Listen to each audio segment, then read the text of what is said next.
Chapter 791 Partner. The trembling girl got into the car and left quickly. Well done. D. The commission has been completed and I have transferred the money to your account. How was your partnership with Lucy? It's okay. It can be used. D spoke calmly. In the past, D had always assigned these tasks to Lumio. However, they were just ordinary jobs that any hacker could do. At least for now.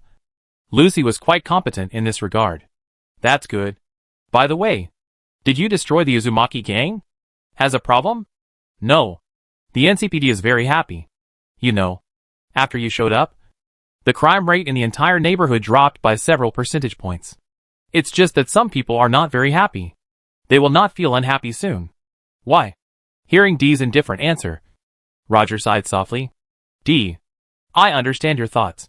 But you have to consider the situation. It's true that the Whirlpool gang is disgusting. As are the scavengers. To be honest, I also hope to make them disappear completely. But I can't. Do you understand? There are some things that only they can do. But look at what you have done. You have only been in Night City for half a month. But you have almost killed all the scavengers and Whirlpool gang in Night City. You are not a messenger of justice. You've assigned me many tasks in this area. I didn't expect your action to be so strong. Here, Roger also had a headache for a while. In the half-month of cooperation with B, Rog found that the girl was not only old, but also very old-fashioned. In the City of Night, the gangs were raging. Even if the case occurred, the NCPD was difficult to arrive. The reason was simple. They had less salary, and they could not commit desperate with this group of mats. But D is different. When a crime happens, she will arrive at the scene faster than the NCPD and kill all the gangsters there. In addition, she is not idle on weekdays. She often goes to gang lairs to rob and loot. Especially the Whirlpool gang and the scavengers. She beat them to the point that they can hardly take care of themselves. Now she even killed the boss of the Whirlpool gang. Indeed, the security in this neighborhood has improved a lot now. And everyone is very grateful to you. But what's the use? You just provoke more troublesome people. There is no good ending for being a hero in Night City. Those guys are pretty rich too. D replied indifferently that in fact, she had robbed and robbed everywhere, and had gained a lot from the gangs. For example, the luxury apartment in the city center and the white Excalibur sports car were all obtained by the blood and flesh, physical, of the gangs. After all, it was only a few bucks to do a commission for Rog. So it was better to rob the gangs by herself. It is true that a horse cannot grow fat without night grass. And a man cannot become rich without windfall. No wonder heroes can eat big bowls of meat and drink big bowls and drinks. Those thieves have a lot of money. After working so hard to cheat and defraud, the messenger of justice finally got the benefit. She didn't care what those gangsters thought. She only knew that she was rich now. You know that's not what I meant. I know. Just like this commission. Isn't it? D snorted. He was not stupid. Even if this was the base of the Whirlpool gang, their defense was too tight. And according to Luce's investigation, those automatic turrets and mines were all military equipment. Even if the Whirlpool gang had a little reputation, how could they get these things? To put it bluntly, there must be someone who dislikes what she has done. So she set a trap for herself through this commission, wanting to kill or capture her. Unfortunately, don't take porcelain without King Kong drill. If you want to deal with yourself, the Vortex gang is not enough. Just kidding. As an Inquisitor, I have experienced many similar things when investigating in the Hive City. D really doesn't think highly of such a small fight in Night City. To be honest, I really don't understand what you want to do in the City of Night. Do you want to be the legend of the City of Night? Legend? I'm not interested in that kind of boring stuff. So what do you want to do? When the time comes, you will know. After saying this, D cut off the communication, looked at Lucy who was walking towards him, and nodded. Thank you for your hard work. As for the reward, let's split it 50-50. Why? I have to say, Lucy was quite surprised to hear D's proposal. Generally speaking, hackers usually split the work 30%, unless there are some tasks that specifically require hackers to read or steal data. After all, their position is auxiliary, and the real battle is still in the front. D is a famous mercenary in Night City, and Lucy is a newcomer who has just arrived in Night City not long ago. In Lucy's opinion, it was good that the other party was willing to split it 80%. But the result was 50-50? Can I really take so much? Looking at the deposit information displayed in front of her, Lucy also swallowed her saliva. After all, no matter where she was, she needed money. And she had just arrived in Night City not long ago. And she didn't have much money deposited. This amount of money was enough for her to get through the difficult period. Of course, I think you may have guessed it. Rog introduced you to me. Most of them let you block the gun. My reputation in the night of the night is not good. There are a lot of people who nail in my eyes. It is impossible for them to kill me. And they may find your troubles. And do hackers need a lot of money to update the equipment? I can't use it anyway. Well, hearing Dee's answer, Lucy's expression was a little embarrassed. In fact, as Dee said, most of the money of people in this world is spent on prosthesis. It costs money to buy prosthesis. It costs money to repair prosthesis. And it costs money to update prosthetic systems. So in Dee's opinion, most of the civilians in this world are really looking for trouble. You may get injured if you use your own arms and legs. But at least you don't need to update the software. When you are using it, suddenly a blue screen appears in front of you and a message pops up saying update download complete. Please restart to upgrade. That would be funny. Of course, this does not mean that Dee does not need money. In this world, most of the money of Dee is spent on a car. And the house and food. That's right. Food. The thing that makes Dee most unhappy in this world is food. Ordinary people can only eat synthetic biochemical food. Whether it is beef, chicken, mutton, pork or something else. They are almost all products of technology and hard work. And only the rich can afford real organic food. Dee was once curious about eating roast chicken skewers on the street. The taste is really, but real organic food is high-end stuff. So Dee has to go to high-end restaurants every day. And naturally most of the money he earns is spent on it. The truth is that synthetic food is not meant for human consumption at all. At least he can't stand it. And one more thing. What's up? Girls shouldn't smoke. As he spoke, Dee glanced at the cigarette in Lucy's hand. Not good for health. You are not my mother. Lucy rolled his eyes helplessly and destroyed the cigarette in his hand.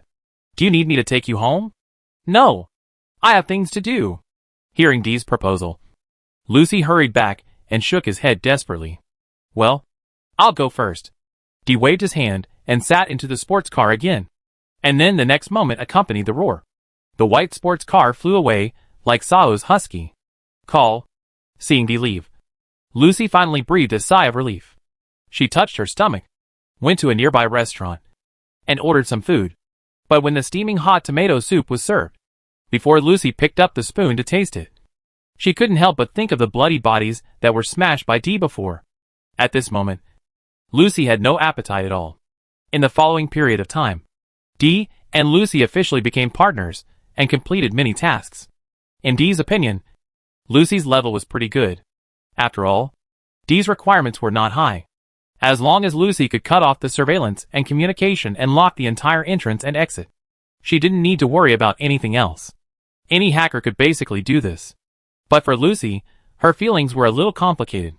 On the one hand, the compensation with Dee is indeed very high, because Roger gave a generous task.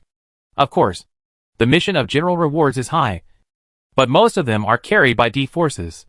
Lucy rarely needs to do special things and rarely encounters danger.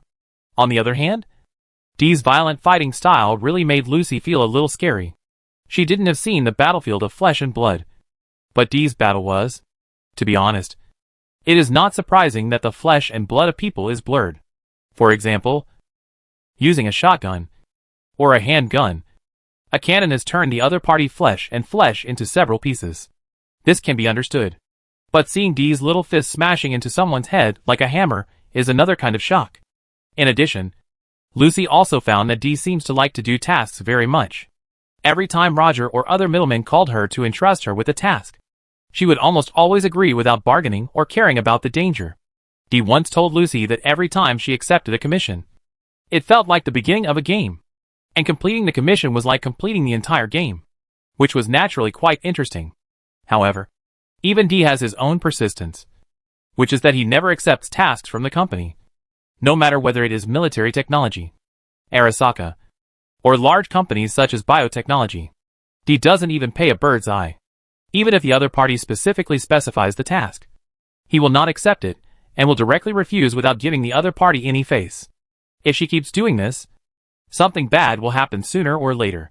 Once, Roger saw the client of the company walk away with a sullen look on his face, and he lowered his voice to Lucy, who also agreed with Roger's words.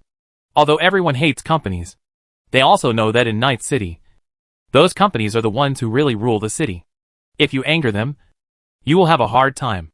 Lucy also has her own information channels. She also knows that as Dee's performance becomes increasingly outstanding, she gradually attracts the attention of those big companies. There are also many rumors in private that those companies want to recruit Dee and turn her into their own Atom Hammer. This can be regarded as the highest evaluation of the mercenaries in Night City. At present, big companies such as Dee, Arasaka, military technology, biotechnology, and Kagao have begun to compete openly and secretly, hoping to attract her to join. After all, this girl is so strong even without implants. Once she joins the company and is equipped with those military-grade prostheses, who knows how strong she can be? It is because of Atom's heavy hammer that it can be blessed in the night of the night. If other companies want to confront Arasaka, they naturally need their own Atom heavy hammer. At present, Dee is closest to this level. If it were any other mercenary, even if they didn't choose Arasaka, they would have accepted the olive branch offered by the big companies. But Dee didn't care and rejected all of them. And Lucy also knew how dangerous this was. Once Dee offended all the companies in Night City, then there would be only one outcome for her. Lucy knows the ideas of these companies. Since they cannot be used for them, they must be destroyed. This is why all legends of Night City fall. They may have experienced a legendary life, but they are not the company's opponent after all. Will Dee be an exception? Frankly, Lucy had no idea. But to be honest, Dee doesn't care. Because for Dee, there are more important things to do now. Do you know? Actually, I always want to experience this world. Sitting in front of the window and looking at the rain curtain outside, Dee suddenly said. On the terminal in front of Dee, Rymail flashed a question mark. You see, this is also a kind of romance. The neon lights under the rain curtain show the decadence and degradation of postmodernism. In a shabby office, a detective is smoking and sitting on a chair. Perhaps at some point, the door in front of him will be knocked, and then a mysterious client will walk in, starting a brand new story. Dee spreads his hands. When detectives are actually quite interesting. Of course, just in terms of interest in story. Unfortunately, what we have to do is not so interesting. As he said, Dee hummed out lightly, looking at the terminal interface in front of him. How long? The currently collected data is only 80%, and it takes a little time. Then continue. I am not interested in the legend of becoming a city of night. He raised his head and looked at the silhouette of Arasaka Tower under the rain outside the window. Then reached out his hand and clenched it tightly. I want to be the king of Night City. Chapter 792, The Mystery Lock Plan. Dee has been thinking about how to destroy this world. Of course, this does not refer to physical destruction. In fact, even if Dee used a nuclear bomb to blow the planet into wasteland or completely shattered it, it would not destroy the world. On the contrary, his actions just fixed the fact of human destruction in this world and made it concrete. Therefore, destroying this world is not a physical destruction. So you need to consider this problem from another level. It has been a month since Dee has come to this world. In this month, Dee has been busy collecting various information, and then discovered a problem that the world is a very pure capitalist world. It can be said that this world has become this way because the giants of multinational enterprises have monopolized technology, and all the government needs what they should manage. Next, Night City is special because it is located between the two political entities of New America and Free State, and is an independent city-state. The only reason why it can be independent is that the city is completely controlled by capital, with Arasaka and military technology being the big players, and other companies also fighting overtly and covertly around this city. In this case, individuals are indeed unable to compete with capital because the latter controls everything in the city. In the ordinary world, it would be very difficult to overthrow such a system. Fortunately, however, this is a cyberpunk world. Lish place where people go crazy and stuff all kinds of parts and chips into their bodies. And it just so happens that all of these things require an internet connection. Then, there is no problem. After confirming this, Dee and Lumiel discussed it overnight and finally decided on a plan. On the continent of Faerun, there is a kind of advanced magic called Mystery Lock, which is a barrier that can cover the entire city. These barriers have different effects. Some strictly prohibit demons from entering. Some can ensure that people in the city can fly freely. And some can maintain the stability of temperature and climate. Dee wanted to emulate this kind of magic and create an electronic barrier similar to a maze in Night City. In this maze lock, all electronic devices will be disabled unless they are allowed. This means that when this maze lock is activated, the entire Night City will be completely paralyzed. Even weapons in this world also have control functions, and will become ineffective once they are invaded. In this way, no matter what equipment these companies have, it is meaningless. Whether it is a hovercraft, a fighter jet, a tank, a missile launcher, a drone, or a variety of weapons, including pistols, shotguns, machine guns, etc. They will all become a pile of scrap metal. Unless Dee gives the nod, they are simply unusable. That's right. Dee intends to use this method to completely overthrow the corporate capital's rule over this city, and even the world. At that time, the original trajectory of this world will be interrupted, and mankind will move towards another brand new future. This is obviously something that the mastermind behind the scenes does not want to see. So the other party will definitely make trouble for Dee. And once he makes a move, then what happens next will be out of his control. Of course, this is not an easy task. So Dee was doing the task while circling Night City. After all, this is almost like invading every screw in Night City and turning them into his slaves. To be honest, if it weren't for Lumiel, Dee alone would obviously not be able to do this. Although he is good at playing games, programming is beyond Dee's expertise. Although Dee knew nothing about programming, fortunately, through Lumiel's explanation, Dee still had some understanding of the current state of the internet in this world. Frankly speaking, the online environment is more oppressive and complex than reality. Within the Black Wall, the roaming AI is evolving in unimaginable ways. Outside the Black Wall, because the original network was destroyed, companies and large enterprises created their own regional networks and used them to firmly control ordinary people. For Dee, those wandering AIs must be killed, even though he does not know programming and has no way to enter the online world to fight. But this is not important. Even if they are wandering AIs, they must have a server to store data, and they cannot exist in the online world out of thin air. As long as Dee finds the server area where these wandering AIs are located, he can easily defeat them. After all, physical disconnection from the internet is the real killer. Of course, Dee also considered that perhaps the AI and fragmented information behind the Black Wall were the killer weapon of the mastermind. After all, without the defense of the Black Wall, the AI killers on the old network would wreak havoc everywhere like a flood. For humans who are now almost integrated with the network, this kind of attack is enough to bring humans to the brink of destruction or even complete extinction. Maybe this is the purpose of the mastermind? This is also the reason why Dee wants to capture Night City first. As long as he seizes the company's network, he can also create a powerful defense like the Black Wall.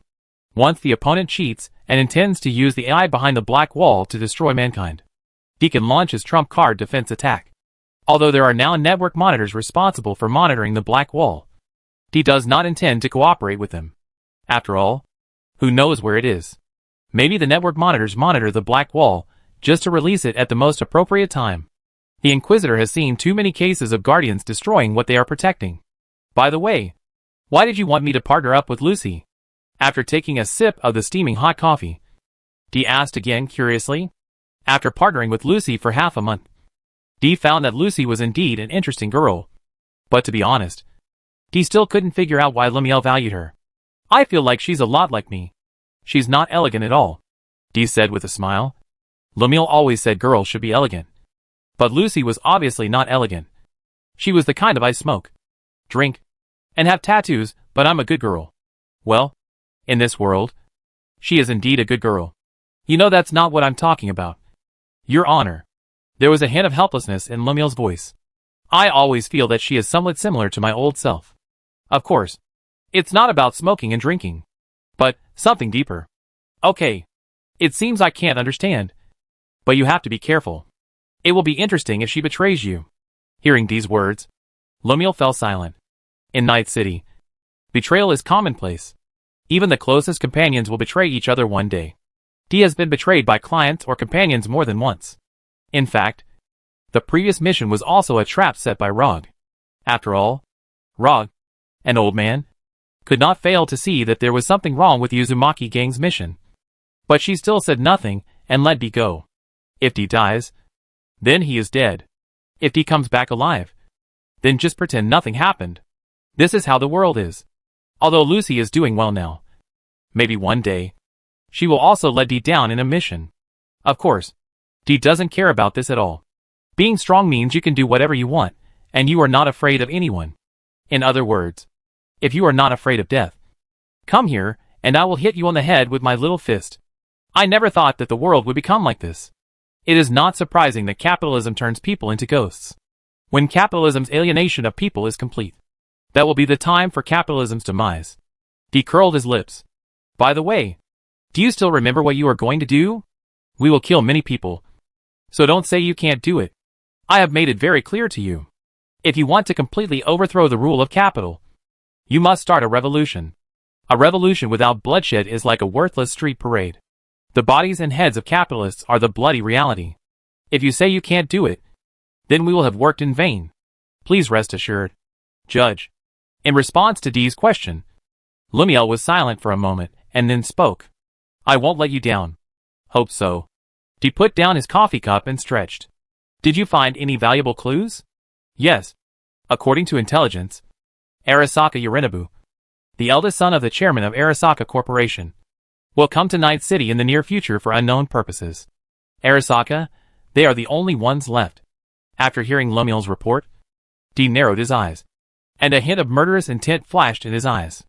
As the oldest and largest multinational company in the world, Arasaka Corporation is Dee's ultimate target.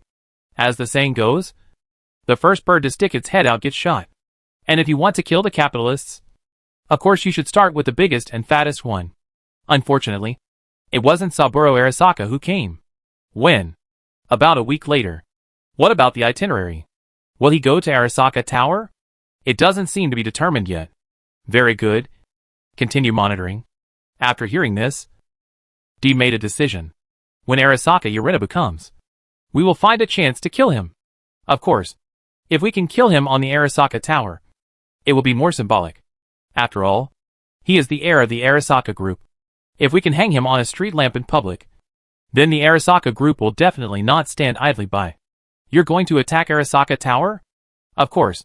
But I'm not as stupid as that terrorist named Johnny Silverhand. It's pointless to carry out a nuclear bombing. At this point, Dee snorted. Arasaka Tower is just a symbol. Talent is the most important thing. Johnny Silverhand is just an idiot rock terrorist who took an overdose of drugs. He doesn't know how to resist. This stuff needs to be done by professionals. Major? That's right. Dee stood up and stretched. For us, raiding the homes of capitalists is a historical tradition. Chapter 793 Wanderer. A day in Night City starts with the radio. Hello, Night City. I am your Stanley. Another long day has begun in our city of dreams. I love this city, just like you love your mother. Back then, she abandoned you at the door of an orphanage. But now when she meets you on the street, she asks you for a cigarette. It's better to listen to some music early in the morning. Dee changed the channel immediately and looked out the window again. So, you want me to take action? Yes. Dee. Hearing the voice from the other end, Dee frowned slightly. The person who contacted her was another middleman in Night City, named Regina Jones. She was originally a reporter for News Channel 56 and was considered a very thoughtful person.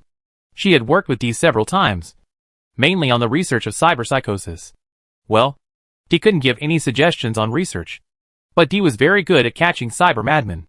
After all, those cyberpsychosis were beyond ordinary people, and even the NCPD couldn't deal with them.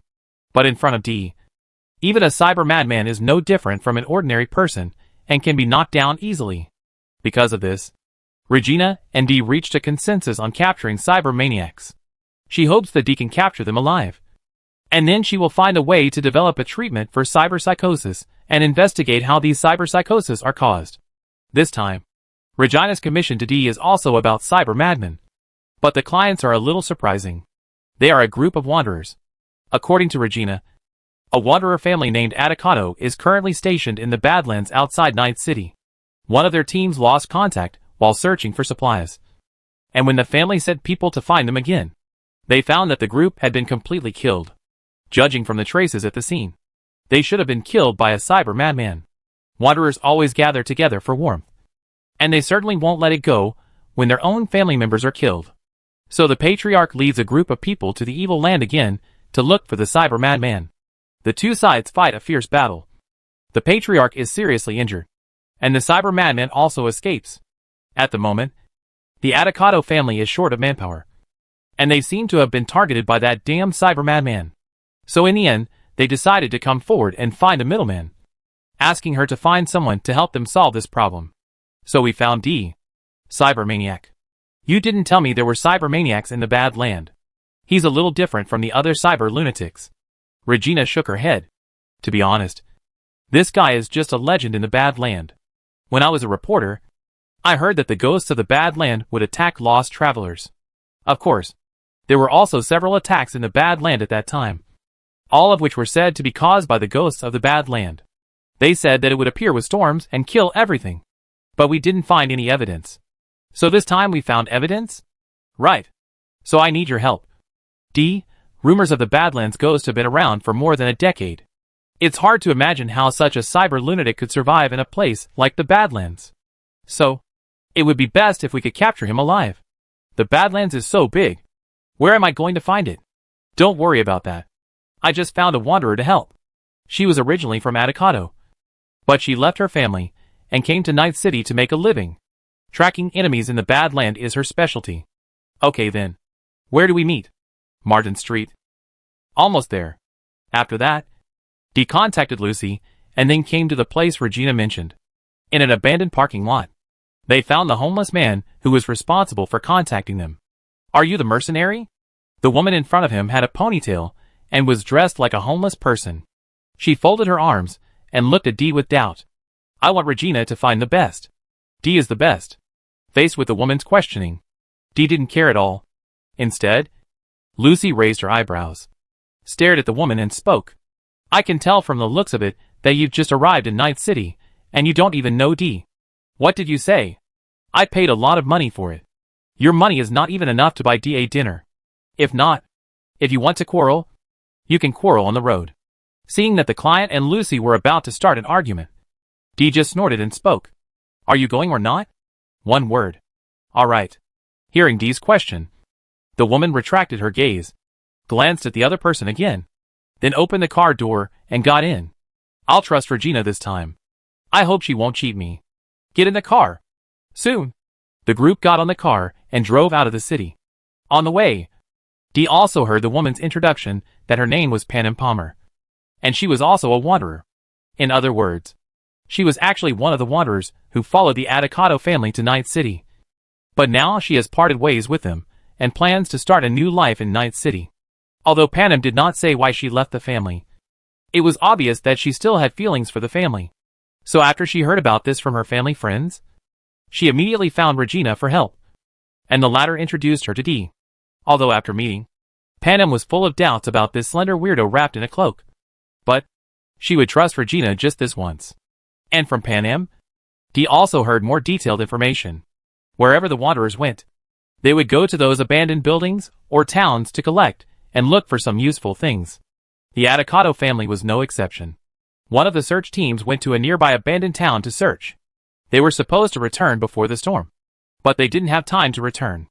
Of course, when the storm started, the family camp also contacted the collection team and learned that they had collected a lot of good things and were currently hiding in a house to avoid the storm. After the storm is over, the search team will return to the camp. And then nothing happened. After the storm passed, the family camp received no more contact from that team, and there was no response to their calls. So they became worried, and the clan leader personally led people to look for them. Then they found a horrible corpse. Our men were hacked to pieces, and all the supplies they had collected were destroyed. Of course, Thor couldn't swallow this breath. But fortunately, the other party left traces. So he continued to lead people to search, trying to find the murderer. At that time, the second wave of storms was about to come. But Thor refused to listen and insisted on continuing the investigation. And as a result, they were also attacked. Do you know what the murderer looks like? I don't know. I only know that the enemy was a single person. Very fast. And used a mantis blade. Our people didn't even get a good look at what the enemy looked like before they were hacked to death by the bastard hiding in the storm. Even Thor was seriously injured. Fortunately, he was not stupid at the time and evacuated with the others. Panem sighed and then stepped on the brakes. Right here. As he spoke, Panem opened the car door and got out. Dee and Lucy also got out of the car and looked around. This should be a remote farm.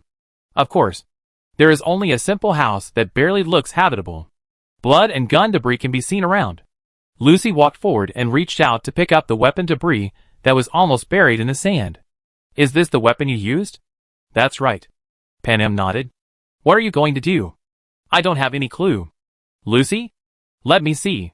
Hearing Dee's question, Lucy looked around quickly and then shook her head. There were no other electronic devices nearby, and the generators had stopped working. Nothing was working, and there were no signs of residue. Then we'll just wait here. As Dee spoke, he raised his head and looked at the vast Gobi Desert in front of him. On the other side of the horizon, the yellow sand in the sky was like raging waves and dark clouds, moving towards here. I heard from Regina that the ghosts of the Badlands always appear with sandstorms. So let's see if this guy has this ability. But before that, as Dee said this, he looked at Lucy. It's almost time for afternoon tea. Afternoon tea. Hearing what Dee said, Panem looked confused, while Lucy's eyes lit up. I know. Dee. The sandstorm came much faster than people imagined. Before long, the sky was completely covered with yellow sand. Looking out the window, it was dark. The howling wind mixed with stones and gravel hit the walls and windows, making a rattling sound. Fortunately, although the cottage had been abandoned long ago, it looked intact and was strong enough to withstand the attack of the wind and sand. Panem was no stranger to this situation. Wanderers often encountered sandstorms during their travels, and they always sought refuge in some remote, abandoned places. But Panem found the situation before him incomprehensible. Dee took out a suitcase and put it on the table, then opened it. However, inside the suitcase were not weapons or equipment, but a set of tea sets and desserts. Panem was already confused when he saw this. But compared to Panem, Lucy seemed to be quite used to this situation. When Dee took out the tea set, she had already poured the boiled water into the teapot, and then a wisp of fragrance overflowed. The two of them held the steaming teacup in their hands, picked up a piece of cake and put it in their mouths, and then slowly collapsed on the sofa. Wait, what on earth are you guys doing here? Looking at this scene, Panem could no longer bear it. We are here to chase cyber lunatics, not to camp. What does it matter, Miss Panem? Anyway, the target hasn't arrived yet, so you should enjoy the present moment. Lucy was also sitting on the sofa, closing her eyes and looking very comfortable. At first, she also felt that this was not a good idea. But, well, who told Dee to bring such delicious food? You should know that Dee's desserts are all made of original organic food, and the taste is completely different from ordinary industrial products. Lucy is also a girl, so if there is a delicious dessert, she will naturally not miss it. Not to mention that Dee's tea is also good. I still think wine is better. Seeing the two of them looking so indifferent, Panem frowned, picked up the teacup and took a sip, then muttered, "This stuff tastes bitter, and I don't know where it tastes good. Drinking is bad for your health." While drinking tea and tasting cookies, Dee spoke lightly. Tasting delicious food can adjust your body and mind, relax your spirit, and can also be used as bait. Bait? That's right. Look, isn't this the bait? Why? Hearing Dee's words, Panem was stunned for a moment, and at the same time, she seemed to hear some sound. Da-da-da, da-da-da. At first glance, it just sounded like sand and gravel hitting the glass and walls. Normally, Panem probably wouldn't care at all. But after Dee's reminder, for some reason, Panem suddenly felt that the sound seemed a little wrong. She subconsciously turned her head and looked out the window. It was still dark outside the window, with sand and gravel flying all over the sky, shrouding everything in darkness. However, at this moment, suddenly, a dark shadow suddenly appeared in front of Panem, sticking to the glass and staring at her. It was a distorted, weird, Ugly face.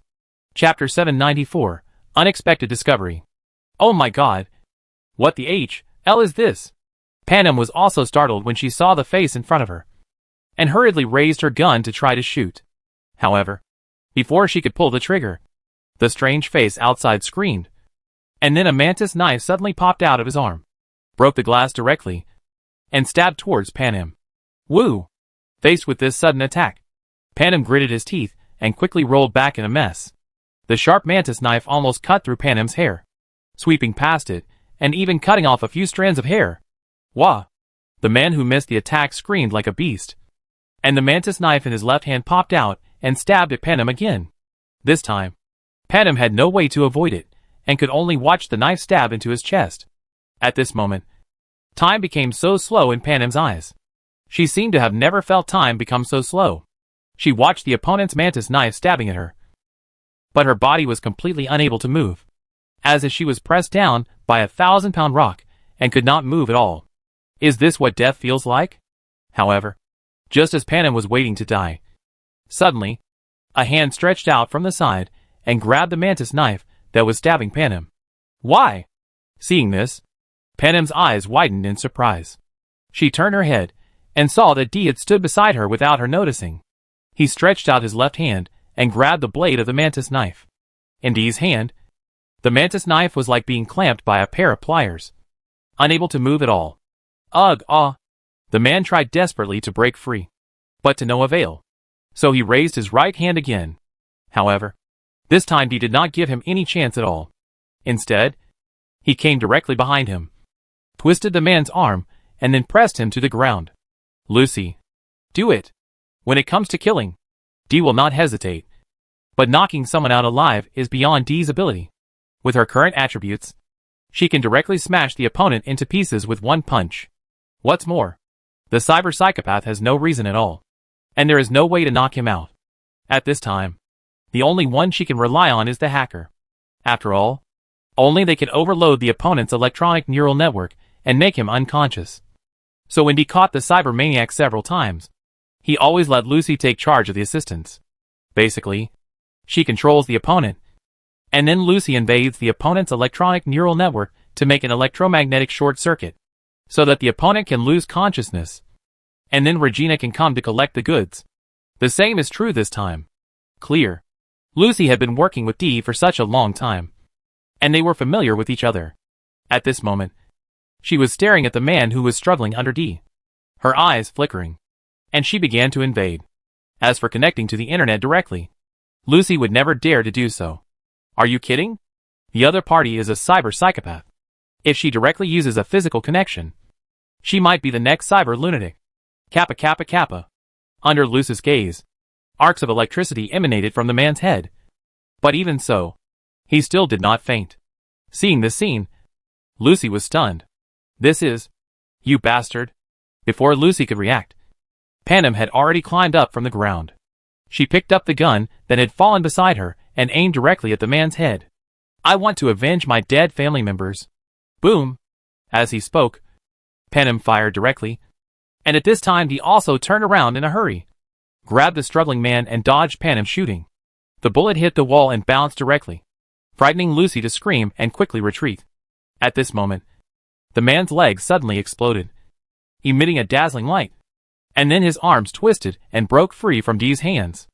Everyone only heard a boom, and when the strong light in front of them dissipated, there was nothing left except a messy room and a big hole in the ceiling. What on earth do you want to do?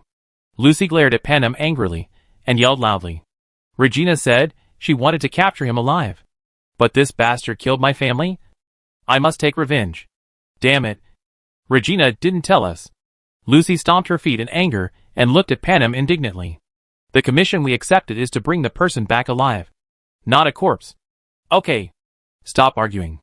Compared to Lucy's rage, D seemed very calm. Just like what he said to Lumiel before. Betrayal is everywhere in Night City. Clients, middlemen, and even companions. Everyone is always trying to set a trap for you. Besides, getting angry here won't change anything. Lucy, can you see anything? As he spoke, D extended to Lucy the arm that the man had just freed, etc.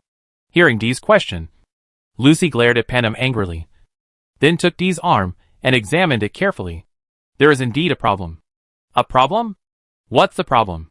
This mantis knife is the latest product on the market.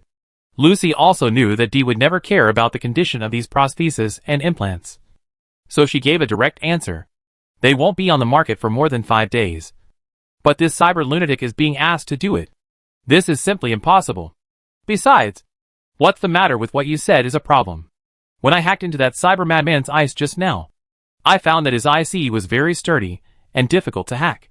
According to Regina, if this cyber madman has been rampant in the wasteland for 10 years, then his system and firmware must have been old and secondhand stuff, and should be vulnerable. There is no way he can resist my invasion.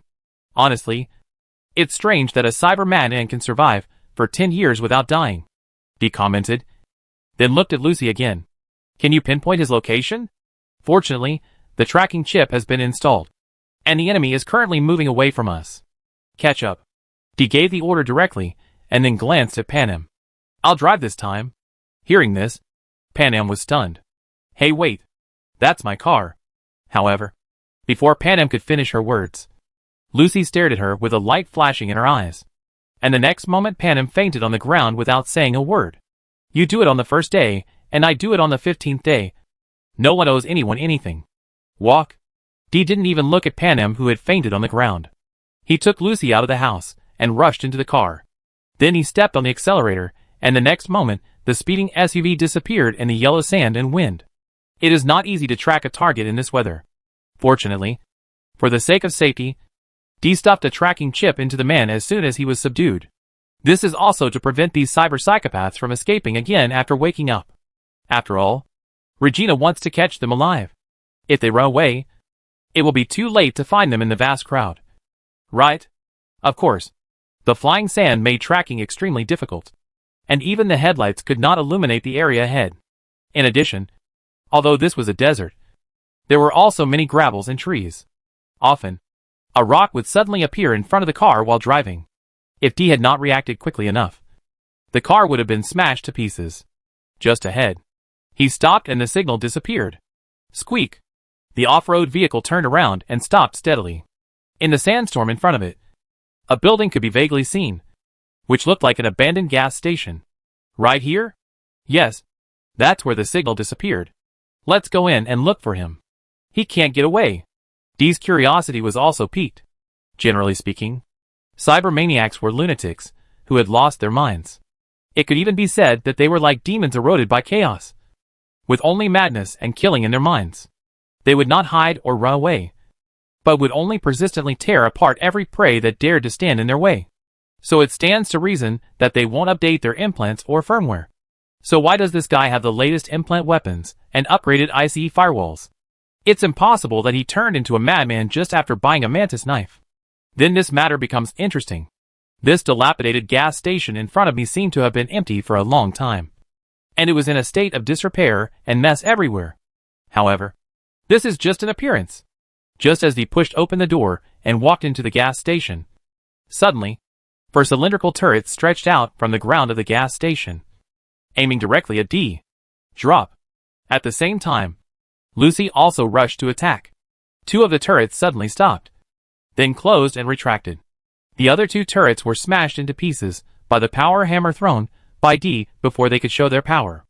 A military-grade turret. Lucy checked it carefully and reported to Dee. The power is still going on here, and I can scan for signs of heavy power usage. What else? There seems to be a secret passage here. It seems to be over here. As she spoke, Lucy came to the cupboard behind the cash register at the gas station. She reached out and pressed it, and the cupboard immediately slid open, revealing a hidden door inside. Can I open this? It's a bit difficult. I'll give it a try. This encryption is hard to deal with.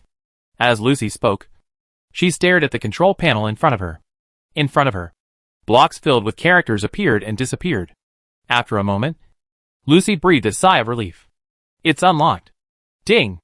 As Lucy spoke, the tightly closed door in front of her opened, revealing the snow-white elevator space inside. Let's go in and take a look, Dee said as he walked in. And Lucy hesitated for a moment, then followed. She was not stupid, and at this point, It was obvious that this was no longer just an ordinary cyber madman. From the current situation, it could be seen that this cyber madman was likely hiding some secrets. And this secret was most likely related to the company. Why? You ask? It's very simple. Apart from the company, other forces don't have the spare money to build a secret research base under an abandoned gas station. Right? Do you think this cyber lunatic has built a research base down there? Dee leaned against the wall and looked at Lucy, who shook her head. Impossible. This must be the company's style. I say, Dee, do we really want to continue? It's not a good thing to be associated with the company. I do not care. Dee shook his head. Now that we're here, let's see what's going on here. Hearing Dee's answer, Lucy sighed helplessly. She had no other choice. Ding. At this moment, the elevator stopped, and then a dark door blocked the way for the two. The door itself was ordinary, but what was interesting was the pattern and words painted on it. Arasaka. Looking at the sign in front of her, Lucy's face suddenly turned pale, and she took a step back. While Dee glanced at Lucy. Are you scared? You must be kidding. How many people in Night City are not afraid of Arasaka? Well, I'm not afraid. Are we really going in? Of course. We're already here. Facing Lucy's persistent questioning, Dee snorted and walked forward. At the same time, the scanner at the door also began to scan to confirm the other party's identity. However, before the scan was completed, Dee picked up the power hammer and smashed it heavily on the heavy door of Arasaka Corporation. Court of Inquisition. Open the door. Chapter 795. A big fuss? As early as when Dee raised the power hammer, Lucy had already covered her ears very skillfully, squatted down and followed Dee for so long. The moment he picked up the hammer, Lucy knew what Dee wanted to do. Beep, beep, beep. Urgent alarm sounded, and soon Arasaka's security personnel wearing bulletproof vests and holding a variety of weapons were seen rushing over. Of course, although they were security guards in name, the equipment they had was not much different from that of the military. Damn it. Who are you? Catch her. Suddenly, gunfire rang out, and the automatic turrets rose up, pouring merciless fire on the enemy in front of them. All kinds of defensive weapons were activated, and countless bullets and SH-LS bombarded forward, enough to beat any enemy into a bloody pulp. Unfortunately, they encountered enemies they could not imagine. Boom! The warhammer flew out from the smoke and smashed the automatic turret in front of it. The next moment, Dee ran up and rushed towards the Arasaka soldiers in front of him like a cheetah. Facing Dee, who was rushing towards them, the Arasaka soldiers raised their guns and pulled the triggers. However, the next moment, they were horrified to find that the bullets fired from their guns completely missed. They were bounced away in midair before they hit the target. At the same time, Dee had already flashed in front of the soldier and used a Black Tiger heart-piercing move to directly penetrate the opponent's chest. Then, Dee exerted a little force with both hands and tore the Arasaka soldier in half from the middle. Then she grabbed the body of the Arasaka soldier that was torn in half and smashed it hard at the enemy behind her like waving two wooden sticks. Wow! The Arasaka soldiers had never seen such a savage, bloody and brutal fighting style. Seeing their own bodies torn in two and falling head-on, they were completely terrified, even though these Arasaka soldiers were equipped with very powerful prosthetics. At this moment, the huge fear had completely controlled the instincts of the Arasaka soldiers, making it impossible for them to make any moves. They could only watch the broken limbs mixed with implant parts falling head-on, smashing their heads into meat paste. Boom! The headless corpse flew backwards. At the same time, Dee stretched out her right hand, and the next moment the power hammer was back in her hand. Quick! Burn out her system. Even the Arasaka soldiers were terrified at the sight of the corpses brutally killed by Dee. Soon, a man who seemed to be a supervisor loudly gave orders to the hackers in his team. However, the target has no prosthetics, no plugins, can't be hacked. The hackers' terrified answer reached everyone's ears through the network. But this answer made everyone feel a sense of fear from the bottom of their hearts. They stared with wide eyes, looking at the figure in front of them wearing a robe and holding a bloody hammer in his hand. And their minds went blank for a moment. Before this, the Arasaka soldiers could still fight against the enemy. Although Dee's performance was outrageous, it would be acceptable if all this was done by implants or prosthesis. But what about now? What the hell is this? Not only is she not afraid of guns and cannons, she can even smash through iron doors that require explosives with her bare hands, and tear a soldier with implants all over his body in half. And now, you're telling me she doesn't have implants? Just a normal person? If the former was still within the soldier's common sense, now their common sense has been completely overturned. How did the other party do all this without any prostheses or implants? Is this really a human? Death. Death. This is the death. Soon. Some soldiers began to retreat tremblingly. Hey. What the hell are you talking about? I've heard that there is a Grim Reaper in Night City. She wears a white robe and looks like a beautiful girl on the surface. But once she appears in front of you, it means death. She has no prosthetics or plug-ins on her body. No matter how you scan her, she is the same as an ordinary person. Hearing this, the other soldiers looked at each other in fear. Although this is a cyberpunk world, superstition still exists. Even in the internet age, there are many cyberpunk stories about ghosts and demons. There are even some rumors about cyber madmen saying that they are caused by demons possessing humans. Of course, generally speaking, people would just laugh it off as a joke when they hear such rumors. But when something incomprehensible happened before their eyes, that was another matter. Why? This intruder, who had no prosthetics or plug-ins, was not afraid of the attacks of automatic turrets and guns? She didn't even dodge, but just stood there. Even if he and others aimed at her head and body, the bullets they fired were directly bounced away, as if it was not a human body at all. Shut up. Seeing that morale began to collapse, the leading security captain roared, then raised his revolver and aimed at the enemy in front. That's all just nonsense. Look at me. However, before the security captain could finish his words, Dee appeared in front of him like a ghost. Then she stretched out her right hand, grabbed the security captain's head, and slammed it against the wall. With a puff sound, the security captain's head turned into a bloody mess like a smashed watermelon, and his headless body twitched and then slid to the ground. Die. God of Death. This scene became the last straw that broke the camel's back for the Arasaka soldiers. They completely gave up fighting, screaming and turning around to flee. And for Dee, this was the beginning of a massacre. Done. Come in. I have something good to show you. After an unknown amount of time, Lucy, who was crouching in the corner with her head in her hands and covering her ears, finally received a call from Dee. She stood up and carefully walked through the smashed door. What came into view was a passage that was almost stained with blood and body parts. Following Dee's instructions, Lucy walked through the corridor and came to the room inside. Then she saw Dee standing in front of the console.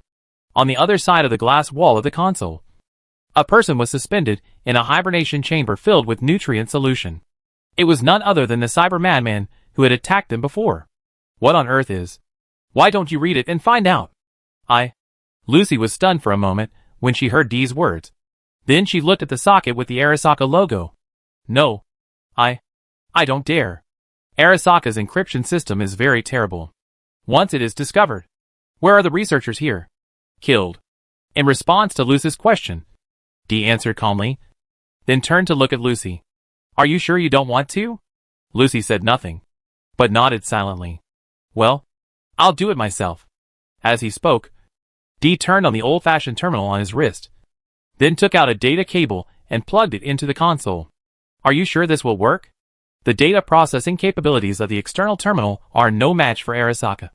You'll know if you try it. As he spoke, Lucy saw Dee casually pressing a few keys on the keyboard. However, what happened next was something she couldn't believe. The blocked information on the screen made a beep sound and then was unlocked directly. Soon, countless precious data emerged from it. How can this be? Seeing this, Lucy was completely dumbfounded. You know, even if it was her, it would be very troublesome to hack into Arasaka's IC. And she might even fail.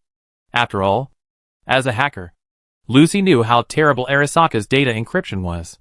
However, this system that was encrypted to the point of being almost impossible to unlock was actually broken into by Dee in just a few strokes?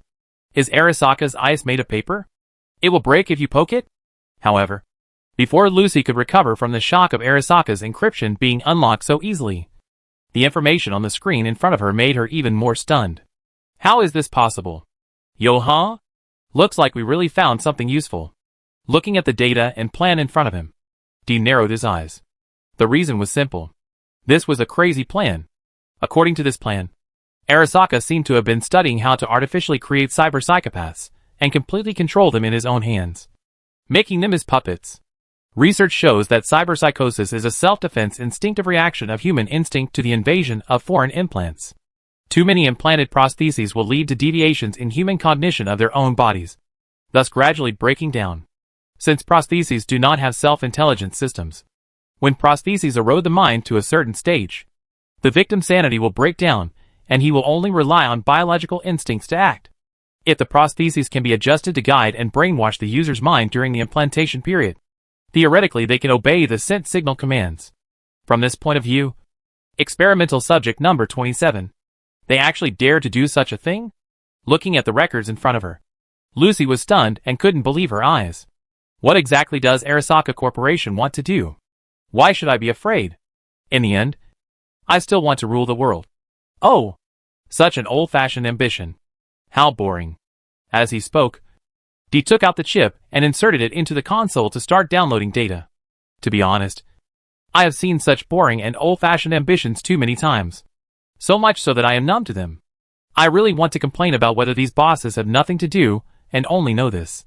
To be honest, in the eyes of players, the idea of a boss in this technological age wanting to rule the world is too unsophisticated. You said that in ancient times or the era of mythology and magic, the level of civilization was low, and ruling the world or something like that could be considered a relatively high spiritual pursuit.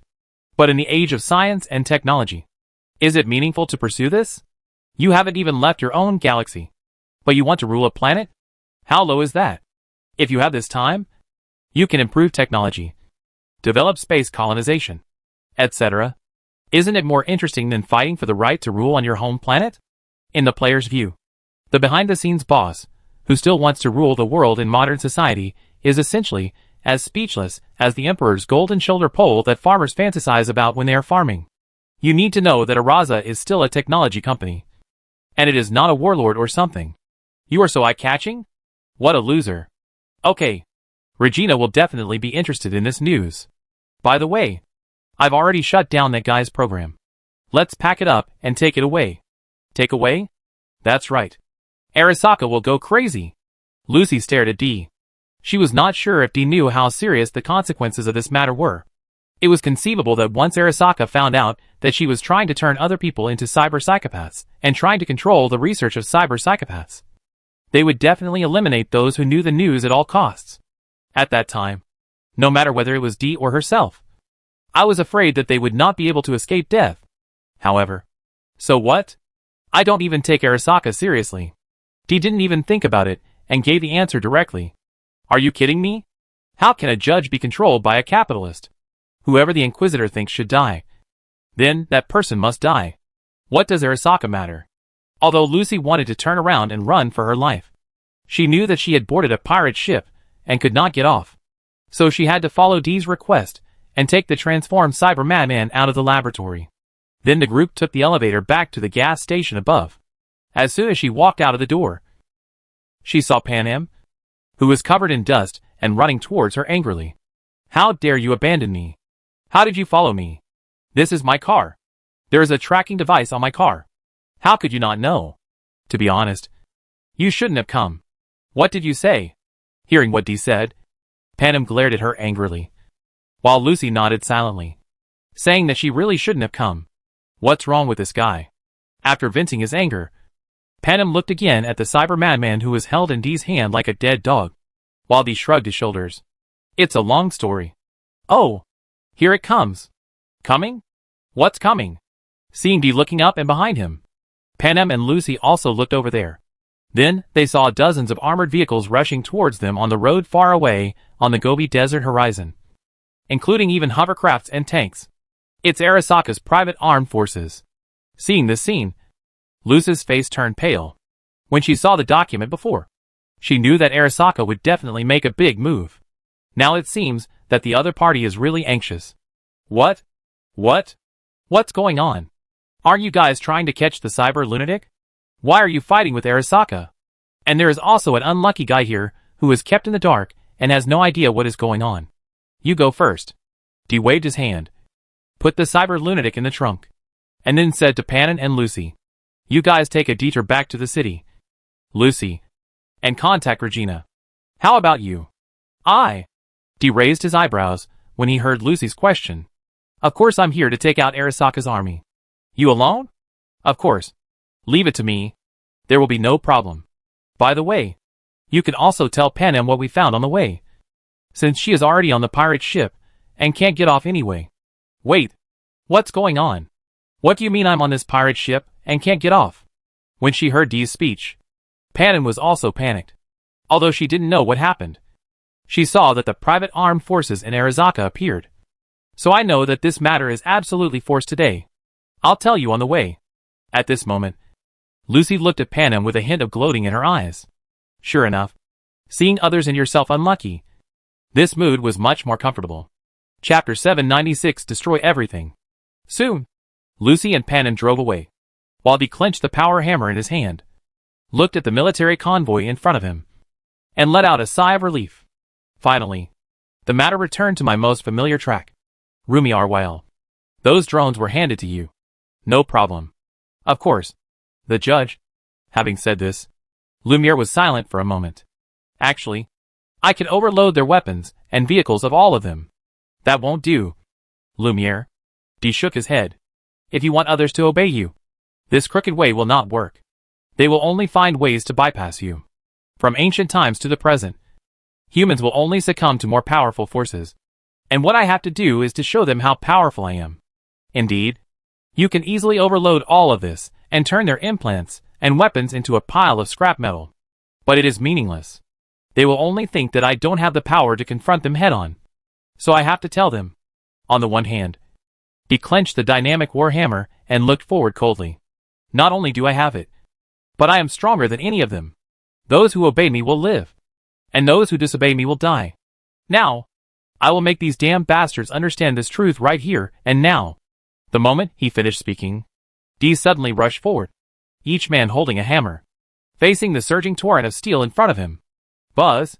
Soon, several drones flew towards Dee, and warnings were sounded. Pay attention to the person in front. Put down the weapon immediately. However, before the words were finished, I saw that these drones flashed a dazzling blue lightning, and then the drone, which was originally shining in the sky, fell directly to the ground and turned into a pile of waste iron. It has to be said that even the Arasaka soldiers were stunned by this scene. They had never seen anyone who could jump so high, even with the help of prosthetics. Ordinary people could never do this. Because of this, when faced with Dee rushing towards it, the hovercraft was not able to react effectively in the first time. The driver could only watch as the opponent rushed in front of him and then hit him with a hammer. Boom! The strong shock wave immediately hit the floating car directly. It looked like a tattered, squeezed and deformed like a hamburger box that was thrown on the wall, turning into a group of fireballs and falling down, hitting the team. However, Diaz dropped from the sky at this moment and began bloody killing. An armored vehicle was the first to be hit. As Dee fell, he swung the power hammer in his hand again and hit the hood of the armored vehicle directly. This caused the armored vehicle's rear wheels to leave the ground and fly up, rolling forward. Die. Monster! The second armored vehicle did not give up. On the contrary, the driver stepped on the accelerator and rushed towards Dee, who had just landed. In his opinion, no matter how powerful the opponent was, it would be impossible to stop the full-speed impact of his armored vehicle. However, in the face of driving an armored vehicle towards himself, Dee just clenched the dynamic hammer with both hands, put on a baseball stress, raised it high, and then waved the stick. The power hammer drew a beautiful arc in the air and collided with the speeding armored vehicle.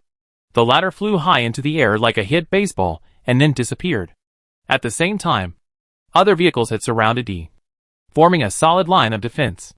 The fully armed Arasaka soldiers, weapons in hand, hid behind the vehicles that had turned into shelters as quickly as possible.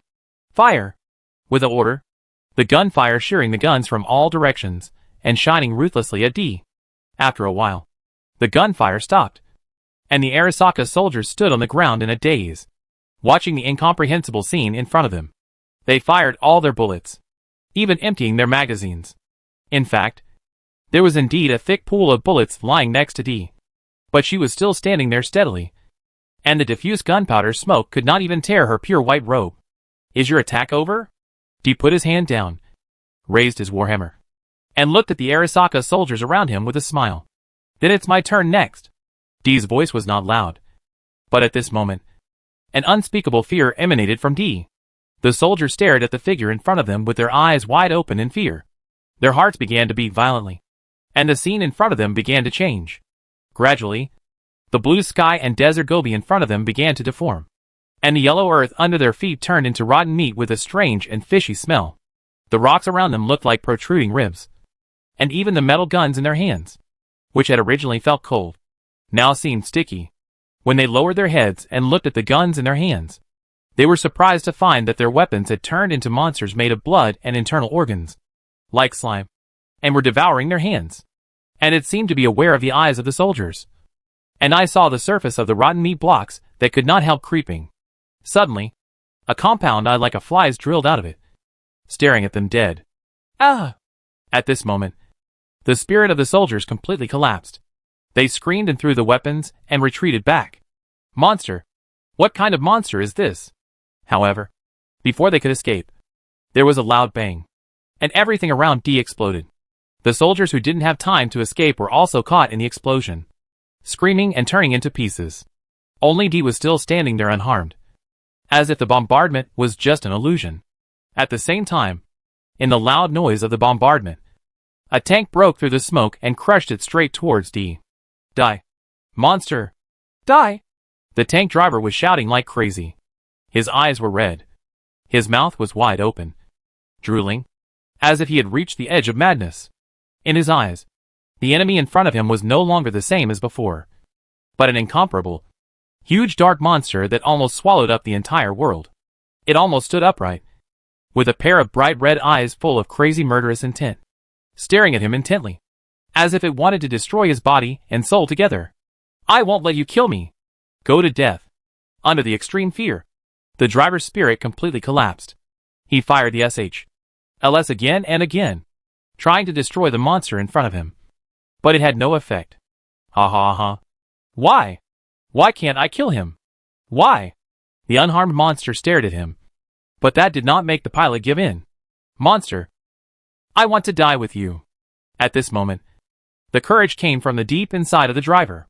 He pressed the self-explosion button without hesitation, then raised his head, and looked at the monster in front of him fiercely. Go to death. Let you see. This is the courage of our human beings. Boom! The sound of the explosion sounded, and the entire tank exploded. The huge explosion produced not only swallowed the nearby team, but also destroyed the gas station in front of it.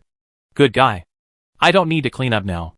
Standing on the hillside not far away, looking at the tank that was destroyed along with the gas station, Dee stood up and stretched. Okay. Let Lucy take me back.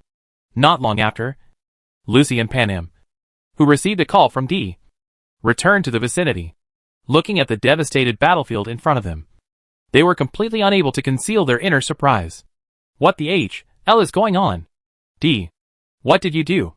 Looking at the body in front of himself, Lucy took a breath. The person's death was very miserable. The whole body almost torn from his waist and fried into two. But this is not important. The important thing is the twisted and terrifying expression on his face. At least no matter how Lucy thought, she couldn't think of any reason that could make these elite warriors of the Arasaka group show such expressions. I didn't do anything. I just killed them all. Dee stretched and silently stuffed the power hammer into his robe. The hammer, which was bigger than Dee looked, disappeared without a trace. Okay. We should go back. If Arasaka sends another group of people, I can kill them. But it will be very troublesome. Get in the car. Panam also reacted at this moment, and hurriedly greeted the two. Panam had just listened to Lucy's explanation of the cause and effect of the matter, and he almost fainted. Panam would never have thought that the cyber madman was actually related to Arasaka. This is a big deal. Although Panam is a wanderer, the problem is that Arasaka is a global enterprise, which means that unless she hides in the mountains and forests, she will never be able to escape Arasaka's pursuit. And this kind of thing. Are you kidding me? Arasaka will definitely kill everyone who knows about it. Just as Panam was driving away from the battlefield quickly, Dee also contacted Regina. Hey, did you receive the data I sent you? Got it. Is this true? Of course. That lunatic is still in the trunk. When do you want? No. Don't bring it to me now. When Regina heard Dee's question, she screamed in fright. What's wrong? Didn't you always say you wanted big news? Isn't this news explosive enough? It's explosive enough that I'm afraid it will blow up the entire Night City. As a former reporter, Regina certainly understood how explosive this news was. Arasaka Corporation was researching artificial creation and control of cyberpsychosis. Just kidding. If this news got out, almost everyone would go crazy. Arasaka will definitely chase you. Hurry up and leave. Oh, they have sent a private unit. But they have been killed by me. Words alone were not enough. So Dee sent Regina photos of the scene. Regina almost fainted when she saw the Arasaka army turned into a pile of scrap metal in the picture. You actually dare to do this. It's just Arasaka. I don't care about it at all. Then, let's deliver the goods to the old place. No. Facing Dee's question, Regina thought for a moment. Let's change the place. I will give you a coordinate. Where you meet with me. Receive. Chapter 797, The Beginning of Chaos. According to the coordinates provided by Regina, the group came to a dilapidated warehouse in the north of Night City, where Dee met the anxious Regina. Where are the people? This was the first question Regina asked after meeting Dee. Dee gestured to Lucy, who opened the trunk and dragged the unfortunate fool out. So this is all true. Damn. Looking at the cyber madman in front of her, Regina gritted her teeth and then looked at Dee. We are in big trouble now. Maybe you don't know this yet, but after receiving your data, I did some research and found that it is related to an important project of Arasaka. Do you know Relic? That soul chip is. It's annoying to put advertisements on TV every day. Hearing Regina's question, Dee raised his eyebrows and answered. In fact, this is also the reason why Dee decided to use Arasaka as a target to digitize people's souls and then achieve immortality. Hee. The moment he heard this, Dee immediately thought of the Necronter and the Star God. Damn. If he didn't tear Arasaka into pieces, what would happen? Yes. After investigation, I found that this should be another project of Arasaka Corporation's digital soul. If we can expose this matter, then Arasaka Corporation will be finished. That's because no one wants to be turned into a cybermaniac. So Arasaka will definitely try his best to stop us. That's right. Regina nodded. Then she stared at Lucy and Panem behind Dee. Who else knows about this? For now, there are only 4 of us. Okay. Where's the data? It's here. Dee took out the chip and handed it over. Oh. By the way, I have backup. That's a good thing. But we still have to think about how to play this card. Regina nodded. Arasaka controls most of the media. But even so, once the Digital Soul project is exposed, Arasaka will be completely finished. But the question is, when, where, and to whom should we expose all this? Now that you say that, then you must have a direction? Of course. The latest International Information Security Conference will be held in Munich. If I can find a way to get in there, I can make this issue public, which will definitely deal an unimaginable blow to Arasaka Company. I hope you can go to Munich with me. At least this will greatly increase the safety of my operations. Then let Lucy and Panem follow you. Dee didn't care at all. I will stay here and attract the attention of Arasaka. As long as they think that the data is still on me, then I won't go to your trouble. In addition, I also have important things in the Night City of the Night. You sure? Regina was quite surprised to hear Dee's answer. Arasaka must have regarded you as the prime suspect. This city is almost under Arasaka's control. If you stay here, just Arasaka, I don't even take it seriously. Dee waved his hand. Well, let's set off immediately. Now? Lucy and Panem were both surprised to hear Regina's words. Wait, is this too fast? If you continue to delay, Arasaka will come to kill you at any time. They will never let go of anyone who might know about this. Or do you want to stay here and wait for Arasaka to kill you like Dee? Well, Lucy and Panem looked at each other after hearing Regina's words. Quick! Let's go buy tickets to Munich now and get to the airport as soon as possible. Let's go immediately. Faced with Regina's urging, Lucy and Panem had nothing more to say. So they had to bite the bullet and get into Regina's car, while the latter looked at Dee. Don't die. I suggest you go hide nearby for a while. As long as we disclose everything Arasaka did at the Munich Security Conference, you will be safe. Don't worry about me. Maybe when you come back, Night City will be completely different. Regina was a little surprised to hear Dee's answer, but she still smiled at him. I hope so. To be honest, I don't think Night City will be any better. After all, this city is just like this. But this is definitely the biggest news in my career. Just wait and see. After saying this, Regina stepped on the accelerator, and a moment later, she drove away on the other side of the street. Dee just looked at her back indifferently without saying a word. She won't like what you do. At the same time, Lemuel's voice rang in Dee's ears. Inquisitors never do anything to please others. People fear us and hate us. But it doesn't matter to Inquisitors. We are just doing our job. Our duty. Everything we do. Dee withdrew his gaze and looked around. To be honest, she did not notify Araza a correct decision. I also think so. Lemuel also agreed with Dee's statement. Indeed, if it were any other middleman, they would have to cut ties with Dee at this time and might even sell him back. But Dee was sure that Regina would not do that. It was not because Dee trusted Regina, but from the perspective of interests. It would not be good for Regina. Arasaka wanted to kill everyone who knew about this. So Regina herself would definitely be dealt with. Not to mention that Regina used to be a reporter. And she must have seen a lot of things like this. Even if she sold Dee today, she might be the one killed by Arasaka's gun tomorrow. On the other hand, if this matter was exposed and Arasaka was killed, then she would be safe forever. So Regina is quite reliable in this regard.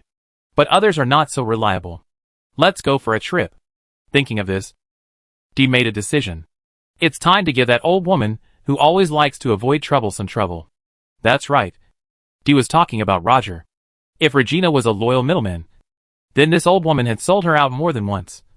Although Dee was strong enough to dodge it every time. But the other parties, if you can handle it, then there's no problem attitude made Dee very unhappy.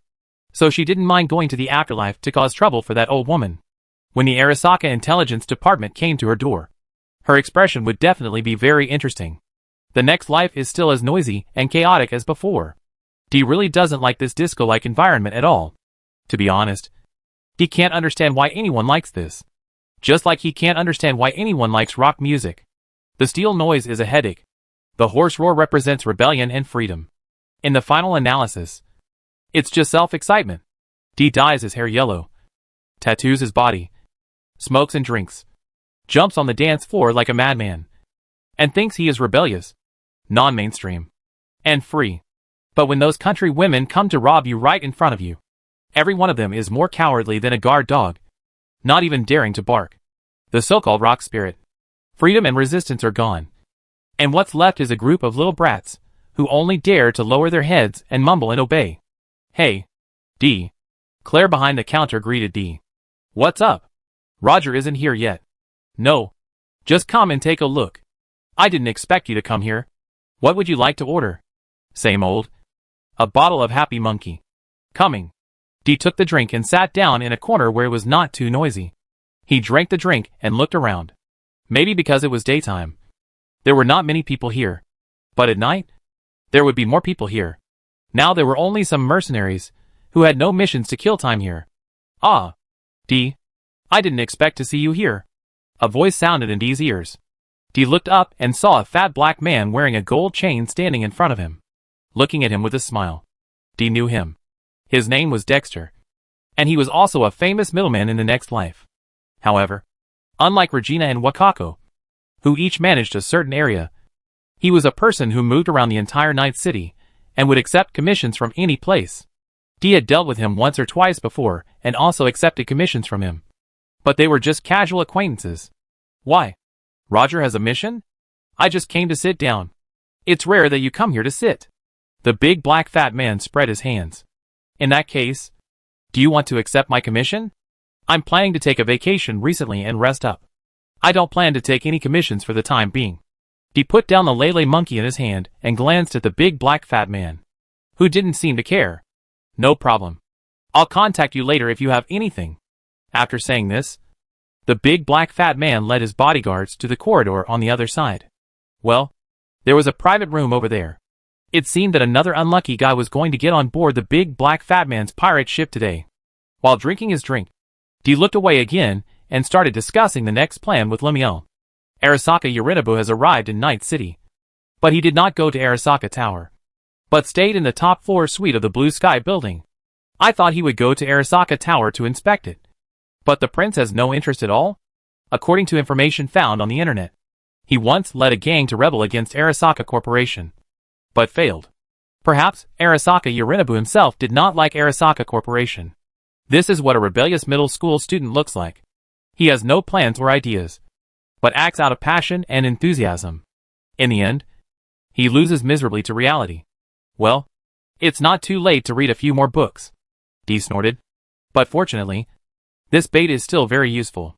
Are you sure Arasaka Saburo will come to Night City? Yes, Judge.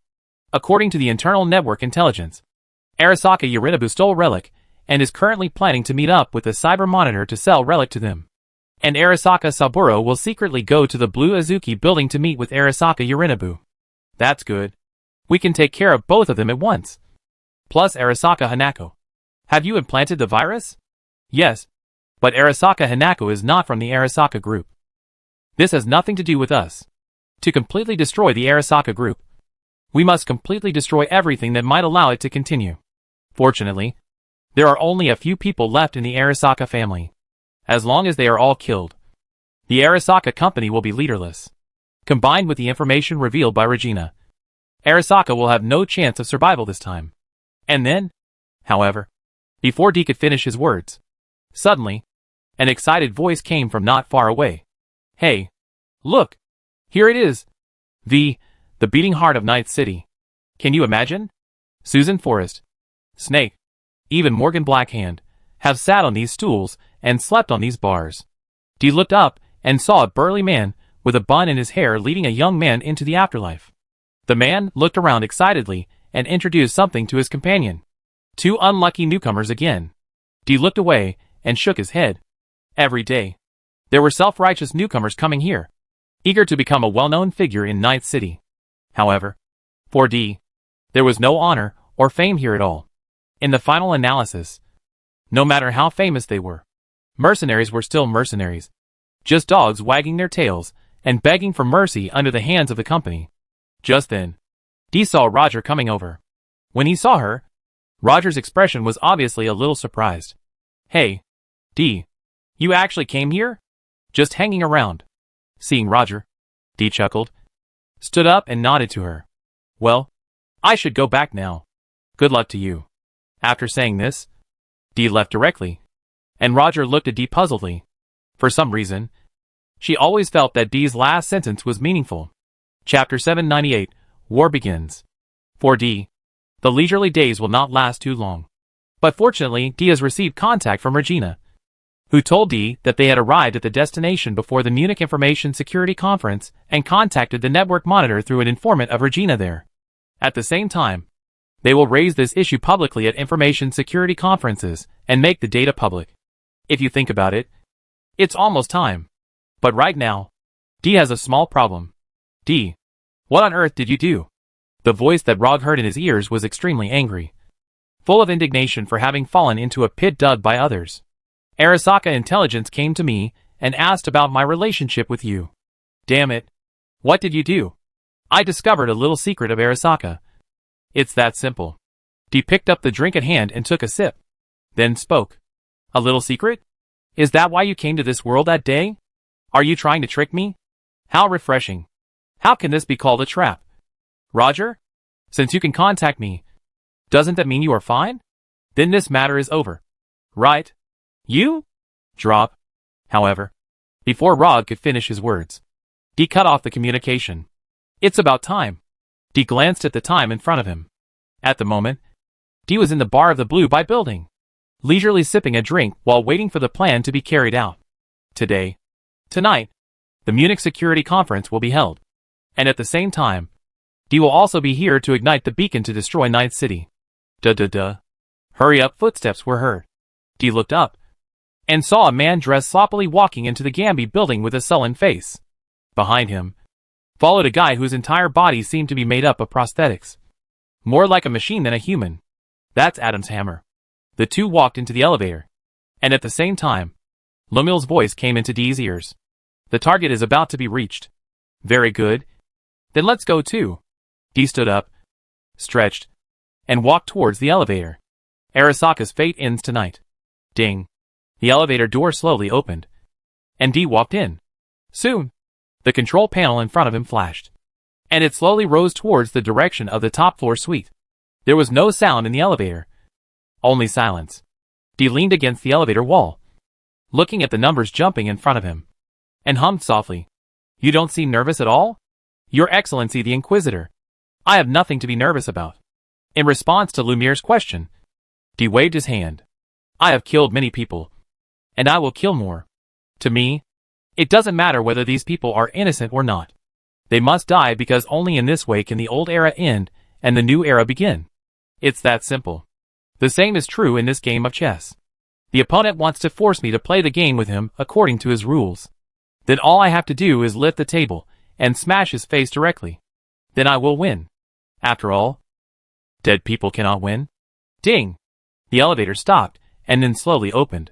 Then D raised his head, walked out of the elevator, and entered the penthouse suite. Then D saw a playboy pressing an old man against the wall, strangling his neck with his hands. This development seems to be different from what I expected. D looked in surprise at Arasaka Yorinobu, who was trying to strangle her father. To be honest, she had to admit that she had never thought of such a development. What is going on? Father and son killing each other? Although D has learned from the information that Arasaka Yorinobu stole Arasaka Saburo's soul chip from Lumiere's investigation, he didn't expect this guy to be so bold. So where is Adam's hammer? Who are you? Arasaka Yorinobu was obviously quite surprised by D's sudden appearance, so he relaxed the strength in his hands. However, at this moment, Arasaka Saburo suddenly pulled out a knife from his arms and stabbed it into Arasaka Yorinobu's chest. Woo! Arasaka Yorinobu, who had never expected that he would be attacked, opened his eyes wide. He stared at Arasaka Saburo fiercely, then staggered back a few steps, and then collapsed to the ground, turning into a corpse. How should I put it? This development of the situation was indeed quite beyond D's expectations. What a foolish son. Saburo Arasaka took out a handkerchief from his arms, wiped his hands, and then threw it on Arasaka Yorinobu's face, which was still open. Then the old man raised his head and stared at D. Who are you and why are you here?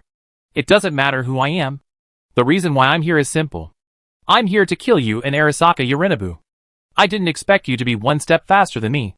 D glanced at the body of Arasaka Yorinobu lying on the ground. But it's good.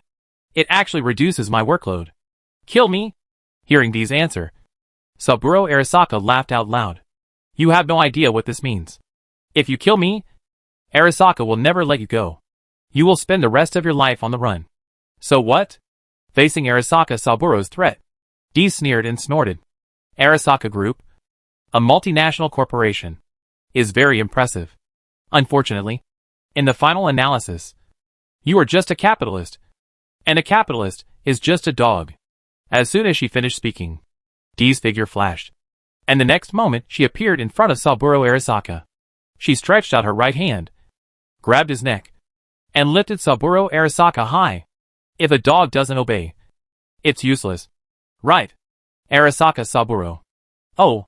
Staring at D, Saburo Arasaka wanted to say something, but D's slender fingers just stroked lightly, and the next moment Saburo Arasaka's neck was broken. Without even a breath, he tilted his head, became silent, and turned into a corpse. Ding dong. At this moment, the elevator bell rang again. D turned around and saw Adam Hammer and a man in a suit who looked like a bodyguard rushing in. Lord Arasaka. What happened? We found out. However, the man stopped talking before he could finish his words. He widened his eyes in surprise and stared at the body of the old man held in D's hand and the body of Arasaka Yorinobu lying on the ground. Arasaka Saburo is dead. D shook the corpse in his hand towards the two people who seemed to be stunned. Even the most powerful capitalist in the world cannot escape death and destruction. Now he is nothing more than a corpse that is about to rot and stink. As she spoke, D raised her hand and threw the old man's body aside like a pile of garbage. I am going to kill you. Seeing this, the man finally couldn't help but roared in anger. He jumped up and rushed towards D at a speed that almost surpassed that of a human. At the same time, a flash of knife light appeared, and the shining Japanese sword was pulled out from behind him. slashing directly at D, and then stopped in front of D. But that's the extent of it. D stood still, motionless, while the blade that could cut gold and jade was firmly clamped between her fingers, unable to move forward an inch. Woo! Seeing this, the man's face suddenly changed. And then he immediately let go of the sharp blade and stepped back. At the same time, he took out a gun from his chest and pulled the trigger at D. At the same time, Adam Hammer roared and clenched his fist to hit D. If it were anyone else, they would probably not have had enough time to react to the blow from Adam's hammer. However, this was not the case with D.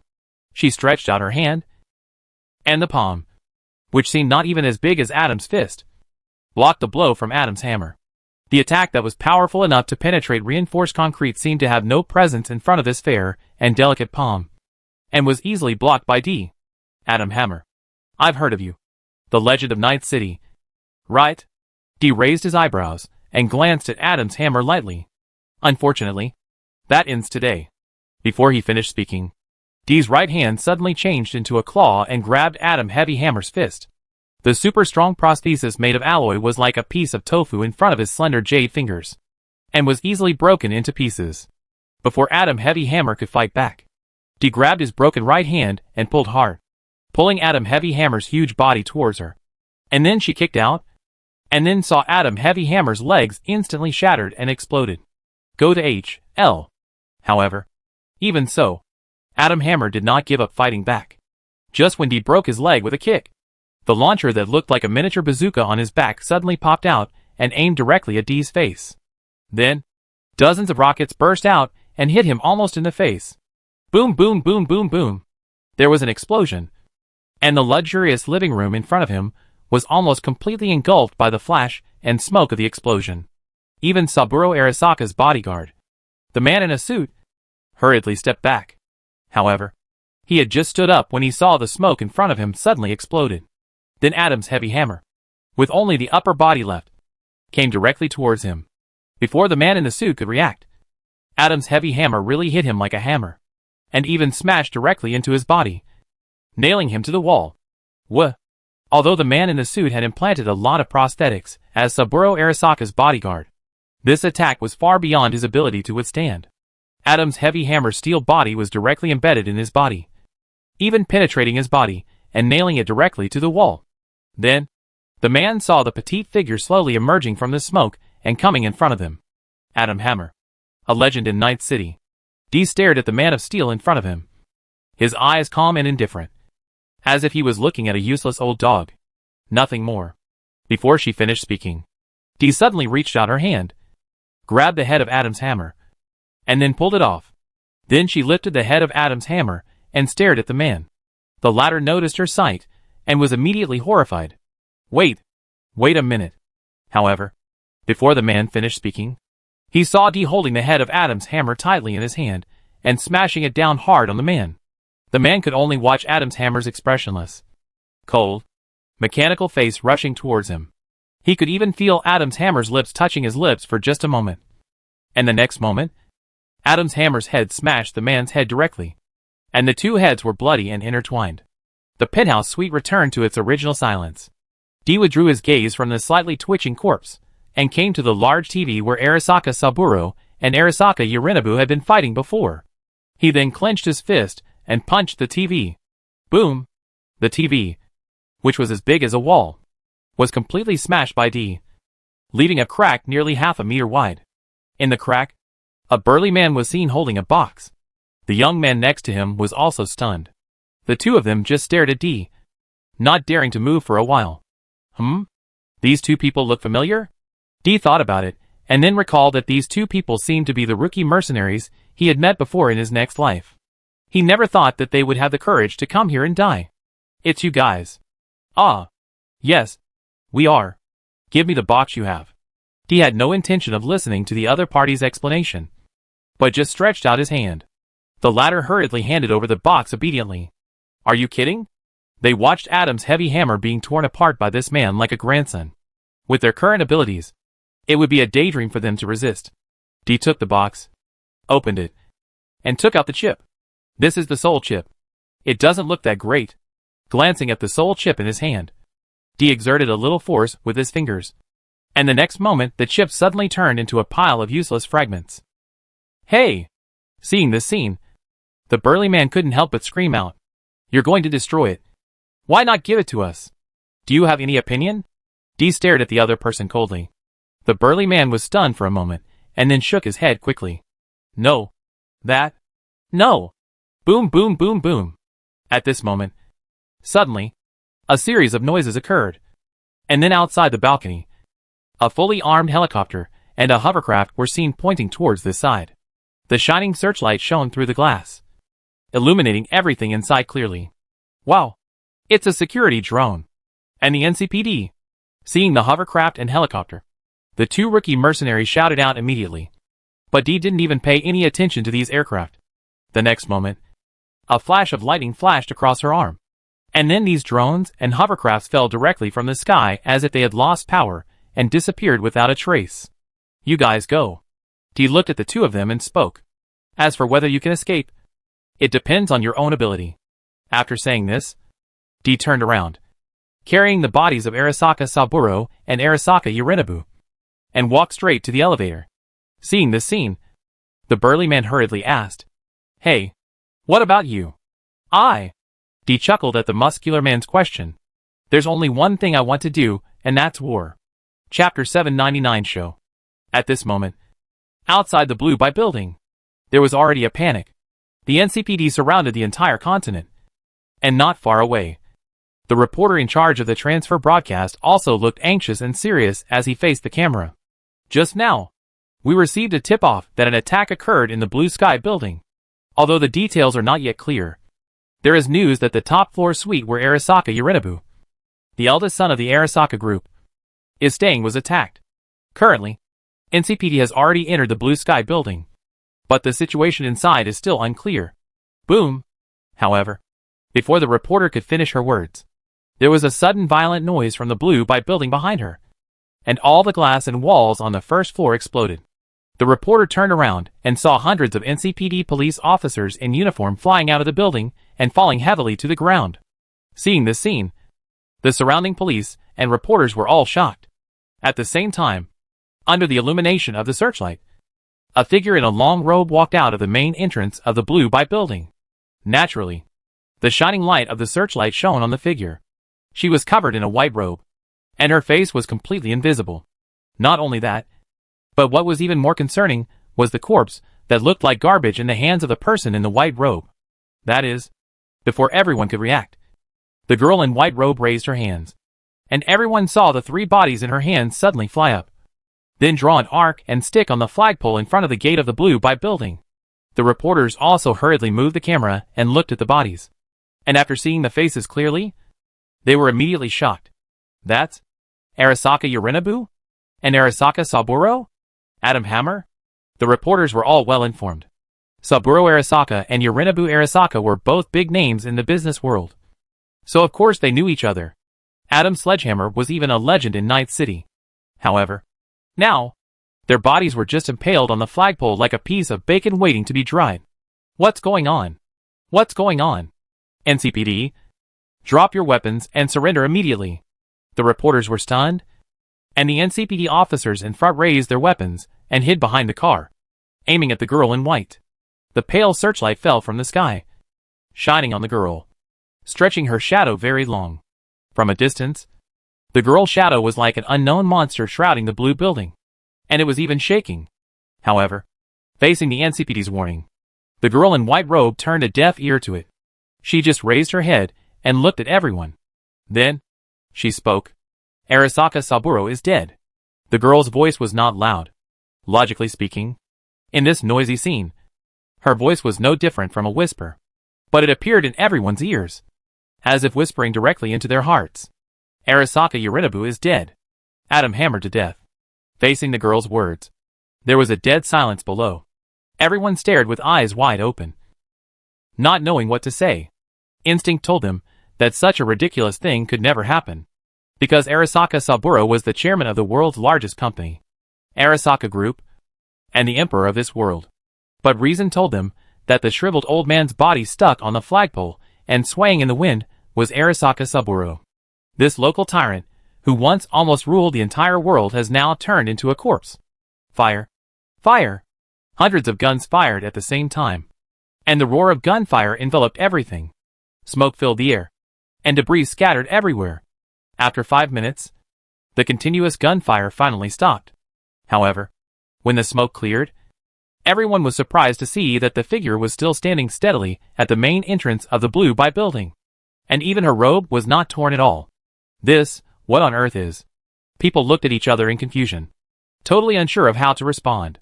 The other side had no intention of fighting back, but their attacks had no effect at all. Just when everyone was puzzled, the girl reached out, grabbed her robe, and then threw it away. The next moment, everyone's eyes widened in surprise. Under the illumination of the searchlight, the girl in front of me was wearing crimson armor. Her platinum-colored hair radiated a halo-like brilliance, and her soft face was beautiful beyond imagination. Clean, soft, and luxurious. That was not beauty in some instinctive sense, but an idealized human form. People in this world have different definitions of beauty and ugliness, but no one would not be moved by her beauty when seeing her. That was not simply out of aesthetic considerations, but from the instinctive heart, the desire and praise of human beings for their most perfect goal. White wings appeared from behind the girl, rising high and spreading, emitting a holy light.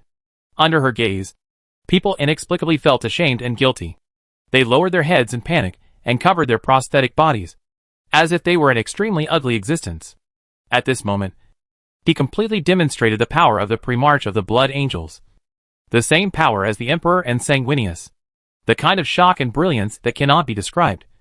She just stood there. You would instinctively recognize her existence, understand her existence, and confirm her existence. No words were needed. No affirmation was needed. She was there, and any human knew who she was and why she was there. Some devout believers have already knelt down, clasped their hands together, muttered in disbelief, closed their eyes, and shed tears of shame. They believe that this is the retribution. The sins of this city are so deep that even God cannot bear to look at them. So what will happen next?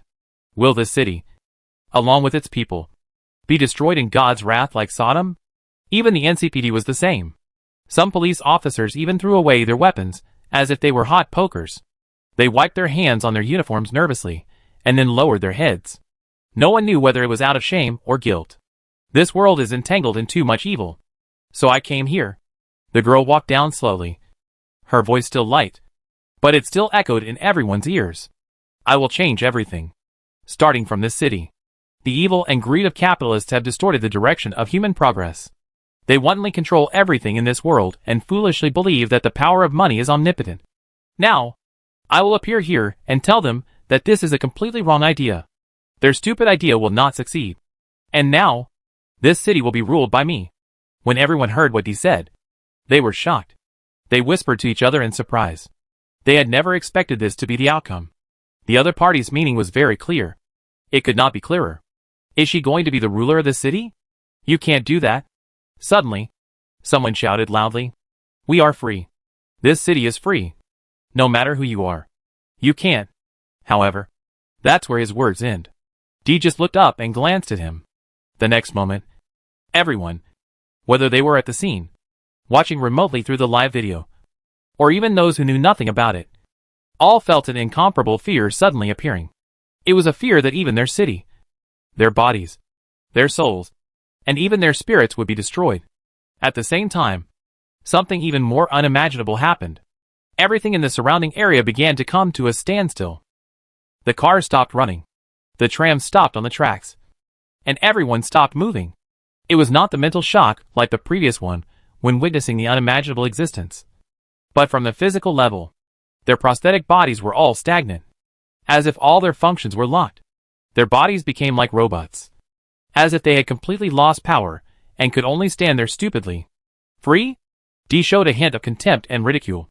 When you connected your mind to electronics, digitized your memories, and abandoned your original body, you lost your freedom.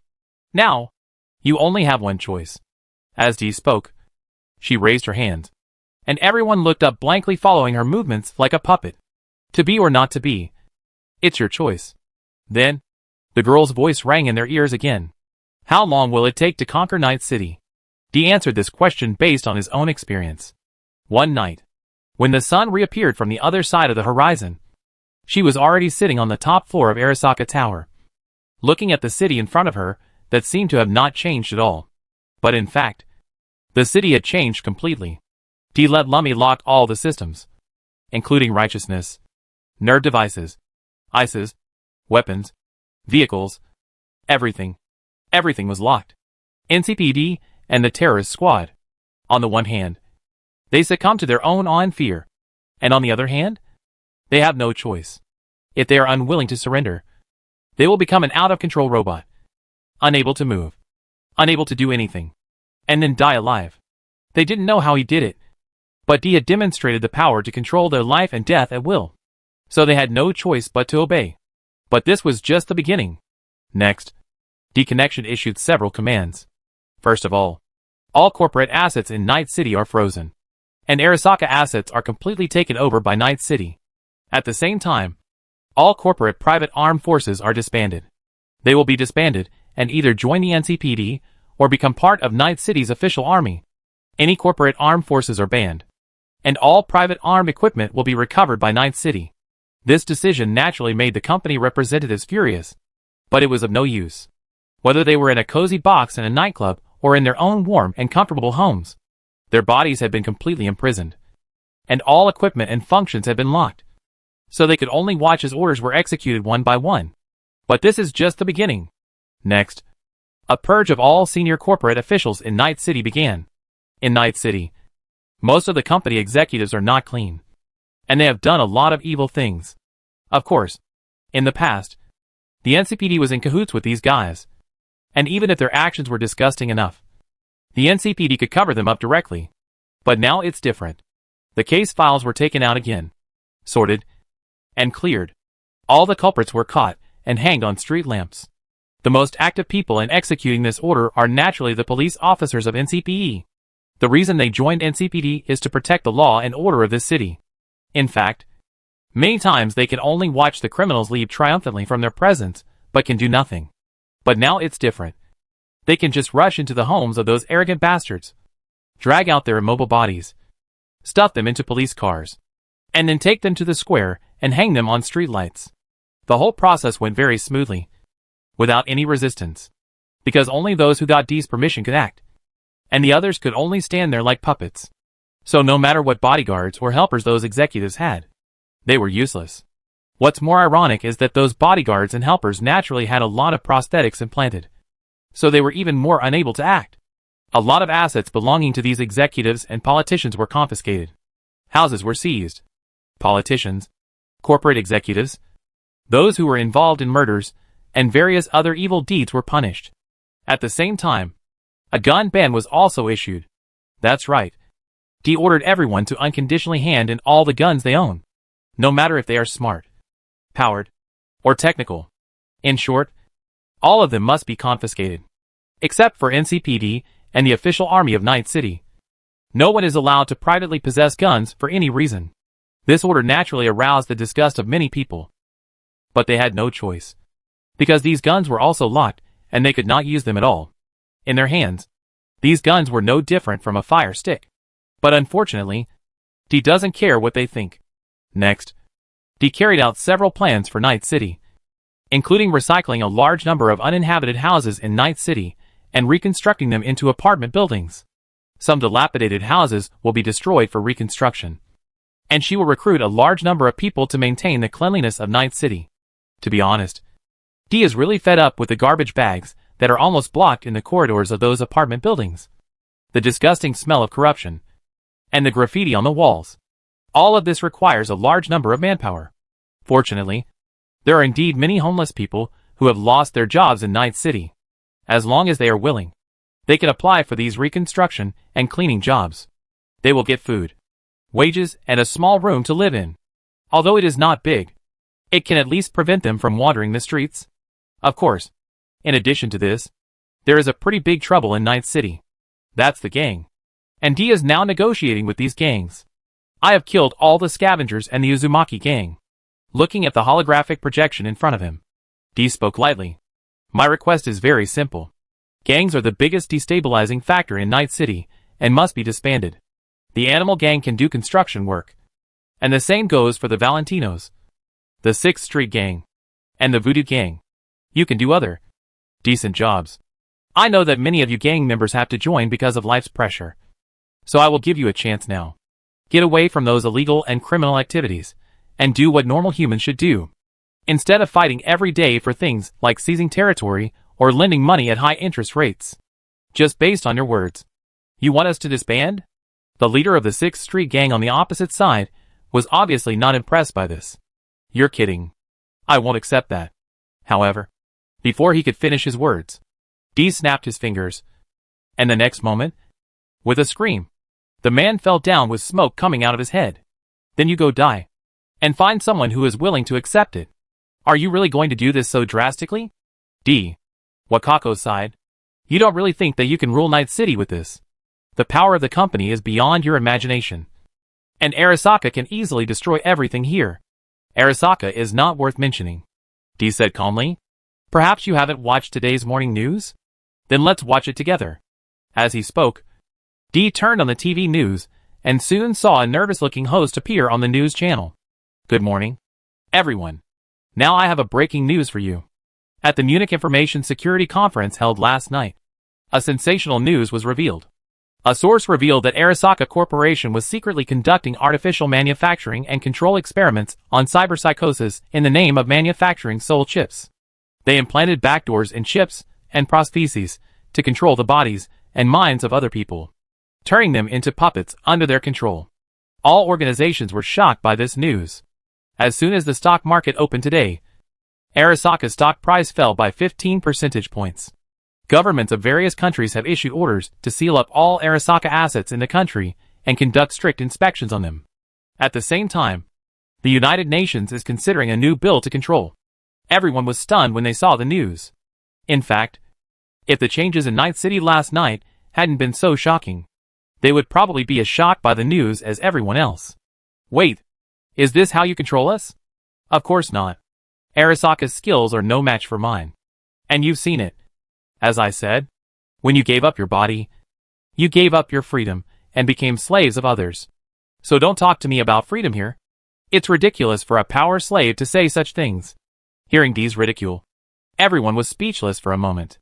As Dee said, they were basically a group of slaves, but they thought they had freedom. But in fact, the company had controlled everything about them, even their bodies. But this is not enough. Wakako frowned. You should understand. D. Night City is sandwiched between New America and the Free State. The reason we can maintain our independence is because of Arasaka. If Arasaka and other companies didn't exist, Night City would have been annexed. I'm afraid that right now, the New America's army is already on its way to Night City. You don't need to worry about that. In response to Wakako's words, D simply raised his eyebrows. No one can shake my rule over Night City, no matter if it's the United States or the New America. Now, I just want you to give me an answer, survival or destruction? Everyone looked at each other and then lowered their heads. The answer is self-evident. Chapter 800 Shock. While everyone was shocked by what Arasaka Group had done, the news of Night City spread throughout the world at the fastest speed, shocking everyone. Indeed, it was surprising that Arasaka Group tried to turn everyone into obedient cybermaniacs through implants. But in fact, given Arasaka's nature, no one was surprised at all that it would do such a thing. At most, it's at the level of oh my god, this damn Arasaka is actually planning to do this. After all, the Arasaka Group has always been notorious, and everyone would believe it if it said it wanted to blow up the earth.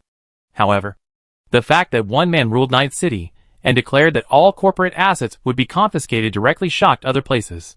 But soon, the situation changed rapidly. Religious organizations around the world responded quickly.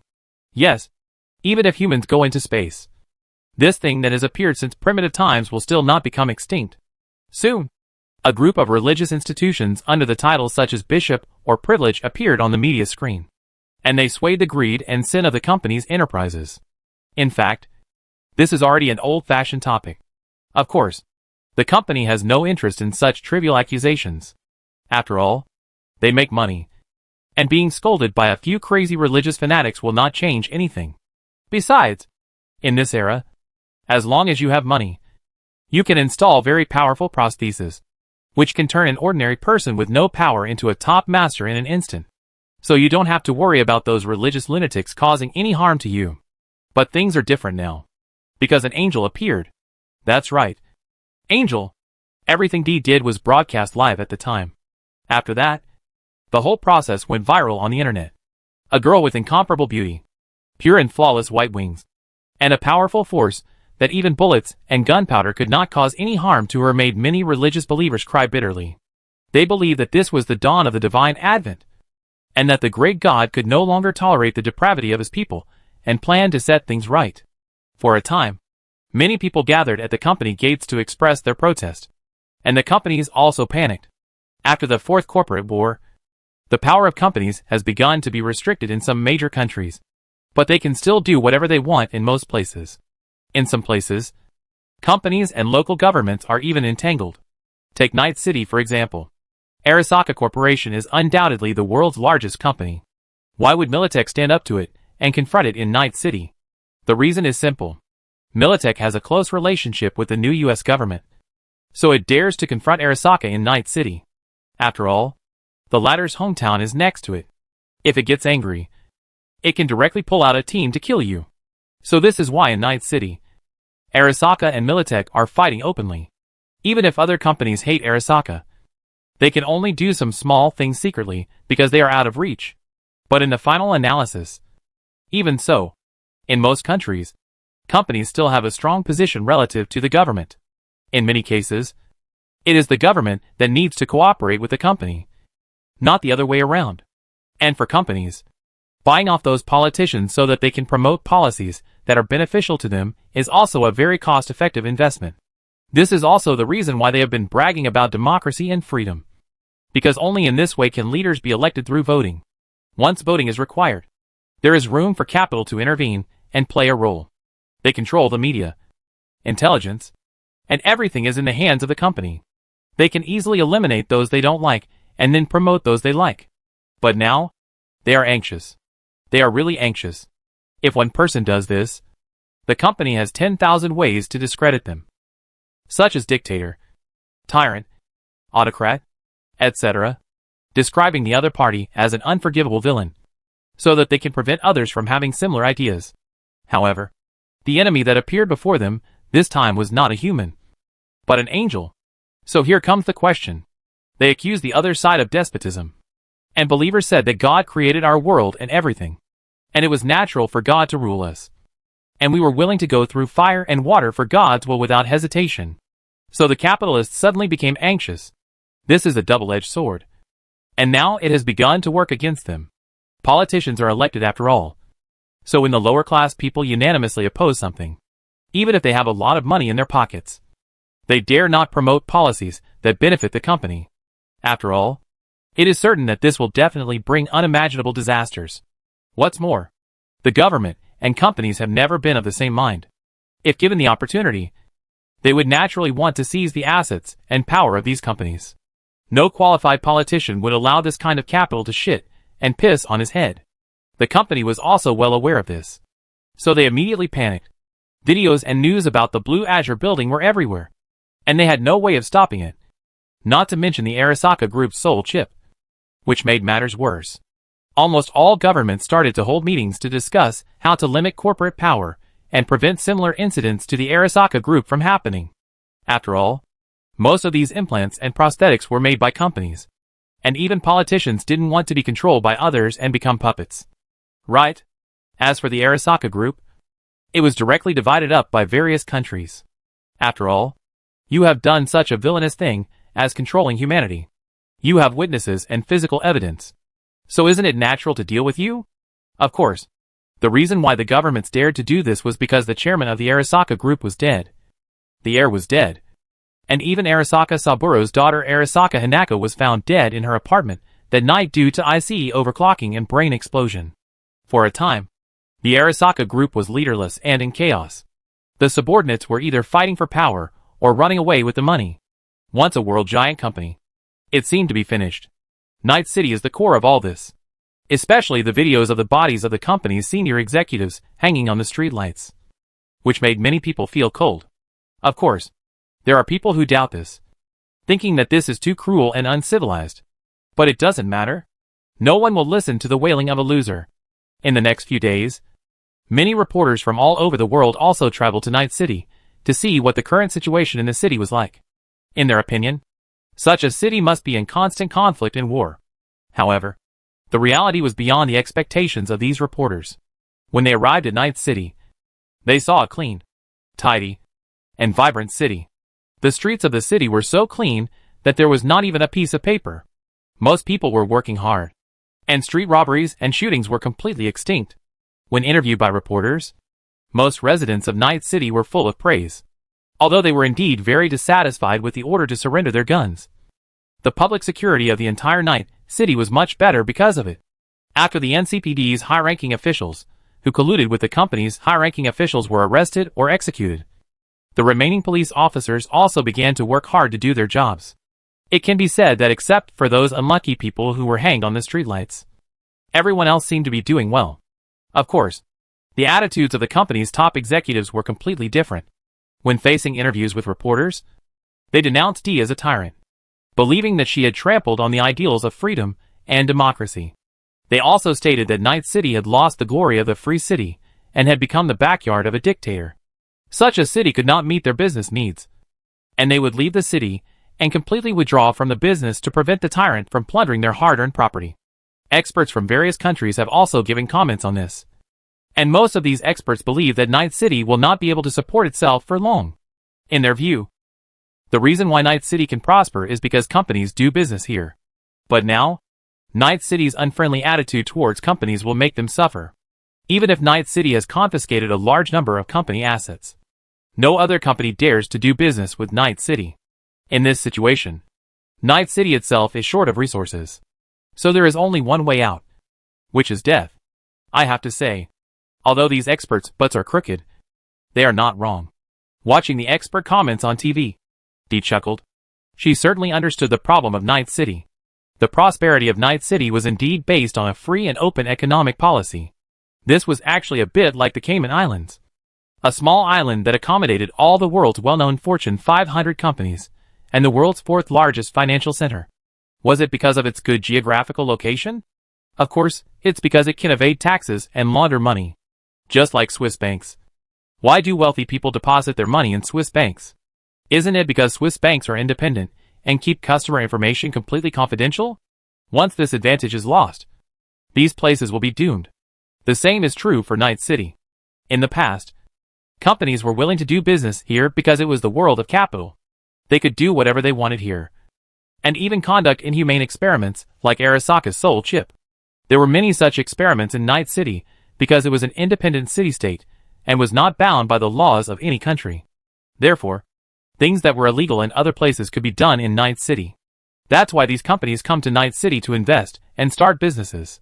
Now that Night City doesn't allow them to do whatever they want, these companies will naturally cut their losses and run away. After all, they have all seen the end of the Arasaka group. If they don't run away, they will be the next. But Dee doesn't care about this little thing. The reason is very simple. On the one hand, although the company left, Night City was not shunned. On the contrary, for many religious believers, with their presence, Night City seemed to have become a kind of religious holy place. According to recent data, many religious believers have tried to make a pilgrimage to Night City these days. However, Night City does not plan to welcome a large number of foreign populations and is in a semi-closed state. As for the other aspect, it is even simpler. Just run away from the company. Can't you create new business yourself? Just then, the communication voice rang in Dee's ear. Sir, the agreed reporter has arrived. Let her in. Yes. Dee turned around and sat back in the chair. Then he saw the door open and a female reporter walked in, followed by a photographer. The moment they saw Dee in front of them, their steps froze, and an expression of disbelief and confusion appeared on their faces. Of course, Dee knew what was going on. After all, his 99 points of charm were real.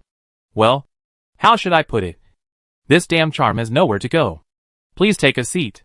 Dee looked at the two and snapped his fingers. At this moment, they seemed to come back to their senses from a trance, and hurriedly sat down on the chairs obediently. As obedient as elementary school students. This was of course also the influence of Dee's charm. Just like Duanmu Huai himself had a large-scale aura of fear, Dee also had a similar temptation aura. Anyone who saw Dee within a certain range would go through a round of will identification. If the will identification failed, they would enter a state of charm. And the charm state was almost permanent and could not be eliminated. Of course, in the game, the initial favorability is high.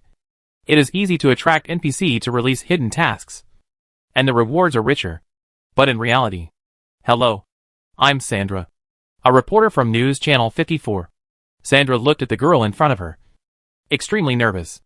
Although there were no fully armed security guards here, and the other party seemed very gentle. Just looking at the girl in front of her, Sandra felt ashamed of herself. As if compared with this holy and perfect existence, she was like a tainted defect. Even if she didn't say anything, just standing here was enough to highlight all the ugliness and defects of others. Don't be so nervous, Miss Sandra. Dee laughed and looked at the female reporter in front of her eyes. Just call me Dee. Can the interview start? Certainly. Dee's voice was like a clear spring, calming Sandra's trembling heart. She took a deep breath, then came to her senses, looked at Dee again, and regained a bit of calm. So, after calming down, Sandra resumed her duties as a reporter and asked Dee many questions, such as the future plans and visions for Night City, and what kind of reforms Dee planned to make within Night City, and other issues that the citizens of Night City were concerned about. Dee answered these questions one by one. When the interview was about to end, Sandra stared at Dee and asked the last question. Did you know that the new president of the United States, Miles, has publicly called for Night City to be reincorporated into the new United States? I have heard of it. Dee nodded. She certainly understood what this meant. After the last war, due to the intervention of the Arasaka group, the war between New America and the Free State stopped, and the two sides reached a nominal unification. Night City became an independent city-state because of Arasaka. Now, with the end of the Otama, the city of Night falls into its own hands. The new United States obviously wants to recover the city of Night and completely unify the entire North America. So, what do you think of President Miles' request? View? Dee smiled slightly when he heard Sandra's question. New America is not worthy of my concern. Night City is my city, and this will not change. If Miles is foolish enough to want to occupy the city, then I will let her know. The consequences of this matter are something that New America cannot afford. Chapter 801 Who is Afraid of Whom? Dee had long anticipated that the New America would extend an olive branch to him. The reason is simple. As a modern feudal religious country, the United States has always been a group of religious lunatics. The so-called chosen country and God's people are also one of the foundations of the United States. Since the end of the Unification War, President Miles has always wanted to completely reunify the United States. After all, the two sides in the previous Unification War were evenly matched, and it was Arasaka who intervened to give both sides a way out. And finally the New America and the Free State signed an agreement. However, the Free State only joined the New America in name, and did not truly recognize the New America. For President Miles, if she could get Dee's approval, then as a religious country, it would be equivalent to getting God's approval.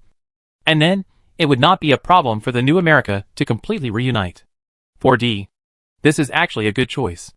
As long as he joins forces with Miles and strengthens the strength of the New America, he can in turn force the mastermind behind the scenes to show up. However, why? Duanmu Huai has never liked the United States.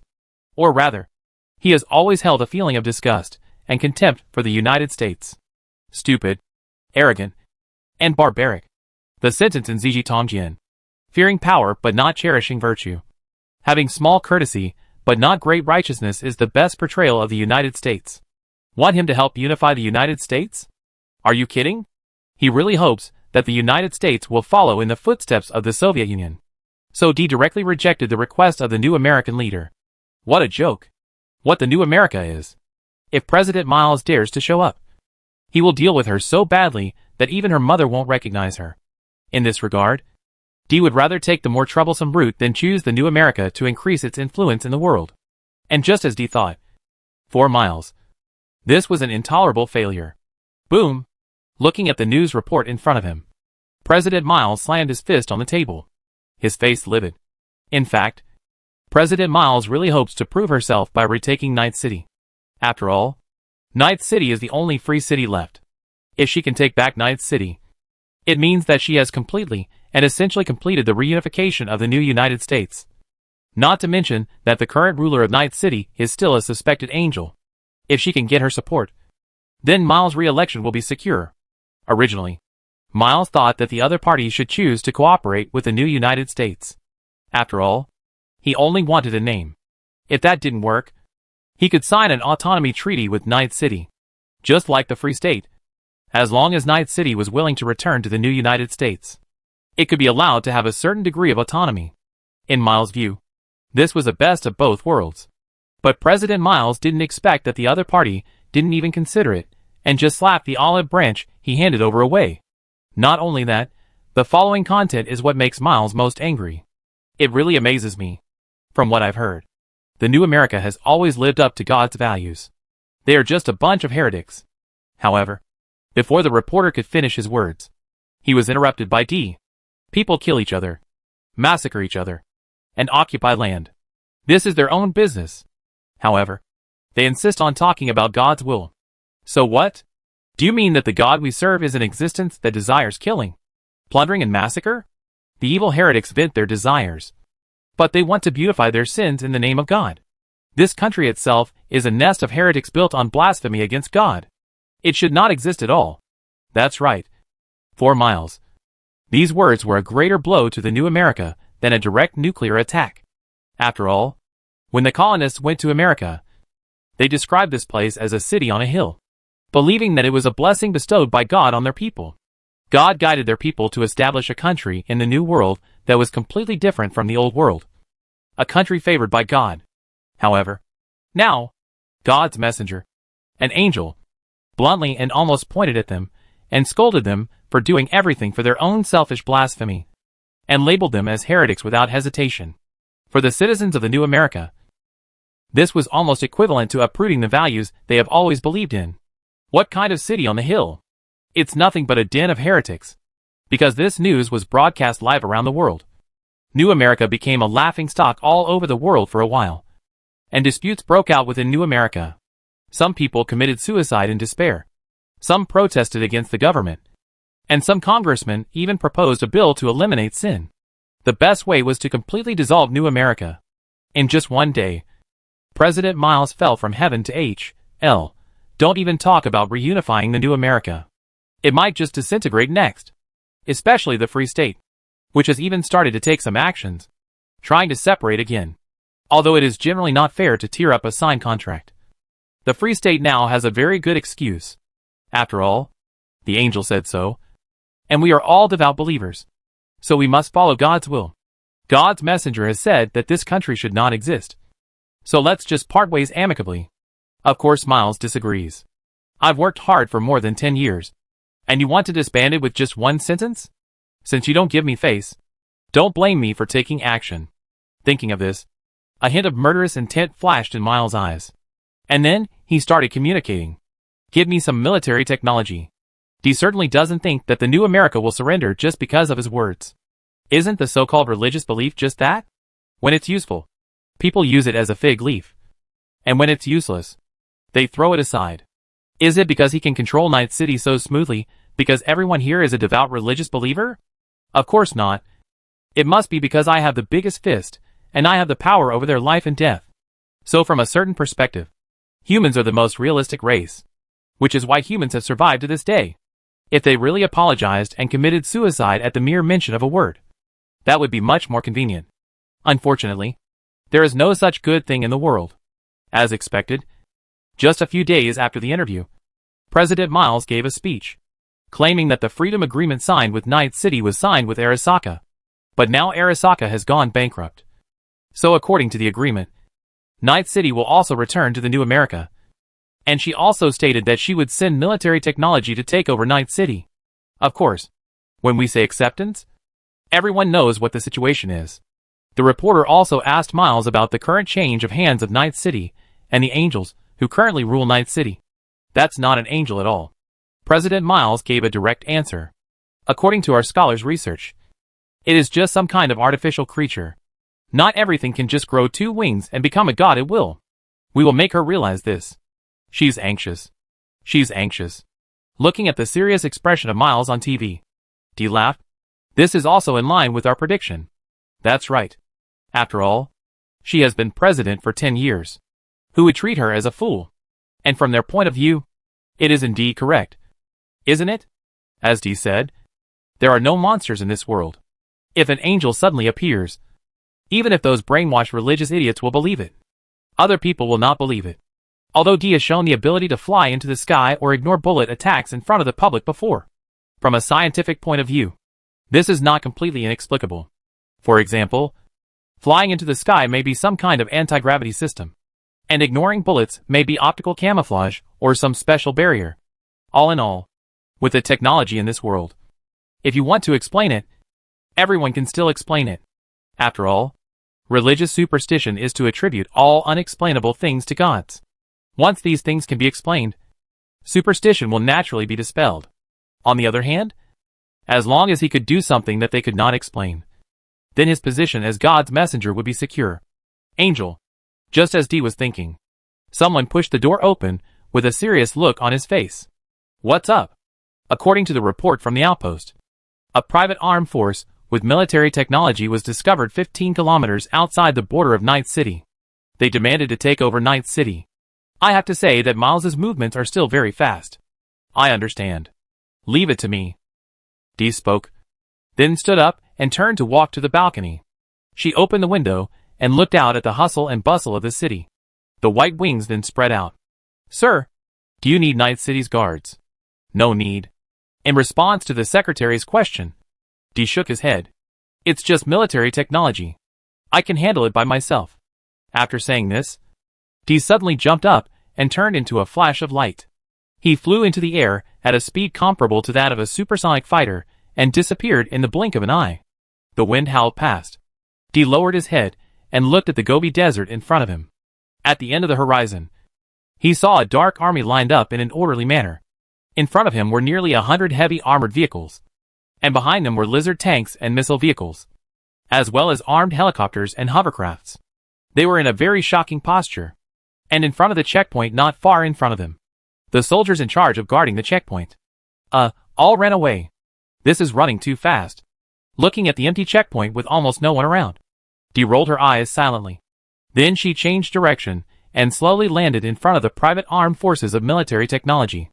Seeing Dee falling from the sky, the soldiers were quite surprised and nervous. They clenched their weapons and aimed the black muzzles of their guns at the angel girl. Oh, as expected, charm is still not enough in this area. Looking at those soldiers who were a little shaken, but still insisted on fighting with him, Dee sighed silently. Charm is indeed very useful in accepting missions, getting rewards, or persuading others. But in face-to-face battles, the effect of charm is actually not very obvious, especially when fighting against a large army. The so-called beauty that can overwhelm a country is just an exaggerated metaphor. The fact is that even if Dee has 99 points of charm, it is impossible for these soldiers to turn against him with just a smile. On the contrary, the aura of fear is more useful at this time.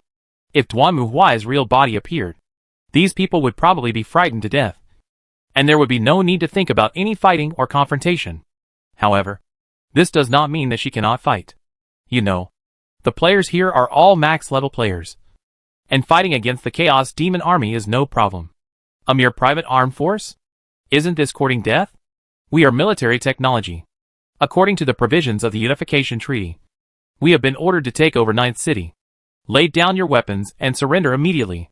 Soon, the roar of the military technology commander was heard from the loudspeaker, and Dee just raised his eyebrows when he heard the roar. Accept? This is my city. How dare a mere blasphemer run wild here? Put down your weapons immediately, or we will shoot. However, the other party obviously did not intend to listen to Dee. With an order, the soldiers quickly raised their weapons and aimed at the girl in front of them. Foolish mortal. At this moment, Dee also smiled. She spread her wings, flew into the air again, and looked down at the people on the ground. You guys want to fight against God? You really don't know how to live or die. In this case, I will let you feel the power of God. Coming. Hearing Dee's answer, the commander of the military technology team's expression changed slightly, and he tightly gripped the walkie-talkie in his hand. Everyone, please pay attention. Activate reflection wave interference. As the commander spoke, a radar vehicle soon emitted strange waves, covering the entire military technology force. Since the military technology dared to come, they certainly didn't come to die. They also secretly studied Dee's combat ability. In their opinion, although Dee's combat ability was very strong, it was not so strong that it could not be resisted. However, the other party's ability to invade and interfere with implants and weapons at will was her biggest threat. Therefore, military technology has also come up with a solution, which is to directly use interfering radio waves to completely block all external manipulation. Although we don't know how the other party did it, it is very likely done by hackers. In this case, as long as the communication port is locked or blocked, the outcome of being manipulated by the other party can be avoided. I have to say, the idea of military technology is good provided that Dee follows their script. Unfortunately, however, Dee had no intention of following their script.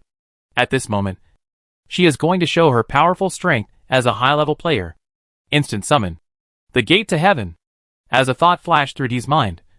The next moment, a dazzling light descended from the sky. Then, everyone was surprised to see a pure white gate and castle emitting sacred light emerging from the thick clouds and appearing behind Dee. What is that?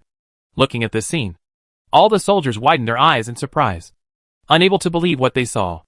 But for Dee, this is just the beginning. Chant, twin flames. Chant, pure white altar. Chant, the ancient relics of the sacred beast. Chant, baptism of the egret. Chant, immaculate hymn. Soul cards flashed from Dee's fingertips. And then, a tank-sized tiger with flames all over its body appeared out of thin air. With a shocking roar, a white-winged dragon flew out from the clouds, and a group of white falcons almost the size of helicopters roared down and circled over the battlefield. What is this? What exactly is this? Looking at all the incomprehensible things before their eyes, the soldiers of military technology finally panicked. Is this some kind of illusion? Am I hallucinating because I've watched too much Mutuo? Impossible. Why does something like this exist in this world? Everyone stay calm. Seeing his men begin to panic, the commander also started to roar in anger. Don't be afraid. They are just a group of wild beasts. Not worth mentioning at all. As long as we... However, before the commander could finish his words, he saw Dee raise her right hand, and another soul card emerged from between her fingers. Chant, ancient guardian. The earth began to tremble. The next moment, the ground collapsed, and everyone stared with wide eyes, watching a steel giant several dozen meters tall emerge from the ground. The heavy armor was assembled out of thin air, and in the blink of an eye it turned into a huge steel knight, holding a giant sword. It stared coldly at the military technology vehicles and plastic figurines at its feet. Seeing this scene, the commander of the military technology team's mind went blank. He didn't even know how to react. At the same time, Dee had raised his hand, pointed at the target in front of him, and then gave an order. Destroy them. The next moment, a brutal battle began. Chapter 802, Shock. In the Cthulhu world, Dwanmu Huai still remembers that there was a victim who once wrote these words in his diary. The oldest and strongest human emotion is fear, and the oldest and strongest fear is the fear of the unknown.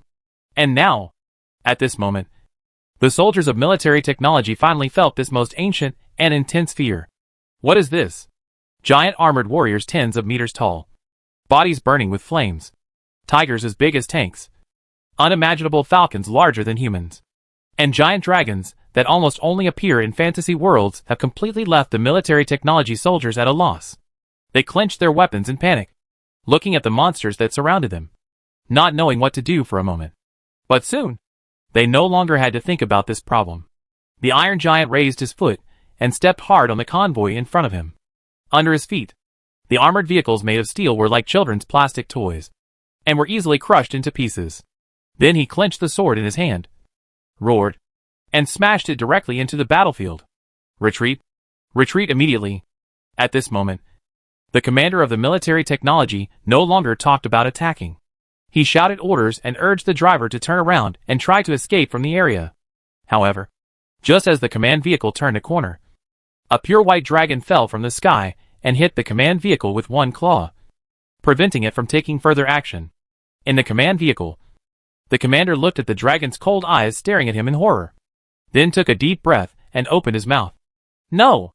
At this moment, the commander almost instinctively pushed open the car door, turned around and ran. But then the howling flames turned into a torrent, completely enveloping him and turning him into nothing. Bang! Bang! Bang! Bang!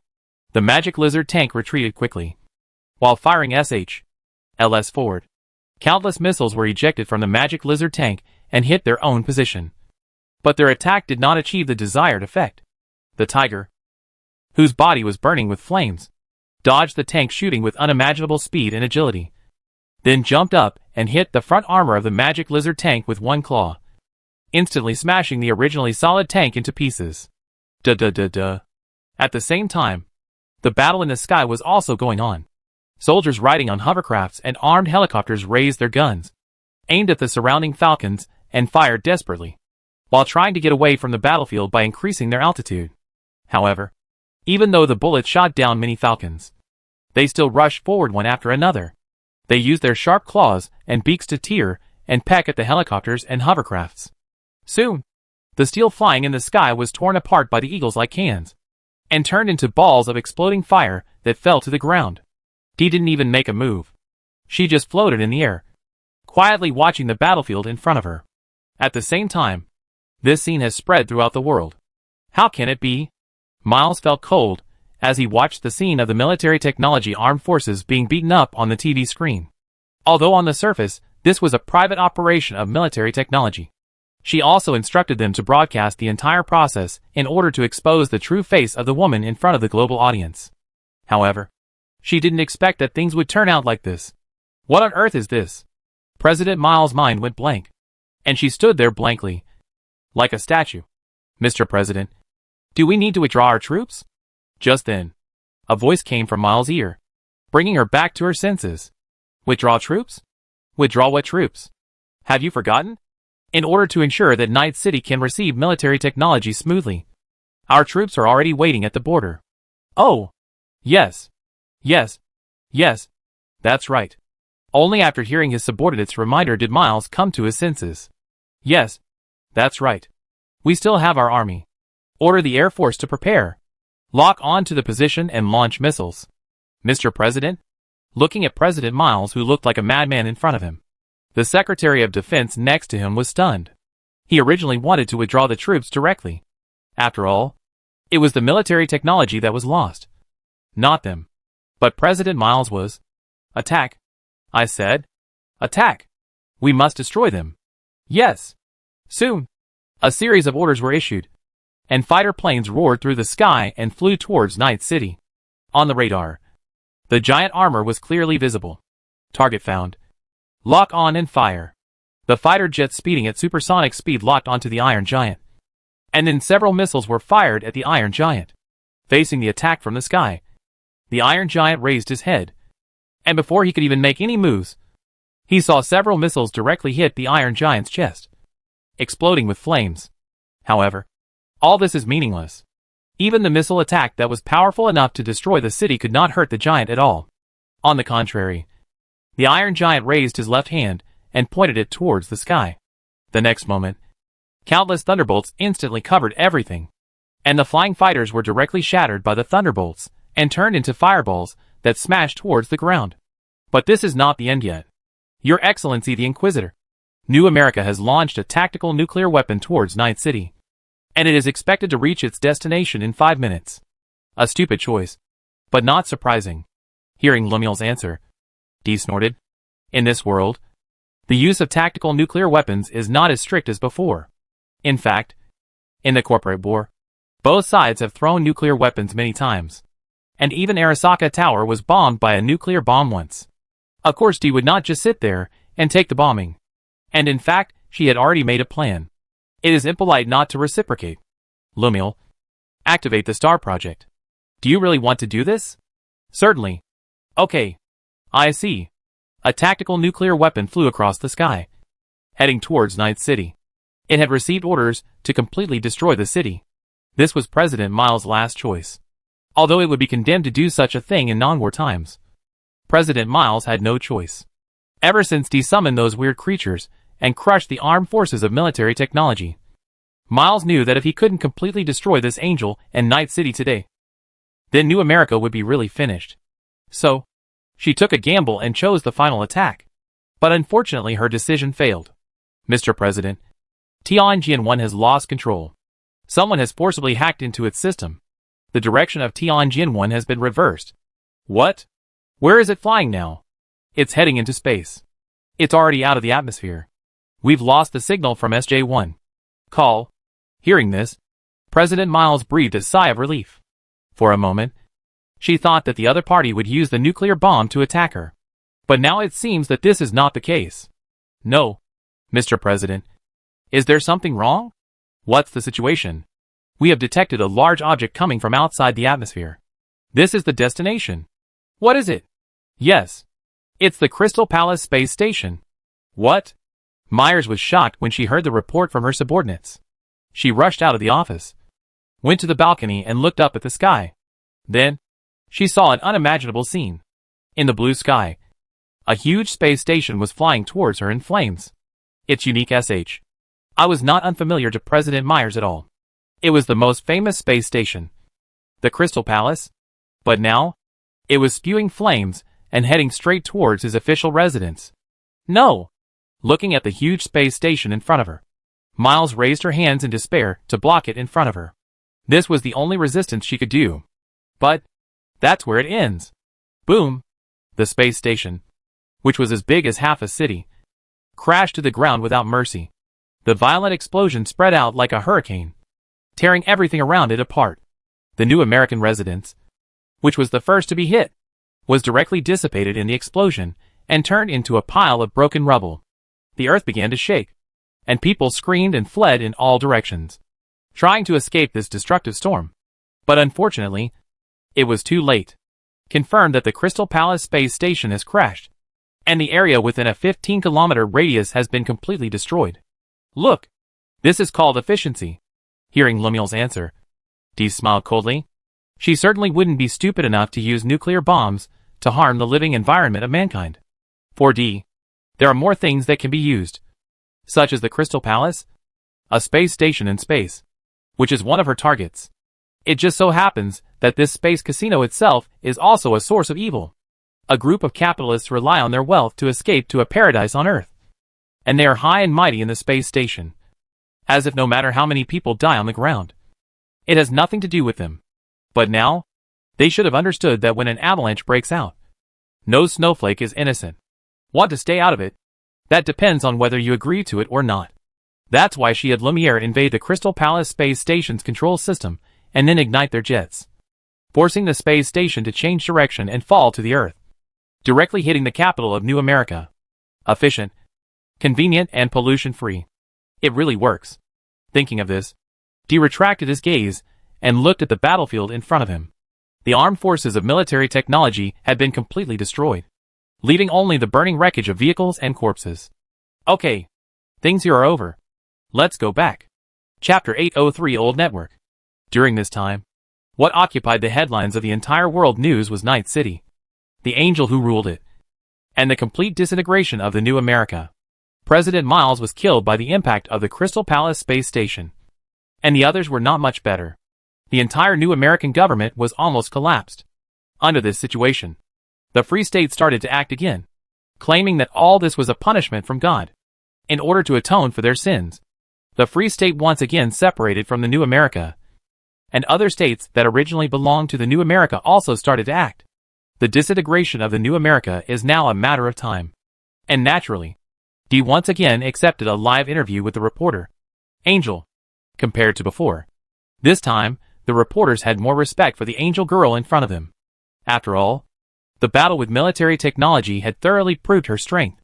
No matter whether this girl was an angel, an alien, or something else, at least she did have the power to fight against a private armed force alone, which was terrifying enough. Regarding the war between military technology and Night City some time ago, do you have anything to say? I don't have anything to say. Facing the camera, Dee shook his head. Night City is now under my rule. Military technology's approach is to invade the territory I rule. As a ruler, I certainly won't allow this to happen. So I destroyed them. It's that simple. Rumor has it that the Crystal Palace space station fell to Washington, and you were involved. I did it. But why did you do this? According to reports, this disaster caused tens of thousands of casualties. So what? However, facing the reporter's questioning, Dee interrupted her calmly. The new America has launched an attack on us. So the new America is our enemy. It is only natural to destroy the enemy. Is there any problem with that? But most of them are civilians. As far as I know. Wasn't the President of the new United States elected by these civilians? Since they did not prevent all this from happening, these civilians are also accomplices. In my opinion, they are not innocent at all.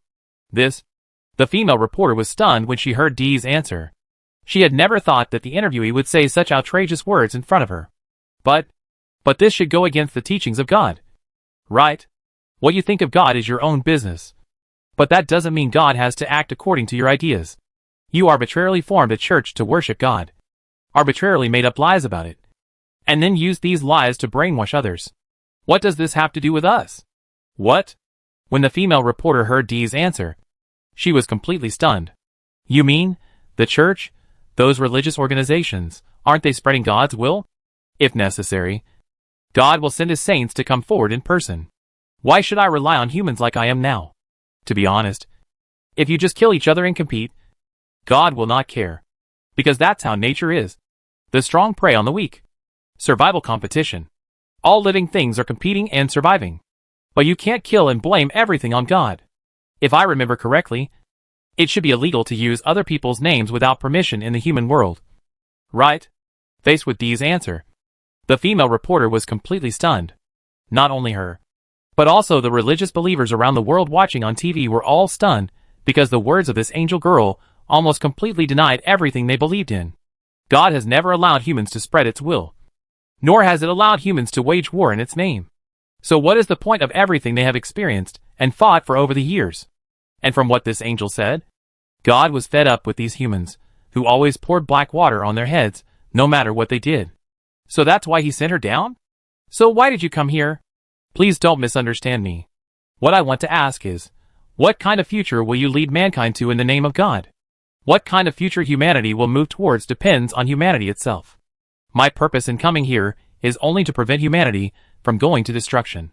Do you mean that mankind will perish? Hearing this, the female reporter suddenly became nervous. Can you please tell me what the human race has done wrong to lead to extinction? What should we do? After hearing the female reporter's question, Dee was silent for a moment, and then said only one sentence. Watch out on the other side of the black wall. The live broadcast of the visit was not long, but it caused unimaginable shock and waves around the world. The first to be impacted was religion. After all, the messengers of God had directly and clearly said that those religious organizations that acted in the name of God had nothing to do with God. And at the same time, everything they preached was not the will of God. Therefore, the believers were also extremely angry and began to accuse these religious institutions of deceiving the people. And the latter were also in a mess. I don't know what to say. Of course, apart from this, the issue that people are most concerned about is the destruction of mankind. After all, even angels appeared for this. Which means that humans in this world are indeed facing the fate of extinction. Not only that, the other party also gave a reason. The other side of the black wall. Old web. A long time ago, the world's network was fully covered. But then the hacker god Patmos destroyed the original network, causing a large number of AIs to roam. So the network monitor created the black wall to completely isolate the original old network. This is why people now use local area networks. If this is compared to reality, it is equivalent to the world's human beings hiding behind a barrier called the black wall and living their own stable lives.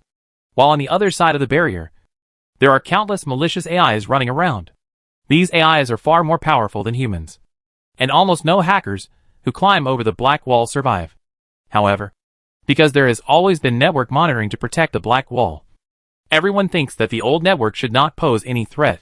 In fact, although some people think that the old network problem must be completely solved, for most people, the old network has long been isolated from their lives.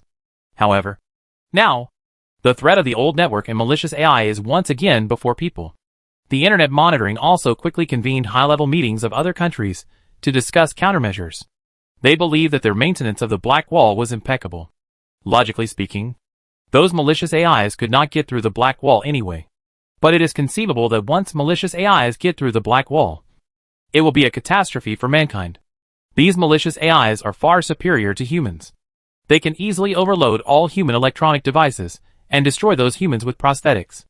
It can be said that they will physically send humans back to the Stone Age. Any networked electronic products will become accomplices of malicious AI. At that time, everything humans have will become their enemy. How to solve this problem? For people in this era, this is indeed a difficult problem to solve. In this era, all networks are interconnected, and everything people know is circulated on the internet. Cutting off the internet is just like giving up breathing. In this case, if you want to eliminate the threat from the old network, what should you do? To be honest, even D doesn't have a good solution for this. How is it going? Looking at the terminal in front of him, D frowned and asked. And Lumiel quickly gave an answer. The situation is very dangerous. Danger? Yes, Judge. The old network is completely out of control. According to my investigation, they have even lost the support of the physical level and can survive only by relying on themselves. This is not just a network. It is a plane. A whole new world. You mean? Even if we destroy the core server of the old network, we can't completely destroy this network? Yes. TSK. D let out a sigh when he heard Lumière's answer. That damn bastard really knows how to find a place. Damn. I really can't get this thing done. Although Duanmu did not understand the principle that Lumiel said, he had almost guessed the current situation of the old network. Just like the war between the old saints and the deathly haunted that lasted for millions of years. It created the current subspace. The old network that was originally blown up and isolated also produced something similar to the subspace or shadow plane due to the uncontrolled evolution of malicious AI in the past few decades. That is to say, even if he destroyed the servers of the old network, he could not destroy the electronic network world unless he went directly into it. Is there any way I can get into the old network? I can use this world's mutuo system to put your spirit into it, Judge. But I don't think it will last long. After all, Judge, your power is too strong. If it conflicts with the malicious AI of the old network, the aftermath is likely to completely destroy the mutuo equipment you are wearing. In that case, Judge, your consciousness is likely to be directly trapped in the old network and unable to escape. So troublesome. Hearing Lumiel's answer, D frowned. She was 100% sure that the culprit was hiding in the old network. However, as Lumiel said, fighting the enemy on their territory was not a wise choice. In that case, thinking of this, D's face darkened slightly, and a hint of murderous intent flashed across his face. Then let's turn it around and let them attack directly. Lumiel, can we remove the Black Wall? Your Excellency the Inquisitor? I have to say, Lumiel was shocked to hear D's question. Once the Black Wall is removed, the malicious AI will immediately spread throughout the entire network. And at that time, by then, the idiot hiding in there will have to come out even if he doesn't want to. D interrupted Lumière. Remember, Lumiel, this is just an illusory, uncertain future. No matter how many people we kill here, they are just numbers of possible losses for our era. Once this future is completely destroyed, it will be impossible to fix it with the past. We are not here to save this world. Remember this, and I have also warned them. Do you understand? Yes, Your Honor. I understand. Can you do that? I need some time. Get it done as soon as possible. Yes. Chapter 804 Soul Matrix. In the dark abyss, countless pieces of information are intertwined with each other, and everything here is being torn, trembling, and evolving invisibly. However, deep within all of this, there is an even greater existence hidden. Impossible. Looking at the battle scene in front of him, the black shadow roared like a wild beast. It's impossible that this consumed the power of the pillars. I finally found such a future. But why? Why is it like this? Who is that woman? Why can she release such a powerful magic power in an environment without spirit particles? The shadow stared at the screen fiercely, his tone full of anger and anxiety. The future was uncertain. So even with its ability, it was difficult to find such a future. It was not easy to find an existence that could destroy those magicians from the infinite future. And it was even more difficult to materialize it into reality. If it weren't for that damn bastard who repeatedly sabotaged his plans and even destroyed Tiamat, he wouldn't want to implement such a risky plan. However, now this plan seems to have come to nothing? Who is this woman? How did she do all this in a world where spirit particles are almost exhausted? The Black Shadow didn't know and wasn't sure. But now it seemed that it had to change its strategy. The world was already terminally ill, especially since they were foolishly trying to transfer their souls into data. This was exactly what the Black Shadow expected. Originally, according to his plan, as long as those stupid idiots in the future converted all their souls into data, he could remove the restrictions of the Black Wall, and then use malicious AI to infect and control those digital souls, and then completely turn them into his puppets. By then, he could easily destroy everything. But now, because of that woman's interference, his plan failed again. The soul chip plan of Arasaka Corporation was completely destroyed, and thus his own plan could not be implemented. Not to mention, it now seems that the other party is obviously well prepared. Even military technology and New America can't stop her, and even let her influence the world in turn. No solution anymore. Thinking of this, Black Shadow made a decision. I had hoped to spend more time to prepare myself thoroughly, but now it seemed that this was no longer possible. If I didn't take the initiative, once the other party took the initiative, then all my efforts to come to this world would be in vain. In that case, then I will take the initiative to attack. The Black Shadow slowly raised his hands, and as he moved, everything around him began to shake. The dark wall in front of him that originally sealed everything off also gradually began to collapse. Your Excellency the Inquisitor! A shrill alarm sounded, and he slowly opened his eyes and yawned. What's wrong? Lumiel? The situation is not good. The Black Wall has collapsed. What? The Black Wall collapsed? After hearing Lumiere's report, Dee shuddered and suddenly came to his senses. You acted so quickly? Why didn't you inform me in advance? It wasn't me, Your Honor. It was someone who destroyed the Black Wall from inside the old network. Now those AIs have completely escaped, and the entire network is close to being paralyzed. What? This guy is so quick. I have to say that Dee was a little confused when faced with Lumiere's report. After all, the other party had always been timid before, so she thought that the other party would be timid to the end this time. That's why she thought about letting Lumiere take the initiative to destroy the Black Wall. But she didn't expect that the other party would not be timid this time and planned to rush over directly. How's the situation in Night City? I have immediately locked down Night City's peripheral network address and completely cut off the external communication terminal. Currently, the situation in Night City is relatively stable. Fortunately, I discovered it in time. At this point, Lumiere was relieved. Fortunately, she was analyzing the Black Wall according to Dee's order at that time, and she found that the Black Wall was collapsing. So Lumiere evacuated immediately, deployed the firewall, and cut off the external physical connection, ensuring the internal network security of Night City in the first place. But even so, some problems have arisen. For example, flights to Night City almost lost contact in an instant, and the situation is unclear now. Activate the radar to search the surroundings and determine the situation nearby. Wake up everyone immediately. At this moment, Dee also knows that it is important. The Black Wall collapse is almost tantamount to encountering nuclear bomb attacks in the world at the same time. At least various online communication connections do not need to think about it. Considering the implantation of people in this world, many people will die directly from malicious AI invasion. Secure an external communication line. We need to know what's happening in other places. Yes. Soon. All the department heads of Night City gathered and came before Dee. When they learned from Dee that the Black Wall had collapsed, they were all shocked. Black Wall collapsed? How is that possible? Black Wall has always been maintained by network monitoring. If something happened to Black Wall, they should have notified us immediately. Now that we have lost contact with the outside world, what should we do next? Follow my orders. Facing the chaotic subordinates in front of him, Dee frowned and waved his hand violently. First, we need to ensure Night City's internal security. I have already had people cut off Night City's external network connection to prevent malicious AI intrusion. Fortunately, for most people, external network connection is not very important. But we must be vigilant about the development of the situation and issue a warning as soon as possible, requiring all citizens to pay attention to safety. Clear. Secondly, we need to send people to other cities to check the situation. Satellite communications have been completely cut off. At this time, We could only use manpower. I remember that there seemed to be several radio towers outside Night City? Yes, Lord Angel. But those radio towers are very old. Do everything possible to fix it.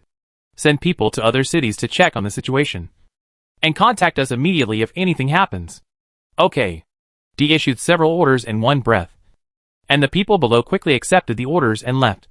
But soon, a representative from the Aviation Administration rushed into the office with a grim face. Report? Report to the Angel. The situation is not good. We have lost contact with the flight that left Night City. There is another flight approaching Night City. But no matter how we call, there is no response. I see. I'll go check out the situation. Of course. D also knew that this was a big problem. If these passenger planes fell in Night City, it would be a lot of fun. So she nodded.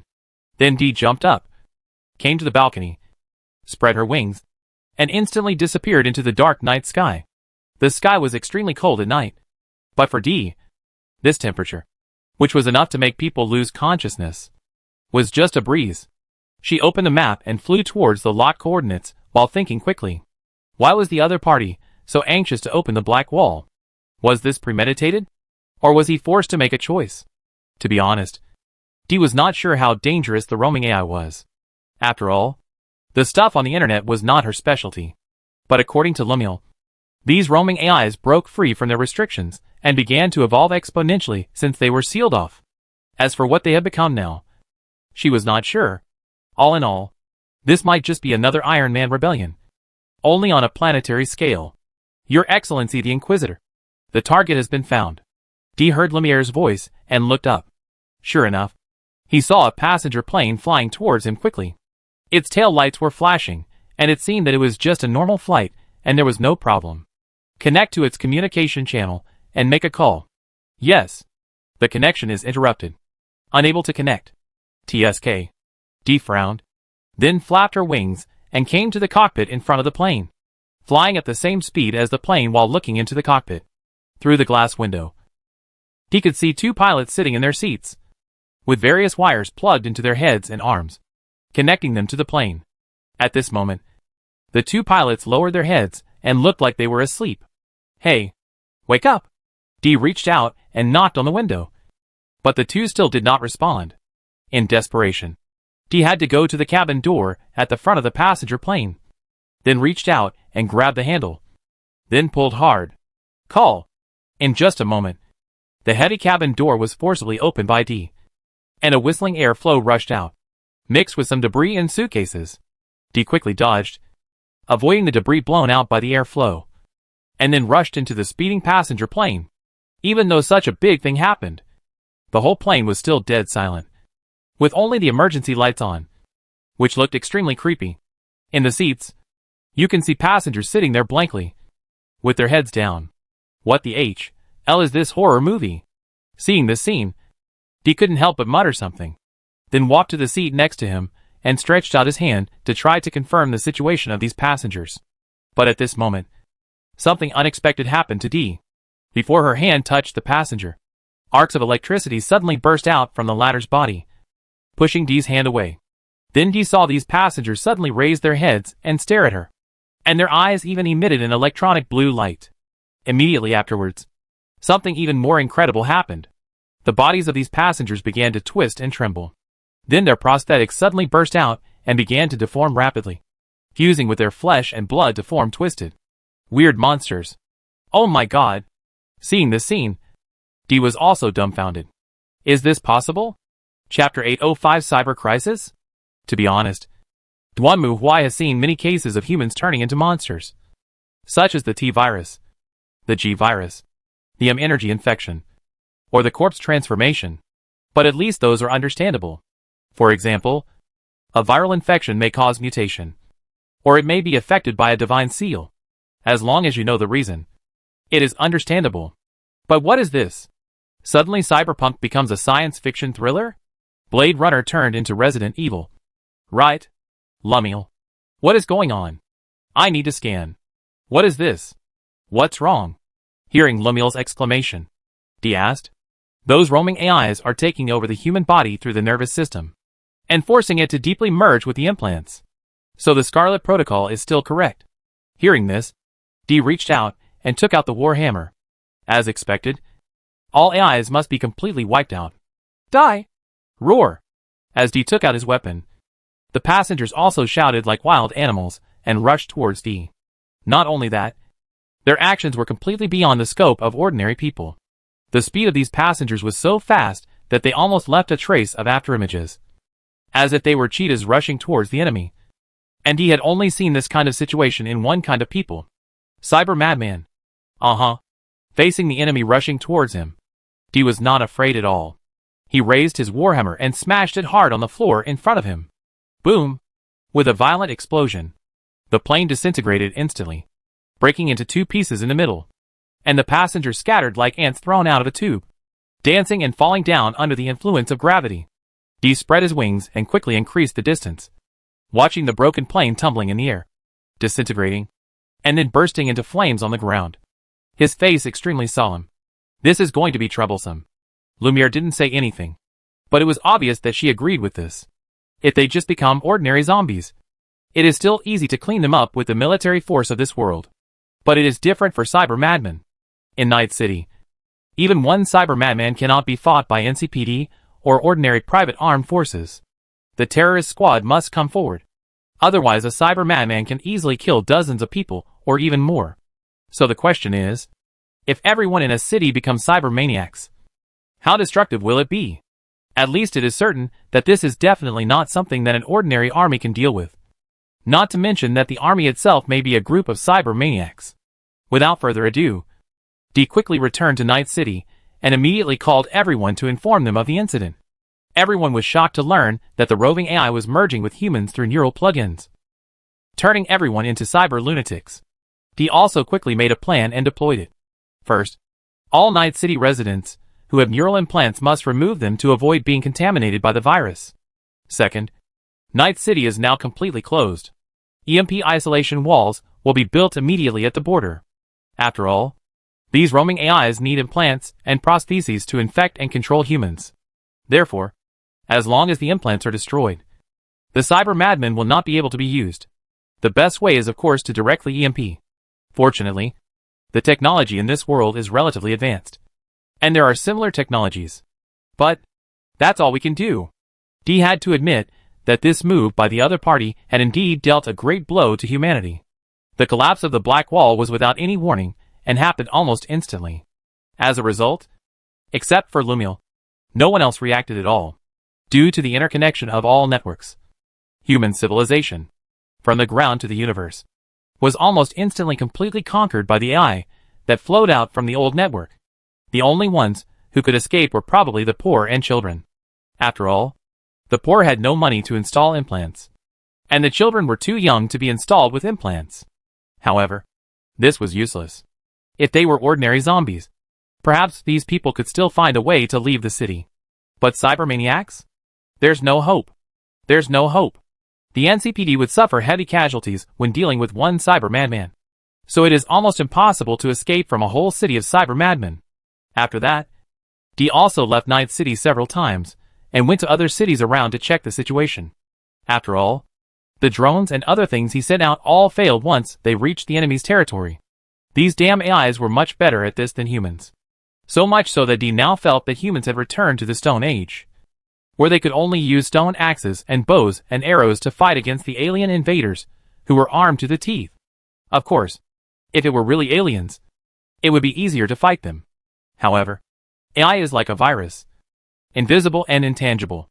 Even if it is D, you don't know how to fight it. Just like what was described in the science fiction movie World War. Martians can use their powerful weapons to destroy the humans on Earth, but they are helpless against the bacteria on Earth. Well, D feels a bit like that now. What's more important is that electronic networks are not her area of expertise at all. So D has almost no other options except relying on Lumiere. Not only that, during the investigation, D also discovered that although they were all crazy, the behaviors of cyber maniacs in each place were different. In some cities, D could only see those cyber madmen killing each other. The whole city was like an indiscriminate brawl arena. Everyone was killing each other with weapons, and there were corpses and dilapidated ruins everywhere. In other cities, The cyber madmen were more like monkeys. Watching them scream ah, and swinging on wires between high-rise buildings. There was another group of cyber madmen who looked like carnivores on all fours, roaring at the Tarzans above. It was like a scene in the animal world. Lemuel didn't know how to explain this. He could only say that some problems might have occurred in the process of the fusion of the wandering AI with the human spirit, which activated the wild instincts of humans. Well, after all, the human soul and psychological world would still be incomprehensible problems even after 300 years. And no one knew why it turned out like this. But at least this was an answer. But the following cities cannot be explained.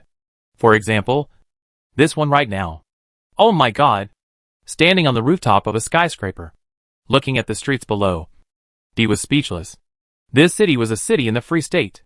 Because Lemuel sensed an electromagnetic signal here.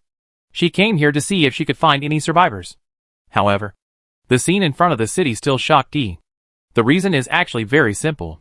Because the streets of this city are full of people. Okay, this isn't actually surprising. But the thing is, these people aren't playing Battle Royale or Animal World. No, they are playing Animal World. Dee silently looked away, and saw that everywhere he looked, people were gathered together. Naked, men hugging women, women hugging men. All kinds of unbearable screams came one after another. If it was in the animal world, the narration at this time should be spring is here. Everything is revived. And it is the breeding season for animals again. How are you going to explain this? Lumiere?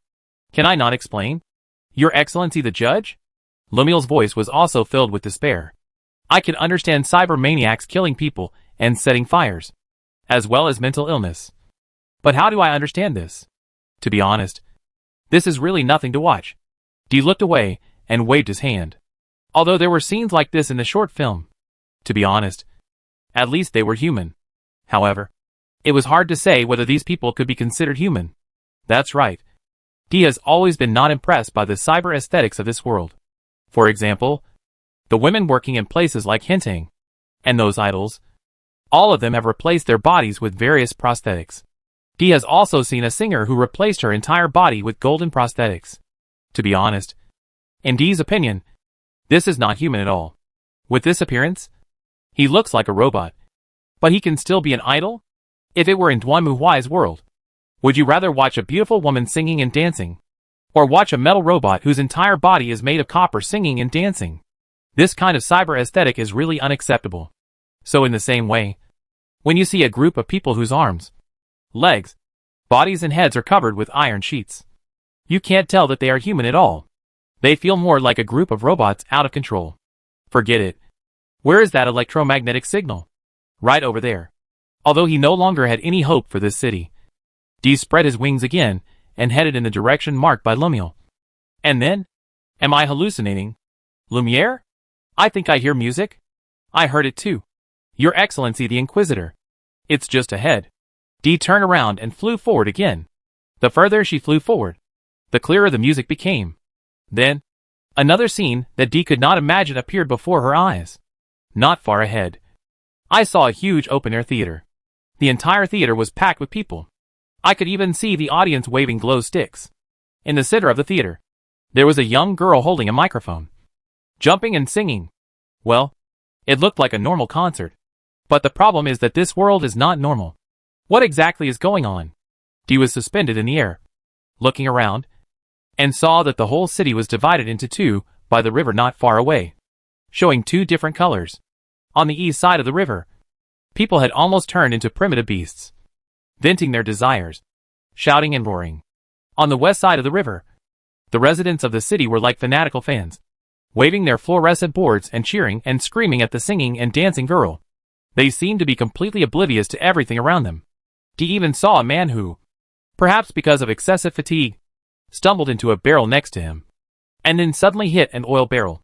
Then the fluorescent stick in his hand fell and hit the gasoline, causing a fire. The flames then burst out and instantly engulfed the gas tank next to him. It was an ordinary person. At this time, he screamed and escaped. However, those people looked at the singing venue as if they entered the magic, and desperately waving the fluorescent sticks in their hands. They didn't care about the flames nearly. But the next moment, an explosion sounded. The huge air wave completely shredded the nearby fanatical fans. tearing them into pieces.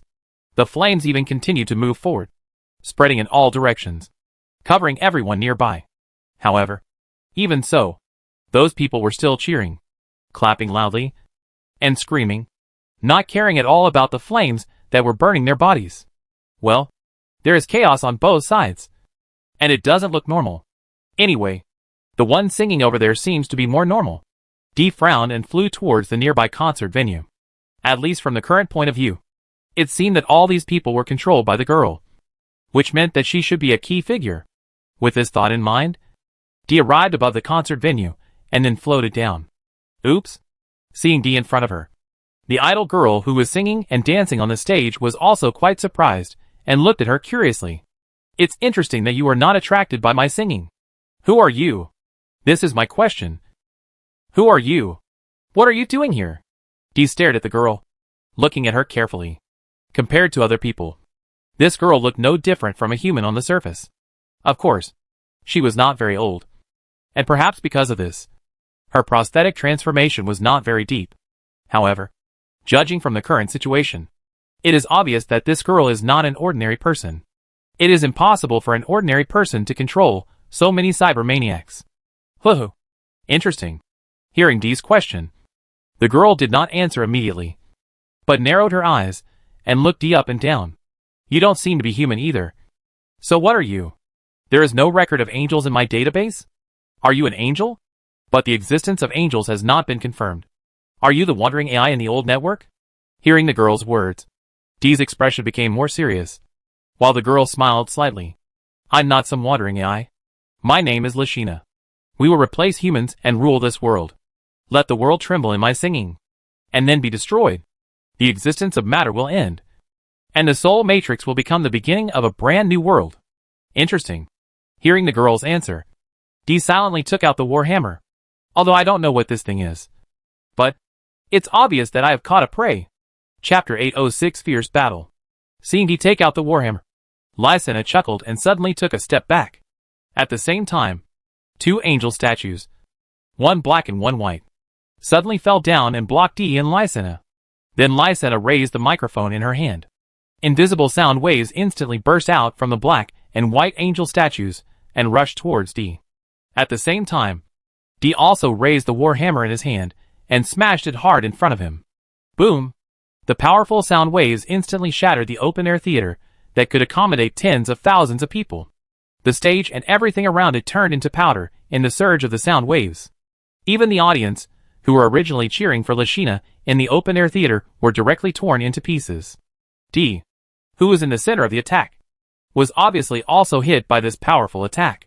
She blasted out with a hammer and smashed it on the stage. Then the floor on both sides of Dee suddenly rose up, tearing backwards and spreading like a river. The bursting floor was destroyed in an instant, and the next moment, Dee's figure emerged from the smoke and smashed Lashina's head with a hammer.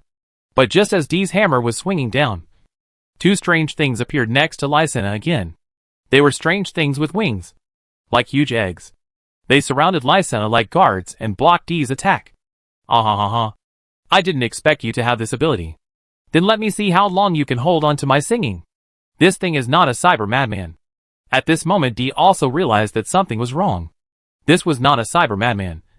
This guy was not even a human being. Not only that, just now when Dee's power hammer hit the egg guarding the girl, he felt a sense of emptiness, as if it was not a real entity, but more like a three-dimensional illusion, and he could not destroy it at all. What the hell is she? La la la. Lysina's singing voice was brisk and bright, just like the voice of an idol singer. However, along with her singing, the raging sonic attack erupted again and continued to rush towards Dee. What bad luck. At this moment, Dee's face was also solemn. She quickly spread her wings and flashed backwards. At the same time, a ray of light from the soul card flashed by. Then, a strange oval sphere suddenly appeared in front of Dee, blocking the subsequent attack. However, even it could not completely block Lashina's sonic attack, and it was completely shattered in a moment. However, Dee is waiting for this moment. Boom! The sphere was hit by the sound wave and then exploded heavily. Then, a robot-like thing emerged from the sphere and blocked the second attack that followed. Attack! Sublime Sphere. Following Dee's order, the robot suddenly accelerated, flashed in front of Lashina, raised its right hand, and chopped down the winged egg that was protecting Lashina. But it doesn't work. Even with the ultimate kill attribute, the attacks of the evolved Sublime Sphere were still unable to hit these constantly spinning and hovering winged eggs. The robot's attack missed. And then the two guys, one white and one black, that looked like angel statues stood in front of it again, with the sound waves rising again. The human-shaped guardians turned into pieces in front of Dee. Really interesting. Really interesting. So, what other tricks do you have? At this moment, Lashina was still jumping on the stage with a happy smile on her face, as if what was happening was not a life-and-death battle for her, but more like a performance. So troublesome. Seeing this, Dee gritted his teeth. If Duanmu himself were here, he would burn this girl to ashes. But the problem was that Dee was only a saint. A simple player. Whatever the other party was, it was at least a demigod. Not much different from himself. What was even worse was that neither Dee nor Lumiere had figured out what this girl was. Neither a human nor a cybermaniac. Lumiere could only report that the scan yielded only a lot of noise. So, what the hell is this? No solution anymore. Thinking of this, Dee's eyes flashed. And then she jumped up again, avoiding Lysanna's attack. Then waved her left hand, jumped to the other side, and raised it high. Come on, Corinne! As Dee called, a ray of light suddenly descended from the sky, and a beautiful divine deer shining with 7 colors of light walked out and came to Dee's side. I'm sorry, Koryun. Looking at the divine deer in front of him, Dee gritted his teeth and lowered his right hand. Then he saw that the body of the originally beautiful 7-colored divine deer suddenly began to swell, and a strong, dark red mist emerged from it. The originally golden horns on its head turned into black spears, with poisonous snakes circling in them. And Dee jumped up and rode on the back of the divine deer. The blooming darkness of destruction attacked to bring about the eternal end. The divine deer, which had fallen into darkness, lowered its head and turned into a flash of lightning, rushing towards Lashina. However, at the same time, the brisk singing voice sounded again, and the extremely powerful sound waves collided heavily with the divine deer like a speeding train, directly knocking the latter away.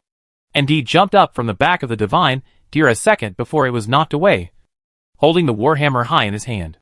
Destroy the darkness of the troubled times. Holy light that destroys evil. As Dee shouted, the power hammer emitted a shining light and shot at Lashina again. This attack also failed to achieve the desired effect.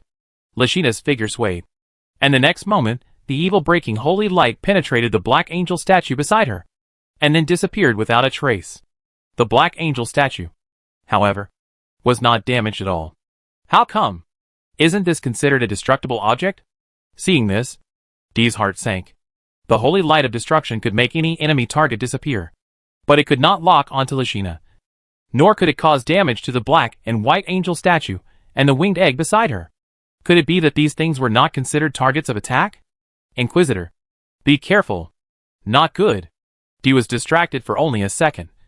And then he saw Lysanna holding up the microphone and looking at him again, which startled Dee, and he quickly stepped back again. At the same time, a huge angel statue appeared out of thin air, blocking Dee's way, and then was completely smashed into pieces. Your Excellency the Inquisitor, are we unable to defeat her? It's not like there's no solution at all. Hearing Lumiere's question, Dee answered in a low voice, and at the same time glanced at the wreckage not far away. It had been completely destroyed in the previous battle between Dee and Lashina, and only a piece of broken wall remained. No one saw that in the broken wall, a statue of a young angel with a sword in her hand, and missing her right hand, was buried inside. At this moment, cracks appeared on her originally petrified appearance. Try it. Again! Dee fell to the ground again, raising his right hand. Kaladin! Roar! A wild boar larger than a chariot appeared out of nowhere, let out a terrifying roar, then pounced on the enemy in front of it again, and was knocked away again. The cracks on the stone statue of the angel became more and more obvious. I never thought you could hold on until now. At this moment, Lashina was also quite surprised, and there was a hint of curiosity in her eyes when she looked at Dee. You are the first human who has not been broken by my singing. Let me see how long you can hold on. As Lashina spoke, suddenly, 2 more black and white angels descended from the sky, completely surrounding D from all directions. At this moment, D also sped up, jumped up, and rushed towards the ruins next to him. Do you still want to block my attack? Seeing this scene, Lashina chuckled. That's it. Under the guidance of the White Chapter, the Awakened Black Chapter, the best ending song. As Lashina sang, the entire amphitheater exploded. The blast from all directions razed the amphitheater to the ground. Countless pieces of rubble fell from the sky like a waterfall, covering everything around. This will ruin everything. The girl happily raised the microphone in her hand, as if it was the curtain call of a concert. Let all things, living and dead, perish in my song. This is, however, before Lashina could finish her words, a dazzling light suddenly broke through the scattered stones and shot straight into the sky. Why? Seeing this scene, Lysina was stunned for a moment.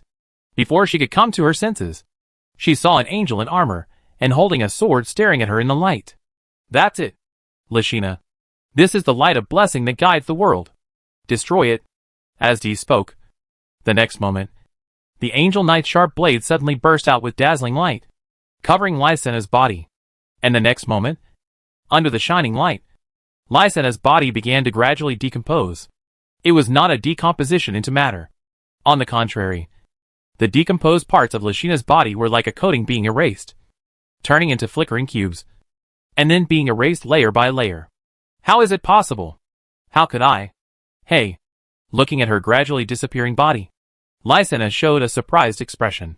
She raised her head as if she wanted to say something, but the next moment, she disappeared into the air. Call. It was not until then that Dee turned over a large rock, climbed out of the rubble, took a look at the seraph in the sky, and breathed a sigh of relief. Fortunately, I have someone who is unreasonable. Otherwise I might have flipped over. Chapter 807 Electronic Elf? Looking at the ruins in front of him, Dee heaved a sigh of relief. To be honest, the battle with Lashina was indeed a difficult one. Not only was the opponent as strong as himself, but her attack methods were also extremely strange. At other times, Dee would have simply turned around and ran away if he couldn't win. The only reason why Dee didn't run away was that she had an Ace Soul card that was powerful enough to unreasonably overturn everything. Sealed Seraph. This card counts down one time. When this card is destroyed or leaves the battlefield, it will gradually change from Sealed Seraph to Awakened Seraph, then Revived Seraph, and finally awaken as Glorious Seraph. Labby's. And she has only one effect. The Shining Seraph. Labby's Legend. Countdown, 1. Ending song, winning this battle. That's right. There is no need for any attack or defense, and no special abilities.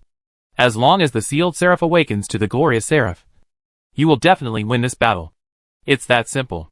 This is also the strongest killer that Duanmu Huai obtained in the game by relying on his high charm. It's just a pity that this soul card is not omnipotent. First of all, this thing is ineffective against true God level enemies. The Glorious Seraph is ultimately just a messenger of God. It's okay against demigods, but it's not good against true gods. Secondly, the requirement for this soul card is countdown or destroyed, which means that once it is excluded, the effect disappears. Because of this, players who play against Duanmu Huai in the game will basically have a magic card that makes the enemy's soul card disappear or be removed, just to deal with it. After all, this thing is too unreasonable. If you don't remove it immediately, you will die. You will be killed in seconds even if you are at full health. It is simply a plot kill, the kind that can make people angry to death. Previously, when Dee was fighting with Lashina, he secretly summoned the Sealed Seraph when she wasn't paying attention. Since this soul card initially only appears in the form of a broken stone statue, ordinary people would not notice this card at all in a place like the ruins. Then Dee summoned the sacred deer in Kaladin, and used the special abilities of the two soul cards to speed up the awakening of Sealed Seraph. Finally, with the help of Lashina's attack, he destroyed Revived Seraph, and then activated her farewell song, awakening Revived Seraph into Glorious Seraph, thus winning the battle. But then again, what the hell is that guy? Looking at the place where Lashina disappeared last, Dee was puzzled. At first, Dee thought that the girl was a cyber madman. Later, during the conversation, he thought that she might be the product of the fusion of some kind of wandering AI and humans. But now, well, this thing is not even a person at all. It is more like some kind of video game character model that appears in the real world. Lumiel. What do you think? I'm sorry. I've never seen anything like this before. Where's the judge? I don't need to ask you if I want to know. Damn. This thing can't be an elemental spirit. As D was speaking, a light bulb suddenly lit up in his head, and he was immediately stunned. Elemental spirits? According to the magic world, almost every plane will produce unique plane creatures due to its own characteristics. For example, water elves and fire elves are local plane creatures from the elemental world. If the old network really formed a similar plane world, then the appearance of electronic elves seems to be possible. Understand? Even though she said that, D was still speechless. In theory, it was possible, but she didn't know if it was true. After all, this thing could only be explained by a wizard who specialized in studying planes. She just swung a hammer. So why would she care about these things? But if you put aside the theory and just look at it, then Lashina is indeed very similar to the elemental elves that D had encountered in the game world before. They all have powerful abilities to manipulate a single element, and the most powerful of these elemental elves can indeed rival demigods. For example, the most powerful fire elder can even cast a fire tornado, and the earth elder is enough to cause an earthquake that destroys the entire village. From this perspective, it is not surprising that Lashina can easily use sound waves to destroy the entire amphitheater. Indeed, this thing does fit the characteristics of an elf. D thought for a moment and nodded. The biggest reason why D failed against Lashina before was that she misunderstood the opponent's attributes. If she had known that Lashina was an elemental elf, then D would not have been beaten so badly. Wait. If these guys are electronic elves, then, thinking of this, D narrowed his eyes and began to think. Lumiel. Yes, Judge. What do you want? I think I have thought of a way to deal with these bastards. Why? Doomsday. This is what the survivors of this world called a Nightmare Day. On that day, the black wall that protected human civilization collapsed without any warning. Countless malicious AIs poured into the human world's network and almost destroyed everything. Many people were killed in the attack of these AIs and turned into irrational cyber madmen. The whole world was almost paralyzed, and everything seemed to have been destroyed. However, those who managed to escape were not safe, because soon, another more terrifying existence appeared. Electronic demon? According to many rumors, these monsters were born from the internet. They turned into terrible demons with physical bodies, wreaking havoc between cities and ruins. Human weapons had no effect on them. No matter whether it was guns or weapons, they could not cause any harm to these monsters. Many people died at the hands of the electronic demons. For a time, it seemed that humanity was headed for extinction. But this is not the end.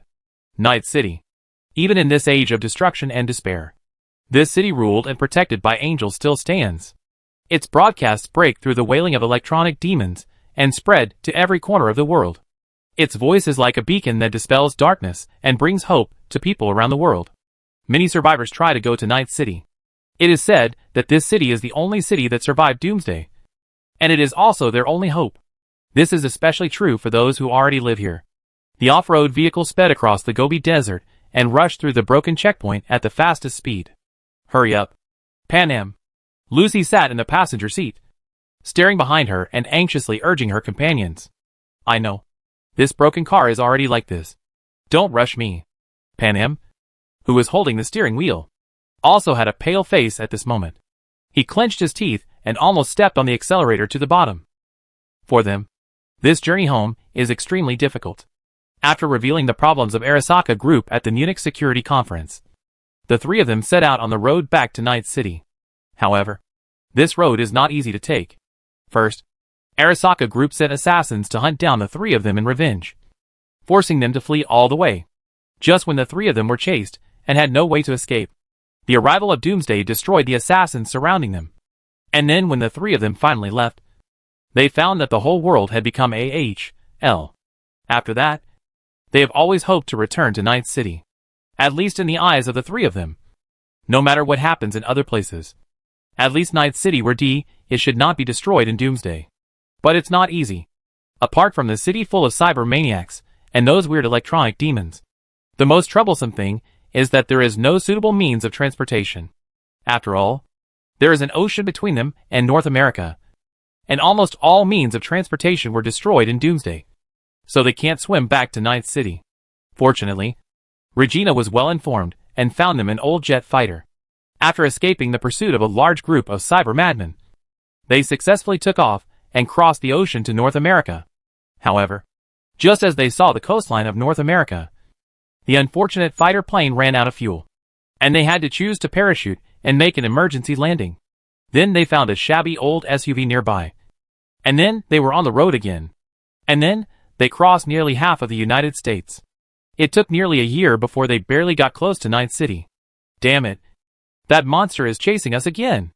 Regina, who was sitting in the back, also screamed at this moment.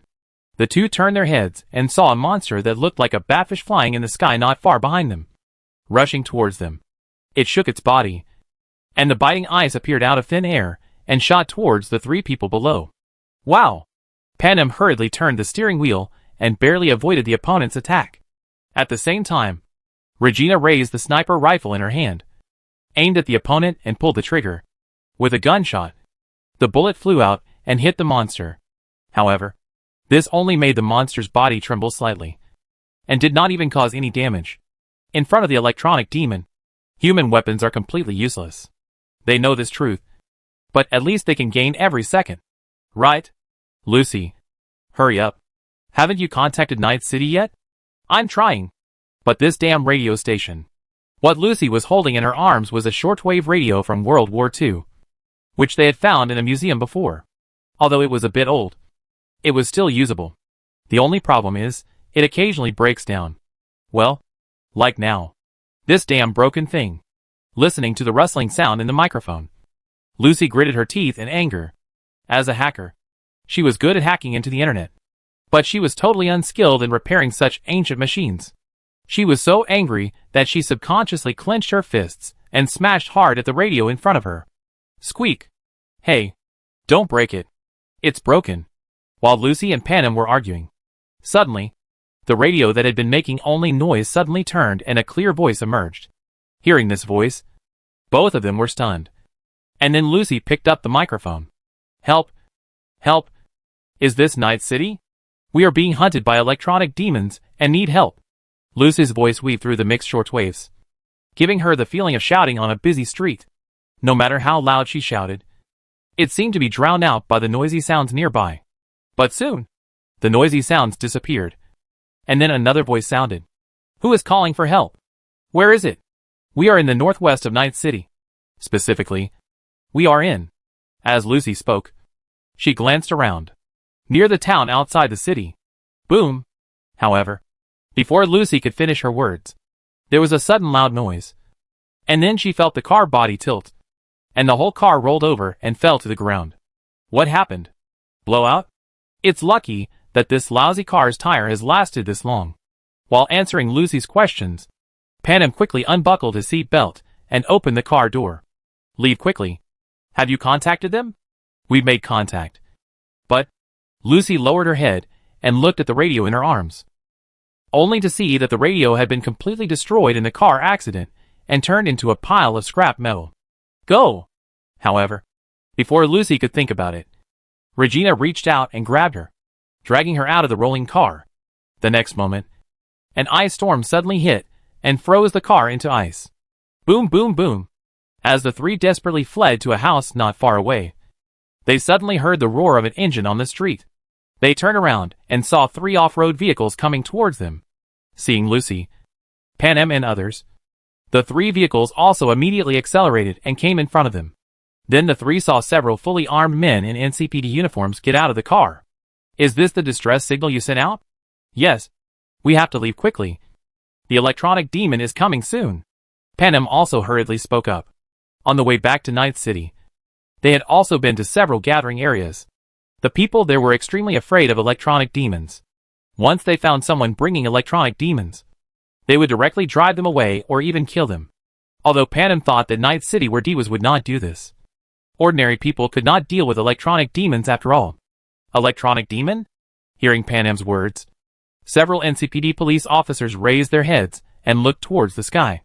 Coincidentally, at the same time, the batfish also flew over, opened its mouth and shouted at them proudly. It's indeed a cyber demon, prepared to attack. However, to the surprise of Panem, Lucy and others, when they saw the electronic demon, the NCPD police officers did not choose to escape, but quickly prepared for battle. They reached out and took out a small rectangular object from their pockets and opened it. What is that? Looking at the strange little box in the hands of the NCPD officer, Panem frowned and asked Lucy in confusion. I seem to have seen it in history books before. It seems to be called a mobile phone. It is the first generation of smart communication equipment. However, it should have been eliminated long ago. Just as the two were whispering, the electronic demon had already rushed in front of the three people. At the same time, the three people raised the small boxes in their hands. The next moment, Lucy and others saw a halo emerging from their hands. And then, 3 flaming falcons appeared above the heads of the 3 people. That's an electronic demon? What's going on? They can actually control the electronic demon? Attack! Just as Panem, Lucy, and Regina were amazed at the scene before them. The leading man had already pointed at the electronic demon opposite and gave an order. Then the 3 of them saw the flaming falcon spraying balls of flames directly at the batfish, hitting the other side. Unlike human bullets, when these fireballs hit the batfish screamed as if it had been hit hard, and then fell to the ground.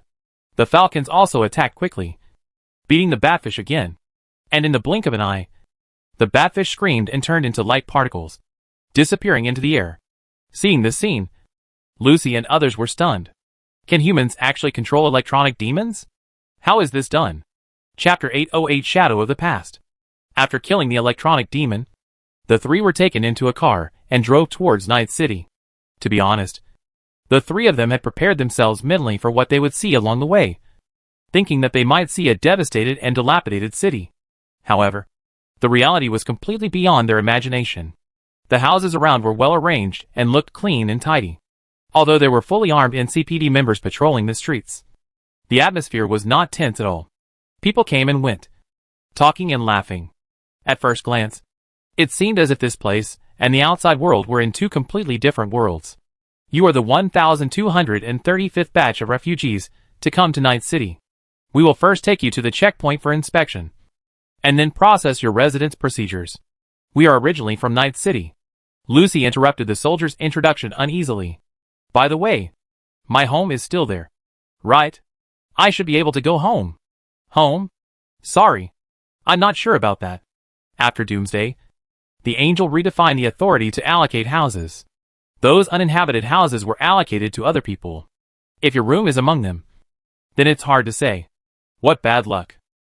Hearing the other party's answer, Lucy sighed helplessly, while Panem looked at the other party uneasily. Do you know the Atacado family? Are they in Night City? Ah, are you a member of that Wanderer family? You don't need to worry about that. The Atacado family joined Night City a few days after Doomsday. Currently, most of their members live near Santo Domingo. If you want to go and take a look, I can take you there after the inspection. Phew. That's great. Panem breathed a sigh of relief when she heard that her family was okay, while Regina frowned and looked at the streets around her. You just said that we are the 1,235th group of refugees to come to Night City. Are there many people coming to Night City? Of course, ma'am. After Doomsday, almost all the survivors in nearby cities flocked to Night City. The number has decreased year by year, but hundreds of people come from all directions to join us in Night City every day. Is there a place in Night City that can accommodate so many people? Generally speaking, the problem of accommodating refugees is indeed very difficult. But fortunately, we do have a vacant area in the city that can be used to accommodate refugees. Wait, you're not talking about Taiping Prefecture? Ha! That's right. Since you know about Taiping Province, it means you are really from Night City. Welcome back. How can this be? Regina was stunned when she heard the other party's answer. As one of the most outstanding middlemen in Night City, Regina certainly knew Taiping's how. Originally, it was built by Night City to serve those high-ranking officials. The original purpose of building Taiping's How was to build a high-end community in Night City. But later, the company that built Taiping's How went bankrupt, and Taiping's How was left idle. Although it was not completely built, Taiping's How could indeed accommodate hundreds of thousands of people without any problem, etc. What about the Voodoo Gang? Didn't they object? Regina knew that Night City had always wanted to take back Taiping's Hell. But the problem was that South American immigrants led by the Voodoo Gang occupied it, making it impossible for Night City to take it back. Over time, it became the territory of the Voodoo Gang. But there is no more Voodoo Gang. There is none left? Yes, they were unwilling to obey the orders of Lord Angel. So Lord Angel ordered them to be encircled and wiped out. The Voodoo Gang has been completely destroyed and wiped out. Not only the Voodoo Gang, but also the Whirlpool Gang, the 6th Street Gang, the Tiger Claw Gang, the Beast Gang, the Valentino Gang, and those damn gangs have been destroyed. The members of each gang either changed their careers or were purged. Of course, except for a few stubborn elements. Everyone else is very sensible. At this point, the soldier driving the car snorted.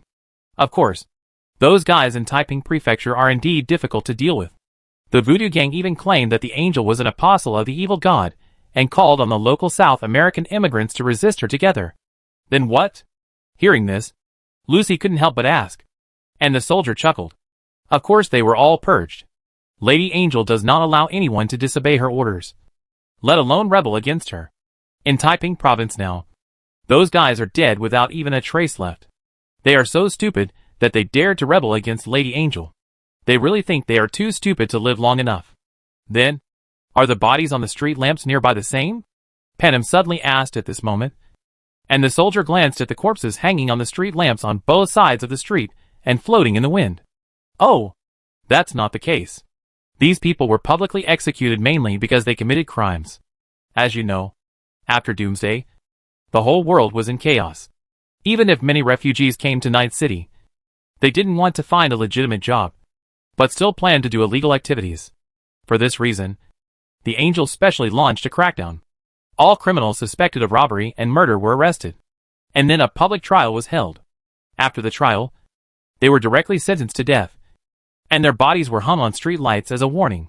After hearing the soldier's introduction, the three looked at each other with complicated expressions.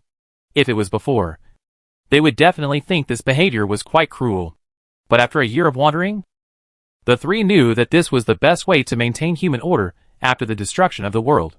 After all, the world has collapsed, and the original laws and morals have lost their meaning. In such a chaotic world, if you want to maintain order, you must take iron-fisted measures. How is the security situation in Night City? As you can see, it's even better than before Doomsday. At this point, the soldier was obviously quite proud and started talking non-stop. All those gangs that extorted civilians were eradicated, and even those bastard company executives who were greedy for money were hanged. Everything is under the control of Lord Angel. And in Night City, as long as you work hard, you will not be afraid of not having a job. Lord Angel even continues to open schools for everyone to learn knowledge, saying that he wants to pass on human civilization as much as possible.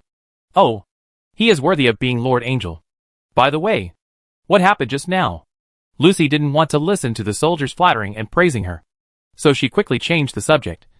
Or rather, this was what she cared about most. Second only to your own home. Why are you able to summon electronic demons? This was invented by the Angel half a year ago. Speaking of this, the soldier became more excited.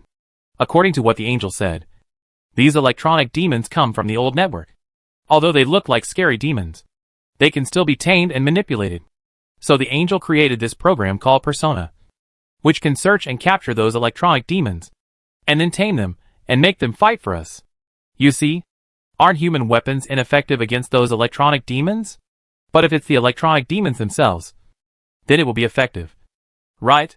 There's actually such a program? Hearing this, Luce's eyes lit up. As a hacker, she knew all too well about this. Indeed, if the electronic demon is a collection of information consulting, it is really possible to use some special bugs or traps to capture it, and then modify its core code. Can we do that too? It's not easy to tame an electronic demon. Of course, if you want to try, you can take the test.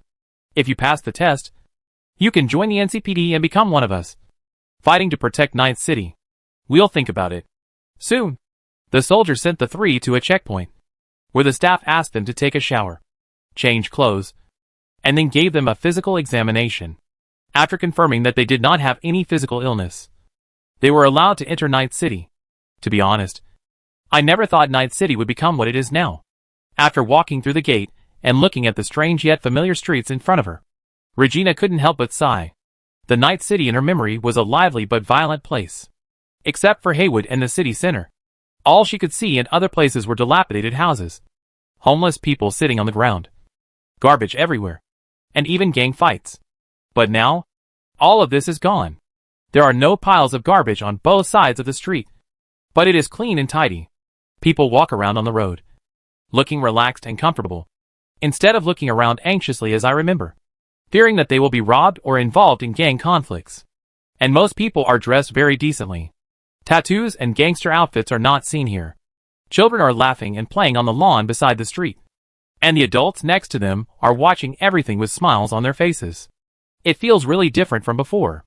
Looking at the streets around her, Lucy couldn't help but sigh. After all, she had been in Night City for quite some time, and she knew what Night City was like originally. But soon, Lucy cheered up. Anyway, I'm going to go home first.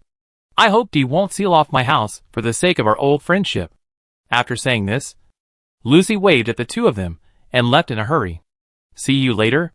Watching Lucy leave, Panem also slapped his forehead. By the way, I have to go see everyone in Atticado. So I'm leaving too, Regina. What about you? Facing Panem's question, Regina thought for a moment. I'm going to take a look around Night City to see how much the city has changed. After all, the reason why Regina quit her job as a reporter and became a middleman was that she hoped to use her own power to make Night City a better place. But now, she found that her ideals seemed to have been achieved by someone else. See you later then? Panem was also worried about his companions at this moment. So after saying hello, he also left in a hurry. Regina thought for a moment and then walked forward. As a former reporter, Regina did not give up her old job. She also had online conversations with some residents and found that the situation was indeed beyond her expectations. Judging from the performance of these residents, Lady Angel is indeed respected and loved in this city. On the one hand, she protects the city, and on the other hand, she tries her best to allow most people to live a relatively peaceful life, which is rare in this era. You know, on the way of escape, Regina even saw gathering places that have completely returned to their primitive tribal nature and treated other people as slaves. In comparison, Night City, which still maintains the living standards before Doomsday, is indeed a paradise. Of course, compared to the Angel's kind side, Regina has also heard a lot about Dee's cruel deeds. For example, in Taiping State, the Voodoo Gang was unwilling to accept Dee's leadership and incited the local South American immigrants to rebel. Perhaps they thought that the law should not punish the masses. But in the face of these people's resistance, Dee was ruthless and killed all the men, women and children in Taiping State overnight, leaving no one alive. To be honest, Regina knew about Dee's brutality. After all, she had gone to the gang's territories and killed everyone there.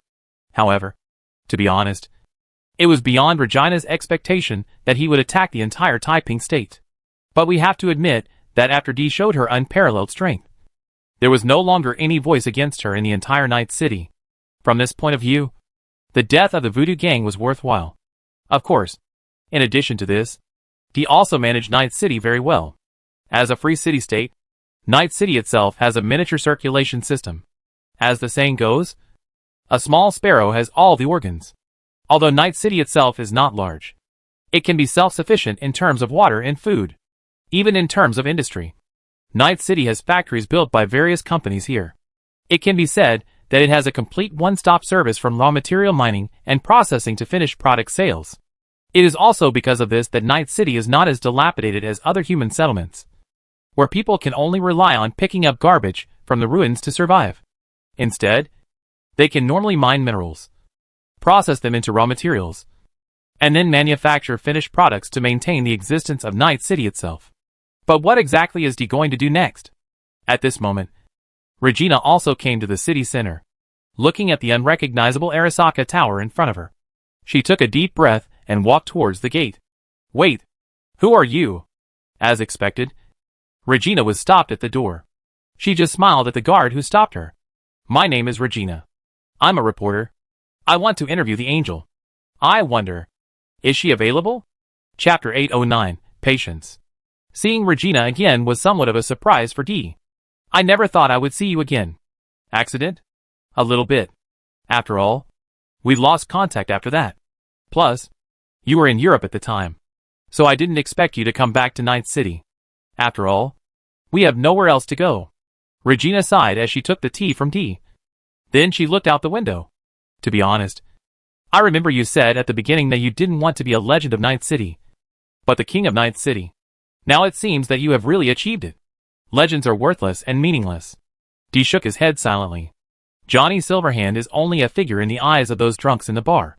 No decent person takes him seriously. If you want to change all this, terrorist-like enthusiasm is useless. Any change requires long-term, unremitting efforts and dedication. Of course, I think those drug-addicted rock lunatics can't understand it. Now it seems that you did a good job. Regina also agreed with this point.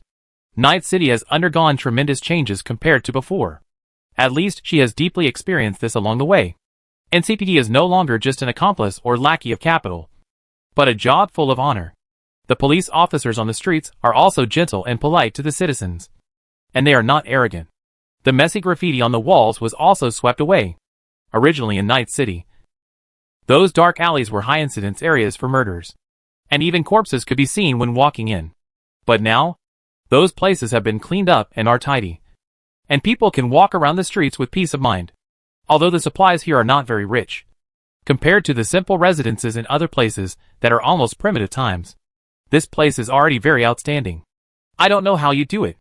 It's simple to say. In order to control the people, capitalism must clearly divide the classes. Men and women, blacks and whites, Asians and Africans. As long as people are divided into different classes, they can easily provoke internal struggles among them. In this way, those stupid idiots will not notice the capitalists who manipulate them at will. Even if someone notices this, they don't have enough strength to unite and resist. Dee spreads his hands. So the next step is very simple. Break it all by force. Let them return to their original identities, and confirm that they are all human beings. In order to avoid destruction, they must unite. In addition, my powerful rule will make it impossible for them to divide each other. It will be fine over time. Humans are a species that are very good at adapting to the environment. No matter what the situation is, they can survive. I see. Hearing this, Regina nodded, and then she put down the teacup and looked at the angel in front of her. So, even if they are ruled by an electronic demon, it's okay. In response to Regina's question, Dee just curled his lips. Why? Has this spread to the outside world? Of course. Some even say that you are the world's first electronic demon, and that you caused the collapse of the Black Wall and destroyed the world. You want to completely rule over humanity. We have heard similar rumors many times along the way. That's understandable. Dee shrugged his shoulders. He was not surprised by the rumor, especially after the appearance of the cyber demon. There have been rumors claiming that Dee was the first cyber demon. After all, from the appearance, Dee is indeed very similar to the cyber demon. For example, they both have no prosthetics, and have wings, and have parts that are not human. They can manipulate powerful forces, and human attacks are ineffective against them. Conspiracy theories are everywhere in this world, and Night City is no exception. Don't you care? Not give a damn about? Dee chuckled at Regina's curious question. As long as you have enough power, these things are not worth mentioning. Even if I am really an electronic demon, who can do anything to me? Or, using this name to unite everyone, want to overthrow or destroy me? Unfortunately, they tried, but it didn't work. You mean? Typing state. Regina wasn't stupid. In fact, she made the connection immediately upon hearing this. That's right. Those idiots from the Voodoo Gang claimed that I was not a messenger from God, but an electronic demon who came to Night City to deceive people, and therefore called on the people to rise up against me. This is ridiculous. Why should the gods act according to their wishes? Gods are not idols. If believers want them to be whatever they want, can they still be called gods? It's so stupid that they deny the real gods for the sake of an imaginary god. What do you mean by the scripture saying that God should be this or that? You just made up these nonsense in your minds. Why should gods act according to your ideas? At this point, Dee snorted. If God does whatever you say, then who is the master? If you really believe in God, then if God tells you to die, shouldn't you just die obediently? And yet, you still say something like our God won't treat his believers like this. Good fellow. You know God better than God himself. Right? And in the end you still want me to do it. Well, it must be said that Regina was speechless for a moment after hearing Dee's unhappy complaints. Although Dee's words were a bit unreasonable, it must be admitted that if God really existed, what she said still made sense. So you just killed them all? Of course. Since they said they would rather die than overthrow the evil rule of an electronic demon like me. And they are using the name of their so-called God, who is nowhere to be found to deal with me. I will not be polite. So I will kill them all. After all, they are a nuisance if they are kept alive. And if they are injured, it will waste medical resources to treat them. It is better to kill them all and put an end to it. It will also save a lot of food and supplies. At the end, Dee's tone revealed a strong murderous intent, which made Regina shudder. However, she quickly coughed and hurriedly changed the subject. So where do you plan to lead Night City next? It is no longer possible to completely wipe out electronic networks. Dee sighed silently. Although it's unpleasant, I have to admit that humans must enter a new era. An era of coexistence with electronic demons. This is my next goal. I want humans to learn and adapt to coexisting with electronic demons, and then become the rulers of the new world again. This is all I can do. It's a very difficult task. Yes, it may take many years, but it doesn't matter. I have plenty of time. Dee was somewhat gnashing his teeth when he said this. In fact, what Dee said is not wrong. No matter whether Dee stays in this world for 10 years, 100 years, or 1,000 years, since this is only an uncertain future. As long as this future disappears, the time consumed by Dee is equal to 0. It's like you can easily see a century or two pass in a video game. But in fact that is only the time in the game. And in reality, you may have only played for a few hours.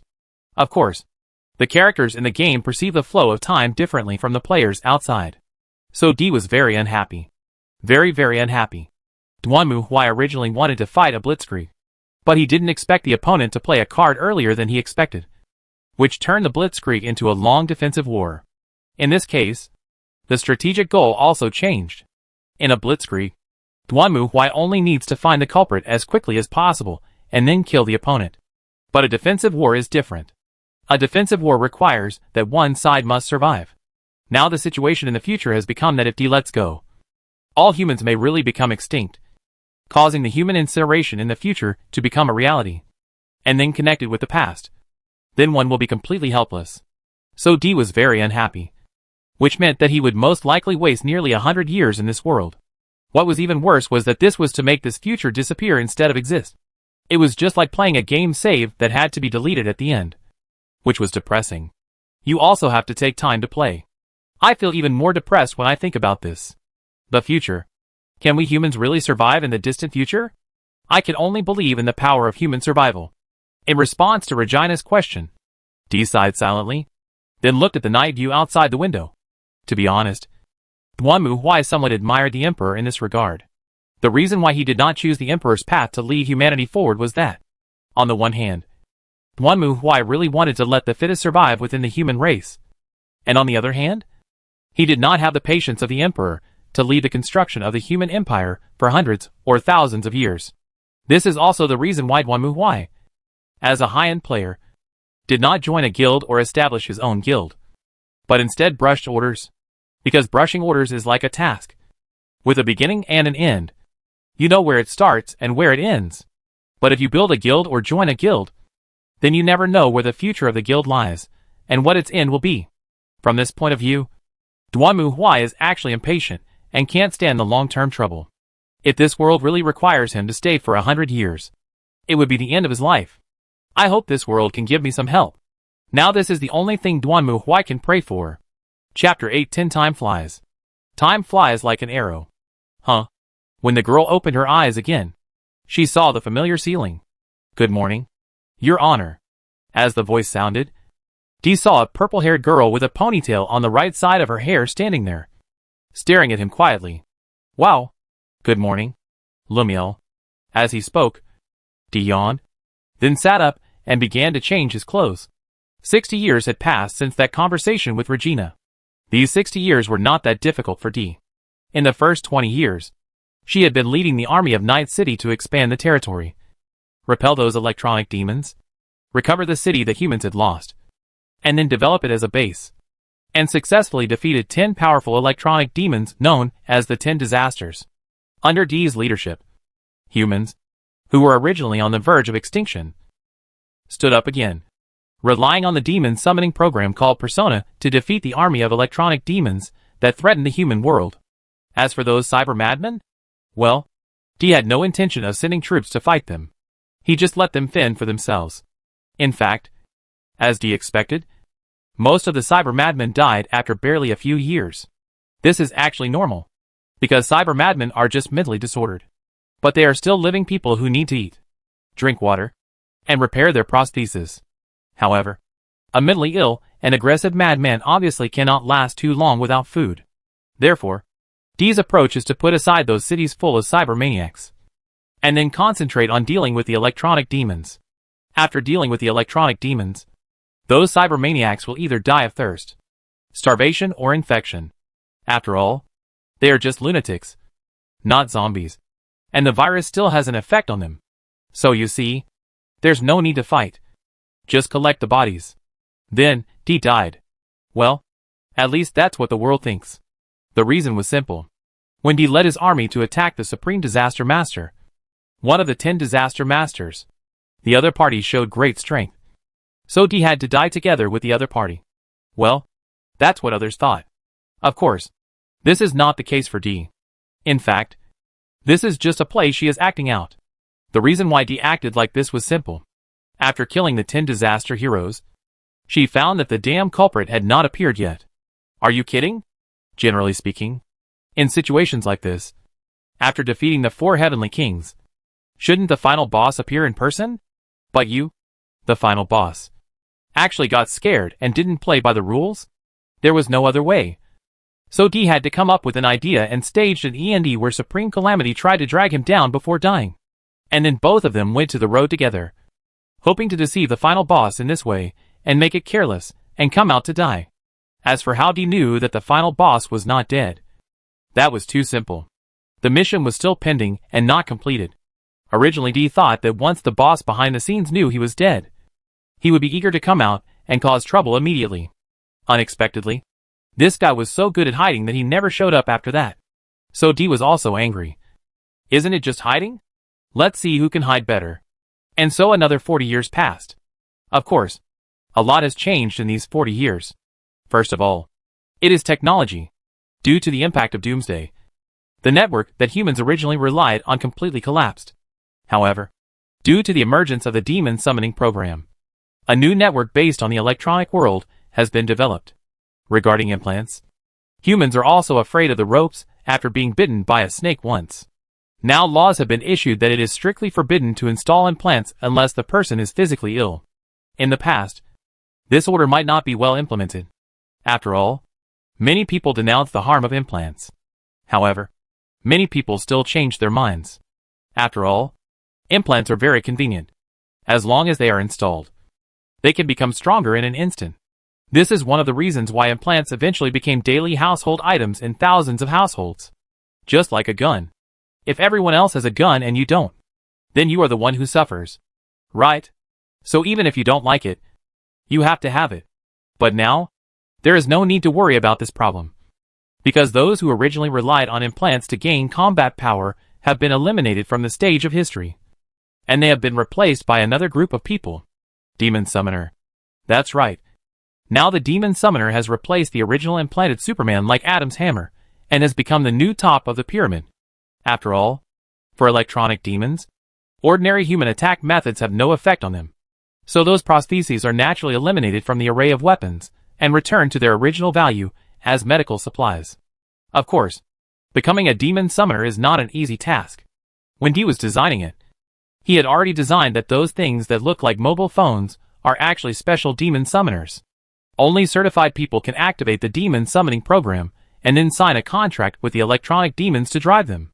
Secondly, the electronic demons themselves also have their own likes and dislikes. Which means that if ordinary people want to sign a contract with them, it depends on whether they are willing or not. If they are not willing, they will just grab you. Therefore, there is still a certain degree of danger in signing a contract with a cyber demon.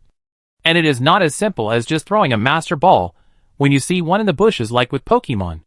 More importantly, in principle, a person can only command one electronic demon. So once you sign a contract, it is basically impossible to make another contract with another electronic demon. Therefore, it depends on your luck. If you summon a very powerful electronic demon at the beginning, then you will naturally be able to walk sideways. But if you summon a weakling, well, in most cases, you will be bound to this weakling for life. Of course, even the weakest electronic demon is stronger than a human. The current situation in the world is that the army of electronic demons that appeared on Doomsday and once ravaged the earth has been almost wiped out with the elimination of the 10 great disasters. Most of the cyber madmen in large and medium-sized cities have also died and returned to the hands of humans. A new generation has also been born.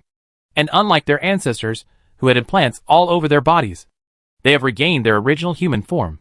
However, this does not mean that the world is free of danger. Too many people died on Doomsday. Even if the survivors can reproduce, it will probably take 1 or 2 generations to barely restore a certain number of people. At least so far.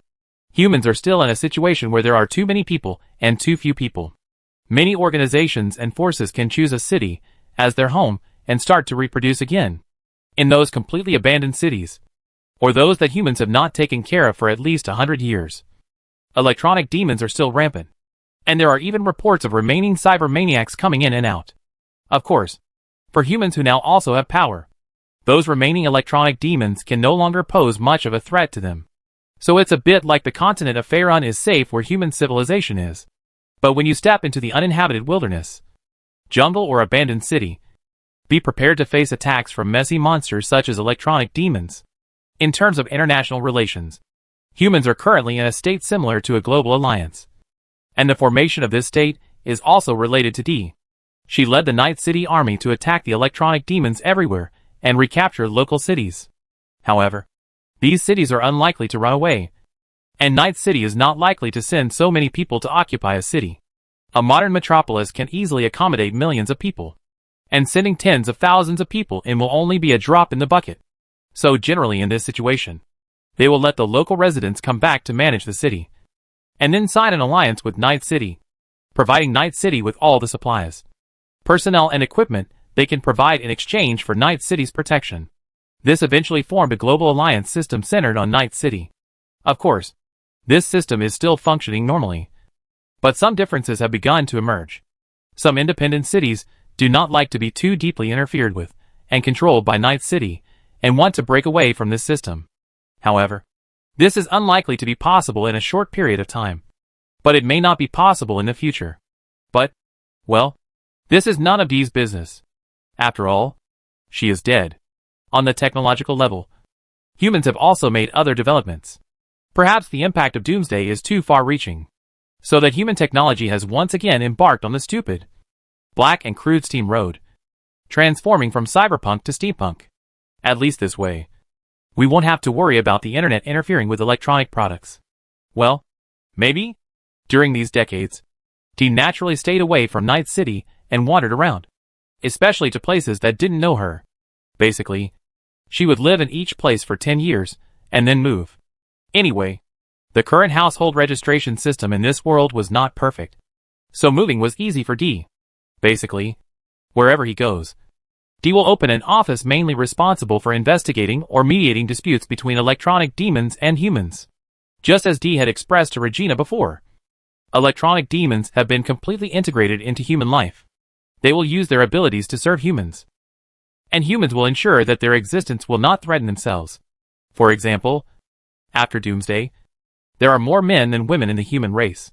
It is not enough for everyone to reproduce, so naturally there is no place to relieve their sexual desire. What should we do at this time? Alas, the Nightmare Clan has come out. These nightmares would open restaurants like Hinting or Big Bird in human cities, and then attract young men to go in, and then let them have an endless dream. In this way, the men are satisfied, and the nightmares also successfully obtain the male essence through these dreams to maintain their existence. It can be said that everyone is happy with a win-win situation. It has become the norm for electronic demons to live with humans in most cities. So naturally, there will be friction between the two sides. There are even cases where electronic demons kill people. Since the number of humans is still limited, there are not enough people to maintain law and order. So some mercenaries or detectives are hired to help solve the problem. These mercenaries and detectives are basically veterans of D's previous war of recovery. Only they are qualified to possess demon summoners and demon summoning programs. And they are experienced in combat and can deal with electronic demons that have violated the law. In addition, there is another change, which is about robots. There are too few humans at present, so automation and robots are necessary. In the past, people might have thought twice. But now, the world is a bit like a broken jar. Anyway, my internet is blown up. And there are AIs everywhere in the streets. I am not afraid of AI uprisings or robot rebellions. So I started research on robots again, and divided them into work robots and home robots. The former are mainly responsible for various factory operations, while the latter are mainly responsible for driving or taking care of others, like servants, performing jobs similar to secretaries. Of course, the latter naturally has to look like humans. And this is how Lumiere was created. After the humanoid robot technology in this world matured, D specially ordered a Lumiere robot, and then used his own terminal to transfer Lumiere into it, which meant that the Lumiere in this world had a body. As for whether someone might have bad intentions towards the robot, D is not worried. Just kidding. Lumiere's current body is 1.4 meters tall, and weighs nearly 200 kilograms. It is made of iron lumps. Most people can't even lift it up as a princess. If you throw it on the bed, it will collapse directly. Anyone who can think of this must be a real warrior. It would be more practical to go to the nightmare restaurant. After Lumiere had a body, it was much easier for her to assist D. After all, D was better at fighting, not thinking and guessing. Lumiere was good at that. Lumiere also said that she was used to it when she was with Eclair. She was responsible for thinking, and Eclair was responsible for doing things. It's the same now. Lumiere is responsible for thinking, and D is responsible for doing things. Of course, to the outside world, Lumiere is just a working robot used by D's assistant. D originally thought that 40 years would be very difficult to endure. But she didn't expect that 40 years would pass in a flash. Since D would not age, she usually looked at the situation of other people. If the people around her began to age, then she would leave. At least for now. D thought that her mood was still very relaxed, and she didn't feel the hardship and dissatisfaction of staying in this world for 40 years as she had imagined. But it's better to get rid of that idiot as soon as possible. By the way, Lumiere, do you have any requests today? After changing clothes and washing up, D walked out of the bedroom and asked. There is a message that seems to be a request from a guest. Okay, I get it now. Chapter 811 Commission. When D arrived at the desk, she saw the recording button on the phone on the desk flashing. So she pressed it with one hand. And then a voice rang out. It's me. I need your help with something. I'll come to your place later. Dot? What trouble is he in again? D was not unfamiliar with this voice. He was a policeman in the city where D was currently. The two had cooperated several times. In general, Dot was a policeman with a strong sense of justice, and the two got along well. He also asked D to help investigate and solve several electronic demon cases. I guess the reason for calling this time is also about this matter. Because of Doomsday, most of the satellites in the world have exploded, and the base stations used to transmit signals are even more destroyed. For safety reasons, humans have now returned to the era of landline phones and public telephones. After all, no matter what, these things are not afraid of being invaded and destroyed by electronic networks. D doesn't care about this, and it also has a retro aesthetic. Of course, it may be troublesome for modern people who are used to using mobile phones. Boom boom boom. Just then, there was a knock on the door, and D sat on the chair and then changed his position. Come in. As D spoke, the door opened and a man in police uniform walked in. Hey. Good morning. Dwanmu. Good morning. Dot. D also greeted the man in front of him. Since he was hiding his real name, he naturally couldn't use the name D. After all, in the current education textbooks, D was included in the textbooks as a person who influenced human history. Using this name again would be too dangerous. So, D decided to change his name. That's right. The one in front of you right now is the 17-year-old youthful and invincible cute beautiful girl idol. Dwanmu AI. Omega, Kira. Ahem. Okay.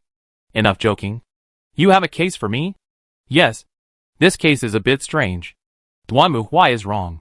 Duanmu AI and Duot have dealt with each other a lot and are familiar with each other. Duot also knows that this girl doesn't like to be polite. So he went straight to the point. He took out a file and placed it in front of Duanmu AI. Not long ago, we received a report that a teacher in a school was bullying students. Duanmu AI was not surprised by this. After all, no matter what era or where, people are divided into different classes, and fighting between them is inevitable. Not to mention schools. Bullying also exists in units, companies, enterprises, and even families. It's just that those who are bullied in companies or organizations can just smash the other person's face with a keyboard and shout, "I quit." But unfortunately, students don't have that ability. I accepted the case and conducted a thorough investigation. I found that the physical education teacher in that school was highly suspected. According to secret investigations, he was very likely to abuse and bully students under the guise of training. So you don't want me to sneak into the school disguised as a student and investigate this matter, do you? That's half right. Hearing Duanmu AI's question, Dodd laughed. In fact, the case is closed. Are you kidding me? Duanmu AI stared at Duot. If the latter said something wrong, she would smash the pair with desk directly on his face. Just listen to what I have to say first. Seeing that Duanmu AI's expression was not right, Dortmund waved his hands hurriedly. It is indeed difficult to investigate this kind of bullying case. But we have made some progress. During our investigation, a female student tried to commit suicide by jumping off a building because she could not stand the bullying from the teacher. Fortunately, she was rescued. According to the results of our police examination, she had many old bruises on her body, which from a medical point of view were obviously beyond the scope of ordinary exercise. So we thought about questioning her after she woke up. If this female student is willing to assist the police, then we can catch that scum in one fell swoop. But before the girl woke up, the teacher turned himself in. Hearing this, Duanmu AI opened her eyes wide in surprise. And Liomir, who was standing next to her, also showed an expression of surprise. Yes, he turned himself in and confessed his criminal past to us with great sorrow. He has been imprisoned and is awaiting trial. Isn't that great? What's the problem? In Duanmu AI's opinion, there didn't seem to be anything particularly strange about this case. Indeed, this is the reaction most people have when they hear it. Duote nodded. But this case is somewhat unusual, at least from what I have investigated. The teacher doesn't seem like someone who would repent. Maybe because someone died? He got scared? Some people are like that. They usually get carried away. But once someone dies, they get scared to death. One day later, he even tried to expel the students who rebelled against him. How could such an unrepentant guy regret it? Moreover, before he turned himself in, something like this happened in his school. As he spoke, Dodd took out a piece of paper and handed it to Duanmu AI, who took the letter and glanced at it. You shameless bastard XXXX. You force your twisted desires on your students who can't resist. We know very well how outrageous your actions are. So we decided to steal your twisted desires and let you confess your crimes. We will deal with you tomorrow. So get ready. The Phantom Thieves of Hearts.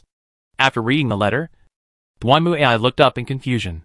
What's this? This appeared on the school bulletin board one day after the girl jumped off the building. And then a few days later, the man turned himself in. So, you think what's said above is true? Someone stole the man's sinful desire. So he came forward to confess his guilt? Duanmu AI shook the letter in her hand. And Dot nodded. Yes. We suspect that this is most likely the work of an electronic demon. Electronic demons can indeed affect other people's minds to a certain extent. But I think you should have tested that man a long time ago. Duanmu AI didn't find the idea of electronic demons strange. After all, many electronic demons could, to a certain extent, impose states like confusion, coma, and charm on human minds. But these states would be discovered once checked. Departments like Dortmund naturally had similar procedures. Yes, that's the problem. The results of the examination showed that he was innocent. And he himself said that he didn't know about the Phantom Thieves. He just suddenly became open-minded. In other words, he was not affected by any mental magic. But his personality suddenly changed 180 degrees. There must be something wrong. In addition to the previous letter, we suspect that someone must have been behind this. So you came to me, Now Dwanmu AI finally understood. That's right. We hope that you can enter that school as a transfer student and conduct investigations there as a student. Perhaps you can find those who distort and change other people's minds.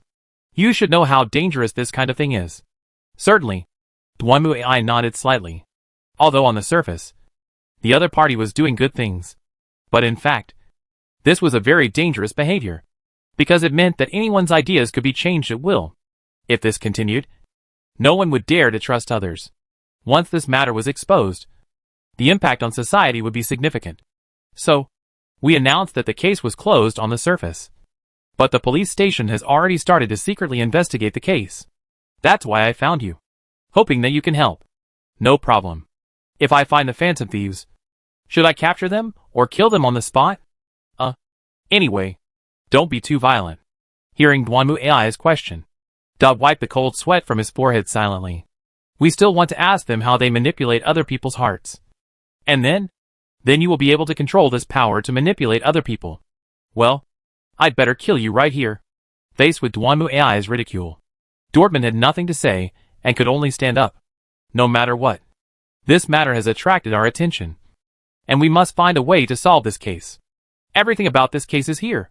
As for what to do next, it's up to you. Give it to me. After the conversation, Dot left the office, and at this time Lumiere also came over and picked up the case file. This is really a strange case. Indeed. Lumiere, what do you think? Is there any electronic demon that can do this? As far as I know, there doesn't seem to be any electronic demon that can do this. Lumiere thought about everything and shook his head. Most electronic demons' mind control abilities are short-term and will eventually wear off. Nightmares are experts in this area, so we can ask them what they think. It's decided then. Hearing this, Dwanmu AI also stood up. Let's go ask the experts for their opinions first. For Dwanmu AI, this was not a difficult thing. Completely distort the human mind in a short period of time? Sitting behind the bar, the female nightmare wearing a leather jacket and with a pair of bat wings on her back looked at Dwanmu AI curiously. We don't have such ability. Or rather, no electronic demon has such ability. Indeed, if it is a long-term mental invasion, we may be able to change other people's cognition step by step through suggestion and brainwashing. Of course, this requires a process, and it also depends on the other party's determination. But turning a person into another person in a short period of time? Impossible. Absolutely impossible. The female nightmare shook her head, then raised her chin to the side, and saw a group of humans lying on the bed under the dim light.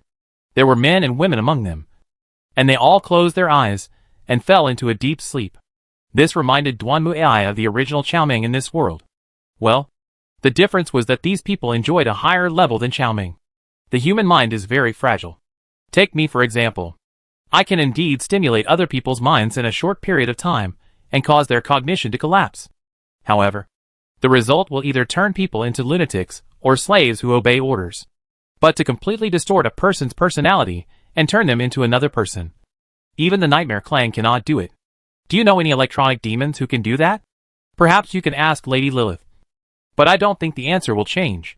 If we had this ability, we would have conquered humans long ago. That's right. If you had this ability, you would have died long ago. Dwanmu AI was also certain that electronic demons did not have such power. There were quite a few people among the 10 disasters who could do similar things. But that was just like what the female nightmare said. Simply turning the other person into an obedient slave, rather than completely changing their ways and becoming another person. It seems that the only way to confirm the situation is to go to that school and investigate. Chapter 812 Campus Story? Although I said so.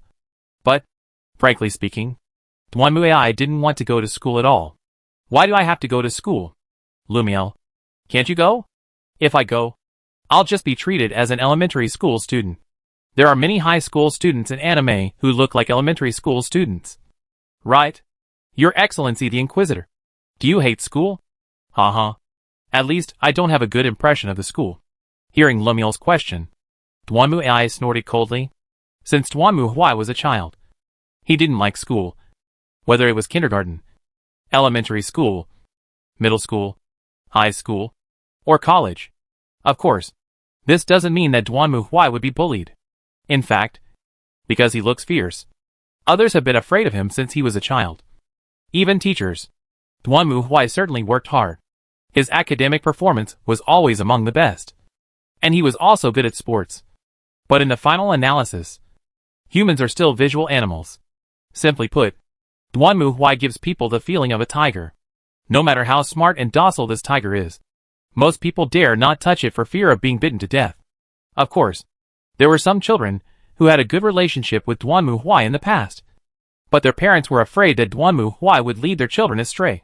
So they strictly forbade them to play with Duanmu Huai. So gradually, these people who were originally considered friends disappeared. Some people tried to get along well with Duanmu Huai, but they also wanted to take advantage of the power of others. However, Duanmu Huai was not stupid. He would deal with any idiots who dared to take the blame. As a result, he was even more shunned by others. So when Duanmu Huai graduated from university, he didn't even remember the names of his classmates, let alone friends. But for Duanmu Huai, it was no big deal. After so many years, he had just gotten by. It was just obvious that he didn't have a particularly good impression of school, let alone miss it. Perhaps most people would feel nostalgic when they look back on their school life when they enter society. But for Duanmu Huai, school life was really a bunch of shit. It was better for him to stay at home and play games. At least, he can get to know a few people in the game. So when Duanmu Ai found out that she had to go to school, her whole face was filled with disgust. Your Excellency the Inquisitor, you really do hate school. That's right. The crap teachers, the fawning principal, the submissive classmates, everything is annoying. Not to mention that I have to wear this damn school uniform. Looking at herself in the mirror, Duanmu Ai looked unhappy. The one in the mirror now is naturally Duanmu Ai's appearance after she modified it with game props. For example, her hair was dyed long black. Her eyes were blue. She wore a suit-style uniform on the upper body, and a plaid skirt and tights on the lower body. Well, at least Duanmu Ai said that tights were acceptable. At least they felt similar to Autumn John's. But you look very beautiful like this. Your Excellency the Inquisitor, I think you will be very popular in school. Haha. If any idiot dares to confess to me, I will immediately smear his face against the toilet wall. You're not going to take that hammer to class, are you? I can defeat them with my bare hands. Duanmu Ai clenched her fists, indicating that her fists could also smash your head open. I think you're honorable Inquisitor. You don't need to be so excited. Seeing Duanmu Ai like this, Liumir was somewhat surprised. Although she had been in this world with the Inquisitor for 60 years, and knew that the Inquisitor was actually quite irritable and direct most of the time, that was more of a choice of method. For example, for a password door, some people would choose to find the password. Some would choose to disconnect the power. And the judge would choose to directly smash the door open. The reason why he did this was simply because he thought it was faster. And he happened to have the ability to do so. So in fact, in Lumiel's opinion, Duanmu Huai was a very calm person most of the time.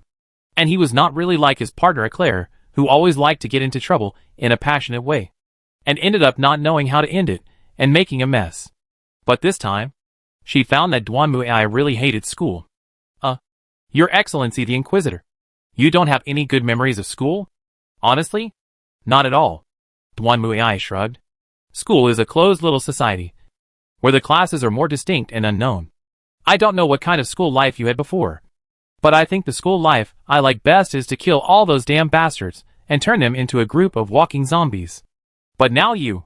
That's another part of what annoys me. Duanmu Ai waved her hand. Forget it. Just think of it as me playing a character in a life simulation game. After all, it's just a game. Hearing this, Lumiere hesitated and said nothing. Then I wish you all the best. Your Excellency the Inquisitor. It better go smoothly, or I might be tempted to tear down the damn school. After saying this, Duanmu Ai picked up her school bag, turned around and walked out of the office. Private Shujin Academy. This is a newly opened school, and its main task is to provide educational services to students in the nearby community. Of course, because it is located in an Asian gathering area. The Asian population here also accounts for the majority. But for Duanmu Ai, these are not important. Are you the transfer student?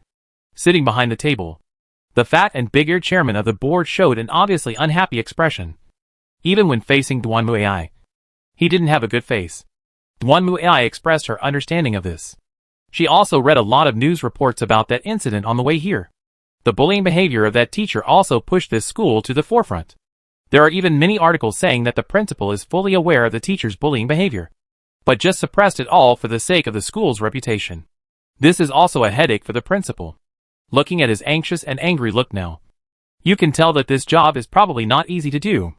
It's really troublesome to transfer schools at a time like this. Although the principal wanted to complain a few more words, Duan Muai had already raised her head and was looking at him coldly. The murderous intent in her eyes made the fat and big-eared principal feel cold, as if the sweat all over his body had frozen. Well, in short, this is your class teacher, Teacher Kawaka. While saying that, fat two big ears nodded in the face of a curly-hair female teacher next to him. I'll leave her to your class. Why is it our class, principal? Obviously. Teacher Chuan Shang seemed to be reluctant to this student, who was hard to himself. Isn't there already a transfer student in your class? In that case, there's no difference between 1 and 2.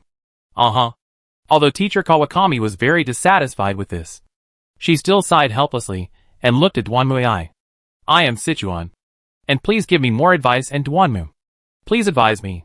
Duan Muai replied calmly, and when Kawakami Sadeo heard her response, she looked desperate again, but she quickly looked away. Okay, then follow me. Under the guidance of Kawakami Sadaya, Duan Muai followed her to the door of Class 2D classroom. Then Kawakami Sadaya turned to look at Duan Muai, wanting to say something, but in the end she said nothing, just pushed open the door and walked into the classroom. Alright, everyone, be quiet for a moment. Next, I'm going to introduce the transfer student. Why? Hearing what Teacher Kawakami said, the students in the classroom seemed quite surprised. Another transfer student? Aren't there too many transfer students recently? Is the transfer student a boy or a girl? Teacher Kawakami, please tell us something. Hey, quiet. Teacher Kawakami sighed again and then looked towards the door. Come in. Hearing what Teacher Kawakami said, Duan Muai sighed inwardly, then opened the classroom door and walked in. In an instant, all the noisy sounds disappeared. Ah, this scene is very familiar for Duan Muai. He often sees similar scenes when he goes to school, especially in the division of the class. When you enter the class, you will encounter this reaction when you enter the classroom. It's just that the reasons are different, but the result is still the same. My name is Duan Muai. Please give me your guidance. Walking up to the podium, Duan Muai just said this lightly and didn't say anything else. Teacher Kawakami sighed and pointed to the back seat. Just sit there. Okay. Everyone open your textbooks and get ready for class. Duan Muai followed Teacher Kawakami's instructions and walked to the last row of seats and sat down. It was not until her figure disappeared from everyone's sight that the noisy whispers sounded again. Wow. She's so pretty.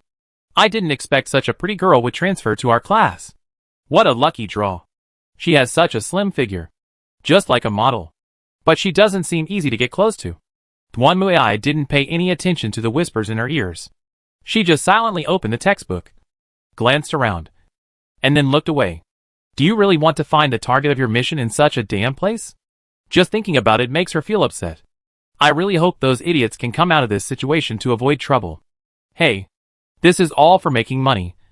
It's not easy. Soon, as the bell rang for the end of get out of class, students from all around gathered around and asked Duan Muai some boring questions, such as where were you from? Why did you transfer schools at this time? Etc. Duan Muai originally didn't bother to pay attention to these little brats, but considering that she still had to collect information from them, she forced herself to cheer up and had a more or less successful exchange with the students around her. Fortunately, gossip is an important source of nutrition for students in any school, so Duan Muai quickly figured out the whole story. Most of the situation was consistent with what Dut said, but there were some slight differences. For example, the teacher did not call the police immediately, but first came to the auditorium during the school meeting, admitted his evil deeds in front of all the students, and even asked them to call the police. The students below were also confused by this situation, and were hurriedly taken away by the teacher. After that, the teacher seemed to turn himself in. The second thing is about the phantom thieves of hearts. According to these students, there were more than one warning letter, but it was pasted all over the bulletin board and nearby walls. The teacher was very angry at the time. However, students have different attitudes towards the matter itself. Some students said that they had never thought that the teacher would do such a thing, while others said that although they had known about it for a long time, they had never had the courage to stand up. Of course, some students said that they were asking for trouble. Because of this incident, the school's reputation has been damaged, and they even stopped all extracurricular activities to avoid trouble. Moreover, the school's bad reputation has spread. What if other people know how they will continue their studies in the future? Hey, wouldn't it be better if those students just endured the bullying? Why do they have to expose it and cause trouble for the school and other students? As for the so-called phantom thieves of hearts, the students had different opinions. Some thought they existed. Some thought they were just trying to attract attention. Others thought it was just a coincidence. After all, it sounded too incredible to think that stealing twisted desires could change a person's mind. They suspected that the phantom thieves of hearts had something on the teacher and forced him to surrender. Well, this inference is actually the most in line with common sense and is also the idea of many students. Unfortunately, of course, the information provided by Dordman denies this. At least for now. He seems to be sincerely repentant. And Dordman also said that they had conducted a physical examination on him and found no signs of violence, coercion, or beating. However, Dwanmu still found some clues. They were the 3 students who had a conflict with the teacher before the incident. According to the intelligence he had dug up, they were the most motivated to do this. And after talking with other classmates, Dwanmu was more certain of his idea that something could be dug out from these people. And the most important one among them is Ann Takamaki. Chapter 8:13 Investigation begins. Before entering the school, Dwanmu had already identified Takamaki and as her target for investigation. The reason was simple. Suzue Shiho, who was rumored to have committed suicide by jumping off a building due to bullying by her teacher, was a good friend of Takamaki, so she had sufficient motive. Moreover, according to rumors on campus, before Suzue Shiho committed suicide by jumping off the building, Takamaki had always been rumored to be a couple with that teacher. However, according to information circulated among classmates, Takamaki was always very cold and kept a distance from that teacher when they met at school. Many people believe that they did not want to be exposed at school. However, considering Suzue Shiho's situation, it is very likely that the teacher used Suzue Shiho as a hostage to force Takamaki to interact with him. And although the latter was reluctant, she had to agree because her good friend was in the other party's hands. So from this point of view, Galwanan is a great suspect in the crime. After several days of investigation, Dwanmu became more and more certain of her idea. Because from her observation, Takamaki is now very close to 2 people. One is Sakamoto Ruji, and the other is Amamiya Run. Ruji Sakamoto was a junior high school classmate of Takamaki. But their relationship was more than that. According to rumors, Ruji Sakamoto once had a fierce argument with the teacher and was kicked out of the club by the latter. Ren Amamiya was a new transfer student. Logically, he had no relationship with the teacher. But everyone knew that Ren Amamiya had been accused of threatening violence against the teacher and was going to be forced to drop out of school at the board meeting. The one who pushed all this was the teacher. Well, from this point of view, all 3 people have clear motives and suspicions. But the question is how they did it. The demon summoner is only allowed to be held by the demon summoner. The 3 of them obviously don't look like the people who would hold the demon summoner. And the female nightmare had admitted before that no electronic demon could completely change another person's personality. Moreover, Dwanmu also discovered that besides herself, there were other people investigating the 3 of them. That is the 3rd-year student council president, Shin Nijima. It was not difficult to find this out. Dwanmu found several times that Shinjima was staring at the 3 people from a distance. And he also went to the library to borrow detective novels and studied them all day long. Well, although Dwanmu didn't want to say it, this kind of work was really not something a rookie student like Shinjima could do. Fortunately, the opponents are also a bunch of rookies. If it were some gang, they would have tied you up long ago. Dwanmu was responsible for monitoring the 3 people in school, while Lumiere was in charge of monitoring the 3 people outside the school. After all, they were classmates in school, so it didn't matter if they met each other. But outside the school, it was a bit troublesome. However, Lumiere's presence could make up for this trouble. After all, she looked like an ordinary little girl. And no one would have thought that they would be monitored by a little girl. It's just a pity that these three people seem to be very law-abiding in school, and have not caused any trouble at all. According to Lumiere's investigation, during this period of time, the three of them went home on their own most of the time after school. When the weather was bad, they would gather at the subway station entrance, or go to the art gallery to see some exhibition. And Lumiere also mentioned one thing. That is, when she followed the ladder, she always lost sight of the person. It was not because she was discovered by the other party. It was as if those people disappeared out of thin air and disappeared. She thought they had left. But when she turned around, they appeared again. This is very strange. All in all, this is the only way we can continue the investigation at this point. Before going out again, Duanmu finally formulated a battle plan. Is everything alright? Your Honor? Of course. The difference between the police and criminals is that criminals can succeed countless times. But if they fail once, they are dead. The same goes for the cultists. They can kill, burn, and perform sacrificial rituals as they please without being discovered. But if they are discovered once, they will be uprooted. Having said this, a hint of murderous intent flashed in Duanmu's eyes. By the way, you said they often go to art exhibitions during this period? Yes. It seems to be a solo exhibition of a painter named Mataram. Then we'll just wait. If something happens to the painter, we can identify our target. And then, that will be their death. I see. Do you want to follow me today as well? Today I am going to clean up outside the school. As she spoke, Duanmu looked at her sportswear with disdain. Is this principal an idiot? He said that he wanted us to do voluntary cleaning in the park in order to change the world's impression of the school. Damn it. Isn't it your teacher who bullies the students? Logically speaking, if you want to change the world's impression, it should be you teachers who do the cleaning. Aren't the students victims? Really? No matter what world it is, the school's thinking is always stupid. That fat pig doesn't even clean up himself, but only orders the students around. I'm going to kill him sooner or later. Ha ha ha. Faced with Duanmu's complaints, Lumiere could only smile bitterly. When he was a student, Duanmu hated this kind of boring activities. If you said to go to the martyr cemetery or something, everyone could understand. But you want us to do charity cleaning on the streets? Are you hacking taking up my day off? I've worked so hard, and you still want me to write down my thoughts and experiences? At that time, Duanmu just wanted to write an 800-word greeting to the school leaders and teachers and their 18 generations of ancestors, and then hand it in. It's really hacking and competent. If what you said is true, social internship is also a part of education. If you have the ability, you can do it during class time. What do you think of occupying my day off as reasonable?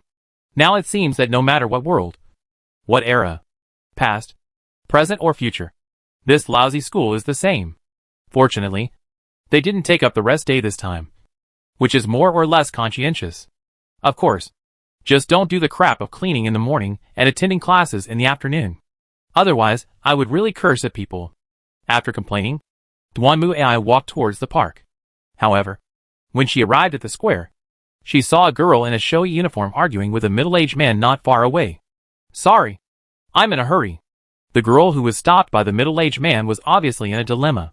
She had long brown red hair tied in a ponytail and a slim figure, which made her look very cute. Perhaps it was because of this that she was stopped by the middle-aged man. However, the other party was obviously not someone that the girl could dismiss with just a few words. You are a student of Shujin, right? It seems that it is not good for a violent incident to happen in the school. If you don't mind, you can come to me to discuss it. A shameless person is invincible, and this middle-aged man has taken this to the extreme. Thank you for your concern, but I'm really in a hurry. I'll excuse myself first. After saying that, the girl politely bowed to the other person and then planned to leave. However, the other person reached out and grabbed the girl's wrist. Don't be so polite. Wait, I already told you. Obviously, the girl had never thought that the other party would grab her hand in public, and she seemed a little panicked at the moment. The middle-aged man didn't care at all and just came up to the girl. Since you're in a hurry, just take my phone number and contact me. Is that okay? As he spoke, the man put his face in front of the girl, who tried to avoid him. Please don't do this. At this moment, suddenly, a hand reached out from the side and grabbed the middle-aged man's wrist. Wow! It hurts? It hurts. The middle-aged man let go of the girl's hand and looked to the side angrily. Duanmuai was standing there, staring at him coldly. How disgusting. You want to flirt with girls with your appearance? Look at the fat pig you look like. What did you say, Aya? Hearing Duanmuai's ridicule, the middle-aged man was so angry that he wanted to shout. But the next moment, he saw Duanmuai grab his wrist and suddenly bend it, and then took the opportunity to push the middle-aged man to the ground. Help! Murder! Murder! If you keep shouting, prepare to go to jail. Duanmuai looked coldly at the middle-aged man, who was being pressed to the ground and still yelling, and spoke in a low voice. When the middle-aged man heard Duanmuai's words, he trembled all over and stopped moving. Get lost. If I see you again next time, I won't let you off easily. Alas! As Duanmuai let go of his hand, the middle-aged man screamed and left in a hurry without looking back. Humph! What a waste! We might as well send him to the abandoned city development team and see how long he can survive under the hands of the electronic demon. Looking at the back of the middle-aged man running away, Duanmuai snorted coldly. Then she looked at the girl next to her. Are you okay? Ah. Yes. Thank you so much just now. Hearing Duanmuai's question, the girl was also startled, and then hurriedly and respectfully bowed to Duanmuai. Nothing. I just saw it when I was passing by. Don't be polite to people like this in the future. The more polite you are to them, the more they will push you further. Duanmuai also waved her hand, and the girl looked at her curiously. Excuse me. Why are you willing to help me? If you see someone in trouble, it's not a big deal to lend a hand. I see. Senior, are you here to join the cleanup as well? Yeah. You too. Right? Yes. Ah, cleaning activities.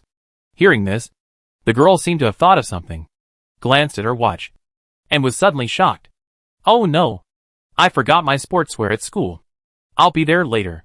Thank you very much. Senior, I'll be leaving now. After saying this, the girl bowed and then turned around and left in a hurry. For Duanmuai, this was just a small episode. After that, she arrived at the park at the scheduled time and began to clean up the park in groups of men and women. For Duanmuai, this was not a troublesome matter. Of course, other students kept their distance from her. After all, Duanmuai was not an easy person to get along with in school.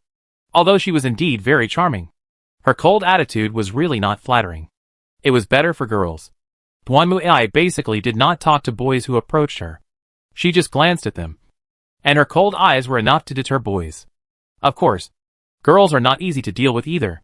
Although Duanmuai gets along well with girls, she is speechless about them. It's because they like gossip too much and always exclude others for reasons that make people seem indifferent. Take Takamakian for example. Because Takamakian is a mixed race and has a good figure, she is very popular with men. So many girls are saying that she likes to seduce men. And once Gaowan kept her distance from those boys, these girls would mock her in a sarcastic way for pretending to be noble. Well, how should I put it? For Duanmuai, there is still less homework. If you put it in their high school, they had to finish their homework every day, and the evening self-study get out of class ended at 12 o'clock. I guess they wouldn't be in the mood to gossip about these things. In the final analysis, it's because there is too little homework. When people have free time, all kinds of things come up. Of course, Duanmuai was not excluded, but was kept at a distance. After all, she was not the kind of person who was easy to approach. Not to mention that Duanmuai had fought in this world for so many years. Maybe a child didn't understand what the murderous intent and death were, but instinctively knew to avoid dangerous beasts. Duanmuai didn't care about this. After all, this was a portrayal of her original high school life, and now she could be considered to be back on the track she was familiar with. Ah, senior. Just when Duanmuai finished packing and sat in a chair to rest, a voice suddenly rang out. Duanmuai opened her eyes and saw the girl she had met before standing beside her in sportswear. Finally, I see you. Actually, I've been wanting to thank you for what happened this morning, so I've been looking for you. Don't be so polite. It's just a small favor. No. Even so. As she spoke, the girl looked around. Excuse me. Where are the other team members? It has been disbanded a long time ago. I guess they all want to go home and rest. I see. But I still want to thank you. When I actually encountered that situation, it was even more terrifying than I expected. For most people, it is. Hasn't the senior ever encountered something like this? Anyone who dared to do this to me would have been beaten to the ground by me long ago. As she spoke, Duanmuai clenched her fists and waved them vigorously. Ah ha ha ha ha. Oh, by the way, I haven't introduced myself yet. Looking at Duanmuai, the girl chuckled. Then she was stunned for a moment. As if she thought of something. She quickly stood up and looked at Duanmuai respectfully. I'm first-year student Fang Xia. Thank you for your guidance, senior. As she spoke, the girl stretched out her hand to Duanmuai, who thought for a moment and then held Fang Xia's hand. Hello. Duanmuai from the 2nd grade. Chapter 814, Troubles. For Duanmuai, the biggest benefit of this cleaning trip was that she made a friend. At least in her opinion. Fang Xia was a very interesting girl. At least, she was not as gossipy as those idiots in her class. She heard that Fang Xia was also a gymnastics athlete, and was busy with training every day. Well, Duanmuai was once again convinced that the main reason for bullying was the lack of homework. All students should be given more homework so that they can't go to bed before midnight. So they won't have time to bully others. However, Duanmuai's luck seemed to have ended there. She had just returned to the office and hadn't even warmed up her chair when the phone rang and Dot's voice came from the other end of the receiver. Hurry, Duanmu. There's a case. You at least let me drink some water while I finish picking up trash from that damn park. Murder. Almost there. Duanmuai was originally planning to complain a few words. But when she heard about the murder case, she immediately took back her words. And then left the office without even bothering to drink the coffee that Lumiel brought her. After all, murder is always a very troublesome matter no matter where it happens. Moreover, murders that require one's help are usually related to electronic demons. When Duanmuai arrived at the scene, a cordon had been set up and people were watching the excitement everywhere. The police turned their backs to the scene and stared at the onlookers. Duanmuai took out her ID and showed it to the officer on duty outside. The latter took her into the crime scene. And then Duanmuai saw it at a glance. Wow! Looking at the electric pole in front of him, Duanmuai was speechless. Although I admit that electronic demons are quite creative in killing people. This is too creative. Isn't it? It's no wonder that Duanmuai would sigh like that. He saw a corpse hanging upside down on the electric pole in front of him. The corpse's arms were spread out, as if they were entangled in the electric wires. And the legs were wide apart. Just like that. Hanging upside down with the head down and the legs up. The whole body was in a mess. As if it had been scratched by some large animal. Hey, you're here. At this moment, Dot also came over. He deliberately avoided the telephone pole that was bleeding profusely, and watched several electronic demons carefully pulling the body off the telephone pole. Well, this thing is basically rotten. What's the situation? It's still unclear. But all we know is that the victim died a terrible death. You don't have to tell me that, Duanmuai complained. Tell me something useful. For example, why did you call me here? Does that dress look familiar to you? Dot pointed at the corpse, and then at the uniform on Duanmuai. The latter raised his head and looked back and forth between the corpse and himself several times. Don't you think this is a student of Shiojin? Unfortunately, I guessed right. As he spoke, Dot handed over a blood-stained student ID. The deceased is named Saki Konishi, a third-year student at Shujin. We have just contacted her family, and they don't even know she is missing. According to them, Saki Konishi returned home normally last night, and there was nothing unusual. This morning, when her family woke up, they found that she was not in the bedroom. But they did not care because she said yesterday that the school was going to the park to clean up. They thought Saki Konishi was just participating in the school's social activities. That idiot headmaster will be very happy to hear this. Duanmuai complained silently, and then glanced around. Isn't it a redeveloping zone here? So someone caught Siosi early in the middle of the night, and put her here after killing her? Or is it directly killed her here? The so-called redevelopment zone is a description of the edge of the city. After all, because of Doomsday, the human population of this world has been greatly reduced. A city can accommodate millions of people. But now there are only a few 100,000 people here at most. In this case, large areas of abandoned urban areas have been temporarily closed off to be used for development and transfer when the population increases in the future. Because of this, there are almost no people here, which may be the reason why it has not been discovered until now. Wait, Who called the police? Over there. You can ask for yourself. Dot pointed to the river. Duanmuai turned around and saw several girls with long dark green hair clinging to rocks in the river not far away. Looking at this side anxiously. Their fish tails on the lower body flapping on the water. Drifting with the current. A mermaid. Duanmuai sighed silently. Then stood up and walked to the shore. Seeing her appearance, the mermaids came over like carp. You were the ones who called the police? Looking at the mermaid in front of him, Duanmuai asked. The reason why electronic demons are called electronic demons is because the forms of these electronic demons in the world are almost the same as the monsters and myths and legends. I don't know whether they can only form this form, or they are like this. Of course, this is a matter for electronic demon experts to study. And Duanmuai doesn't care about it.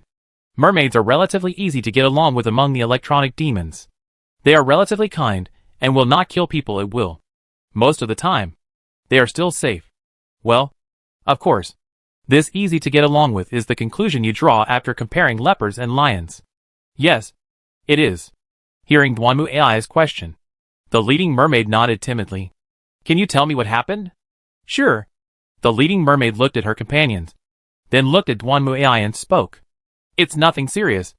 Actually, last night, my sisters and I went to sing in the nearby river. It's not a big deal that mermaids like to sing. But the problem is that they can't be heard by people. In history, there are stories of sailors being mesmerized by mermaids singing and then having their ships destroyed and people killed. In reality, this group of electronic demons also reproduced this classic. Mermaid singing is beautiful, but it depends on whether you are alive to hear it. Therefore, mermaids are strictly forbidden to sing in places where humans gather. If they want to sing, they should find a deserted place in the wilderness and dance by themselves. We had been making a lot of noise all night and didn't come back to rest until the early morning. But it was foggy outside and we couldn't see anything. So we laid down on the river bank and fell asleep. I don't know how long we slept. But when we woke up, we found water drops hitting our heads. And then we looked up. Having said this, the mermaid's face turned pale. That is, anyone who wakes up and looks up to see a torn corpse above his head will be terrified. And the electronic demon is no exception. So you didn't hear anything? A fight? Or flapping wings? The sound of tires? No. The mermaids shook their heads. Electronic demons were not human beings. If there was a sound, they would definitely hear it. Although mermaids were not a species with particularly sharp hearing, they were much better than humans. So you didn't notice anything unusual when you came back last night? No. If I had to say, it was just very foggy. But it's been like this here for a while. And we're used to it. Duanmuai glanced around. Even now, there was still a faint mist. Was it always like this? She didn't know. After all, the redevelopment area was basically abandoned and undeveloped. Usually only electronic demons lived here. Occasionally, if someone got lost here, the electronic demons would send them back. Of course, this is for those who follow the rules. Those who don't follow the rules would have been killed long ago. After all, this is no longer the chaotic era of the past. Duanmuai shook her head helplessly, then stood up. At this time, she also saw Dot walking towards her with a lion. It was an electronic demon that looked like a living stone lion. It was quite pro-human, comparable to an electronic demon version of a police dog. What did you get over there? The lion said it found nothing. No footprints. No car tire tracks. Nothing. It didn't even find any clues about the victim. So, she was brought here by a flying electronic demon? I asked Pixie and Wappa who lived nearby. And they didn't see any electronic demons flying people over here. As he spoke, Dortmund pointed to a place not far away. Duanmuai then saw a group of elves, about the size of a palm, with transparent wings similar to those of insects, curiously sticking their heads out and looking over here. By the way, don't be fooled by this thing's small size. You can crush it with one hand, but it can be burned to a crisp by a bolt of lightning. Once again proving that any electronic demon is not to be trifled with. What a troublesome case. Yes. Duanmuai also sighed. So you came to me? We're from the same school. You can investigate in the school to see if there are any clues or rumors about Konishisaki. Since you're a student there, it should be easier for you to investigate this kind of thing than for us police officers. Of course I can investigate, but don't forget to pay the commission fee. I'm not doing charity. I know. Dortmund replied casually. Then he looked at Duan Muai. By the way, how's the case with the phantom thieves going? There are some clues. The rest depends on when we can catch the criminal red-handed. That's good. Duote nodded, with a worried look on his face. Hey, there have been so many troubles recently. I have a bad feeling that this may just be the beginning. You'd better pray that's not the case, or you'll be in big trouble. Hearing Dortmund sigh, Duan Muai directly complained. This is simply setting a flag for himself. And are you afraid that your death is not miserable enough? Chapter 8:15. Trouble breaks out again. The next morning, as expected, Xiaojin convened a collective meeting. Then, at the meeting, the fat and big-eared principal announced to the whole school the news that a third-grade student, Konishi Saki, had died in an accident, as if his own father had died. It must be said that for students, this semester is too stimulating. For a while, there was a lot of discussion below, and everyone was uneasy. Fortunately, the principal was able to do some human resources work and quickly announced that in order to calm the students' emotions, the school had hired a psychologist to provide psychological counseling to the students. Naturally, this incident became the mainstream of discussion in the class. Duan Muai also took the opportunity to join in and got some gossip. Generally speaking, Konishi Saki was a very ordinary student. In everyone's memory, she had never made enemies with anyone. However, her classmates in the same club said that they had heard some rumors about Konishi Saki, such as her father opened a grocery store, but after a supermarket was opened on a nearby street, the grocery store's business became increasingly deserted and even on the verge of closing. As the daughter of a grocery store owner, Konishi Saki went to work in that supermarket, and she had many quarrels with her father because of this. It seems that unlike the case of the phantom thieves, at least in the school, no one has the motive to attack Konishi Saki. However, just when Duan Muai finished collecting information and was about to retreat, suddenly, a student spoke up. Come to think of it, it seems that Konishi-senpai also appeared in the TV show I watched last night. TV show? Yeah. It was probably late at night? Or was it early in the morning? I was doing my homework at the time, and I don't know when I fell asleep. Then when I woke up, I found that the TV in the room was on, and a person who looked very much like Siosi was running desperately in it, as if hiding from something. Wow. Is this some weird talk? You had a nightmare? Hearing what this student said, everyone else showed complicated expressions. I clearly remember it. Oh, never mind. It might just be a dream. Stop talking.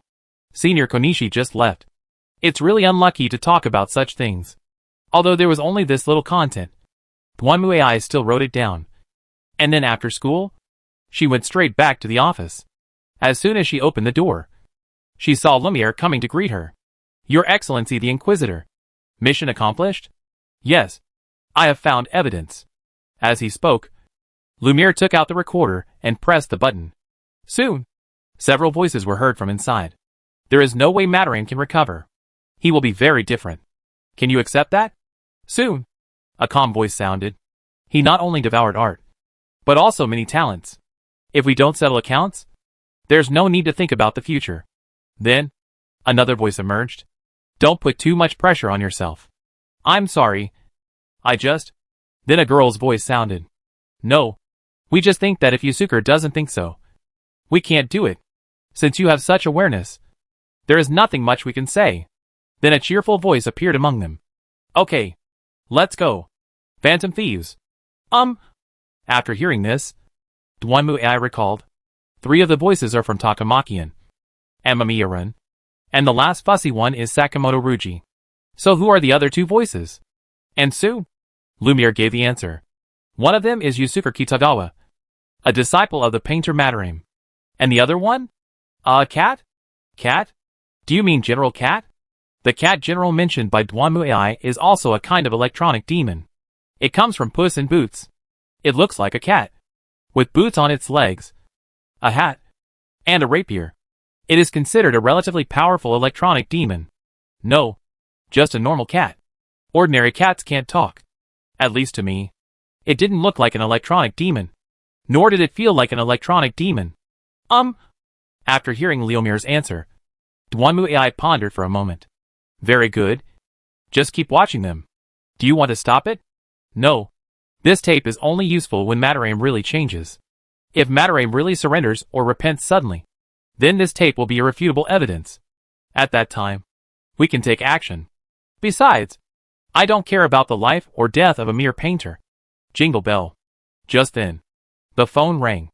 Duan Muai nodded to Lumiere, then walked to the desk and picked up the phone. Hello. Soon. Dortmund's desperate voice came from the other side of the microphone. Duanmu, we are in trouble. Speak English. We just conducted an investigation on Saki Konishi and found that she was an eyewitness to another case. Another case? You didn't mention that before. Because that was not the case our block was responsible for. When we brought the information back to the headquarters for investigation, we found that the name Konishi Saki had appeared in another murder case a few days ago. The victim of that case was a female anchor named Yamano Mayumi. Konishi Saki was the first person to discover the body, and it was she who called the police. And, having said this, Dortmund lowered his voice. The victim in that case also died by hanging upside down on a telephone pole. Isn't this great? You have a clue? No. Duan Muai could feel how desperate Dot's tone was through the microphone. We have formed an investigation team with a police officer in charge of the case. But we still have no clues. There is a suspect, but he has an alibi on the day of the crime. The problem is that the media has already caught on to this incident. Maybe in a couple of days, the newspapers will be all about serial murders. It makes me dizzy just thinking about it. Hee hee. Duan Muai just laughed it off, as if it was none of her business. It had nothing to do with her anyway. Any results from your end? I'm sorry to disappoint you. Konishi Saki is just an ordinary student in school. No one dislikes her. The only rumor is that she has some conflicts with her father because she works part-time in a nearby supermarket. Other than that, there are no useful clues. Well, okay then. I'll think of another way. Correct. Thinking of this, Duan Muai immediately thought of the news about her classmates. Someone said he saw someone who looked like Konishi Saki on a late-night TV show in the evening or at night. The night she disappeared. Real? Sure enough. Upon hearing the news, Dortmund immediately became excited. Which station? I don't know about that. In fact, he was also confused at the time. He wasn't sure if he was dreaming or if he really saw it. It's possible that he was dreaming about it. But there aren't that many TV stations now. You can check them one by one. After all, mankind is still in the process of revival. And the media has also been almost destroyed. A TV has only a dozen channels at most. And only 1 or 2 local TV stations programs. So it is still very convenient to investigate. Okay. Thanks. I'll go see if there are any clues. Having gotten at least a clue, Dortmund finally cheered up and hung up the phone excitedly. How should I put it? Duan Muai was particularly curious about what his expression would be when he saw the Phantom Thieves set out again in a few days. You will know when the time comes. Just as Dortmund said. The next day, the media news reports linked Konishi Saki's death to the previous death of anchor Yamano, and even broadcast a 2-hour special report. Thanks to the media's pervasive interviews, Duan Muai also learned the ins and outs of the incident from TV. First of all, the first victim was Shanai, a TV host and the mistress of a certain congressman. Because of this, the police initially regarded the congressman as the murderer. This logic is very reasonable. The mistress wanted to get promoted. The congressman refused to divorce. And the two quarreled and killed each other. This is a fixed plot of love murder. But after careful investigation, the police found that the congressman did not have the time to commit the crime and had sufficient alibi. The person who found the body of Yamano and called the police was Saki Konishi. There are many different opinions in the media as to why she was killed. Some people also said that this might be a warning from the murderer who killed Yamano. After all, it was Saki Konishi who reported the case. Who knows? In the next few days, Dortmund did not call Duan Muai. It can be imagined that he must be very busy. As a result, just when the heat of the serial murder case began to subside, another case surfaced. The famous painter Matarame, who was holding a personal exhibition, held a press conference and publicly admitted how he plagiarized his disciples' paintings and even turned a blind eye to his disciples' death. This once again caused a huge shock. And soon this news overshadowed the death of Konishi Saki. After all, the latter was just an ordinary female student. How could she compare with the big news of a famous painter? More importantly, according to the museum staff, they also received a warning letter from the Phantom Thieves. Soon, everyone started discussing the phantom thieves again. As for Dortmund, he basically wanted to commit suicide. You have to think of a solution. If this continues, I will have no choice but to resign. The voice coming from Dot on the phone sounded as if he was standing on a chair with a 3-foot white silk hanging from his head and ready to die at any moment. Even if you let me find a way, it won't be easy to catch these guys. Dwanmuai spread her hands helplessly. Although she had indeed locked onto the members of the Phantom Thieves because of the Mataram incident, the problem was that there was no evidence. Although there was a recording and Mataram had repented, it was only circumstantial evidence. Unless the person was caught red-handed, it would be useless. However, Dwanmuai was not completely without ideas. You want me to give you some advice? I do have an idea that can help you get rid of this trouble temporarily, and also help hack the Phantom Thieves. What's the idea? Hearing this, Dortmund immediately perked up. But Dwanmuai's next words surprised him. It's very simple. We can just make up a rumor and say that the serial murders are related to the Phantom Thieves. What? Dortmund was shocked. Are they related? At the moment, no. But that doesn't stop us from spreading rumors. Spreading rumors is easy, but refuting them is time-consuming. By that time, these thieves probably won't be able to take care of justice. But we, the police, can't do this. Of course not. But I can. I will spread rumors online. If a reporter asks, you just have to pretend to have no comment, and that's it. You should avoid leaking the news anyway. This, faced with Dwanmuai's proposal, Dot was a little embarrassed. This can divert public attention away from you, and it might even paralyze the real culprit. The Phantom Thieves might also be exposed. So isn't it killing 3 birds with 1 stone? Besides, neither side is a good person anyway. So what's wrong with a dog-eat-dog situation? Well, since you said so, then I'll pretend I know nothing. Leave it to me. Hearing Dortmund's agreement, Dwanmuai sneered. I'm a professional at making trouble. Chapter 8:16 Haze. For Dwanmuai, causing trouble was a piece of cake. In fact, when she arrived at school early the next morning, she heard her classmates talking about it on the way. Have you heard about that? The Phantom Thief sacrifice? Look, it seems that only by sacrificing the life of the chosen one can justice be achieved. Oh, this is really hard to say. That's just a rumor. Right? How could a Phantom Thief do such a thing? But wasn't there a saying a long time ago that those people were forced by the Phantom Thieves to turn themselves in? It makes sense now, doesn't it? Maybe the victims of those serial murders were killed by them. And then, they threatened others that if they didn't turn themselves in, they would be killed in the same way. So those people changed their ways and turned themselves in.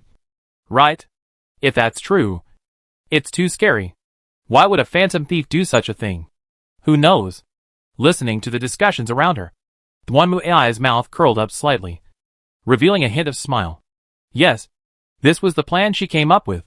Dwanmuai asked Lumiere to release some so-called secret information to several third-rate tabloids and the internet, claiming that the bodies of the victims of these serial murders had the word sacrifice to justice written in red on a black background next to them, and that the police were currently investigating the connection between the Phantom Thieves and the murders, and so on. Of course, this is all nonsense without any evidence. But for those third-rate tabloids and websites, this kind of news is quite explosive. There were even reporters who went directly to the police station to inquire that day. Of course, faced with such boring questions, the police always ended with no comment. But people can't stop themselves from making up their own stories. In just one night, everyone imagined a group of weird and terrifying thugs who killed and robbed while upholding justice. Although there are still many illogical points in this. Humans are creatures of imagination after all. It takes only a few words to spread rumors, but it takes a lot of effort to refute them. What people think is not up to the Phantom Thieves. Dwanmuai could imagine how angry the Phantom Thieves would be when they heard such unfounded rumors. In fact, she did see it. Don't be ridiculous. As soon as she arrived in the classroom, Dwanmuai heard a loud noise. Then she saw Sakamoto Ruji, the boy with dyed yellow hair, clenching his fists and staring fiercely at several classmates not far away. What nonsense are you talking about? How could a Phantom Thief kill someone? We were just talking. Faced with the roaring Ruji Sakamoto, several students were a little scared and timidly made a few excuses. And we think this statement makes sense. Otherwise, why would the teacher turn himself in? He must be afraid of being killed by the Phantom Thieves. What did you say? Hearing this, Sakamoto Ruji was so angry that he wanted to pounce, but was grabbed by Amamiya Ren and Takamaki-in, who dragged him out of the classroom. Stupid idiot.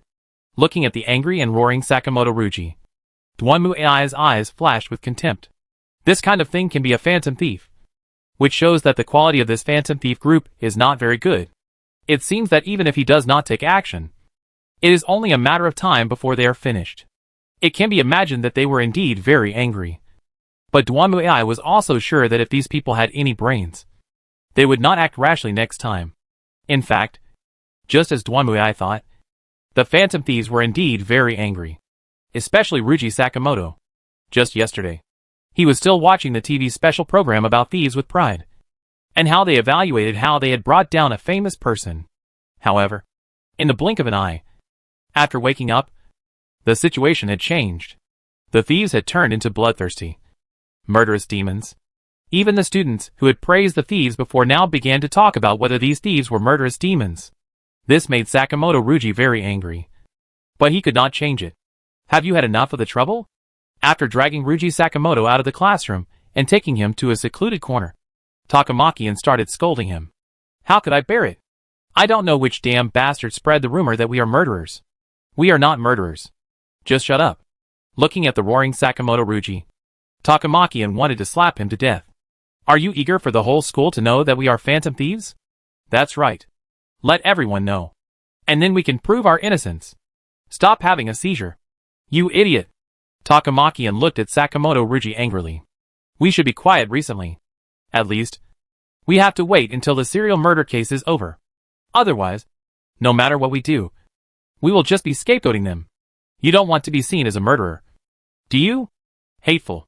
Hearing what Takamaki-in said, Sakamoto Ruji gritted his teeth, snorted angrily, and then turned his head away. Why? Seeing Sakamoto Ruji like this, Takamaki-in felt tired.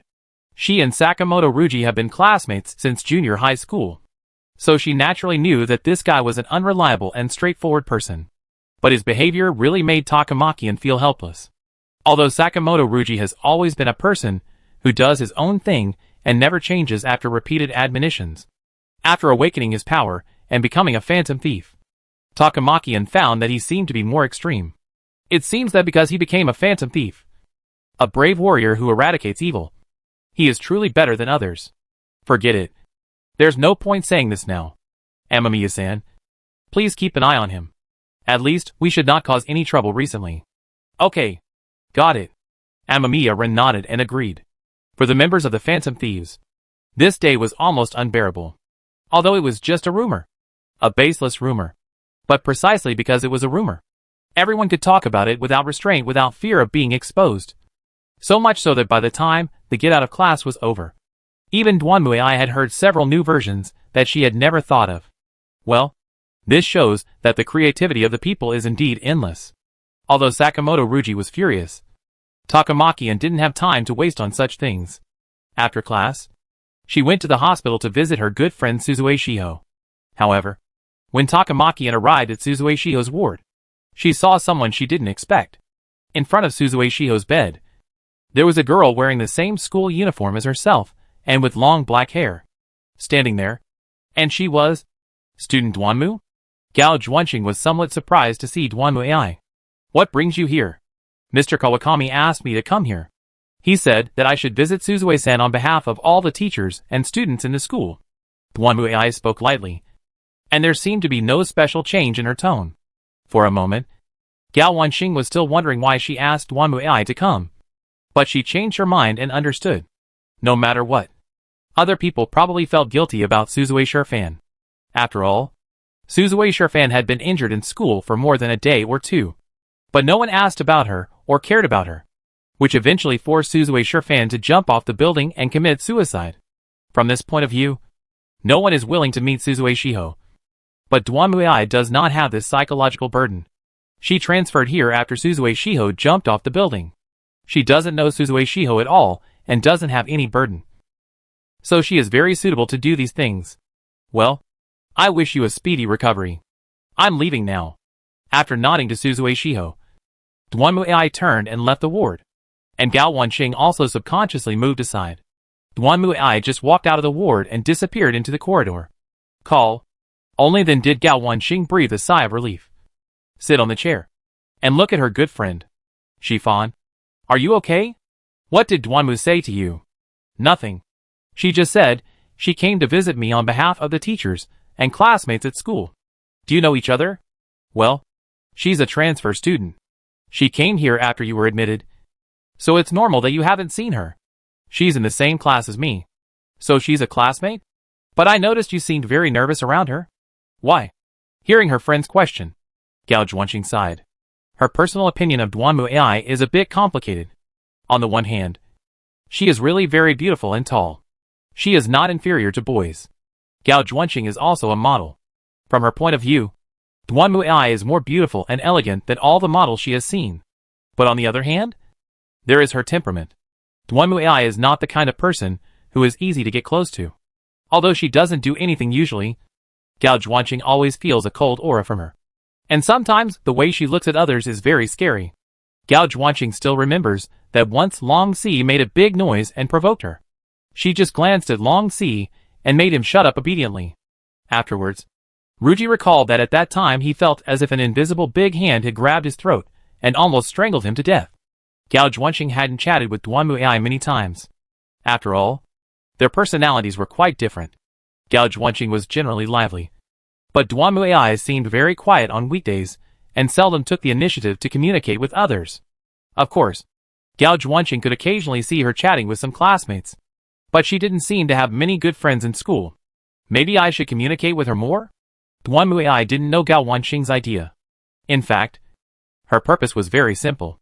That is, to make the phantom thieves temporarily stop, so that she could have time to investigate the murder case. Although the heart-stealing thieves are a social hot spot, the serial murders are naturally the most harmful. Dot called her and told her that the investigation into the thief was temporarily suspended and all resources were focused on solving this series of murders. Duanmu Ai naturally had to prepare for this. And the first thing to do was, well, buy a big TV for her office. In the name of investigation, I should be able to take it to the police station and ask Dot to reimburse me. Thinking of this, Duanmu Ai walked into a nearby supermarket and came to the home appliance store on the 3rd floor. There are all kinds of TVs here, big and small, but there are not many customers nearby. When Duanmu Ai walked to the other side of the shelf, she saw a scene that surprised her. Not far away, 3 students in uniform were talking about something. And then, they looked around cautiously. Out of professional sensitivity, Duanmu Ai naturally avoided the sight of the 3 people quietly and hid in front of the shelf next to them. Then, he saw the 3 people looking at each other. And then, they walked towards the TV. And then, they actually walked right into the TV. What the hell is this? I have to say, even Duanmu Ai was surprised when she saw this scene. Is there such a thing? Chapter 817. Players are invited to cut off. I have to say, for a moment, Duanmu Ai even suspected that her eyes were hallucinating. Why could someone walk into the TV? Is this scientific? No, that's certainly not scientific. Duanmu Ai walked to the big TV and took a closer look. This TV was the largest in the mall, about the size of a window. It was no problem for a person to enter. But the question was, why could a person enter the TV? If this was some kind of special technological creation, why was it sold in the mall? Duanmu Ai looked around and found that there were several people watching TV. Some of them reached out and tapped the TV screen. But to them, the TV screen seemed just a TV screen. What's happening here? Out of curiosity, Duanmu Ai also reached out and tapped on the TV screen. Then a magical scene happened. The originally hard TV screen was like a pool of water in Duanmu Ai's hand. Duanmu Ai only felt his fingertips lightly touching it. And then it went straight through. What the hell is this? It has to be said that this really stunned Duanmu Ai for a moment. To be on the safe side, she tried several other TVs of varying sizes. And the results showed that these TV screens could also be penetrated. There is such a thing? Why didn't I notice it before? It seems that I have never touched the TV screen when I was free before. In other words, apart from cleaning the TV, who would have nothing better to do than touch the TV screen? They are not children.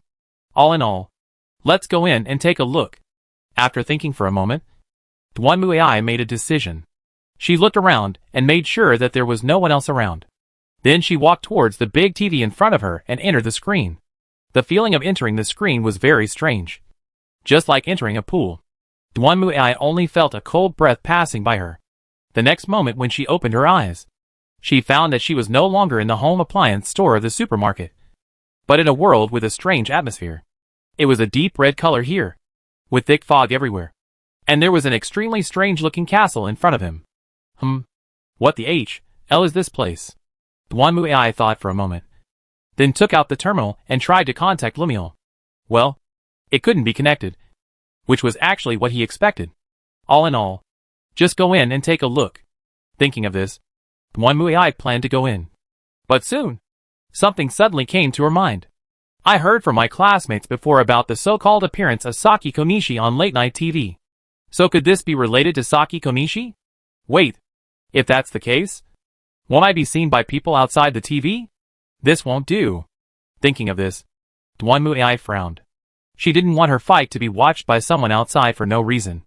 Maybe she was already on TV. If so, she had to think of a way. That's right. Duanmuai reached into her pocket and took out a mirror. This was the transfiguration mirror that Duanmuai had won in the game. Simply put, with this mirror, you can change the appearance of the player character as you wish. Except for gender. You can change everything else, such as height, weight, and skin color. Duanmuai successfully escaped from Night City with this transfiguration mirror. After all, as long as she transformed into a completely different form from the previous D, others would not recognize her at all. And what Duanmuai is using now is naturally the transformed form. But to be on the safe side, let's transform again. Duanmuai looked in the mirror of illusion, and then her eyes lit up. Just choose it. At the same time, in the castle, a group of young boys and girls were engaged in a bitter battle. What the hell are these guys? The yellow-haired boy with glasses roared loudly and raised his hands.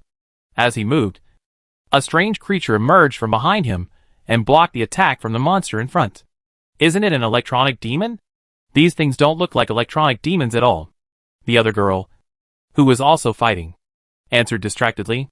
In this world, in this era, people are already very familiar with electronic demons.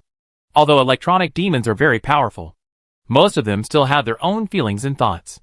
However, these monsters that appeared before them, although they looked very much like electronic demons, did not have the slightest self-awareness. They looked more like some kind of robots that acted according to a program. Once they found an intruder, they would pounce on him and kill him. Just like now. It's all Satonaka's fault. You didn't listen to my advice and insisted on running in there. But Yukiko, hearing the man's complaint, the short-haired girl gritted her teeth. And at this moment, another boy next to them made a decision. Retreat. There are too many enemies ahead. We can't defeat them with what we have now. If we go further, we will die. That's the only way. Let's get out of here as soon as possible. Yua. Hearing his companion's answer, the yellow-haired boy turned around hurriedly. But then, he started to scream strangely. What's wrong? Hanamura? Hearing their companion's screams, the other two also turned around.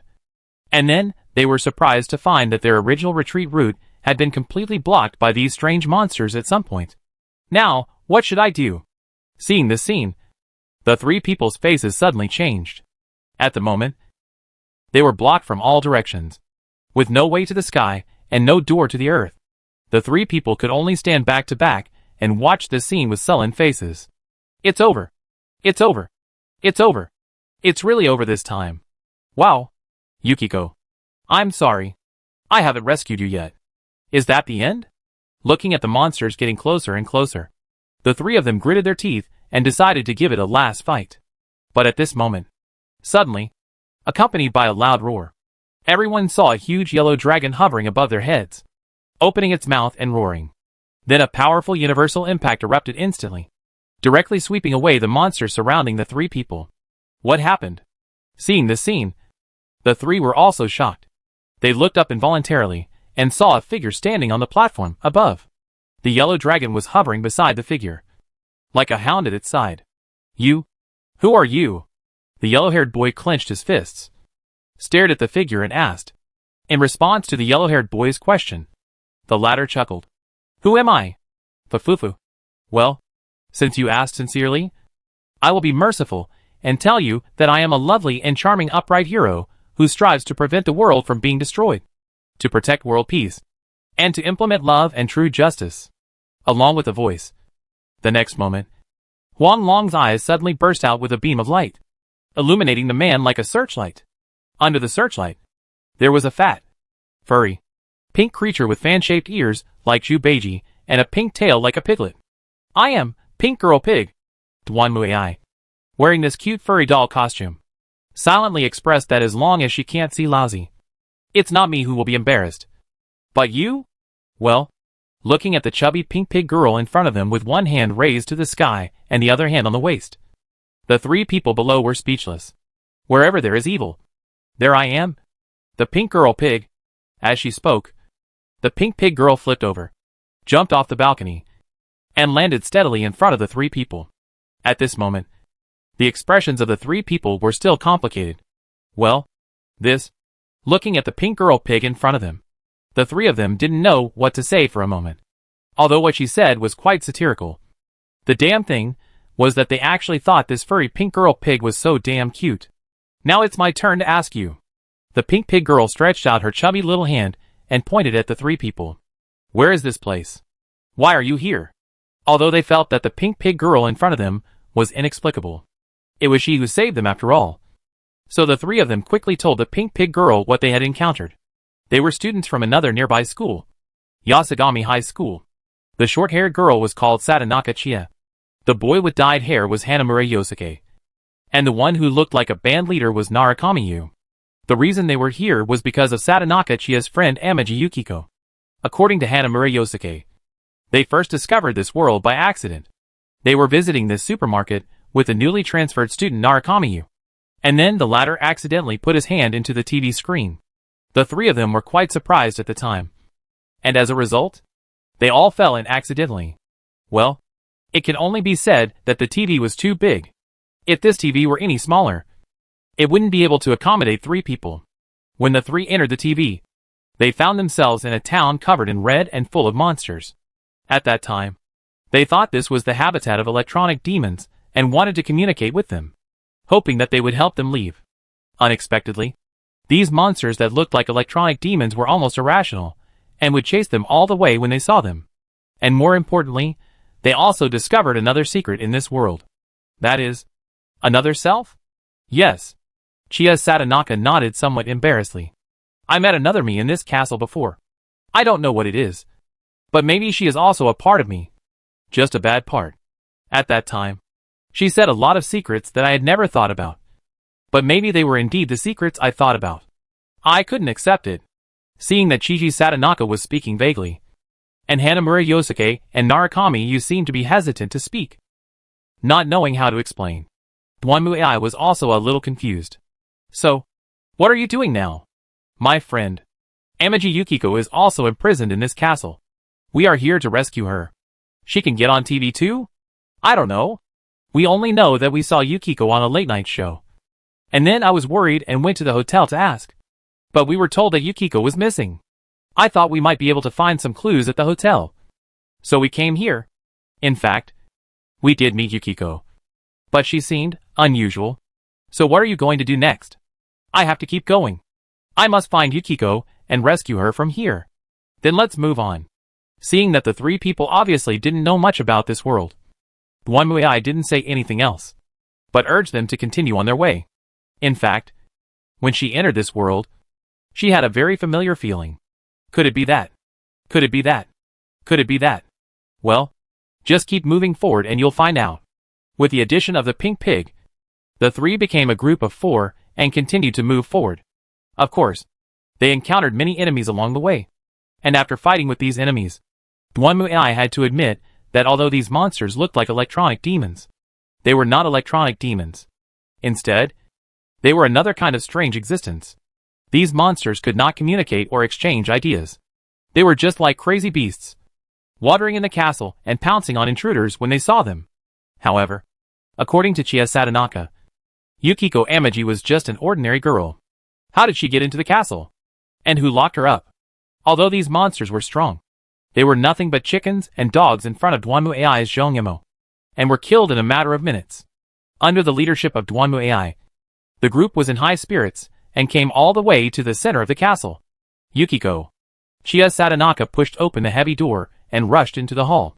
Then everyone saw a beautiful girl wearing princess clothes and with smooth black hair standing on the throne in the hall. However, her eyes were shining with a strange yellow light.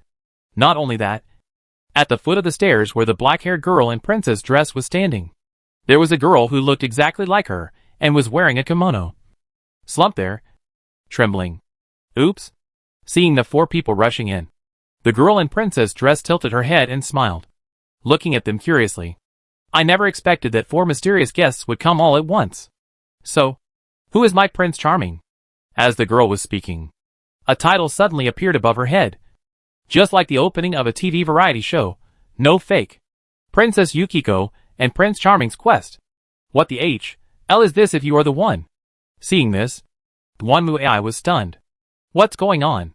She can't even keep up.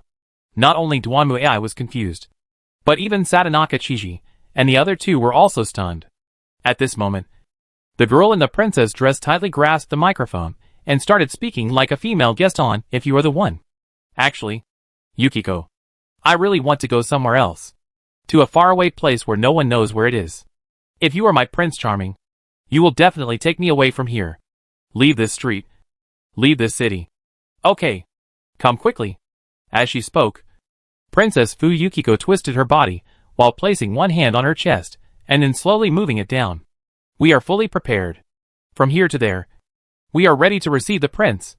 Having said this, Princess Fu Yukiko looked towards Sadanaka Chia. Yes, Chiji, my Prince Charming, will always lead me no matter what time it is. Chiji is so strong. He used to be? Was? Hearing the other party's words, Sadanaka Chia was also stunned. But at this moment, Princess Fu Yukiko suddenly became furious. In the end, Chiji still can't do it. Chiji can't take me away from here. She can't save me yet. So, I don't need you anymore. I want to find a new prince. Snow.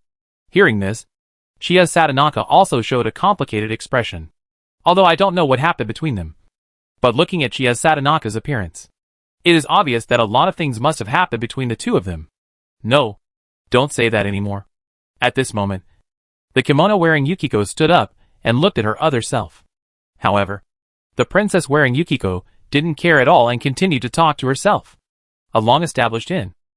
And the proprietress is practicing? I can't stand these annoying restrictions anymore. I just happen to be born into this family. But everything from my lifestyle to the way I die has been decided. It's so annoying. I've had enough of this. No, I didn't. Compared to the hysteria of Princess Yukiko, the kimono Yukiko below was shaking her head desperately, denying everything she said. Seeing this scene, Duanmu AI narrowed her eyes. Could it be that? No. This is what you think. Right. The other me. What hotel? What family business? Go to HL. I just want to leave here and start a new life. No. However, in response to Princess Yukiko's words, Yukiko started shouting desperately again. That's not the case. You are not me. I never thought of it that way. The girl's scream echoed in the empty castle. And Princess Yukiko, who was standing in front of the throne, laughed triumphantly at this moment. Hee hee. Ha ha ha. Ha ha ha. That's good. This way we can be separated completely. Along with Princess Yukiko's laughter. The next moment, her body began to twist and deform, and then turned into a giant red bird trapped in a cage, falling from the sky and appearing in front of everyone. I'm going to kill you. Kill all of you. From now on, this world, everything, belongs to me. It is true. Looking at the loud screams of Princess Fu Shuizi, who turned into a giant bird monster, a cold light flashed in Duanmu Ai's eyes. Ever since she entered this world, she had been feeling a familiar smell. And now, she was sure of it. This world is none other than the subspace.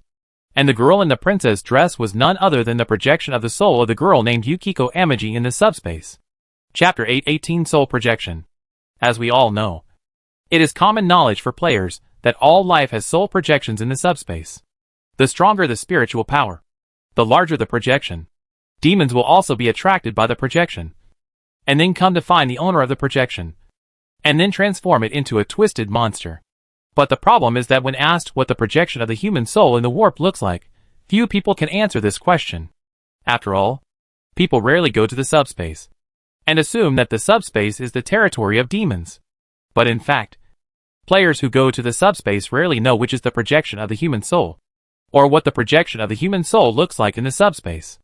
Although soul fragments can be considered a kind of soul projection, they are more like the echo of a lost old world rather than a projection of life in the real world. And now, Duanmuai says she has found the answer to this question. I never thought that I would actually have the opportunity to put this into practice. Looking at the soul projection of Amaji Yukiko in front of him, Duanmuai couldn't help but whisper to himself. Most people have never seen what a human soul projection looks like. And now, Duanmuai said that if this happened in the Empire, he could write a paper on this topic. How the projection of the human soul becomes demonic in the subspace. That's right. This is what Duanmuai is seeing now. The Princess Yukiko is obviously the soul projection of the original body. But the original body denies this. Duanmuai is not sure whether there is any connection between them. But the fact is that the soul projection denied by the original body has begun to mutate, and is moving towards demonization. So is this one of the reasons why the warp is filled with demons? Also, why did it want to kill Yukiko Amaji? Is there any connection between these? While Duanmuai was thinking, Sadanaka Chiji and others had already started fighting with this demonized soul projection.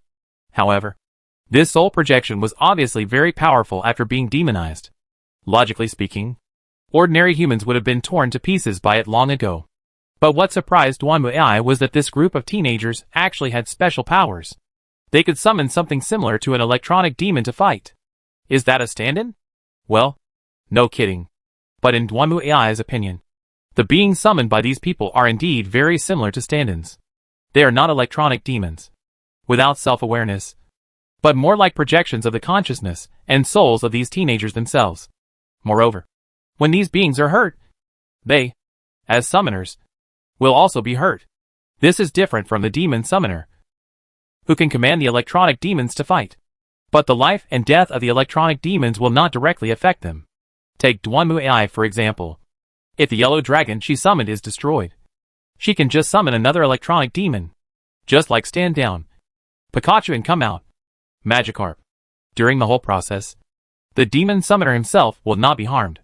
On the other hand, if the beings summoned by these people died, well, judging from the current situation, they will probably die too. As for Tiancheng Shuezi's situation, Duanmuai was not very clear. From what she had gathered on the way, it was clear that her future had been decided. But she herself was unwilling to accept this future deep down. So she rebelled against the soul projection.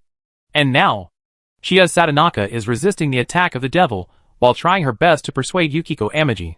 Well, there is a lot of nonsense in the middle. So let's jump directly to the end. In a nutshell, the two of them have untied their misunderstandings. And Yukiko Amaji has also mustered up the courage to take the first step. No! When Yukiko Amaji pushed open the cage that imprisoned her, the demonic soul projection screamed. And at the same time, its power was weakened a lot. Taking advantage of this opportunity, Narukamiyu and Hanamura teamed up to knock it down.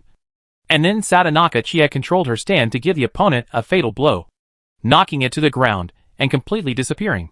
So that's why the soul projection wants to kill its master? Watching the demon gradually disappearing amid the screams, Duanmuai silently took note in his heart. It now seems that the soul projection also has a certain self-awareness. And the less the subject recognizes it, the more it will receive power from the surrounding subspace and distort into a demon. However, once the subject accepts its existence, it is equivalent to consolidating the connection between the two parties again. And the soul projection will have to return to the subject's control? Just as Duanmuai was thinking, he saw Princess Shuezi appear again. But now she no longer had the arrogance and domineering liveliness as before. Instead, she stood there like a puppet, stupidly and motionless. I'm sorry, I didn't acknowledge you properly before. At this time, Yukiko Amaji also walked up to her soul projection and held her hand. I want to escape. I want someone to save me. That's exactly how I feel. Hearing what Amaji Yukiko said, the soul projection smiled slightly, and then a ray of light appeared on its body. Then it turned into a stand-like existence and appeared behind Amaji Yukiko. I see.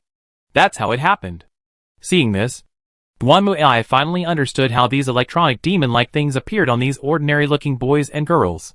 In this way, their previous complicated expressions could be understood. Well, in other words, these stand-ins were actually the crystallization of their dark history. This is really interesting. I didn't expect that I could accidentally discover the existence of the subspace here. By the way, Yukiko, how did you end up here? At this time, Chiya Satonaka also raised her inner doubts to her good friend. We were shocked when we saw you on TV. Sorry. I'm not very clear. I just remember that I was helping out in the hotel. And then it seemed that a guest came, and I went to receive him. Then I lost consciousness. And when I woke up, I was already here. Sorry. I don't really remember what happened at that time. I see. Hearing Amaji Yukiko's answer, Satonaka Chiya frowned. While Narukami, you looked around in confusion. Why is it gone? Speaking of which, after hearing their companion's words, the others looked up and saw that the mysterious pink pig girl had disappeared without a trace. It seemed that when they focused their attention on Amaji Yukiko, she had quietly disappeared without a trace. What's wrong? Looking at the reactions of others, the confused Amaji Yukiko asked, and Satonaka Chiya only then came to her senses and made a decision. Anyway, let's get out of here first. Yukiko has been missing for quite some time and is very weak. She needs to rest as soon as possible. Yes. Let's go. Putting their doubts behind them, the four left the strange palace and returned to the street. Then, they got into a TV placed in the window and disappeared from the subspace. It was not until then that Duanmu, wearing a pink girly pig puppet costume, appeared again. So that's how it is. That's how it is. It's really interesting. Huh? But then, thinking of this, Duanmu suddenly remembered something and frowned. At present, the soul projection of the subspace will affect the person. Then, will those guys who had their desire stolen by the so-called phantom thieves of heart and repented be in a similar situation? Those phantom thieves also have the ability to enter the subspace like these teenagers. And then they use this ability to do something with the soul projection of the subspace. So those people's temperaments change drastically and repent? Indeed, the electronic demon said it was impossible. But if it was the subspace and soul projection, there is also information that we heard from Hanamura and others before. According to them, the reason they were worried that Yukiko Amaji would be the next victim was because Yukiko Amaji was also connected to the victims of the previous two cases. Mayumi Yamano had stayed in Yukiko Amaji's hotel for a while before her death. Of course, the contact between the two parties seemed to end there. But at least, this is a clue. So, who brought Yukiko Amaji to the subspace? Chiya Satonaka asked this question just now. But Yukiko Amaji didn't have an answer, while Hanamura and Narukami thought that it was most likely done by the phantom thieves of hearts. But no matter what, they are right about one thing. That is, there must be someone with special abilities who could enter the subspace and do this. As for whether it was the phantom thieves, Duanmu felt that it probably wasn't them. Oh, it's not that they don't have the ability. It's that they don't have the IQ. Especially for an idiot like Ruji Sakamoto. It would be strange if he could complete his first murder without leaving any evidence. It seems that we need to adjust the priority of investigating the case. Thinking of this, Duanmu also made a decision. The phantom thieves will not make any moves in the short term because of the rumors about me. So I can focus on this case. After all, the soul projection in the subspace is a big topic. And Duanmu also wants to see if the death of the soul projection has some connection with the person himself. Before, when Yamano Anchor and Konishi Saki were killed, no useful clues were found at the scene. Does this mean that they were also taken to the subspace like Amaji Yukiko, and then killed by their own soul projections? If this is the case, then the situation is much more complicated. And maybe I can find that bastard who has been hiding for 60 years here. Chapter 819 Meet Again. So, there is a spiritual world in this world. And that is the subspace you mentioned. Inquisitor? After returning to the office, Duanmu explained to Lumiere what she had seen. The latter was quite surprised. She had joined the tribunal for some time, and was very familiar with the common-sense knowledge of the tribunal in this area. That's my guess. But whether it's right or not, I don't know. You don't know? Hearing Duanmu unexpected answer, Liu Meier was also confused. Of course, We Inquisitors are only responsible for chopping people, and studying how to chop people. What does basic theoretical research have to do with us? There is no need for a sharpshooter to study dynamics. So I hope you can help with the research. Me? That's right. I don't understand this thing. I can only rely on you. Everyone knows what the subspace is, and how it appeared. But how it became what it is now requires us to study it carefully. However, I am too lazy to use my brain. So I will trouble you. I have to say, looking at Duanmu AI who was so righteous, Liumi AI was speechless. I see. So this is why you, Inquisitor, bought such a big TV? But why can't I get in?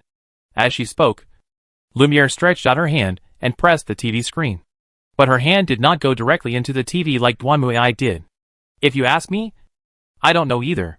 Maybe you can use this as a research topic. Alright. Lumiere had nothing to say about Duanmu AI is too lazy to think answer. Duanmu AI really didn't want to use her brain. After all, she knew that the so-called research was easier said than done. But it was actually very difficult. After all, Duanmu Huai has academic talents like Shuili, Kukulu and Maria under his command. And he has also seen the pain of their cross-field research. For example, Shuili is good at biochemical pharmaceuticals. But if Duanmu Huai gives her an industrial research, she will have to start from scratch. Lumiel is also like this now. She is good at computers and the internet. But as for psychology, you have to start from scratch and read the papers slowly. Duanmu AI doesn't have that kind of patience. So she'll just be responsible for swinging the hammer in front. Anyway, come watch some TV. At this time, Duanmu AI was already sitting comfortably on the sofa. She took out a can of drink and turned on the TV. This was the largest TV she had bought from the big supermarket before. It was almost as tall as a wall. Of course, it was also convenient for Duanmu AI to go in and out. Unfortunately, there are no good programs on TV at the moment. Basically just some interviews, variety shows, and idle singing. Duanmu AI was bored and turned the remote control around. Then she pressed a button, and the next moment, she jumped to a news channel. Duanmu AI was about to change the channel. But the voice coming from inside made her stop. So, you mean that the previous serial murders have nothing to do with the Phantom Thieves? That's right. Standing on the stage, the spokesperson in police uniform nodded seriously. We have noticed the spread of this rumor in society. But I want to solemnly declare that this is an unfounded rumor. We have not yet found any connection between the two. We suspect that this may be the murderer's attempt to distract us from the case.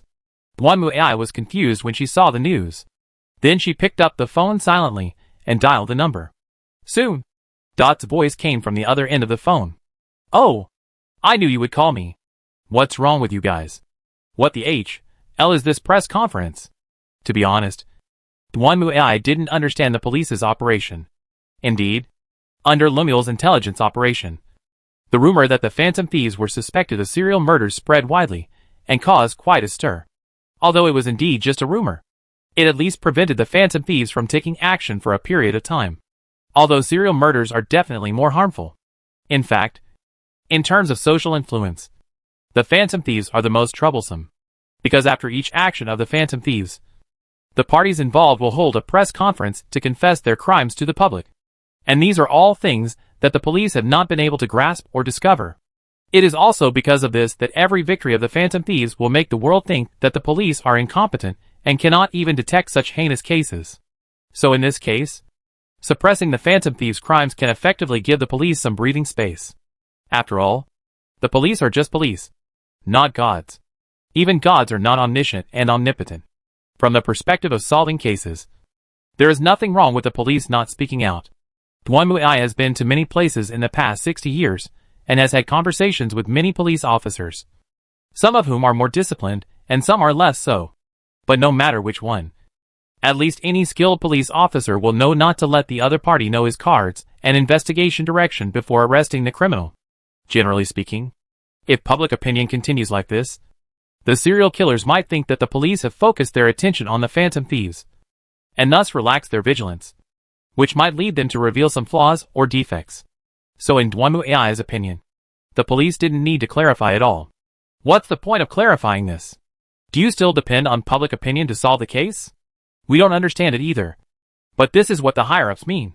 They think that making such a fuss will increase media attention to the serial murder case. which is not worth the cost. Dortmund obviously couldn't understand it either. But unfortunately, he was not a senior police officer. He had to understand the order even if he didn't understand it. That's all I can do. I won't be responsible if anything goes wrong. In this regard, Duan can only say that he is a bad teammate and can no longer lead the team. Did you find anything over there? We are still in the investigation stage, and there may not be any clues. Duan shrugged her shoulders. Since the matter involved the subspace, it was a problem for the Inquisition. Duan no longer intended to cooperate with the police to solve the case. After all, the Inquisition and the police had different approaches. After that, Duan went in and out of the subspace several times and compared it with Lemuel. It turned out that after he entered the subspace, Lemuel could not see what he was doing in the subspace at all. In other words, in Lemuel's eyes, after Duan entered the TV was still a TV, and nothing strange appeared. But Chia Satonaka said that they had seen Yukiko Amaji on TV before. What's going on? Duan couldn't figure it out, so she stopped thinking about it. After throwing the project to Leomir, she went to school while eating hot pot and singing. Duan didn't need to know the consequences of the police press conference. She would understand as soon as she saw Ruji Sakamoto's smug face. In fact, as soon as she walked into the classroom, she heard Ruji Sakamoto's loud voice. How is it? See? The police said that the phantom thieves didn't kill anyone.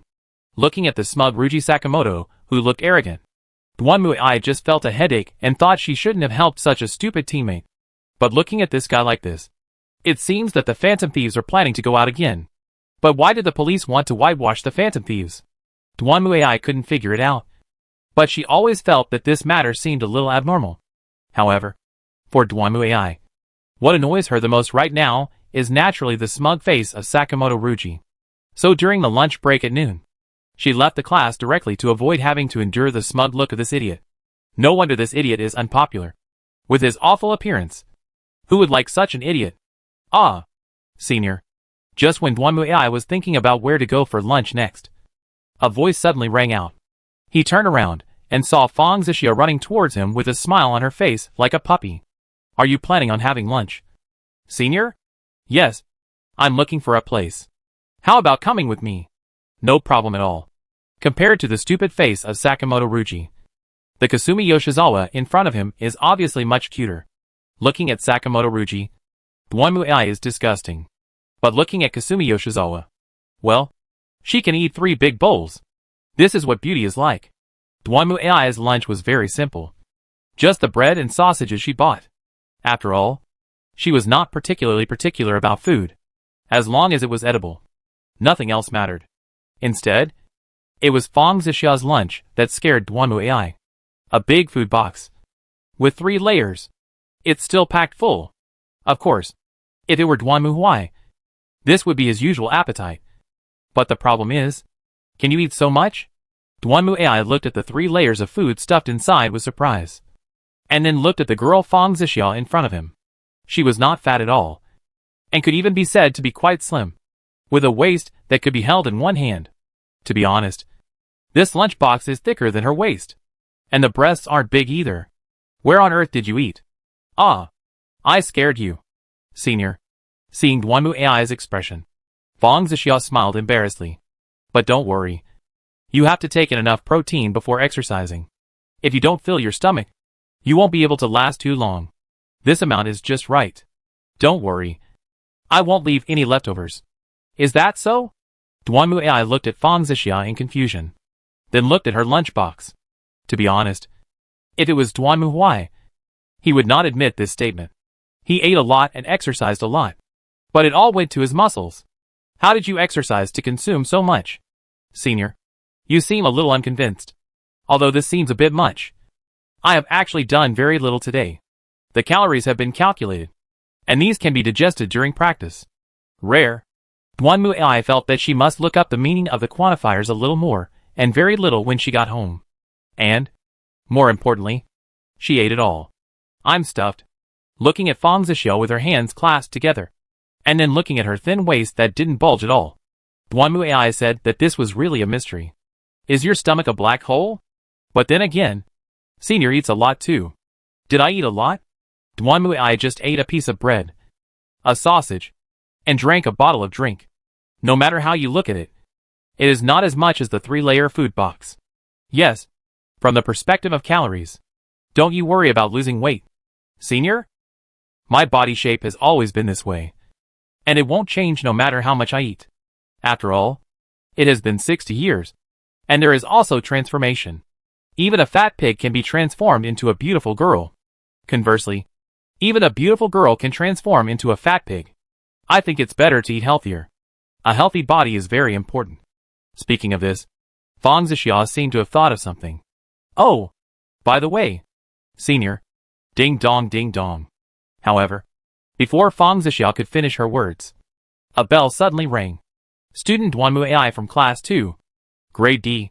Please come to the principal's office immediately. Senior? What happened? I don't know. We'll find out when we go and see. Duanmuai had no idea why the fat pig principal wanted to see her. Oh, could it be that this fat pig has taken a fancy to my body and wants to do this or that to me? She is just a weak woman. Should I smash his head or his sternum? With unreliable ideas, Duanmuai said goodbye to Fang Zixia and came to the principal's office. When he walked into the principal's office, Duanmuai was surprised to find that not only the fat and pig-brained principal was there, but also teacher Kawakami was there. And there was also a man in a suit and 2 policemen standing next to him. She even knew one of them. That's her. Mr. Policeman, arrest her immediately. Seeing Duanmuai, the man in the suit suddenly became furious and pointed at Duanmuai and shouted, while Duanmuai glanced at the other person and looked away. What do you want from me? Student Duanmu. The fat pig principal coughed and tried to make himself look more serious. Not long ago, this gentleman came to me and said that you had assaulted him in the square. Is that true? Violence? Duanmuai tilted her head, looked at the man in the suit, and thought for a moment. Then she remembered that this guy was the man who had entangled Fang Zixia and was then put down by her. How did he come here to die? Oh, you were from that time. Having said this, Duanmuai's face suddenly darkened, and she stared at him with cold eyes. Why? It seems you haven't learned your lesson yet. Alas! Seeing Duanmuai's murderous gaze, the man shrank back in fear and hid behind the police. You see? This woman is so bold that she even dares to threaten me in front of you. Not only am I going to threaten you, I'm going to beat you up. Duanmuai clenched her fists. And seeing this, the principal spoke hurriedly. Wait, Duanmu. You can't do this. Why not? This guy harassed our school students in public. I couldn't stand it and went over to give him a beating. But he didn't change his ways and came here to cause trouble. I think he's really tired of living. No matter what. You can't just hit someone like that. As a student of Shujin, you are violent towards others in public, which has brought a bad social impact to our school. I now demand that you apologize to this gentleman immediately and write a letter of repentance. Otherwise, what did you say? Fat pig? However, before the fat principal could finish his words, Duanmuai turned around and stared at him coldly. Can you please repeat what you just said? The next moment, the fat pig principal only saw a figure flashing in front of him. And then the desk in front of him was smashed directly onto the ceiling. Then, Duanmuai reached out and grabbed the fat pig principal's neck and lifted him up. Chapter 820. I've been wanting to do this for a long time. It has to be said that when everyone around saw Duanmuai suddenly go crazy, they were all shocked. Except for a policeman who silently pressed his forehead inside. Duanmuai grabbed the fat-headed idiot in front of him with a cold look in his eyes. I've disliked you for a long time. You pig. You didn't care when they harassed the students in the school. But now you come to complain and ask me to apologize? What's the matter? The students look easy to bully. Right? Just like the teacher before. You pretended not to see the bullying of students. And only came out to fool people after the truth was exposed. Do you think you are worthy of being the principal? You? What do you want to do? Being lifted up directly by Duanmuai. The fat principal's face turned pale. I'm warning you. If you dare to attack me, I will make you drop out of school immediately. Leave this school. And I will also send you to jail. I will make you. Hack you. However, before the fat pig principal finished speaking, Duanmuai punched him in the face and knocked him out. Then Duanmuai glanced at the principal who was groaning against the wall. Then picked up the phone next to him and dialed a number. "It's me." "That's right. That thing should go away," I said. "Let him go now." "Huh?" After saying these nonsensical words, Duanmu AI hung up the phone directly. And at this time, the fat pig principal also climbed up with his face covered in tears in his eyes. You actually dared to hit me. Police, quickly catch this daring guy. She was using violence in front of you." "Why?" Hearing the fat principal's accusation, one of the blonde policemen sighed helplessly. "Duanmu, why are you doing this?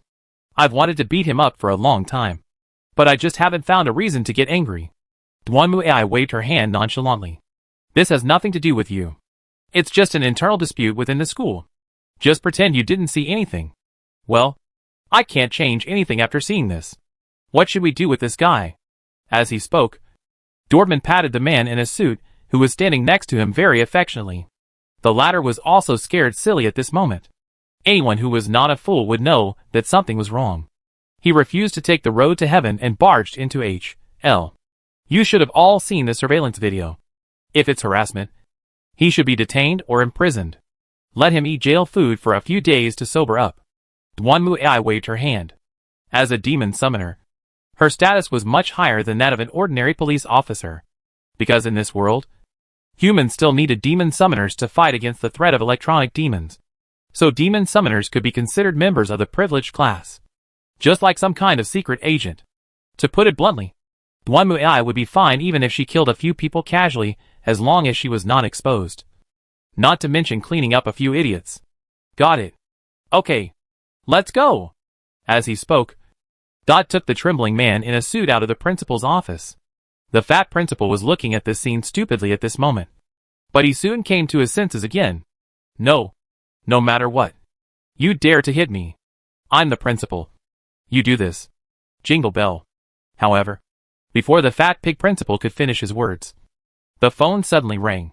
The fat pig principal glared at Duanmu AI fiercely, then picked up the phone. "Hello? Oh, it's you. May I ask what you can do for me?" "Wait, why is this? The decision of the board of directors? But I don't know." Holding the microphone, the fat pig principal's face became more and more ugly. And finally, he loosened his grip, and the microphone fell directly on the table. The fat pig principal stood there stupidly, saying nothing and not moving. "Principal?" Looking at the fat principal in front of him, Teacher Kawakami was also scared, while Duanmu AI walked up, kicked him away, and then sat on the chair herself. "Okay. This chair is mine. You can get out now." "Wait. Duanmu-san? What are you doing?" Looking at the scene in front of him, Teacher Kawakami was completely dumbfounded, while Duanmu AI snorted. "It's very simple. Just now, I have conveyed the order to the board of directors. As the largest shareholder of the private Shujin Academy, I believe that the existence of this fat pig has seriously hindered the normal operation of the academy. So he has been dismissed. Now I will serve as the principal concurrently." "Why?" To be honest, when Teacher Kawakami heard this, her mind went completely blank. She instinctively didn't want to believe such a ridiculous thing. But the trembling principal in front of her and Duanmu AI sitting on the chair did not look fake. I've been annoyed with this fat pig for a long time. I don't believe he knew nothing about the bullying incident. So this fat pig just pretended not to see it. Since you're willing to pretend to be blind, then go to the hospital and find a ward to get your eyes treated. Having said that, Duanmu AI snorted coldly. In fact, she had wanted to do this for a long time. When he was in school, Duanmu Hui suffered a lot of this kind of humiliation. At that time, he thought that if he were to become the principal, he would just expel all these crappy teachers and the deceiving dean of studies. Therefore, in order to avoid being bullied again, Duanmu AI asked Lemuel to buy a large amount of shares of Shiojin Academy before entering school. The shares of Shiojin Academy fell all the way, and many shareholders wanted to sever ties with it. Lemuel took the opportunity to buy their shares, and then Duanmu AI became the largest shareholder of Shiojin Academy. Now it seems that the money was well spent. If I were just a student, I really wouldn't be able to do anything to this fat pig. But now he can get out. Ah, isn't that what players are like?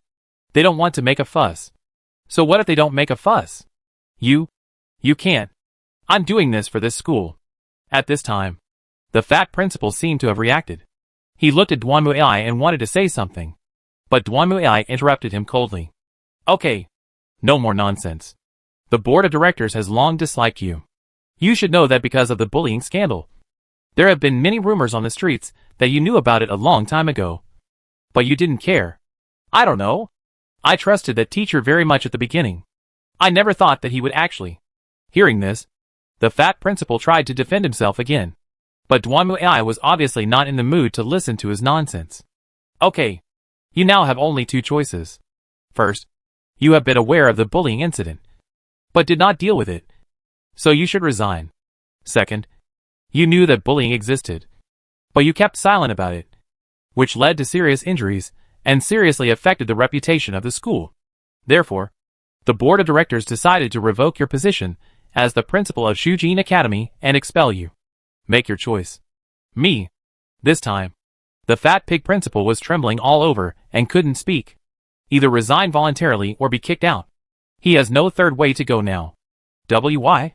Looking at Duanmuai, the fat pig principal asked pitifully. Why are you doing this?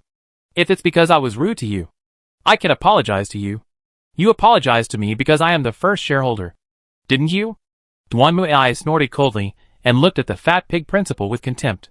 If I were just an ordinary student, you obviously wouldn't apologize to me. You would even expel me and kick me out of school. Because you are the principal. And you would definitely not take a student seriously. Just like just now. The other party harassed our students. But you didn't reprimand him. But reprimanded me? And you also want me to apologize to him? Why? Just because the other party is a member of society. And I am just a student. I am easier to control. Right? Having said that, Duanmuai also glanced at teacher Kawakami next to him, who also trembled with nervousness. Look at what kind of people you are. You are the only ones who are teachers and principals. You don't protect students. Instead, you sacrifice students to keep things quiet. Students are nothing in your eyes anyway. That's it. Get out of here. And you, Mr. Kawakami? You look so indifferent to students and so listless. If you don't want to do this job anymore, you should resign as soon as possible and stop causing trouble for others. Faced with Duanmuai's merciless rebuke, teacher Kawakami lowered his head and walked towards the door of the principal's office without saying a word. By the way, call the student council president. I have something to tell her. I see. Teacher Kawakami nodded weakly, then walked out of the principal's office.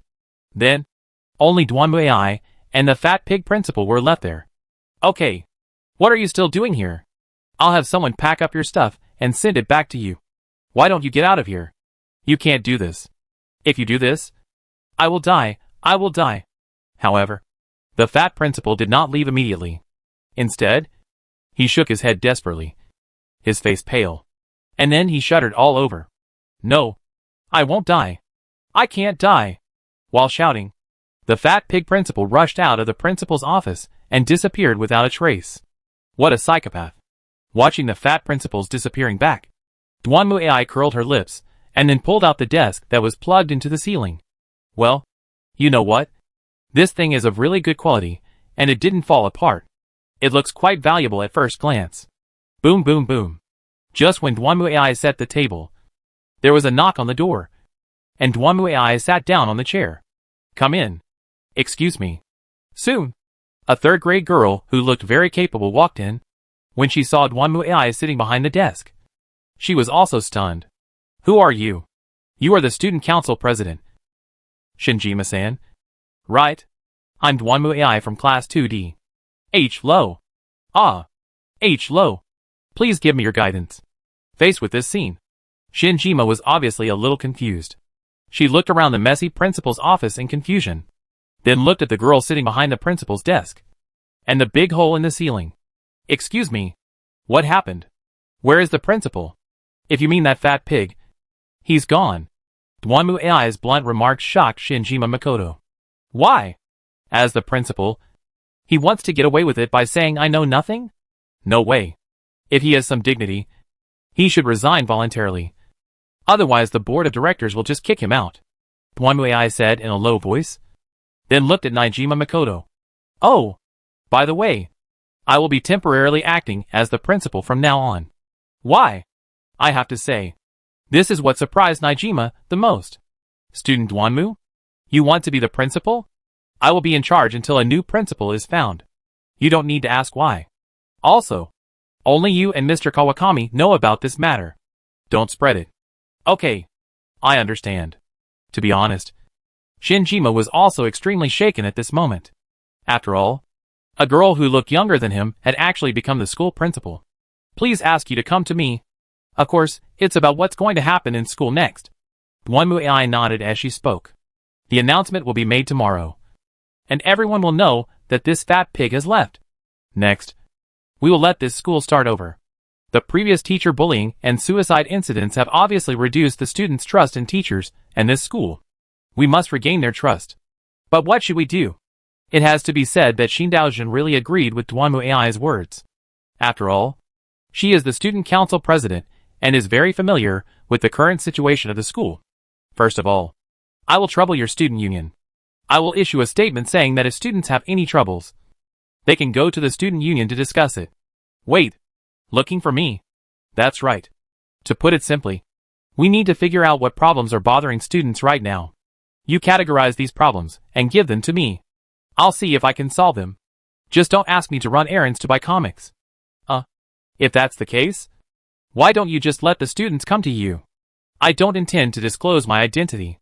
If students knew that they had the principal with them, they would be uncomfortable. That's true. Shinya Nijima had to admit that this was indeed a problem. So I won't show up. If you need anything, you can ask me to go to the student union in the name of the student union president to help with chores. This way it's less likely to be exposed. I'll start from tomorrow. Is that okay? I see. Shinjima nodded. And then she suddenly thought of something. Oh, yes, principal. Just call me by my name. Okay. Duanmu, the principal is wrong. The former principal once asked me to track down the phantom thieves. Do you want to continue? That fat pig wants you to track down the phantom thieves? Hearing this, Duanmu frowned. Of course, she knew that Shinjima had been monitoring the actions of the phantom thieves. At that time, she thought that they were just learning to solve cases. But she didn't expect that it was a task from a higher level official. Why? Does he think the phantom thieves are students? Because the first case happened in school. The former principal seemed to have insisted that the phantom thieves were students of the school and asked me to investigate. Duanmu frowned and thought about this unexpected information provided by Shinjima. Why would that cowardly fat pig take the initiative to search for the phantom thieves in the school? With his personality, wouldn't he pretend not to see the phantom thieves even if he noticed that they were students in the school? Soon, Duanmu made a decision. After all, she already knew who the thief was. No need to investigate. As long as the phantom thief doesn't cause trouble in school. It has nothing to do with us. Okay. I know. Chapter 821 waiting for me here? Just as Duanmu had thought. The next day, the students learned that the principal had been dismissed. However, almost no one expressed sympathy for him. Most students even said that the damn fat guy should have been dealt with long ago. From this we can see that the students are not stupid. Although the teacher personally admitted that he bullied the students. Could it be that the principal and the teachers are blind and pretend not to see anything? In fact, there have always been rumors among students that the principal and many teachers knew about it, but did not care about it for the sake of the school's reputation. Because of this, when the teacher repented and turned himself in, the students' attitude did not change much. But now, with the principal being dismissed, many students' original ideas have changed. In particular, the announcement clearly stated that the principal was dismissed because he condoned and turned a blind eye to bullying incidents, which resonated with everyone, and they felt a sense of pleasure that he deserved this day. Therefore, the atmosphere in the school became much better in the next few days. Of course, Duanmu didn't care about this. She asked the board of directors to find the acting principal, and she spent most of her time exploring that strange world. The same thing happened tonight. This place is really, how should I put it, standing on the top of a tall building, overlooking the world below. Duanmu frowned. The subspace in front of him seemed to be a one-to-one replica of the real world. At least Duanmu did not find the boundary of this world after turning around for a long time. But on the other hand, compared to the real world, this world was full of some kind of ghostly and depressing feeling. For example, there is blood on the walls, dilapidated roads on the ground, destroyed decorations and murals everywhere, and hatred and anger written in hateful language. Is this what subspace is like? Duanmu Huai often enters the subspace in the game. But that subspace is the territory of the Chaos God. Judging from the soul fragments, it is true that the subspace is a projection of the real world. But where does this subspace full of distortion and evil come from? Duanmu AI has searched many places in this world, but found nothing. Not even the soul projections of the people in this city. This is not right. According to Duanmu AI's theory, since this is a subspace, there must be soul projections of life in the real world? Apart from anything else, there are hundreds of thousands of people in this city. Where are their soul projections? Is there something wrong with my theory? Or is there something else going on? At this moment, a blue light suddenly appeared in front of Duanmu AI's eyes. She looked up and saw a butterfly emitting blue light in the sky not far away, flapping its wings desperately and flying towards Duanmu AI. At the same time, a voice sounded in Duanmu AI's ears. This world is a prison of fate that has long sealed off the future. However, since you can hear this voice, there should still be a glimmer of possibility. I beg you to save this world, otherwise the path to the Holy Grail will be forever blocked, so please save us. At the same time, the butterfly seemed to have lost its strength and turned into a bunch of blue light spots and disappeared into the air. Duanmu AI just stood there, silent, but at this moment, her heart was filled with huge waves. Good job. What a great guy. I was wondering, why did I come to this world? It has been 60 years. Waiting for me here? The Holy Grail again? This Holy Grail is really harmful to people. It will bring disaster to people for thousands of years. It's already 2XXX year. And there's still the Holy Grail war? It's not over yet. Right? Alas, ever since I took on this task, I have been smashing the Holy Grail every day. If this continues, I'll get Holy Grail PTSD. But then again, what the hell is that butterfly? Is it another riddle man? If you want me to save you, at least tell me where you are. Where can I find you in such a big world? Thinking of this, Duanmu AI pondered for a moment, then turned around and left silently. It's not that I don't want to help you. It's you who called the police and hung up without telling the exact location. Don't blame me. So you see, this is why the Riddler died early. He finally got through on the phone. But the person on the other end said a bunch of nonsense and refused to tell him any key information. When he wanted to say it, the call was disconnected and he ended up dying miserably. Well, you asked for it. It turns out that this naive way of reporting the incident to the police is completely ineffective. This is what a real alarm should look like. Some students reported being threatened on a busy street.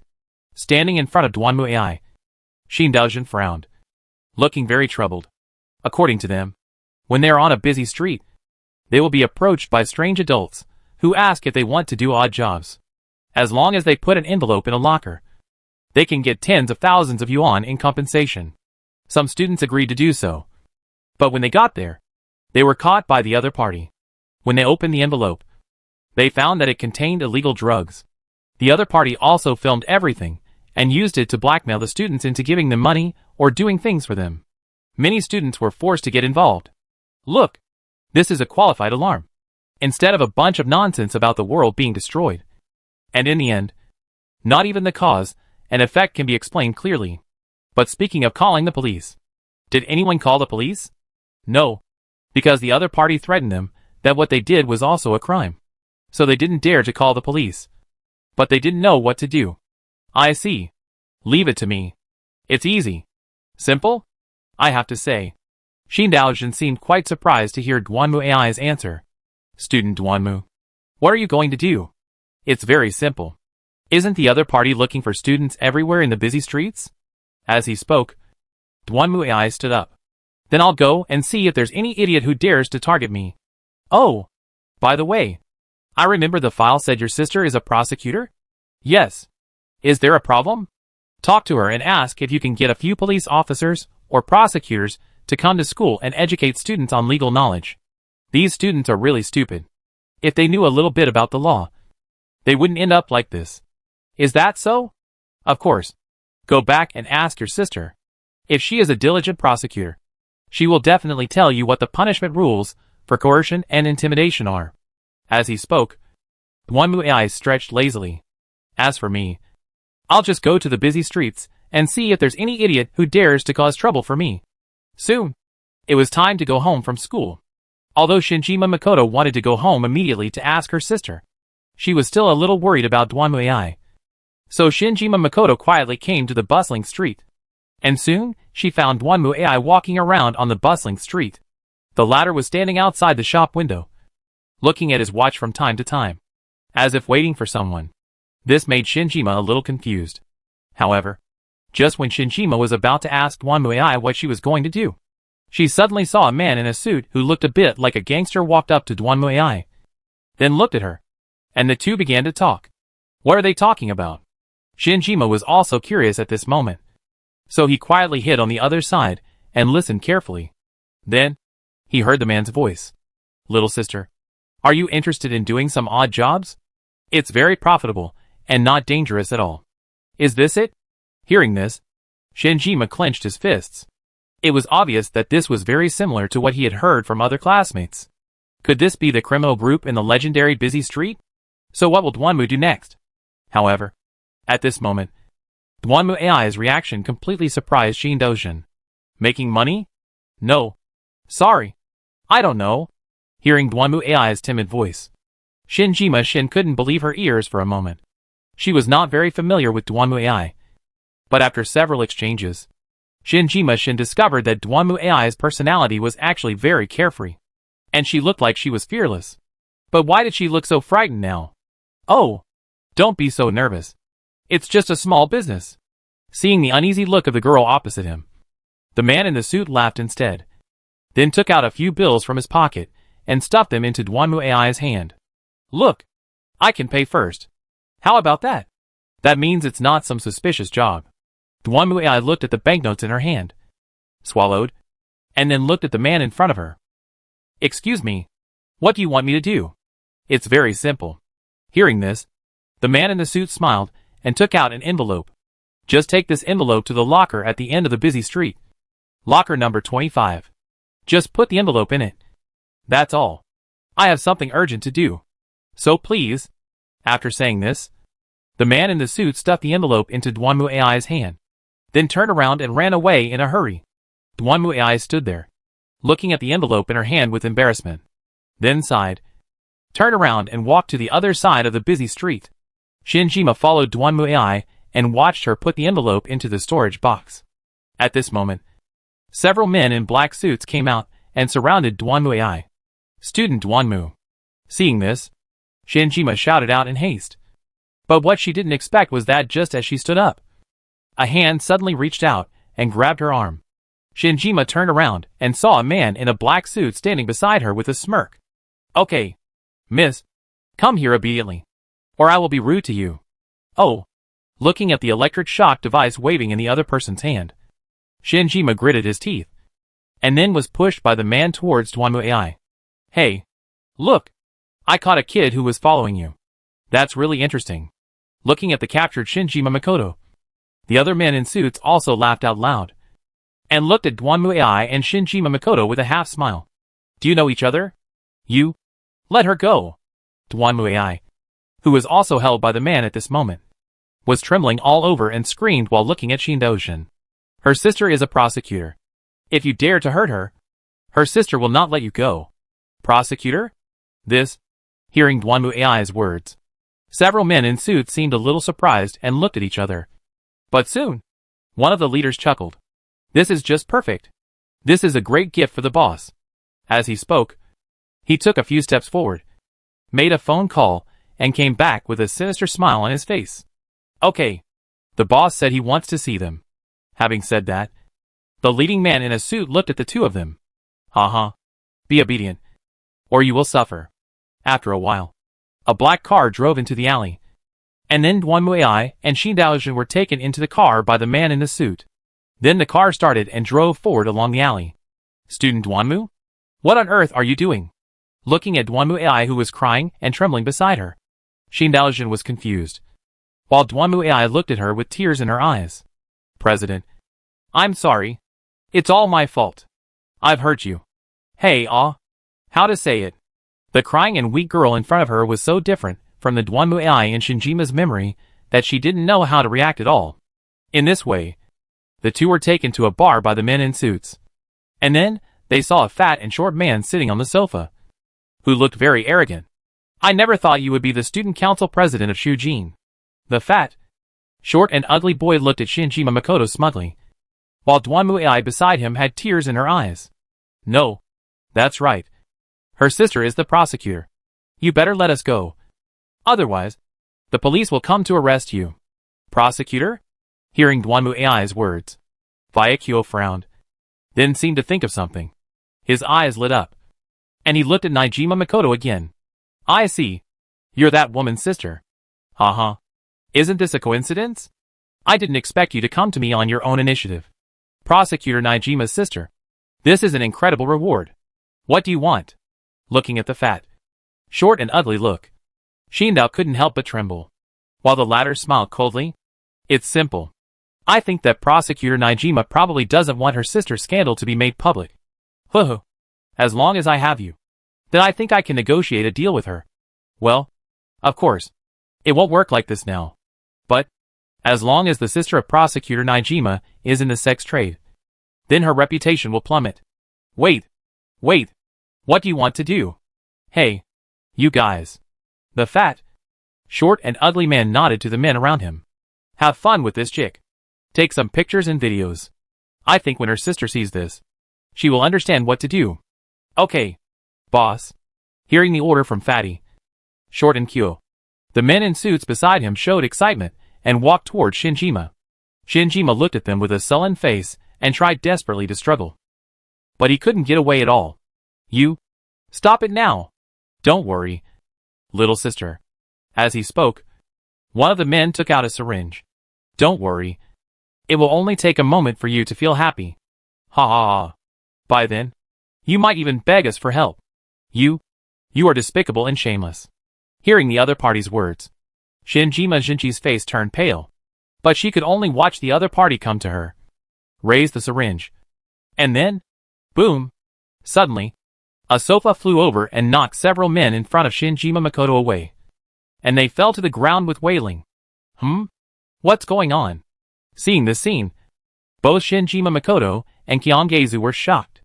They subconsciously turned their heads to look in the direction where the sofa flew out, only to see Duanmuai clapping her hands and standing up, while the man who had been holding her had fallen to the ground with his eyes rolled back. Okay, now we have all the evidence. At this moment, Duanmuai no longer had the timid look she had before. Her eyes were cold. The corners of her mouth were raised, and she stared at the fat, short and cute boy with a ferocious smile like a beast, then shook the recorder in her hand. So, Mr. Fat and Short, will you surrender on your own initiative? Or will you let me send you off? Chapter 822 Arrest.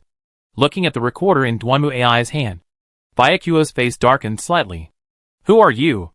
It's none of your business who I am. I'm just asking you. Do you want to dine now? Or do you want me to send you to the police station? Huh? Just you? Hearing Duanmuai's question, Feiaiswa snorted coldly and snapped his fingers. Soon, the doors of the rooms opened, and several men in black suits and armed with guns rushed out, surrounding Duanmuai and Shinjima Makoto. There is a third option, which is that I kill you all and throw you into the sea to feed the fish. Woo! Looking at the black muzzle of the gun facing him, Shindaojin gritted his teeth and subconsciously retreated towards Duanmuai, while Duanmuai just glanced around and narrowed his eyes. Oh! You're caught with guns in your possession. You're in big trouble now.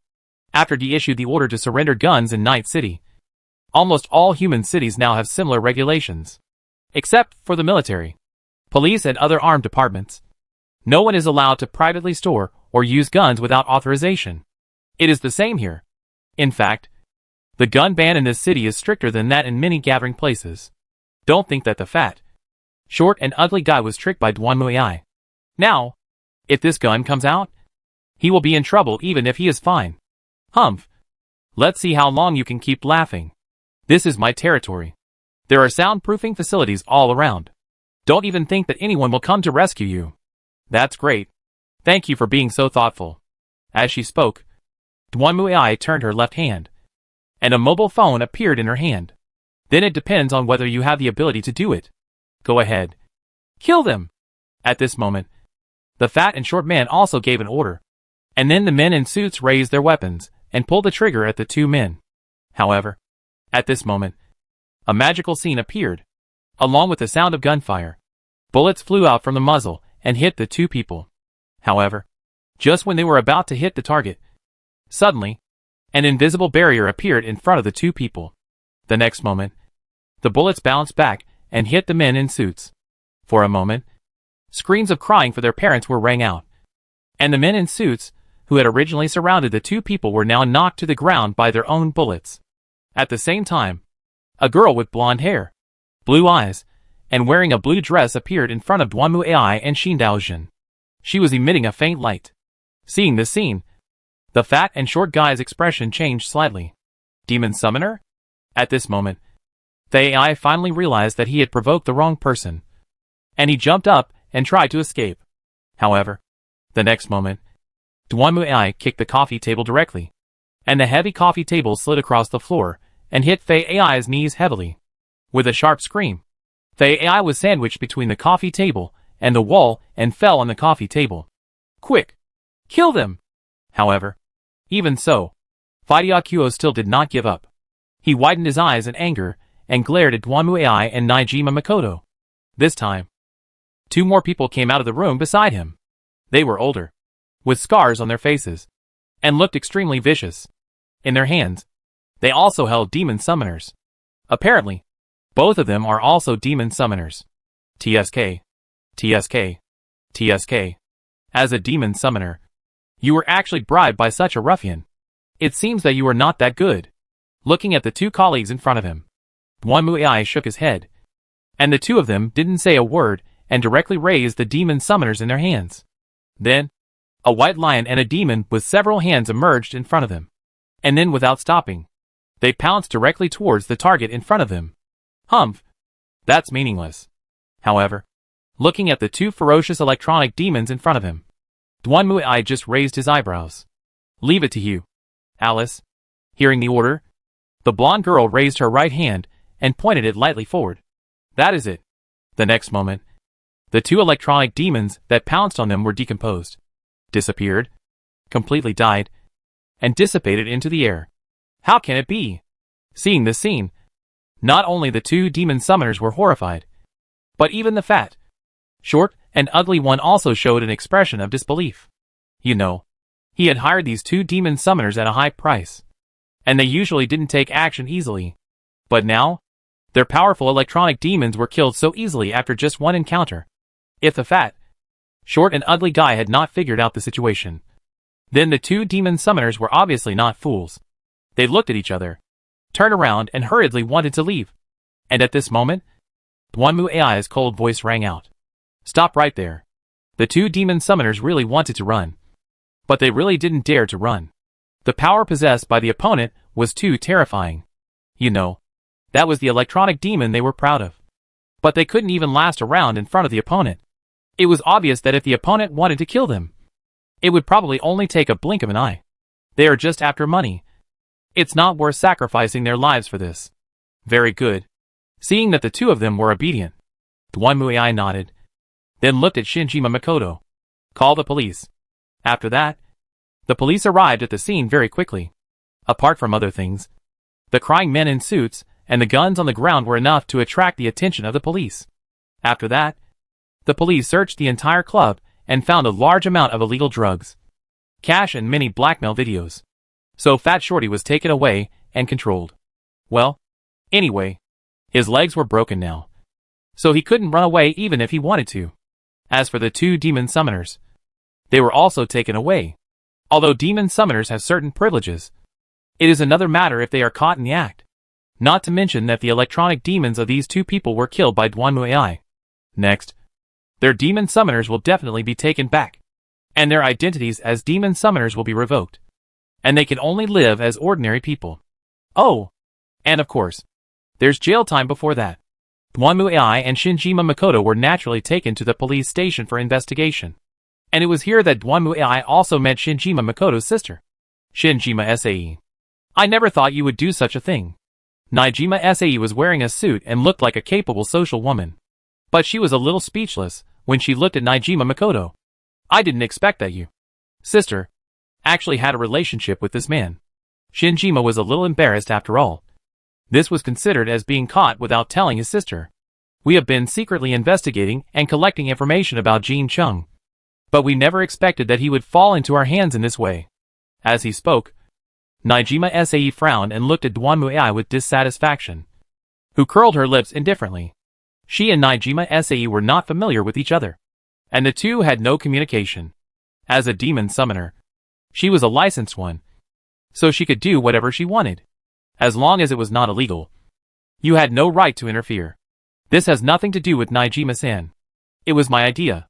Naijima-san was just worried that I would be affected because I followed him. Of course, it was also thanks to Naijima-san that I was able to successfully meet that fat, short, and slender guy. After all, when he heard that she had a sister who was a prosecutor, his eyes immediately widened. If it weren't for such a tempting bait, I'm afraid it would take me a lot of effort to catch this guy. Did you do this on purpose? Hearing Dwanmu Ai's answer, Shin Daojin looked at her in surprise. Only then did she understand why Dwanmu Ai had been emphasizing that she had a sister who was a prosecutor. Of course, for this kind of guy, it would be much easier if the family members and children of law enforcement officers could be dragged into the water. Not to mention that your sister is a prosecutor. No one would refuse such a tempting bait. After all, they certainly don't think a mere high school girl has any ability. So you're using my sister as bait? Naijima Sae stared at Dwanmu Ai with dissatisfaction and cold eyes. Anyway, she's been caught. I just thought of a way to maximize my benefits. If she hadn't been caught, I might have thought of other ways. But since she's been caught, as a victim, I have to make the most of it. Otherwise, it would be difficult for a student who has been intimidated to meet the big shots above. Dwanmu Ai shrugged her shoulders, while Shin Daojin next to her looked confused. She really didn't expect that the other party would actually trick her into doing this. But thinking about it carefully, it was indeed very strange before. Several times when Dwanmu Ai spoke, she deliberately emphasized to the other party that she had a sister who was a prosecutor. It was indeed because of this that the man became interested in her. And I am confident that I won't let her get hurt. Isn't that true? Why? Hearing Dwanmu Ai's answer, Naijima Sae put her hand on her forehead and sighed. Just when she was about to say something, the phone suddenly rang. Naijima Sae picked up the phone, said a few words, then her face changed and she stood up. You can go home now. I have something important to do. Don't do anything so dangerous again. After saying this, Naijima Sae turned and left in a hurry, while Dwanmu Ai and Naijima Makoto looked at each other. Let's go! Next, after completing the record of the procedure, the two left the interrogation room. Just as they were about to walk out of the police station door, suddenly, a voice rang out. Oh! Isn't this Miss Sae's sister? Hearing the voice, Dwanmu Ai and Shin Daojin stopped and turned around, only to see a young man who looked a little bit handsome walking towards them with a smile on his face. If you don't mind, could you talk to me? Chapter 823 Television Station. Who is this pretty boy? Looking at the young man in front of him, Dwanmu Ai raised his eyebrows and asked, while Shinjima Makoto was a little embarrassed. On the contrary, the pretty boy opposite didn't care at all and just smiled slightly. Ah. Hello. My name is Goro Akechi. And I'm a detective. I guess. A detective. Dwanmu Ai looked him up and down, then looked away without any interest, as if she was too lazy to talk to him. Akechi Goro smiled, and then looked at Naijima Makoto. Naijima-san, I heard about your deeds. I never thought you would dare to challenge the underworld. You are really brave. No. Well, I was just following the flow. Hearing this, Shinjima was obviously even more embarrassed. After all, she was caught by the other party, and then framed by Dwanmu Ai to meet the other party's boss. However, she was obviously too embarrassed to tell Goro Akechi directly. It's good to be courageous, but you also have to be careful about your methods. Miss Sae will be worried. Goro Akechi said this while checking his watch. Well, I have something else to do, so I'll leave first. After saying this, he nodded to the two of them, then turned and left. Looking at Goro Akechi's leaving back, Dwanmu Ai snorted coldly. There's something wrong with this pretty boy. Hey! Classmate Dwanmu? I have to say, when Shin Daojin heard Dwanmu Ai's words, he was also stunned. Has a problem? Based on my experience, those who are a little bit handsome and always like to smile but not really smile are not good people. Dwanmu said casually, and then turned around. Okay. Let's go. Well, faced with Dwanmu's answer, Shinjima Makoto was speechless. But she still nodded and followed Dwanmu out of the police station. In the next few days, everything was normal. And Shinjima asked his sister to send a prosecutor to the school to give legal lectures to the students. Of course, he also used the examples of drug trafficking and coercion in the past. After learning that this was not an illegal act, several students who were frightened by the incident breathed a sigh of relief. And the tense atmosphere in the school was relaxed. However, the boring things are still going on. Just like now. How boring. Standing at the TV studio, Dwanmu yawned in boredom. Today, the school's social practice was to come to the TV station. But in Dwanmu's opinion, this kind of thing was nothing to visit. Listening to the TV station staff explaining some boring content, and then participating in some boring programs as a guest or something. It was really boring. Just like now. Ah, Akechi-kun. So handsome. Amid the girls' screams, Goro Akechi, wearing a school uniform, appeared in front of the camera with a smile on his face. Seeing this scene, Dwanmu yawned out of boredom. Today, they were responsible for participating in the variety show as audience. To put it bluntly, they were just background boards. And this variety show was discussing the recent hot topic in society. The Phantom Thieves. Mr. Akechi, let me get straight to the point. What do you think of the Phantom Thief of Justice? In response to the host's question, Goro Akechi answered with a smile. If he is truly a hero of justice, I hope he can exist. That would be more of a dream. Oh, you don't completely deny them? Don't think I'm a detective. Even now, I sometimes think how nice it would be if Santa Claus really existed. But, suppose there really is such a thief. Having said this, Goro Akechi's expression turned serious. I think they should be punished by law. The host was also stunned when he saw Goro Akechi's attitude. You're so decisive. Are what they did a crime? On the internet and other places, some people say that if there were no phantom thieves, they would still be doing bad things. Right? Indeed. Goro Akechi nodded. What the Matarame painter did was an unforgivable crime. But to punish him arbitrarily, with standards outside the law, is nothing more than lynching. It is the most diametrically opposed behavior to justice. Most importantly, forcibly distorting people's minds is the last thing people should do. After hearing Goro Akechi's answer, the host nodded.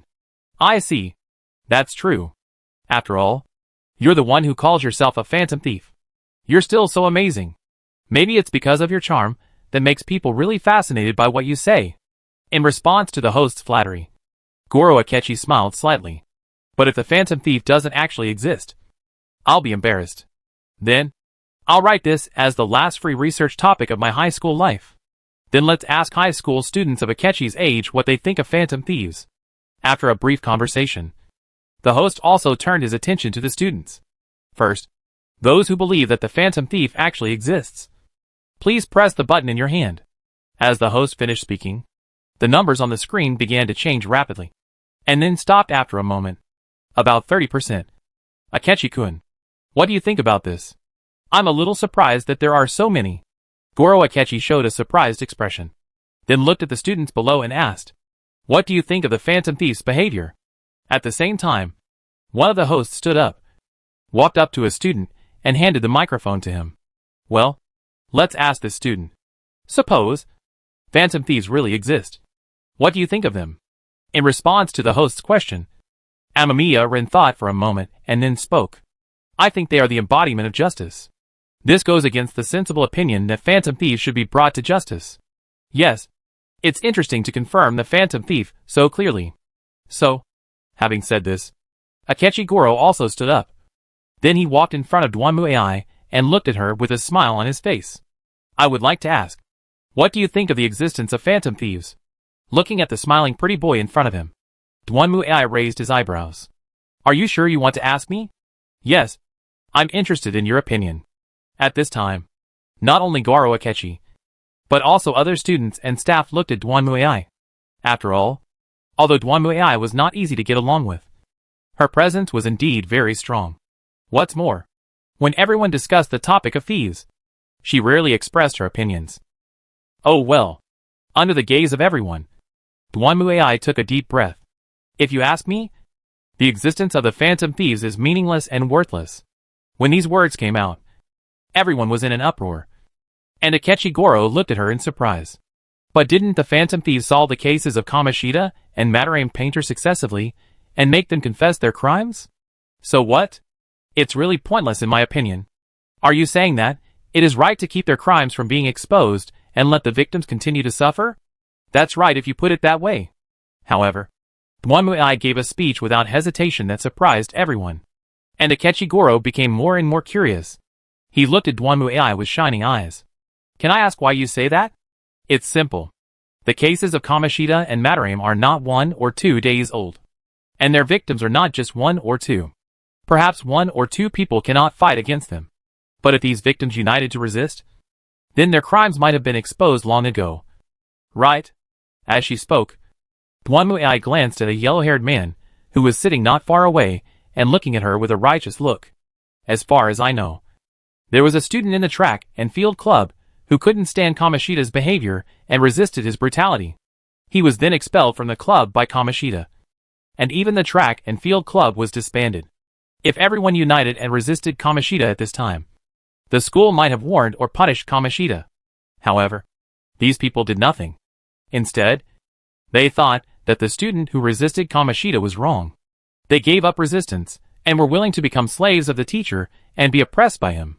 In my opinion, this is their own fault, and they don't deserve any sympathy at all. It has to be said that Duanmuai's words left everyone on and off the court stunned and speechless. The same thing happened with Madarame's plagiarism. There were more than one student whose paintings were plagiarized by Madarame. What was the result? No one dared to stand up and accuse him. Of course, it is understandable that one person's power is small and cannot compare to Madarame. But so many students whose paintings were plagiarized by Madarame did not dare to speak out, but instead complained about themselves. It was not until Madarame repented that these people dared to show their heads and cry about their grievances. To put it bluntly, they are just a group of cowards. Since they are cowards, they naturally deserve the fate and price of cowards. Having said that, Duanmuai snorted coldly. If you fought but were defeated by society, then you can say it's society's problem. But if you gave up resistance before you fought, then that's your own problem.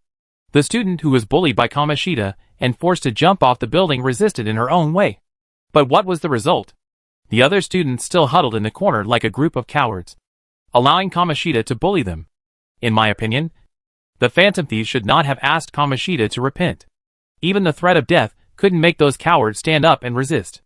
They only longed for the salvation of heroes. This is a kind of laziness.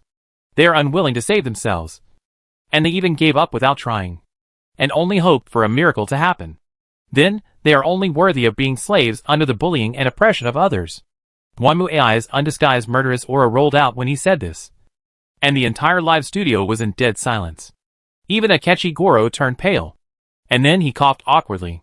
So, do you think that if they fight back, society will respond? Of course. Just like some time ago, some students at our school were threatened by gangsters on a busy street and forced to do bad things. Some of these students chose to surrender, while others chose to resist. They found the student union and explained the situation. Now, those gangs on the busy street have been wiped out, and the mastermind has been imprisoned. This has already explained the problem. Without the phantom thieves, people can still fight against evil. It's just that most of them are unwilling to take the risk and would rather let others do it. So I say that the existence of the phantom thieves is meaningless. If people don't stand up and resist, but put their hopes on some phantom thieves, then they are still just slaves of others. There is no need to sympathize with those who don't take their destiny into their own hands. After saying this, Duanmuai glanced at Akechi Goro. That's all I have to say. Any questions? No. It's a very novel perspective, and I benefited a lot from it. Goro Akechi seemed to be frightened by Duanmuai's words. He nodded slightly, gave a stiff smile, and then returned to his seat in front of the stage. The others were speechless for a moment. After the show was broadcast, Duanmuai's remarks caused controversy as expected.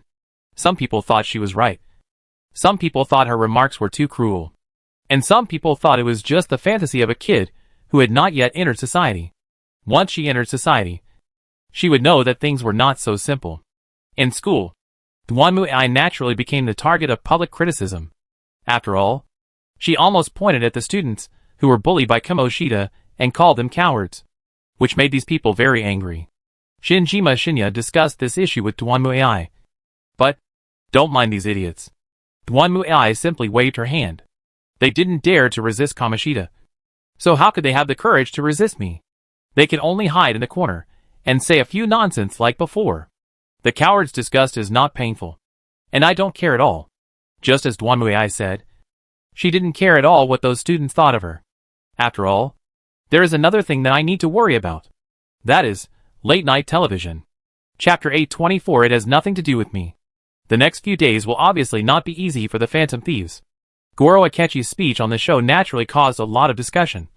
But the most controversial was obviously Duanmu ruthless rebuke and ridicule. For a time, the internet was very excited about Duanmu remarks. Most people thought that Duanmu was too unsympathetic. But some people thought that Duanmu just said what others dared not say. So, what do the Phantom Thieves think about this? She's talking complete bullshit. Ryuji Sakamoto slammed his fist on the table in anger. Feeling indignant. We were clearly doing good things. We saved so many people. But she actually said that our existence was meaningless? Shouldn't those people we rescued have been saved? She's not without reason. But I don't think most people have the courage to speak up. Another member who had just joined the Phantom Thieves, Yusuke Kitagawa, shook his head. So, that's why we, the Phantom Thieves, exist, right? Ryuji, you're being too loud. Yu Gonglian reminded silently. While looking at the screen on TV, the host and experts were still arguing about these issues. Although there were disputes about Duanmu remarks, they had to admit that such remarks were very bold. On the one hand, you can't say she was wrong. But on the other hand, this is indeed not the kind of view that people can accept. Of course, Duanmu herself didn't care about it at all. At this moment, Gao Wenxing sighed. I feel like, maybe we really did something wrong? What are you saying? Ryuji Sakamoto stared at Takamaki with dissatisfaction. Are you telling me we shouldn't do this? Shouldn't we send that bastard Kamoshida to jail? And Madarame. That liar. That's not what I meant. I meant, think about it carefully. The reason why we had to fight against Kamoshida was because we were threatened by Kamoshida. Right? The situation at that time was that if we didn't resist, Kamoshida would force us to drop out of school. That's why we fought against Kamoshida. Right? So what? But, after that, I think everyone's ideas seem to have changed. Especially you. Ryuji. You seem to think that with this kind of power, we should mind our own business. How can you call it meddling? We are fighting for justice. Besides, wasn't it because of us that Yusuke learned the truth and was freed from that Madarame? But what exactly is our goal? What exactly is the Phantom Thieves trying to do? At this moment, Takamaki also raised her head and looked at Sakamoto Ryuji. On the website, everyone wants us to solve the troubles and injustices they encounter. Why? Just because we are the Phantom Thieves? What do they think of us? Ryuji, we risk our lives to do this. But all we get is some gratitude and thanks. They don't even know who we are. I don't think this is right. What? You mean we should charge for helping others? Hearing this, Ryuji Sakamoto's face also darkened. No. I just feel that our current situation is a little bit wrong. Those people support us and praise us. And we seem to follow their instructions. Just like now. We are also thinking about how to deal with those more famous adults. And then make the Phantom Thieves famous. I don't think this is what we should do. What? Are you scared? Want to quit? Coward. Hearing Takamaki's answer, Sakamoto Ryuji snorted and spoke. And hearing Sakamoto Ryuji's words, Takamaki immediately raised his eyebrows. Yes, I may be a coward. But I'm much better than a fool like you. You have no brains, and you have no idea what you're doing. After saying this, Takamaki stood up angrily, and walked out of the family restaurant. Looking at Takamaki receding back and Sakamoto Ryuji's nonchalant look, Amamiya Ren and Kitagawa Yusuke looked at each other, and then sighed. How did things turn out like this? After walking out of the restaurant angrily, Takamaki also gritted her teeth, and was furious. After making Madarame repent, Takamaki found that the atmosphere of the Phantom Thieves became a little strange. They cared more and more about what those people said on the internet. and were even willing to sanction someone through requests on some websites. Maybe others didn't notice it, but as a model, Galwan instinctively sensed the danger. After all, she has been in this industry for quite some time, and she knows what it means to be praised more and fall more miserably. Is it really a good thing to blindly follow the public's wishes? Galwan didn't see it that way. Tick-tock, tick-tock. At this moment, Galwan felt a cold touch on her face. She looked up and saw raindrops falling from the sky. So Galwan hurriedly put on her hood and trotted to the nearby station. When she took off her hood, she saw a familiar figure not far away. Student Duanmu. Hello. Takamaki. Hearing Gao Zhuanxing's voice, Duanmu AI turned around and nodded to her. How will you be here? I was just having a party with other people and was planning to go home now. What about you? I encountered a little problem. I just went to the police station. At this point, Duanmu AI frowned. She went to the police station for no other reason. It was Dot who contacted her. And the reason for asking her to come to the police station was very simple. The fat and short man who was arrested before died in prison. And the cause of death seemed to be simple physical reasons. To be honest, this may not seem like a big deal at first glance. But the problem is that based on the clues collected previously, there is a big fish behind this guy. And Dot also told her that a few days after Fat Shorty was arrested, the apartment where he lived caught fire. It's hard not to think there's something wrong. Unfortunately, at least on the surface, there was nothing wrong with all of this. The autopsy results were normal, and the fire in the apartment was caused by a short circuit in the wires. There was no sign of arson. It can only be said that we were unlucky. Originally, Dot wanted Duanmu AI to investigate as well, but Duanmu AI was not interested in adding more workload to herself.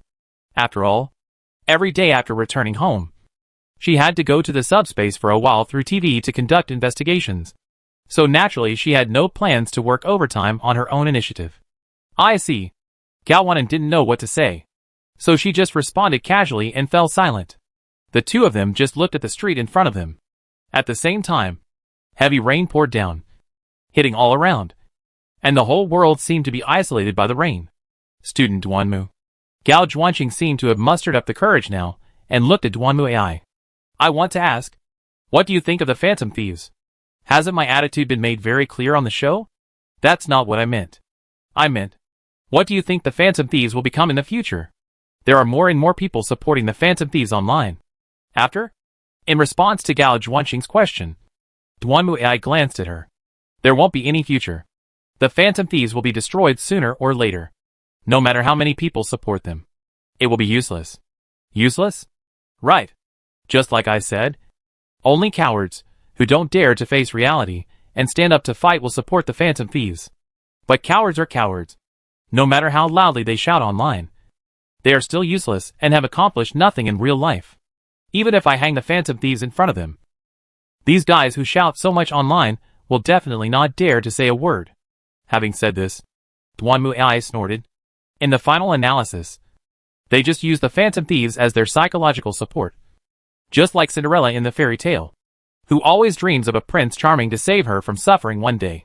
However, the reason why fairy tales are fairy tales is because they are unreal.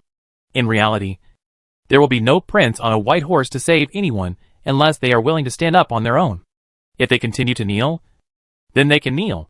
That's it. Speaking of this, Duanmu AI recalled a TV series she had watched before. Zorro. Zorro in the TV series was a character who punished evil and promoted good. Whenever people were abused by Spanish colonists, he would appear to help the people fight against the colonists, and then leave after defeating the colonists. Of course, at the time, the plot was very exciting, but it was useless. After Zorro left, weren't those people still the same? The same goes for the heroes in martial arts novels. Punishing corrupt officials and saving the people. It seems cool, but what's the use?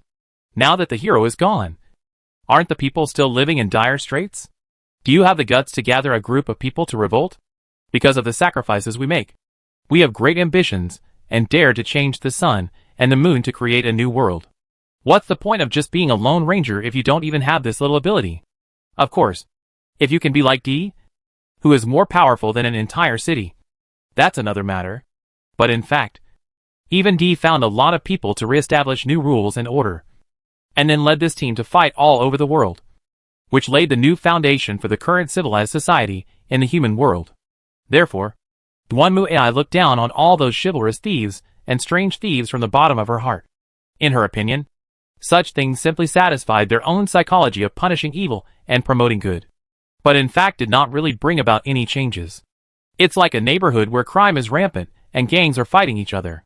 The so-called hero shows up and just defeats a few gang bosses and stops the gang fights. But will this solve the problem? Of course not. To fundamentally solve the problem, we must provide more jobs to this neighborhood, reduce unemployment, and improve public security. This is the only way to prevent new gangs from emerging and continuing to fight. Can a hero do this? Can a thief do this? Can a phantom thief do this? You can't do it. This is why Duanmu Ai said that the existence of the phantom thieves is meaningless. They can only change individual cases, but cannot change the environment. If they cannot change the environment, it means that a large number of individual cases will continue to appear, and they will only run around and eventually die of exhaustion. Like the previous school bullying incident, the teacher in question was sent to prison. But what's the point? Without a proper set of rules and regulations to ensure compliance, who knows how many similar incidents will occur in the future? Will they all be handled by the phantom thieves? Therefore, it is not Batman, Robin, or Zorro who maintains law and order, but the police. It can be seen from this that procedural justice and outcome justice are equally important. Duanmu Huai had to get a stamp every time he issued an extermination order, and the court of inquiry did not say that it would just label someone a heretic without any investigation. The necessary process still needs to be followed. This is why the Inquisition rarely interferes in other countries' internal affairs. This is a long and arduous task, and the Inquisition has no time for such things. So as long as the other party does not involve heretics, aliens, and demons, no matter how cruel the other party's rule is, it has nothing to do with the Inquisition. But on the other hand, if you have any connection with these three, no matter how peaceful and prosperous your country is now, the Court of Inquisition will praise you. Hearing Duanmu Ai's words, Gao Zhuanxing was distracted for a moment. She didn't know how long it had been. When she came to her senses, she found that the girl beside her had disappeared. And not far away, a bus was slowly approaching. Maybe I really need to consider whether I should continue to stay in the Phantom Thieves. While thinking about this question, Gao Wanning got on the bus. Just when Takamaki-an was worrying about whether she should continue to stay in the Phantom Thieves, Duanmu Ai, who had already returned to the office, was looking at the big TV in front of her with a twitching face, and the indescribable sound coming from it. Ah, it's so hot, it's so hot. A young man wearing only a loincloth was posing and twisting his body on the TV screen. My body is so hot. What should I do? Since it has become like this, I have no choice but to go deeper. Break in. Let's go! While shouting, the lunatic turned around and rushed into the door in front of him. Then the TV screen became dark again. It was only at this time that Liumir tilted his head and looked at Duanmu Ai in confusion. Your Honor, is this late-night television? I guess so. Duanmu Ai helplessly reached out her hand to press her forehead and sighed silently. It is obvious that this man is also someone's soul projection. Are you going to help? In response to Liumir's question, Duanmu Ai was silent for a moment. No. Then she gave her answer. I think they can solve this problem themselves, or it's better for him to be dead. Chapter 825 Idol? Although another victim appeared, Duanmu Ai had no intention of helping. To be honest, in her opinion, this person might as well die. Allowing someone to publicly execute his XP in public would only lead to social death. So you'd better hurry up and choose your own death. There's no point in living. And those people have already set out to rescue people. So let them go. It's enough for me to just support them spiritually. No, I can't support it mentally. Of course, Duanmu Ai has not been idle either. The Phantom Thieves have not dared to cause trouble recently, and she is unwilling to interfere in matters here. So the next question is to investigate why the TV becomes a channel connecting to the subspace. That's right. Why a TV? After that, Duanmu Ai also tried many things, such as glass, mirrors, computer screens, etc. But none of them worked. Only the TV worked, which was very strange. Lumiel didn't know about this either. But she came up with an idea, since it was possible to enter the subspace from the TV. Could it be related to the TV station? After all, the TV station sends out signals, and the TV receives them. If there is something special about the TV station that affects it, then it might also affect the TV. Well, I have to say that Lumiere's guess is quite reliable. Of course, not everyone can enter a TV station, but for Duanmu AI, this is not a problem. As a demon summoner, she can certainly find many commissions. In fact, there is really a commission that suits her very well. The commission required round-the-clock personal protection for a certain artist idol. The reason for choosing a demon summoner was very simple. After all, the demon summoner had strength and privileges. Artist idols would always encounter some troublesome things. And if the demon summoner could use his privileges to deal with them, it would naturally be a good thing. Because of this, the pay for this job is also very high. It is not even a fixed salary, but a 5% dividend from the idol's salary. This is not a small amount of money. Logically speaking, such conditions should be good. But in fact, few people have ever taken up this task. The reason is very simple. That is, the reward is high and the requirements are also high. In addition to requiring the demon summoner to be highly powerful, it is also specifically limited to being a female, and preferably a young female. So now everyone is at a loss. Obviously, this requirement is not easy to find. So when Duanmu AI came over and asked if there was any commission from a TV station, the middleman gave her the commission almost without hesitation. Especially requiring women. Young women? Looking at the order form in front of her, Duanmu AI looked disgusted. What the hell is this? Well, just go ahead and give it a try. This commission has been hanging around for a long time, and no one has taken it up. We are also embarrassed. Besides, shall I? Your ability is obvious. The other party is just an artist. Not a big deal. If he dares to have any intentions towards you, just beat him back and that's it. What the middleman said was simple. And in fact, it was indeed simple. The demon summoners had an exclusive status, although they did work similar to that of mercenaries. In fact, high-level demon summoners were basically the kind that even local government officials could ignore, let alone a mere idol artist. Maybe the other party had tens of thousands, or even hundreds of thousands of fans. But in the eyes of the demon summoners, he was just an actor. Okay, I'll go take a look. I hope it's not something troublesome. After accepting the commission and setting a time, Duanmu AI went to a cafe near the TV station and met with the client. Hello. I'm in no way from NR. The man who appeared in front of Duanmu AI was a man who looked to be in his 30s. Wearing a suit, a social atmosphere, and glasses. He nervously handed over the business card. And Duanmu AI took it and glanced at it. So, can you tell me what your commission means? Of course. But before that, could you please summon the secondary demon? Sorry. I just want to confirm. No problem. Duanmu AI didn't care about Inoe's request. She just turned her right hand and took out the demon summoner. The next moment, Alice appeared beside Duanmu AI. This is your demon? That's right. Is she strong? Are you serious? In response to Inoe's uneasy questioning, Duanmu AI snorted. There's no electronic demon in this city that's a match for her. Well, it doesn't have to be this serious. Hearing Duanmu AI's answer, Inoe's expression was a little complicated. But he looked at Duanmu AI carefully, and then looked at Alice. Duanmu-jun, are you interested in entering the entertainment industry? No. I can't sing or dance. And I don't have any hobbies in this area. Let's talk about the commission. Oh. Sorry, excuse me. Do you know Rise-chan? No. I'm not interested in these. Duanmu AI shook her head. She had never been interested in any idol stars. I see. Actually, the commission is very simple. We hope you can serve as Rise-chan's assistant. Assistant? Hearing this, Duanmu AI frowned, and Mr. Inoue hurriedly explained to her. To put it simply, their company promoted an idol girl named Kajikawa Risa some time ago, and she became an instant hit, and is now considered a popular idol singer. Speaking of which, Duanmu AI seemed to have heard similar things from the girls in her class. But she was really not interested in these variety show gossips at all. Of course, when you are famous, you are often surrounded by gossips. And Risa is no exception. She has encountered some troubles recently. For example, the equipment suddenly malfunctioned during a performance. And when she went home to sleep at night, she felt as if there were ghosts knocking on the window outside. This was a great blow to Risa Kajikawa's nerves. Although she still tried hard to persevere, she became more and more haggard day by day. The company naturally couldn't just ignore it.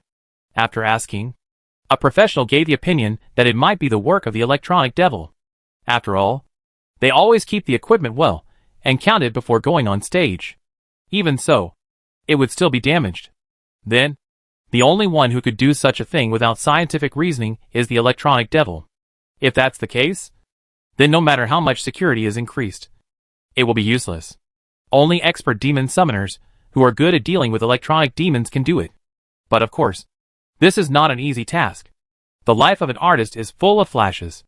It is not impossible to choose a demon summoner at random. But this will cause bad rumors to spread from the outside world. After all, if an artist is targeted by an electronic demon, it will also make fans feel uneasy.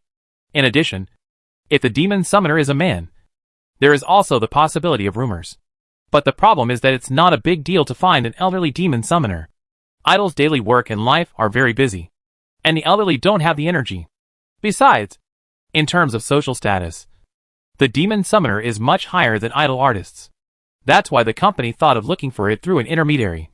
And that's why there are those strange commissions requiring young women with super strong abilities. To put it bluntly, they hope to find a demon summoner who meets their requirements. And it would be best if they can sign a long-term contract. So troublesome? Hearing this, Duan Muai didn't want to do it anymore. She just wanted to find a reason to work in a TV station. Not to be a nanny. And she had to work all day long. So she didn't want to do such a troublesome thing. If that's the case, I won't do it. I have to go to school, and I don't have time to babysit for others all day long. I thought it was something that could be solved in a few days. But you actually plan to give me a long-term solution? If I can't get into the TV station, then I won't get in. Isn't it the same if I sneak in? Please consider this. Seeing Duan Muai was about to leave, Mr. Inoue immediately stood up nervously. We can discuss the compensation. No, I know it's not about compensation. But right now is a very important moment for Risa-chan. She's worried every day. But she's still gritting her teeth and working hard. But we know this is already her limit. If she can't relax and rest, she might collapse on the stage. Although we also asked if we should postpone it for a while. It's impossible for me to babysit her forever. Duan Muai shook her head. And Mr. Inoue thought about it for a moment when he heard this. And then his eyes lit up. Well, then can you at least take care of her until the end of the month? There will be a big competition at the end of the month, which is also the key to her idol career. Okay, if it's just 10 days, I can take a leave. Anyway, I am the principal, so it is quite easy for me to approve a leave for myself. Since Duan Muai agreed, the next step was much easier to talk about. After some discussion, the two sides finally agreed that Duan Muai would appear beside Kajiko Arisa as a trainee assistant. This situation is actually very common, especially for female idol artists. It is more convenient to be taken care of by women of similar age. And there is no need to worry about any scandals. Duan Muai also has 10 days to go in and out of the TV station to conduct investigations, which is considered a good deal. Without further ado, after both parties signed the contract, Duan Muai followed Inoue to the office. The decoration of this office looks very good, and there are many employees inside, which gives people a very formal feeling. Duan Muai has received several commissions related to the entertainment industry before. Many black-hearted offices are either located in remote areas or have vicious and evil employees. At least it is obvious that they are not doing legitimate business. As for this one, it doesn't look big, but it's a serious business. After sitting down in the reception room, Duan Muai poured a cup of tea and drank it nonchalantly. A moment later, there was a knock on the door. Mr. Inoue? I'm Ryo. Oh, Risei-chan. Come in. Apart from anything else, Duan Muai had to admit that the voice of this girl named Kajiko Arisa was very unique. Quite nice to hear, and had a very special charm. It was not like she had not heard some idols' clip voices. But compared to those clip voices, Kajiko Arisa's voice seemed to be just right. How should I put it? It was very interesting anyway. Just then, a girl with twin ponytails and glasses pushed open the door and walked in. From the outside, to Duan Muai, the Kajiko Arisa was just a cute girl that could be seen anywhere. At least she couldn't tell that Kajiko Arisa looked like a big star or a popular idol. She wore a pair of rustic glasses and looked a little uneasy. When she walked in, she was stunned when she saw Duan Muai, and then quickly lowered her head. Ah! Lo! Nice to meet you. I'm Kujigawa Risaka. Hello. I'm Dwanmu AI. Faced with the other party's sudden greeting, Dwanmu AI had no choice but to put down her teacup and nodded. For some reason, after hearing her answer, Kujigawa Risa seemed to have a hint of dissatisfaction, and she turned her head and looked at Inoue. Mr. Inoue, is this the person who will be my partner in this concert? Chapter 826 Haunted? Mr. Inoue, is this the person who will be my partner in this concert?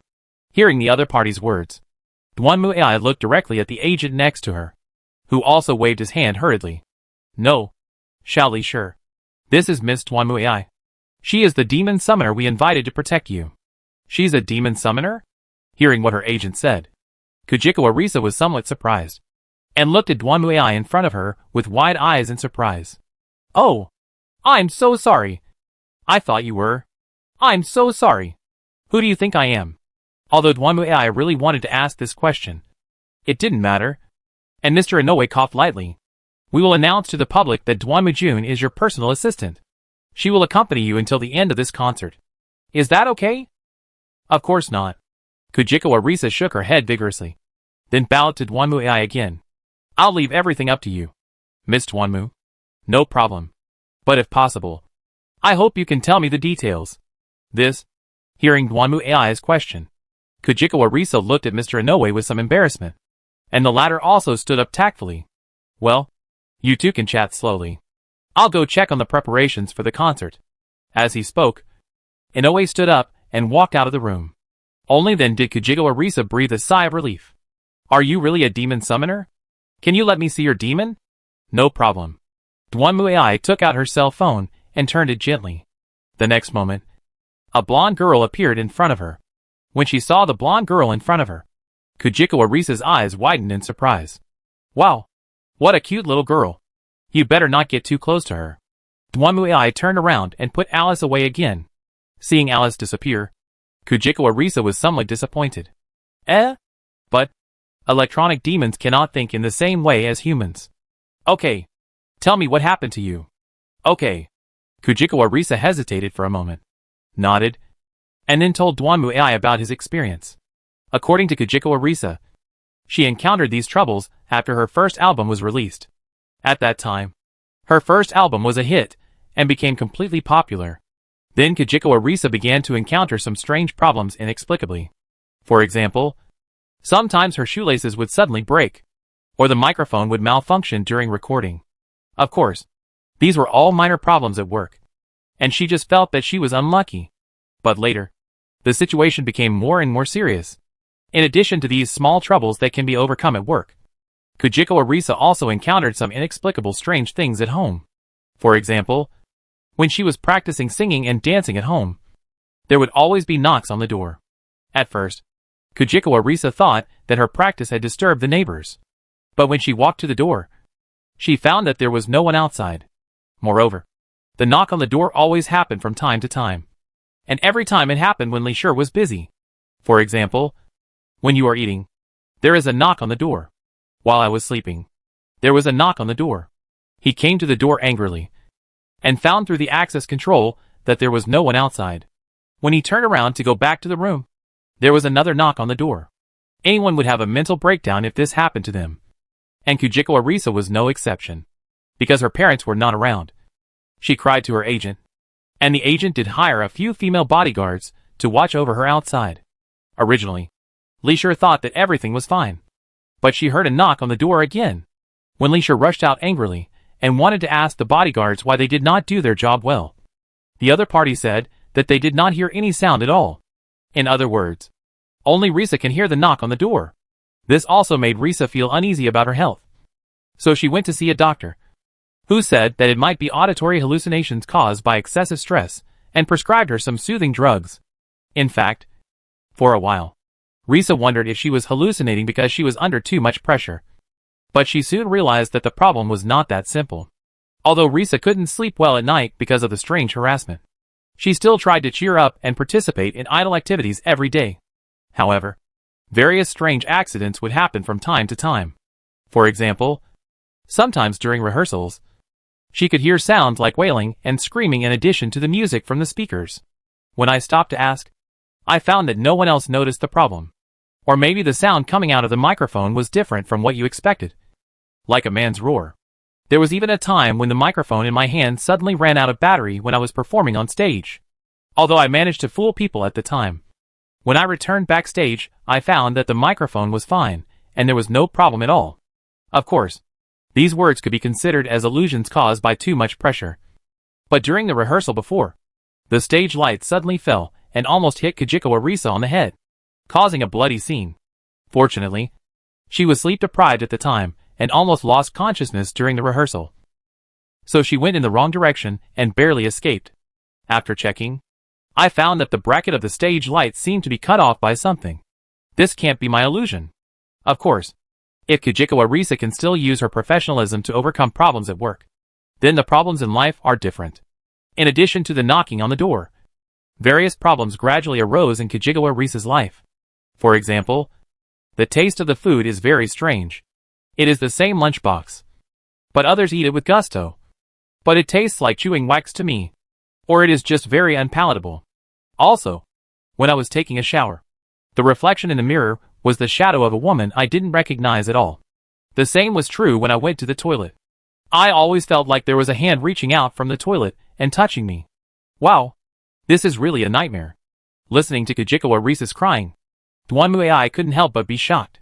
To be honest, just listening to it was terrifying. And Kajiko Arisa could actually hold on for so long. This willpower is indeed admirable. But then again, was this done by an electronic demon? Although I couldn't say for sure that it was impossible. From what she understood, electronic demons usually had a short-lived enthusiasm, and would rarely persist in doing anything unless their masters gave them orders. According to Kajiko Arisa, this nightmare-like experience has lasted for almost 3 months. Ordinary electronic demons simply don't have that kind of patience. But it can't be really haunted, right? After all, where do ghosts come from in this world? Ha ha ha. There shouldn't be any ghosts. Right? After all, I have been in this future for 60 years, and have never seen it. But considering that this is the future clock tower of that world, there is a spirit summoning department. It can't be that the spiritual energy is revived. Right? Of course. There will be no results if we just discuss here. The best way is to follow Kajiko Arisa for a day and see what the situation is. To be honest, Dwanmui has no interest in being an artist. But it has to be said that in her opinion, this is really hard work. After Mr. Inoue returned, Kajiko Arisa entered work mode. First I go to the recording studio to record new songs. Then go to the dance studio to practice dancing. Then have lunch. Sleep for half an hour. Get up and go to some fan meeting in the afternoon. Then there is a variety show on the street, followed by the recording of the evening show. To be honest, after watching you for the whole day, I suspect you are hallucinating due to excessive fatigue. Sitting in the car on the way home, I couldn't help but sigh to Kajiko Arisa. Is that so? For me, today is a rare day of relaxation, because I didn't encounter any troubles. Sitting in the car, Kajiko Arisa was dazed and shook her head as she spoke. Indeed, just as Kajiko Arisa said, I did not encounter any of the trouble she had mentioned before. So much so that she really doubted whether what Kajiko Arisa said was true. But she had hallucinations or delusions of being persecuted. However, just when I thought of this, suddenly, a loud bang sounded, and then the car carrying 2 people suddenly flew out of the road like a wild horse and crashed into the electric pole next to it. Boom! The next moment, the car crashed headfirst into the electric pole, knocking it down. Then the reinforced concrete pole fell straight down, hitting the roof of the car like a hammer. Hey! What's wrong? What happened? At this moment, Ichigawa Richilan opened her eyes from her sleep. By the way, it was absolutely dead for ordinary people. Anyway, get off first. Dwanmui grabbed the dazed Kajiko Arisa and left the car. And the driver on the other side also climbed out with a grim face. Why? How could this happen? What happened? It seems like the car has a flat tire. It's a flat tire. Dwanmui frowned and glanced at it for 4 weeks. Perhaps it was because the electric pole was hit by the power outage. The surrounding intersection was dark. There were no street lights on the streets. Even the building next to it had no lights. The whole world seemed to be dark, leaving only the 3 of them. Is this an accident? Or a coincidence? Or maybe, Dwanmu AI silently took out the summoning device, looked around, and then looked at Kajiko Arisa, who was still rubbing his eyes, as if he didn't get enough sleep. It seems a bit strange indeed. Chapter 827 Secret Search. After that, Dwanmu AI sent the half-asleep Kajiko Arisa back home. The company sent another car. Unfortunately, this car did not have a flat tire. As a popular idol, Jiao Sichuan lives in a very good apartment. At least it is high-end luxury. Unfortunately, only she lives here. Kajiko Arisa was in a daze all the way, and she fell asleep immediately after Dwanmu AI sent her to the room. It seemed that she really had not slept well during this period, so that now Kajiko Arisa felt as if she had taken sleeping pills and was sleeping soundly. Well, but, looking at Jiao Jichuan, who was sleeping soundly in front of him, Dwanmu AI touched his chin. Do you remember reading a similar book before? The key words are idle, sleeping X, RBQ? It's a pity that I don't have the tools to commit the crime now. Otherwise I would like to try it. Well, it's just talk. After casually recalling the contents of the previous notebook, Dwanmu AI withdrew his gaze and looked around. How to say it? Although Li Sure did say it very seriously. So far, Dwanmu AI has not felt the breath of the electronic devil.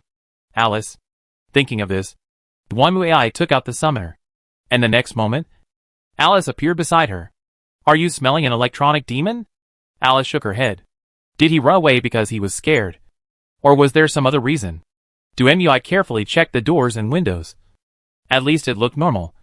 And no traces of the invasion of electronic demon invasion. Is it just Kajiko's illusion? Or is there some other reason? All in all, let's wait and see. In this way, Dwanmu sat on the sofa, and then began to keep his eyes closed. Soon, a night passed. Huh? Jiao Jichuan walked out of the bedroom yawning. And when she saw Dwanmu AI sitting on the sofa, she was immediately startled. Hey! Who are you? Why are you in my room? Did you fall asleep? Hearing Jiao Jichuan scream, Dwanmu AI opened her eyes and rolled her eyes helplessly. Think about who sent you back yesterday. Ah. At this time Jiao Sichuan seemed to have thought of something. For a while. And then slowly returned to God.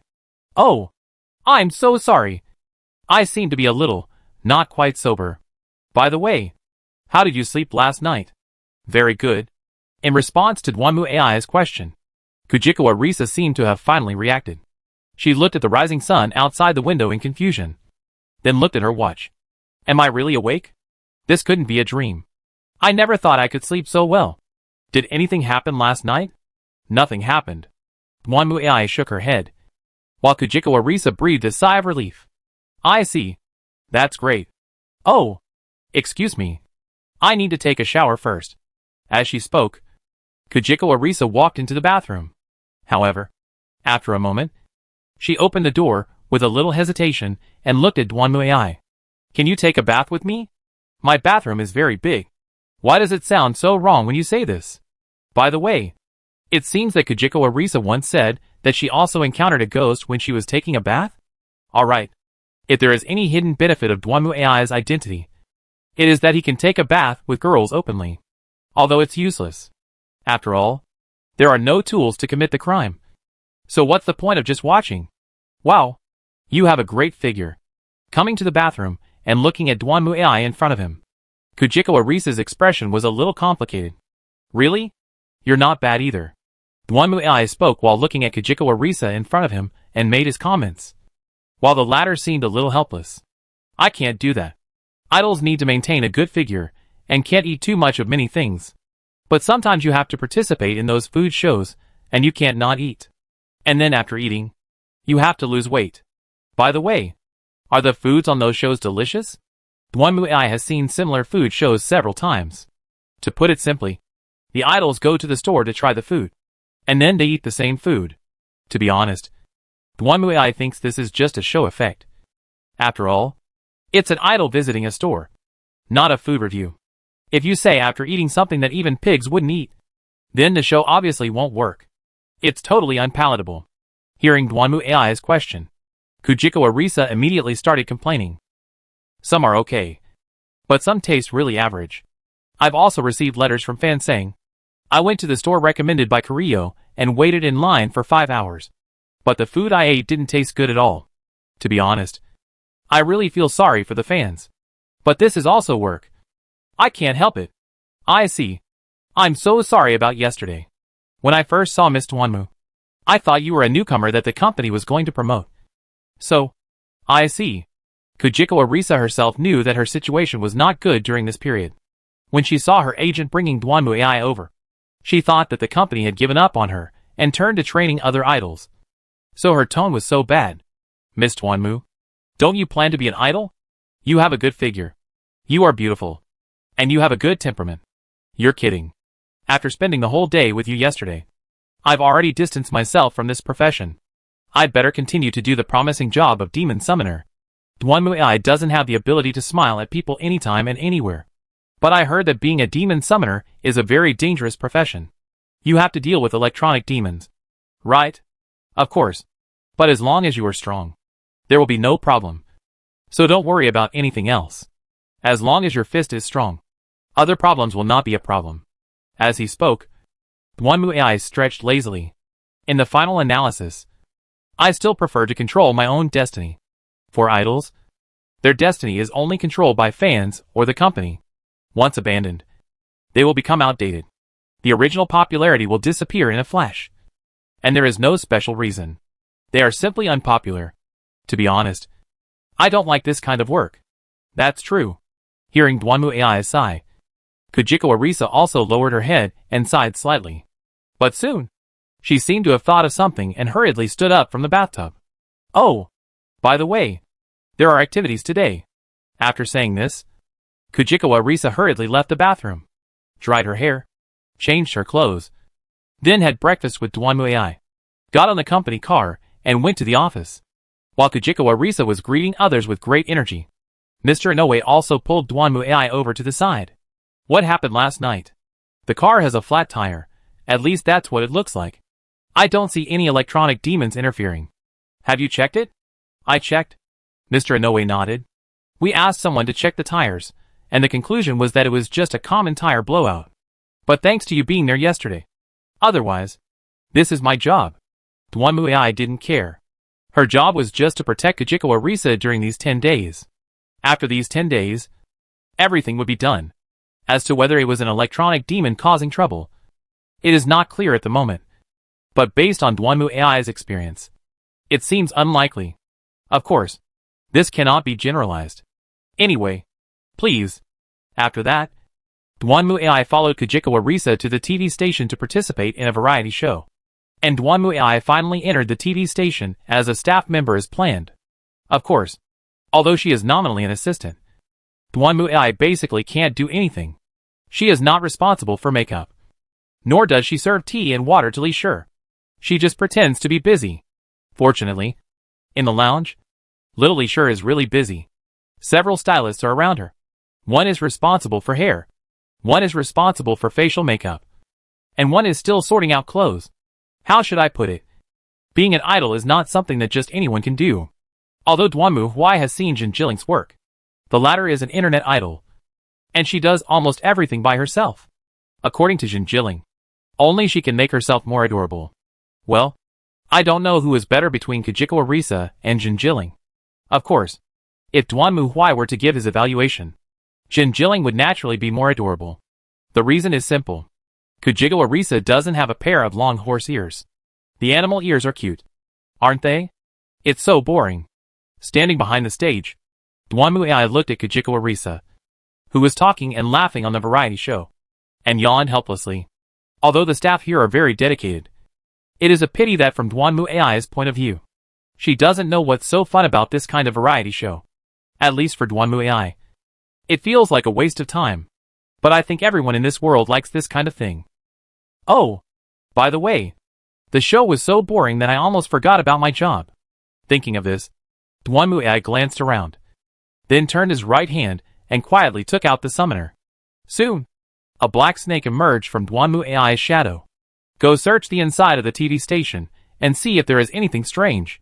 After hearing Dwanmu AI's order, the black snake spit out its tongue, then drilled into the ventilation duct next to it and disappeared without a trace. Dwanmu AI withdrew her gaze and looked at the stage again. Kujiko Arisa has a very busy schedule, even in Dwanmu AI's opinion. Her schedule seems very tight. After finishing filming a variety show, she has to participate in the shooting of a commercial, and then the recording. In between, she also has to undergo training in dancing and singing. In Dwanmuai's opinion, although Kajiko Arisa is not in school, her life is more tiring than when she is in school. But no matter what, the day passed safely. The last work was the rehearsal of a performance. As an assistant, Dwanmuai was not qualified to participate, and could only slack off outside the rehearsal room. I don't know if it's bad luck, but my demon has searched most of the TV stations, but didn't find anything unusual, and the reports all said everything was normal. Ah, senior. At this moment, a familiar voice suddenly sounded. Dwanmuai turned around and saw a young girl with long brown hair and a ponytail running towards her with a smile on her face. I thought I had the wrong person. I never expected to meet a senior at the TV station. Sia? Looking at the girl in front of him, Dwanmuai was stunned. How will you be here? My father is the director here. I occasionally come to the TV station to give him some things. But why are you here? Senior? I heard that you haven't been to school in the past few days. I have a job to do, so I'm taking a leave of absence for now. Work? For the TV station? Not really. Ah. Just as Dwanmuai was thinking about how to explain to Fang Zixia, suddenly, she heard Kajiko Arisa's scream from the rehearsal room behind her. Hearing the scream, Dwanmuai was also startled, and hurriedly turned around, pushed open the door and rushed in. Chapter 828 Trouble. Bang! Dwanmuai pushed open the door of the practice room, and then saw Kajiko Arisa sitting on the ground. Another woman in a gymnastic suit was standing in front of her, staring at her fiercely. If you are so proud, you just barely get this role by becoming popular, then you should do your best. I deliberately guide you. Do you still don't appreciate it? Faced with the woman's accusations, Risa gritted his teeth and stood up with the help of the handrail beside him. Thank you for your guidance, but I don't think this role should be performed according to your ideas. I also have my thoughts. What did you say? He's just an idol. Hearing Li Shi's answer, the woman's face turned red, and she raised her hand, but was then caught by Dwanmuai. What do you want to do? Who are you? Seeing Dwanmuai, the woman's expression became even uglier. This is our internal affair. Outsiders should not interfere. I'm Ms. Kajiko's assistant, so I can't just sit there and do nothing. Dwanmuai held the woman's wrist and began to exert force. When they walked into the practice room, Dwanmuai heard Alice tell her what happened. In short, this woman wanted to teach Li Shi how to perform, relying on her experience. Li Shi was very obedient at first, but she became more and more excessive, and even pushed her from behind when she was preparing for the action, which caused Li Shi to scream. The other party said that this was just to make Risa immerse herself in the role. Why are conflicts between women so troublesome? After listening to Alice's story, Dwanmuai was speechless. Men are better. If they don't like someone, they roll up their sleeves and fight. Winning or losing is another matter. Women are not like this. They always like to do these crooked things. Dwanmuai has encountered similar situations in other cities before. Those women don't like you, but they don't tell you in person, but do tricks behind your back. When you find out and get angry and want to beat her up, she actually puts on a shocked expression of "you actually hit me." To be honest, Dwanmuai has never encountered such a situation in the game. She didn't expect that women in real life would be so troublesome. You are the one who is looking for trouble. Am I wrong if I hit you? Does this make sense? To be honest, it was only after logging into the second account that Dwanmuai discovered that this seemed to be some kind of unspoken rule among women. To put it simply, if the two parties don't like each other, they will only fight each other unless the conflict is extremely serious. Otherwise, they will usually make trouble in private. Well, fortunately, the girls in my own court are relatively worry-free. At least they don't have so many boring ideas. Maybe he did it behind my back. So I don't know? I don't think so. Dwanmuai silently put this thought behind her and looked at the woman in front of her again. The latter stared at Dwanmuai fiercely with a cold face. Let me go! You are just a small assistant. How dare you do this to me? Believe it or not, I will make sure you don't get a chance to work in this industry anymore. Yo huh? Upon hearing this, Dwanmuai exploded. I just learned how to grapple. How can I endure such injustice? The next moment, the woman screamed, and then she was directly pressed to the floor by Dwanmuai. Seeing this scene, not only Kajikawa Risa was shocked, but even the other actors next to him were speechless. Say it again? Who are you trying to make miserable? You? Let me go! How dare you do this to me? I will make you pay. TSK, TSK, TSK. Why are all women like this?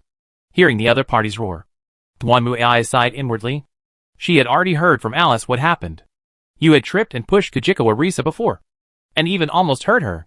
But when it came to you, you suddenly changed your face?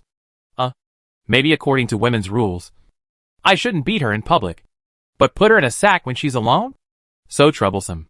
Duanmuai rolled her eyes helplessly, and then let go of her hand. Then the woman struggled twice, stood up from the ground, and glared at Duanmuai fiercely. You're dead. I will make sure you are completely finished. No one can save you. Even if you cry and beg me, I won't let you go. Hey, here we go again. Duanmuai sighed silently. Many women like to say harsh words to your face. Since you have said that, if I don't beat you, doesn't that mean I'm afraid of you? She said such harsh words. But when the fight really started, she was not able to withstand a single blow and even turned the tables, and said that it was wrong for me to hit her. Doesn't this guy deserve a beating for being so rude? Did I type it wrong? Just let Alice kill her. Just when Duanmuai was considering whether to take action directly, he saw the woman rushing towards the door. Fang Zixia happened to be standing there. Seeing the woman rushing towards her, Fang Zixia was frightened and quickly moved aside. Get out of my way. The woman glared at Fang Zixia fiercely, then stretched out her hand and pushed her. Although they were both women, Fang Zixia, who was slender, was obviously no match for the woman, and she immediately lost her balance and fell backwards. Fortunately, at this moment, Duanmuai had come behind her and pressed Fang Zixia's shoulders, which prevented her from falling to the ground. What's going on here? At this moment, a rough, bear-like voice sounded, and then a man wearing a cap and a vest walked in, looking around seriously. When the woman saw the man, her expression suddenly changed. Director, they bullied me. Wow, he's worthy of being an actor. He changes his attitude faster than turning the pages of a book. Duanmuai was amazed inwardly at the sight of the woman, who had looked ferocious just a moment before, but was now crying like a delicate flower that had been destroyed. What happened? The director in front of him was a mature man. He looked around and asked again. Under his question, the other actors seemed a little afraid to speak. They lowered their heads and said nothing. To Duanmuai's surprise, even Kajikawa Risa was silent. You are the victim. Never mind.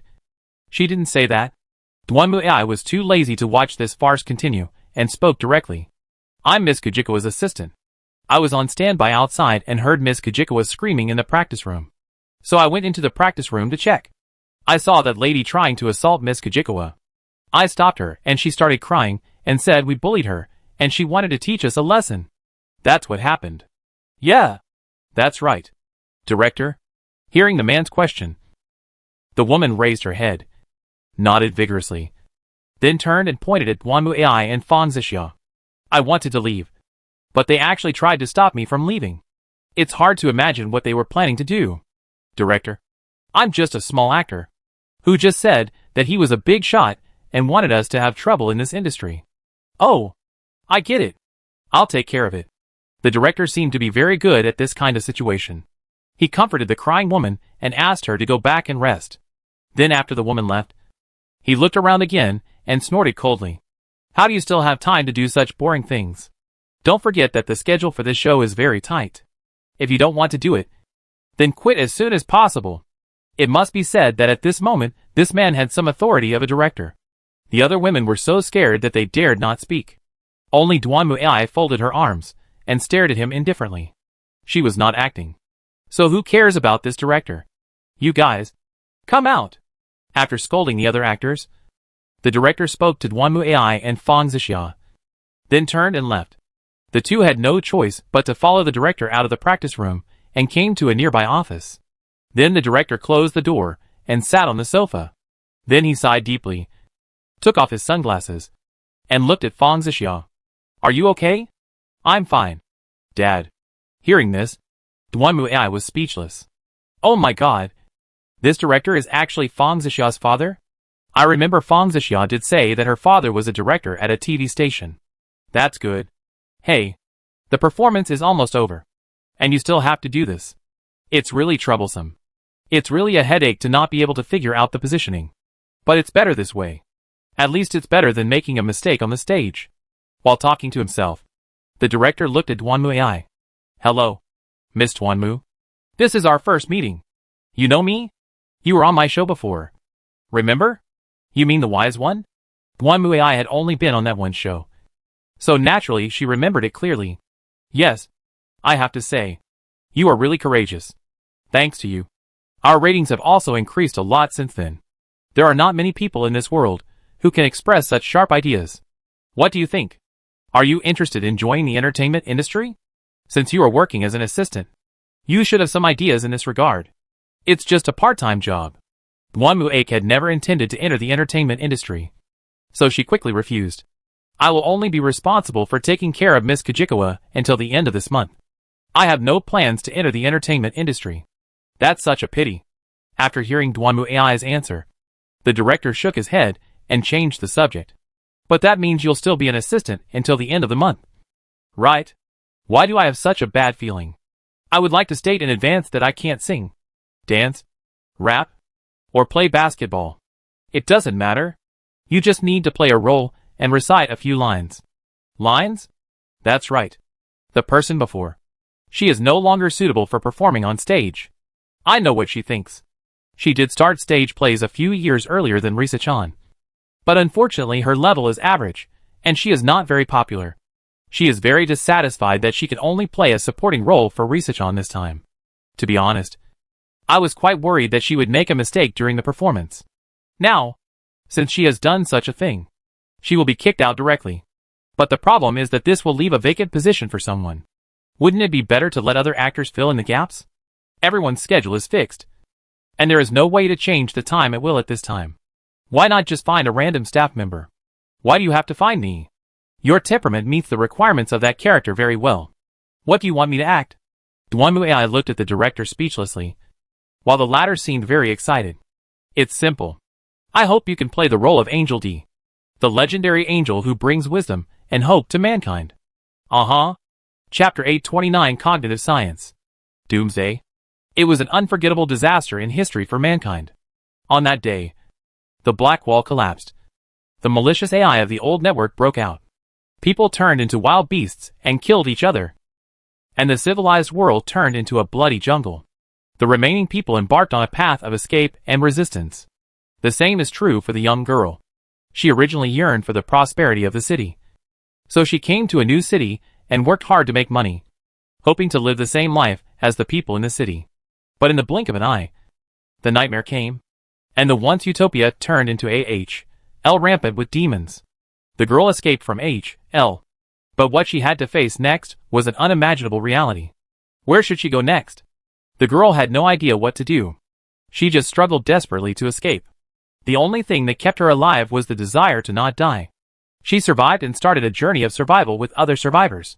They found a shelter outside and lived a short and peaceful life for a while. But soon, the attack of the electronic demon and the cyber madman destroyed everything.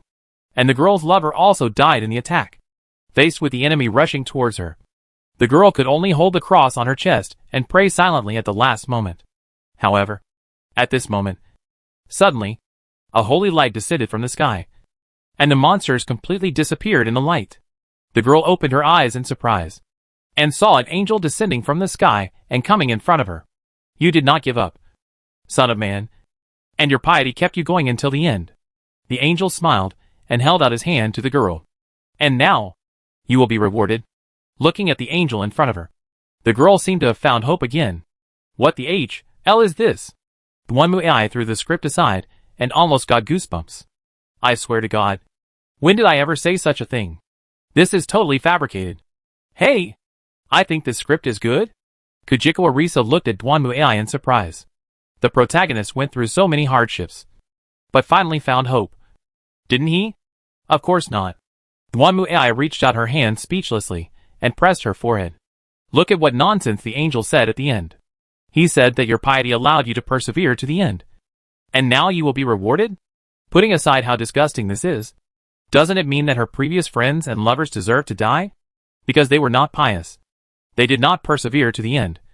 So they deserved to die? Well, faced with Dwanmu AI's complaints, Kujiko Arisa was speechless for a moment. In fact, in this script, Kujiko Arisa plays the heroine, and Dwanmu AI is going to play the Angel D who appears at the end. The director did not lie to her. There was only this one scene and 2 or 3 lines, and she could basically just turn around and leave after saying them. Then, shouldn't the protagonist cry tears of joy? Crying tears of joy? According to my experience, there are generally 2 situations like this. One is committing suicide on the spot out of despair, and the other is cursing why you didn't come earlier. Dwanmu AI shrugged her shoulders. When she was still D, she had seen similar things many times. Although she didn't know which time this script was based on. She couldn't say it had never happened. But, to be honest, this kind of ending is usually not as dreamy as what is written in the script. Why would you commit suicide? Wasn't he saved? Kujiko Arisa widened his eyes in surprise and looked at Dwanmu AI. Yes, you are the only one who was saved. Everyone else died. But you survived only because you were lucky. Don't you think this is ironic? You witnessed the painful deaths of so many relatives and friends, and thought you would die with them. Unexpectedly, you survived only because of luck. Do you think they will be ecstatic? Dwanmu AI said this while curling the corners of her mouth. Most people like this either commit suicide on the spot or throw themselves into the subsequent war like crazy, hoping to die on the battlefield so that they can reunite with their relatives and friends. Crying and being moved to tears is something that only those who are so afraid of death that they want to survive at all costs would have. Of course, I'm not saying that such people are bad. After all, human beings have the instinct to survive. But this protagonist is not that kind of person. Right? Yes. Kujiko Arisa flipped through the script and nodded. The script says that after her life was turned upside down and she lost hope, she wanted to die. So she did those dangerous things. It was not until her lover showed up that she had hope of living.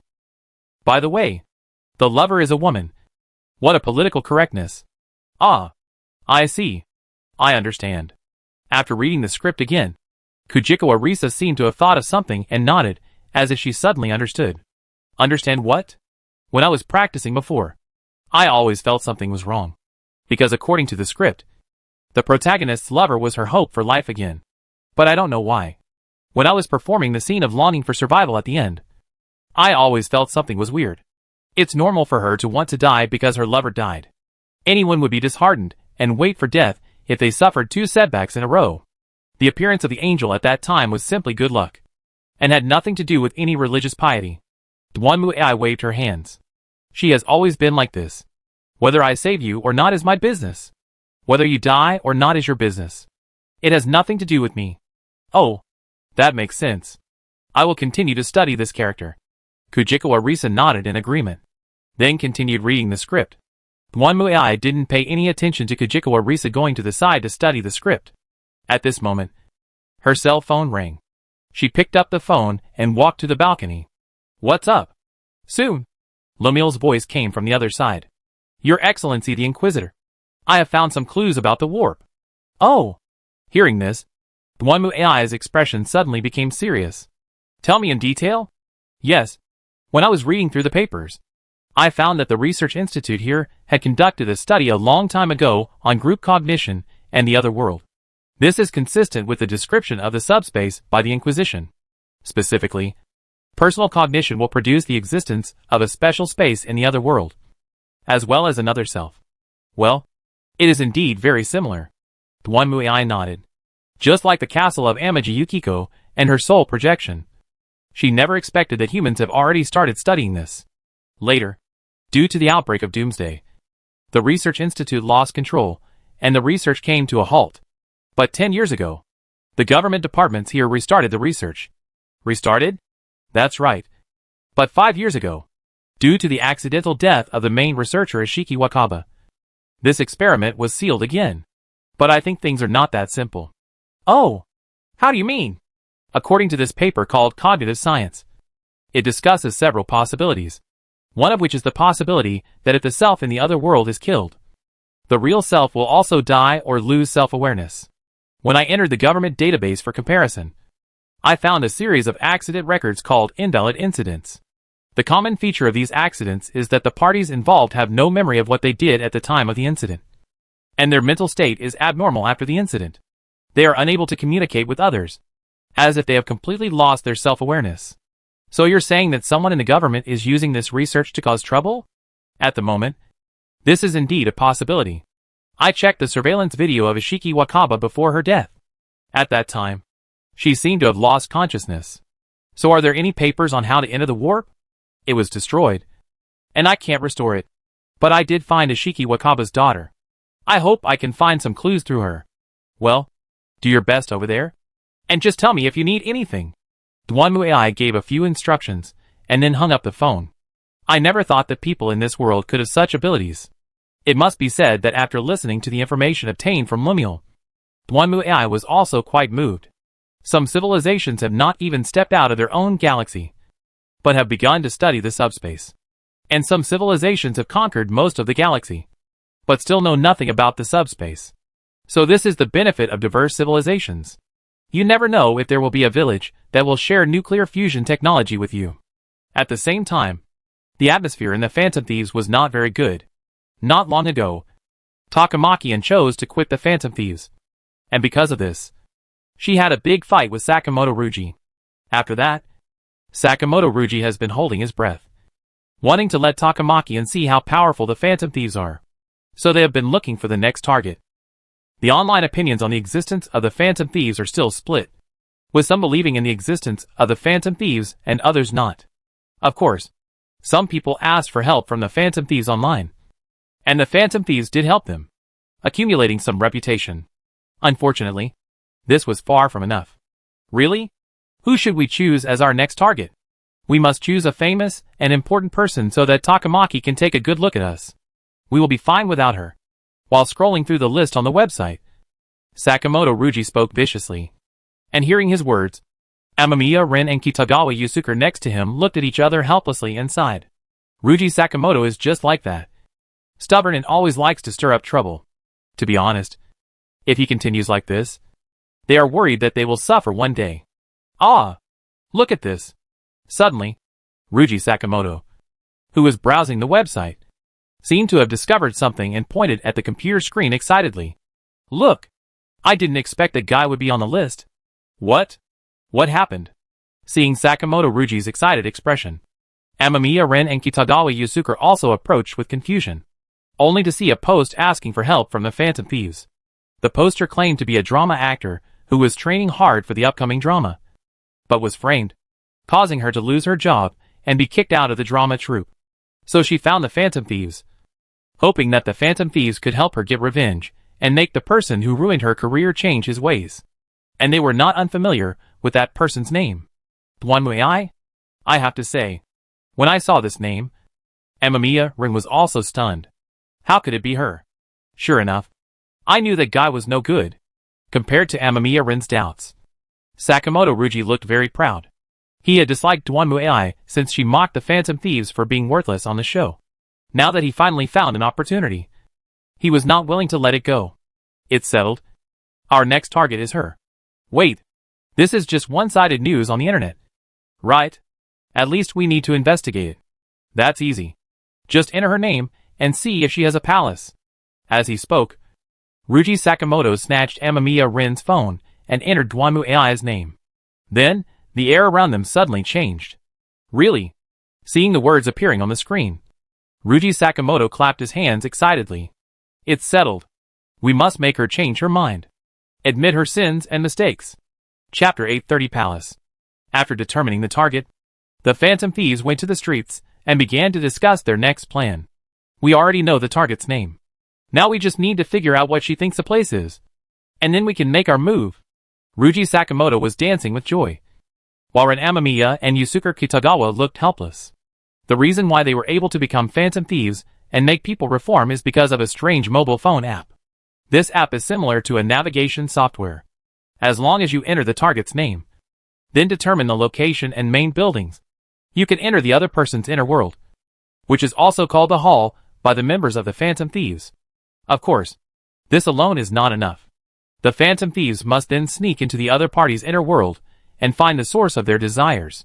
However, there is no way to steal at this time, because when there is no threat, The source of other people's desires is ambiguous and cannot be captured.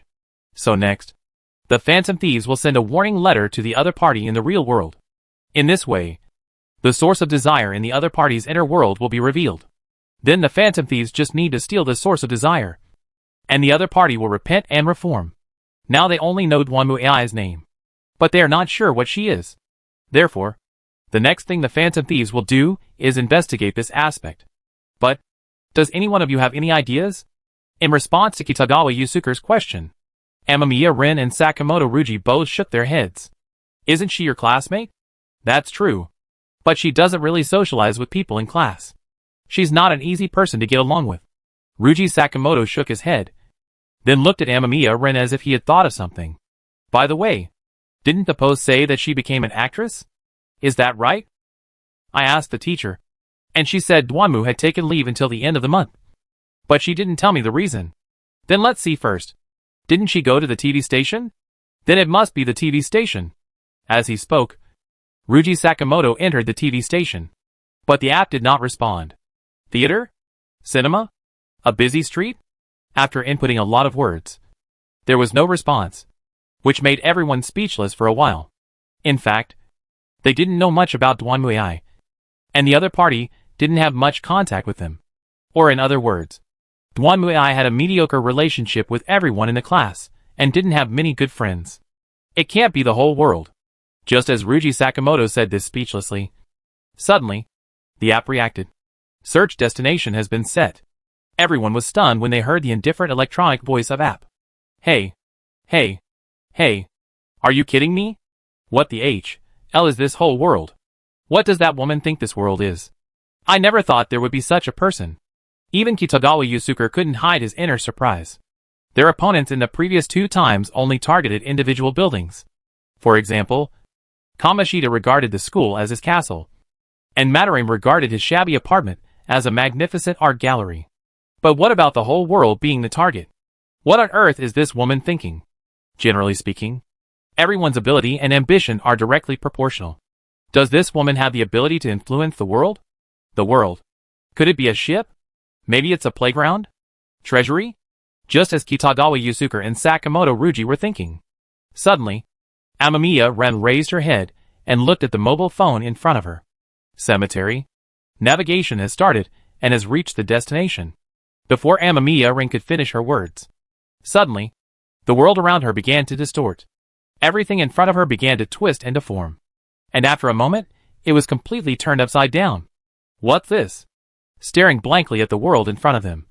Whether it was Amamiya Ren, Sakamoto Ruji or Kitagawa Yusuke, they all showed an unimaginably stiff expression. The reason was very simple, and it was clear just by looking at everything in front of them. The once bustling streets had now become a mess, engulfed in flames, with corpses everywhere, and tombstones protruding from the bellies of corpses, pointing high into the sky. All the buildings were in ruins, and a huge, blazing sun covered almost half of the sky. But there was no heat at all. There were flames burning all around, and the sun's rays almost covered the entire earth. But all that could be felt was the icy chill of the cold storage. What on earth is this? Sakamoto Ruji's legs were shaking at this moment. And even Amamiya Ren and Kitagawa Yusuke had extremely ugly expressions at this moment. This world was so horrible, with deathly silence and no signs of life. It seemed that only traces of destruction swept across everything. Anyway, let's get out of here. Amamiya Ren grabbed Sakamoto Ruji and Kitagawa Yusuke and quickly left this world. The lonely cold wind dissipated, and the noisy streets reappeared in front of everyone's eyes. At this moment, the 3 of them were sweating profusely, as if they had escaped from death. What does that woman want to do? Ruji Sakamoto's face turned pale, and he was gasping for breath and unable to speak. That world? Is it really that woman's palace? What on earth does she want? While roaring, Sakamoto Ruji clenched his fists and hammered the wall hard. His actions attracted the attention of people around him, and Amamiya Rin shook her head and hurriedly stopped him. Okay, let's change places. Soon, the 3 of them left the bustling street and came to an uninhabited alley. This is the first time I've seen a palace like that. Kitagawa Yusuke also had a pale face and dull eyes. That is pure destruction. In a world where nothing survives, I really can't imagine why such a temple exists. It's just an illusion. Ruji Sakamoto swallowed and spoke tremblingly. She's just an ordinary girl. No matter how powerful she is, she can't destroy the entire world. Is that right? Amamiya Rin did not speak, but fell into a deep silence. Apart from anything else, the scene just now shocked them too much. The three of them were just ordinary high school students. Even if they happened to obtain strange powers and became phantom thieves, it did not mean that they could face such a strange situation without changing their expressions. Do you want to continue? I need to think about it. In response to his companion's questions, Amamiya Rin hesitated for a moment and then spoke. The situation this time was so different from before that he had a bad feeling. And, what's wrong? Nothing. Amamiya Rin shook his head. He didn't know why, but from just now on, he seemed to have some kind of illusion, as if a strange whisper was emerging in his ears. The phantom thieves were temporarily disbanded, but Dwanmuai knew nothing about it, because right now, she is facing her most troublesome problem. That's acting. She really can't act at all. Director Yoshizawa didn't care about this. He said, "Your temperament is very consistent with the legendary angel, so just act the way you want when the time comes." Since the other party said so, Dwanmuai didn't care anymore. After all, it was just a character that appeared for less than 10 minutes at the end. Thinking about it this way, it was understandable why the actress would pick on Li Shi. She could only play for 10 minutes. And even if it was the finale, it was just a passing role. It's just a few lines. At the moment Dwanmuai is just standing by and watching other actors' performances. These actors seem to be quite nervous. But it's no wonder. I heard from Li Shi that this performance will be the most famous performance at the end of the month, and it will also be related to the future development of others. Even Li Shi herself worked hard to get the leading role. If they don't perform well, then those who were eliminated for some reason will not let them go. So right now everyone is being very serious and focused. As the heroine, Kujiko Rise is naturally more focused. Ah! With a scream, Kujiko Arisa fell to the ground. Well, this was part of the performance. She was not really injured. This is the final stage of the scene. The heroine and her lover are surrounded by cyber madmen. The lover risks his life to stop the cyber madmen, allowing the heroine to escape alone. The heroine runs away crying, and finally comes to a ruin, surrounded by monsters. Then an angel appears and kills the nearby monsters in one move. Well, now is the time. Dwanmuai walked forward and waved her hand casually. According to the director, there would be lights on the scene, so it would be okay to just pretend. So the actors who were originally surrounding the heroine and playing monsters fell to the ground screaming. And some of them even turned 360 degrees while falling. He's quite good at adding drama to himself. Then all you have to do is say a few words to Kujiko Arisa, and then you can leave. So, what to say? Dwanmuai thought about it. Forget it. Just follow how I felt on the battlefield. At this moment, Li Shi also turned her head and looked at Dwanmuai. But the next moment, she was stunned. Not only Li Shi, but also the actors, directors and staff next to him. All changed their expressions at this moment, because they could feel that the moment Dwanmuai walked onto the stage, an incomparable pressure emerged from her. It was a kind of existence that made people feel awe involuntarily, not because of her appearance, but because of the instinctive understanding that the other party was more powerful than themselves. Then, under the gaze of everyone, Dwanmuai stood in front of Li Shi, who was lying on the ground, staring at her. "You are still alive." I'm still alive? Perhaps the momentum was so terrifying that Li Shi almost forgot his lines. "Yes, you are still alive." Dwanmuai looked at Li Shi calmly and spoke. "Yes, you saved me. I'm not here to save you. I'm only here to destroy these monsters." Dwanmuai said this and turned away. "Make your choice. To survive or to perish. It's your problem." After saying this, Dwanmuai turned around and walked off the stage. At this moment, the entire stage was silent. Chapter 831 Distortion. "Oh, that's great." At the end of the performance, the director came to Dwanmuai excitedly and praised her performance highly. "In my opinion, you have perfectly reproduced the angel from history." "Have it?" "Certainly." The director nodded vigorously. "There have been too many dramas and movies praising the angel over the years, but I think they went in the wrong direction. Apart from the original documentary, which was more or less faithful to the original, Other works have placed too much emphasis on describing the angel's kindness. I'm not saying that this is wrong, but showing this side too much. Doesn't it mean that we humans are as weak as babies who need their mother's care? Having said that, the director spread his hands helplessly. I have also read many memoirs written by people who fought with the angel, and even interviewed a few of them. According to them, the angel is not the kind of saint who will help you up hand in hand.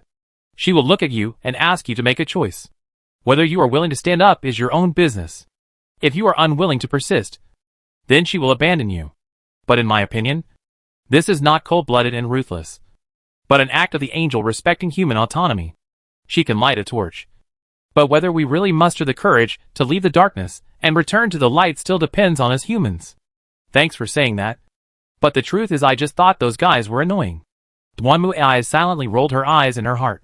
It was not as great as the director said. It was simply because she had too many things to do at the time. There were so many cyber lunatics to kill, and so many electronic demons to fight. How could she have the time to be a caring mother? Of course, if you were a pretty girl, I might have some patience. But I don't care about you as a grown man. You can think whatever you want. Whether you live or die is your own problem.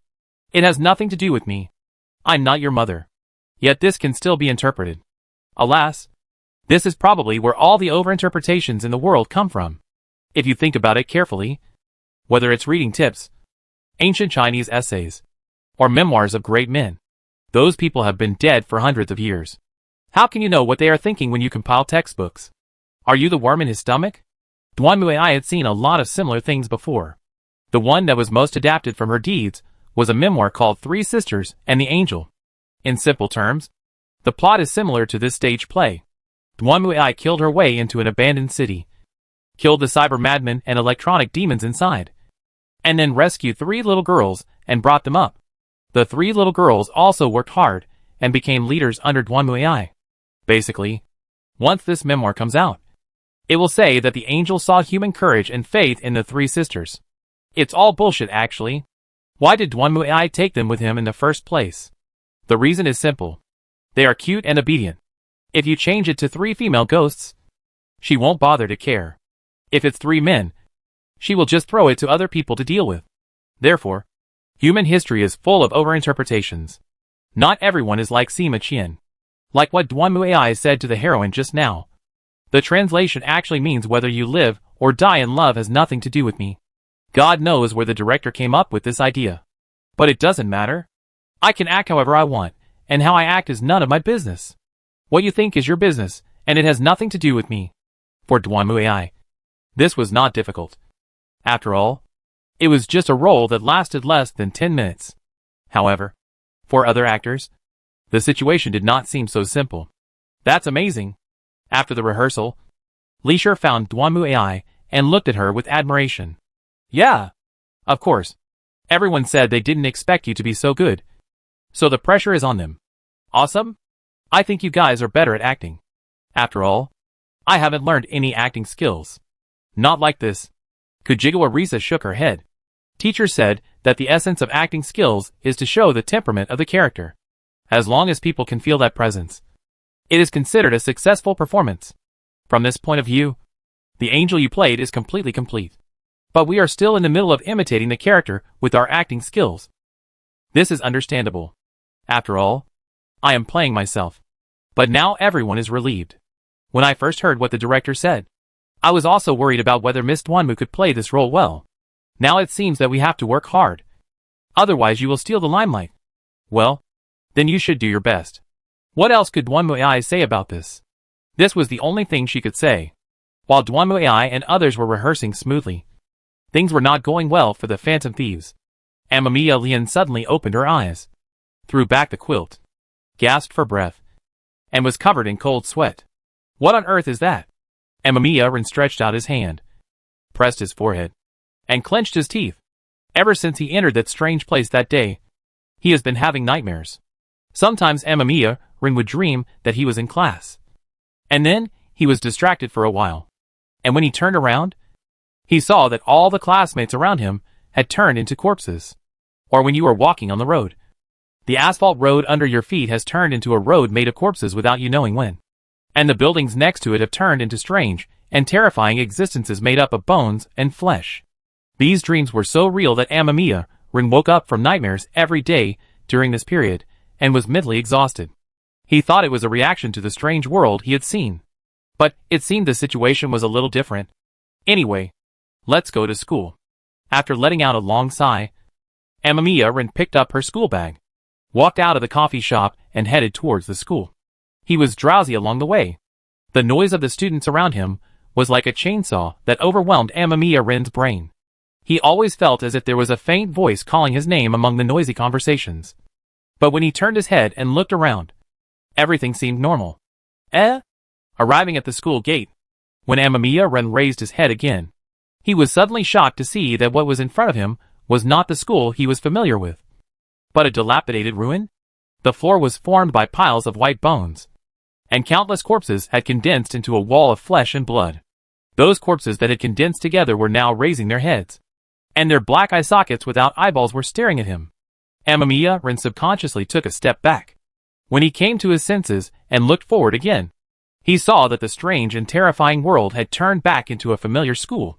What was that just now? Is it just an illusion? Retracting her thoughts, Amamiya Rin shook her head and walked into the school. However, as soon as he opened the door of the classroom, he heard the roar from Ryuji Sakamoto. What did you say? Hearing this voice, Amamiya Rin was startled. He looked up and saw Sakamoto Ryuji clenching his fists and roaring at Takamaki-an. I say, it's about time you graduated from these childish games. What's the point of getting mad at others like this every day? However, Takamaki-an obviously didn't care about Sakamoto Ryuji's anger, and just stared at him angrily. Others are just chatting in class. But you want to intervene. Do you want to intervene in everything now? I just don't want to hear them say bad things about the Phantom Thieves. What other people think is their business. You don't even let them speak. What's the difference between you and Kamoshida? What did you say? Hearing what Takamaki-an said, Sakamoto Ryuji's eyes suddenly turned red. He stretched out his hand, grabbed Takamaki-an's neck tightly, and lifted her up. Say it again. I'm not that bastard.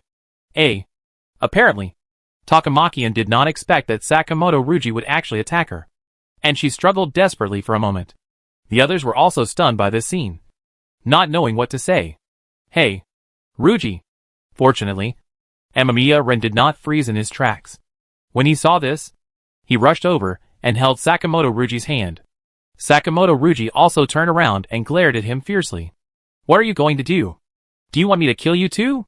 At this time, Sakamoto Ryuji seemed to be crazy. His eyes were red and his face was hideous. Seeing this scene, Amamiya Rin was also shocked. And then he gritted his teeth and punched Sakamoto Ryuji in the face. Boom! Sakamoto Ryuji was knocked to the ground by Amamiya Rin. And Takamaki-an also fell to the ground. Are you okay? Ahem. I'm fine. In response to Amamiya Rin's question, Takamaki-an coughed a few times, reached out to touch her neck, and looked at Sakamoto Ryuji with an incredible expression. What happened to him? At this moment, Ryuji Sakamoto also came back to his senses. He looked at Takamaki-an sitting on the ground in surprise. Stunned. At this moment, others also reacted. Go call the teacher. Needless to say, what happened next? The school criticized Sakamoto Ryuji and suspended him, which was not surprising. After all, he almost killed someone in public in class. So it was good enough that he didn't get expelled directly. Feel sorry. After school, Amamiya Rin found Sakamoto Ryuji, who also looked lost. What's wrong with you? Although I know you have a bad temper, you don't have to resort to violence. Right? I don't know either. In response to Amamiya Rin's question, Sakamoto Ryuji shook his head in confusion. I haven't been sleeping well recently, and I always feel like someone is talking in my ear. I want to find it but can't. I feel myself getting more and more irritable. Am I sick? I don't think so, because I am the same. Hey! Do you have this problem too? Yes. And sometimes I feel dizzy when I look at things, as if those things are not what they originally were. That happened to me too. Hearing what Amamiya Rin said, Sakamoto Ryuji also slapped his thigh hard. I went to eat ramen once before, and when the boss brought it to me, I saw that the ramen was full of internal organs and blood clots. I was so disgusted that I vomited on the spot. and the boss kicked me out. But when I looked back, the bowl of noodles was normal. I thought I was the one who was abnormal. Hearing this, Amamiya-ren was silent for a moment. We encountered all of this after we came out of that world. Are you saying there's something wrong with that world? At this moment, Ryuji Sakamoto also had a serious expression on his face. I'm not sure. We should ask Yusuke. Since we all have problems, he should have had them too. As she spoke, Amamiya-ren dialed Kitagawa Yusuke's number. But no one answered. What happened? Hearing the beep sound coming from the other end of the phone, both of them felt uneasy. And soon, Amamiya-ren made a decision. Go straight to him. After the incident with Madarame, Kitagawa lived in the school dormitory.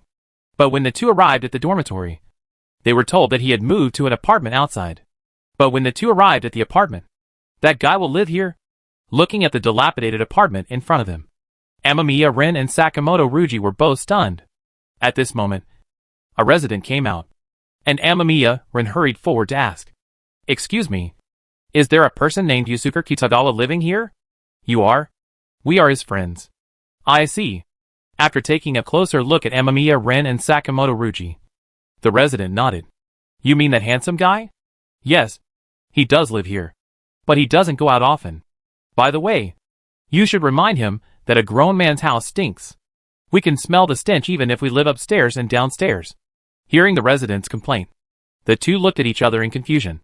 But they still thanked the resident and entered the apartment. Is that guy a slob? As they walked up the stairs, Sakamoto Ryuji asked in confusion. And Amamiya-ren shook her head. I don't know. I don't remember it. As they were talking, the two came to the door of the apartment rented by Kitagawa Yusuke. And then Amamiya-ren reached out and knocked on the door. Yusuke, are you there? No one answered. By the way, this place really stinks. Sakamoto Ryuji covered his nose and waved his hand. Just as he said, just standing outside the door, he could smell a strong stench coming from inside. Amamiya-ren also frowned, then reached out and put his hand on the door handle. And then the door opened. He didn't even lock the door? Let's go in and take a look. The two looked at each other and then walked into the room. The whole apartment was dark, and all the windows were covered with newspapers. Only a faint light came in through the gaps, illuminating the dark apartment. Amamiya-ren tried to turn on the light, but it didn't work. Hey, Yusuke! Ryuji Sakamoto shouted loudly. But no one answered. Only dead silence. Is he not at home? The two walked into the room carefully. There were canvases everywhere on the walls. This was not strange. But what made people feel weird was the paintings on these canvases. On the white canvas, all kinds of weird and turbid colors were mixed together to form completely incomprehensible patterns. Just walking in it, it was as if the world around had gone crazy. Just looking at these paintings, it felt as if everything was on the verge of collapse. Squeak! When they reached the bedroom door, Amamiya-ren pushed it open. And then, they saw Kitagawa Yusuke sitting in front of the canvas with his back to them, holding a paintbrush in his hand. Huh? You're home. Why don't you answer the phone? Seeing Kitagawa Yusuke's back, Ryuji Sakamoto breathed a sigh of relief. But Kitagawa Yusuke just turned his back to them and said nothing. Hello? Yusuke. Are you okay? Listen to me. After that day, Lien and I encountered some strange things. How are you doing? I am fine.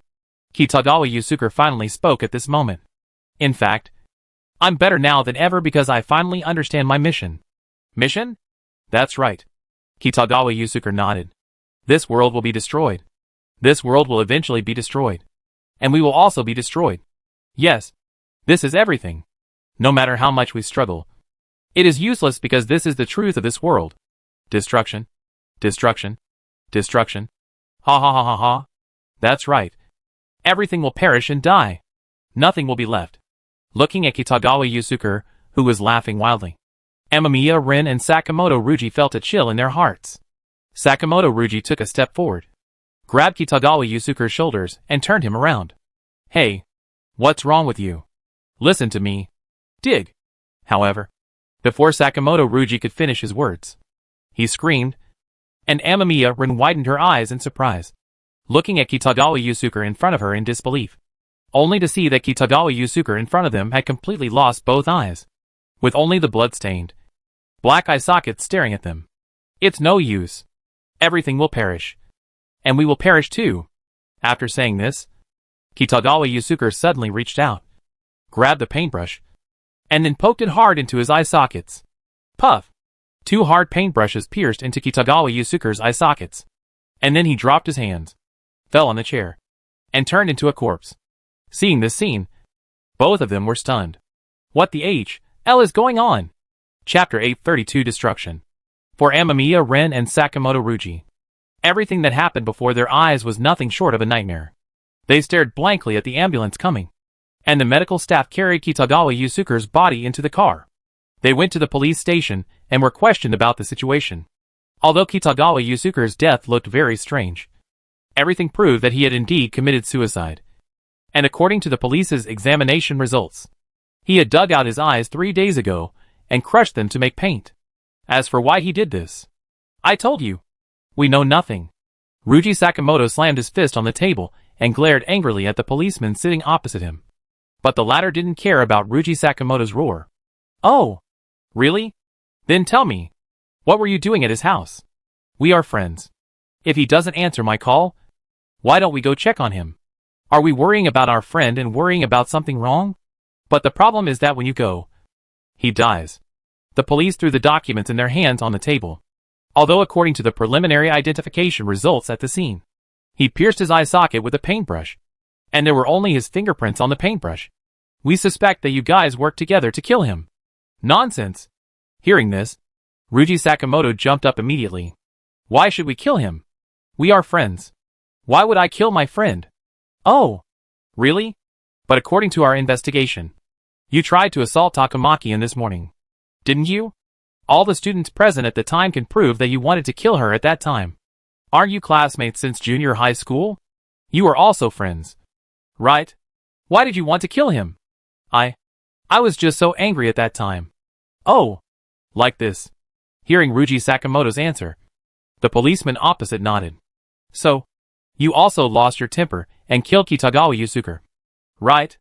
I told you. I didn't kill him. At this moment, Sakamoto Ruji's veins popped out. It was obvious that the other party had no intention of listening to his explanation at all. Not only that, but at this moment, he could hear unstoppable whispers in his ears. You are the one who killed him. You are a murderer. You were violent towards your teacher. And you tried to kill your classmates. You are a murderer. Yes. Everyone knows that you must have killed him. Yes. Sakamoto Ruji. You like to fight, hurt your classmates, and even kill people. Everyone knows that you are this kind of person. No. The whispers in his ears made Ruji Sakamoto furious. He reached out, grabbed the table and stood up. I didn't kill anyone. I didn't kill anyone. I'm a hacking thief. Do you understand? Thieves? Let me go, or I will steal everything from you and make you kneel down and apologize to me. While roaring, Ruji Sakamoto rushed towards the policeman opposite and grabbed his neck tightly. Apologize to me. I didn't kill anyone. You bastards. How dare you slander me? You all must die. Everyone. I will kill you. Hey, what are you doing? At this time, other policemen who heard the noise also rushed into the interrogation room and hurriedly held down Sakamoto Ruji, while the latter continued to twist his body desperately, trying to break free. Let me go. You bastards. I'm going to kill you. Kill you. This guy is crazy. Take him away. Soon. Several policemen rushed over, grabbed Ruji Sakamoto, and dragged him away forcefully. In another interrogation room, Amamiya Rin was also in trouble. He had a history of violent assault, and now he is suspected of murder. How really? The policeman looked at Amamiya Rin in front of him and shook his head helplessly. Alas, I gave you a chance, but it turned out like this. It's a pity. It seems that your fate has been decided. I didn't kill. Amamiya Rin frowned and silently defended herself. I was the one who called the police. If I had killed someone, why would I have called the police? Besides, we were friends. You should talk to the judge in court about these matters. The policeman opposite coldly interrupted Amamiya Rin's explanation. The penalty for repeating the offense is very severe, not to mention murder. Be prepared to go to jail. After saying this, the policeman didn't even look at Amamiya Rin again, and turned around and left the interrogation room. leaving Amamiya Rin sitting alone in the chair, looking at the empty table in front of her. Why did things turn out like this? How did all this happen? Oh yeah. I remember we went to the palace. Whose palace? Why do we go to the palace? No one could answer.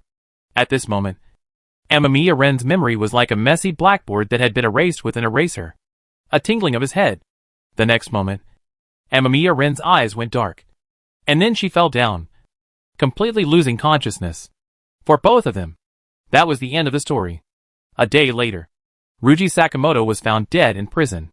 According to the prison guards, his temper became more and more violent day by day, and he even regarded all moving things as enemies that could harm him. Even when the guards brought him food, he would be attacked. However, the day before they were going to send Ryuji Sakamoto to a mental hospital, he wanted to rush out of the cell. So he lowered his head and banged his head against the iron door in front of him. He broke through the iron door, and his own head was also broken. In the end, Ryuji Sakamoto died in the hospital because of ineffective treatment. The situation of Ugonian was not good. He showed the loss of memory and could not accurately describe what happened at the time. But gradually, his memory was increasingly lacking, and he couldn't even talk in the end, like a baby's with a dental language. However, during the treatment, Amamiya Rin was watching TV in the living room when he suddenly jumped up and screamed. Then, as if he was avoiding some terrifying existence, he rushed to the window in a panic and fell directly from the 5th floor of the mental hospital, breaking his neck and dying. According to the nurse who was present at the time, the last scene of the drama performance was being broadcast on TV at that time. Of course, this is all later story, so let's not talk about it for now. Duanmuai knew nothing about this, and she was not interested in caring about these trivial matters. Amamiya Lien, Sakamoto Ryuji, and Kitagawa Yusuke just made the same mistakes that all stupid victims of the ancient gods would make. They accidentally perceived the existence of the old ones, felt its power, and collapsed because they could not bear this indescribable fear. Duanmuai didn't do anything. In fact, she was just busy reading the script with Kajiko Arisa, and their tragedy is simply the result of their lack of endurance. It's like when a person steps on an ant and kills it. The person can only blame the ant for not being able to stop itself. There is no reason to blame humans for not being able to walk. How about it? You want me to give you an evaluation? I can only say that you read the lines very well. I can't even appreciate a professional performance. In response to Kajiko Arisa's questioning, Duanmuai put down the script and spread his hands helplessly, while the former shook his head vigorously. That's not the case, Miss Duanmu. Performances are for the public, and most people don't evaluate them from a professional perspective. Just like movies, not every audience member is like a film critic. So all we need is the opinions of ordinary audiences. I see. To be honest, I don't think I'm an ordinary audience member. Duanmuai scratched her head. Although Kajiko Arisa performed very hard and diligently, in her opinion, it was just average. There was nothing she could do about it. In Duanmuai's opinion, drama was not suitable for her. It was like Peking opera. Maybe people who liked it would enjoy watching it, but people who didn't like it would not be interested in that kind of ghost screaming. But then again, it's already the 6th day, and there's nothing unusual about the results. Duanmuai looked around as she spoke. She had not forgotten that Kajiko's agency initially hired her because Kajiko Arisa was attacked by a suspected electronic demon. However, 6 days had passed, and the two of them had been eating, living and working together. Except for the car tire blowout on the first night, Kajiko Arisa had never encountered any danger again. Yeah, I'm weird too, but it's okay this way. I haven't been so relaxed in a long time. After putting down the script, Kajiko Arisa breathed a sigh of relief. Her relieved look didn't seem like a fake. By the way, Ms. Duanmu, don't you plan to extend your employment period? I really hope you can continue to be my assistant. Having said that, Kajiko Arisa also raised her head and looked at Duanmuai with a pleading look. Although Duanmuai's attitude was rather indifferent, and she didn't interact with others much, Kajiko Arisa felt very at ease with her. If the other party was really her assistant, and was always with her. I don't have so much time. Duanmuai shook her head. The agreement is only until the end of this performance, and I have something important to do. I see. After hearing Duanmuai's answer, Kajiko Arisa felt a little disappointed. But he quickly cheered up. Well, I must try my best to act it well this time. Come on. As he spoke, Duanmu glanced out the window. Under the dark night, the whole city is still bustling. It's like a stage covered by a curtain. No one knows what will happen. Chapter 833, Provoking Trouble. Right? Time passed in the blink of an eye. And soon, it was the day of the performance. There was nothing much to say about the performance itself. Duanmu just followed Kajiko Arisa, helped out, changed clothes, and waited to go on stage to perform. Nothing happened. Standing backstage, Duanmu stared at Agent Inoue next to her with dissatisfaction, and the latter smiled bitterly. Please don't look at me like that. I can assure you that everything I said before is true. We are just a small artist company, and we don't have the guts to deceive a demon summoner. I know. But there has been no abnormality so far. It is really hard for people to determine whether there is really a ghost. It is also a problem. I originally thought that the other party might be planning to make a big news during the live broadcast of the performance. But now it seems that this is not the case. Duanmu said this while looking at the watch. The performance was over. The actors had finished thanking the audience. And now the entire variety show had come to an end. So, what happened before? Maybe she was unlucky in those days? Duanmu didn't find any clues. At least from her point of view. What Kajiko Arisa encountered these days was just an accident. I remember that there was a similar astrology on the continent of Faerun. Just like a fortune teller, saying that you have fire in your life and will be unlucky during the period of the wood star. Maybe Kajiko Arisa was the same. Maybe. At least, she does seem to be much more relaxed during this period. Mr. Inoue couldn't give a reasonable explanation. The only explanation he could make was that Kajiko Arisa was unlucky during those days. Ah, Miss Duanmu. Mr. Inoue. At this time, Kajiko Arisa, who had changed her clothes, reappeared in front of the two of them and ran over with a smile on her face. Great show. Ryo. Mr. Inoue also smiled. The director and the audience gave very good comments on your first performance. This way, it won't be a problem to expand your stage. With such achievements, it will be easier for you to get work in the film and television industry in the future. I will work harder. Hearing what Mr. Inoue said, Kajiko Arisa clenched her fists and nodded vigorously, while Duanmu just stood by and watched her silently. Risa also turned her head and looked at Duanmu. By the way, Miss Duanmu, the director was also very impressed with your performance. Many people want to know who plays the angel. That's not my intention. Duanmu shook her head and then looked at her watch. According to the contract, my position as assistant will end today. Ah. Hearing Duanmu words, Kajiko Arisa's expression suddenly became much stiffer and his smile disappeared. Are you going to leave? After all, I have work to do. Duanmu looked at Kajiko Arisa in front of him. The latter's face was stiff.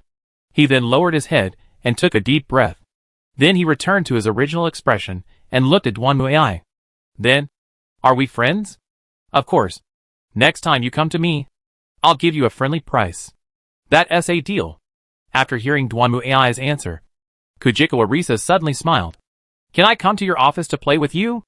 As long as you have time. No problem.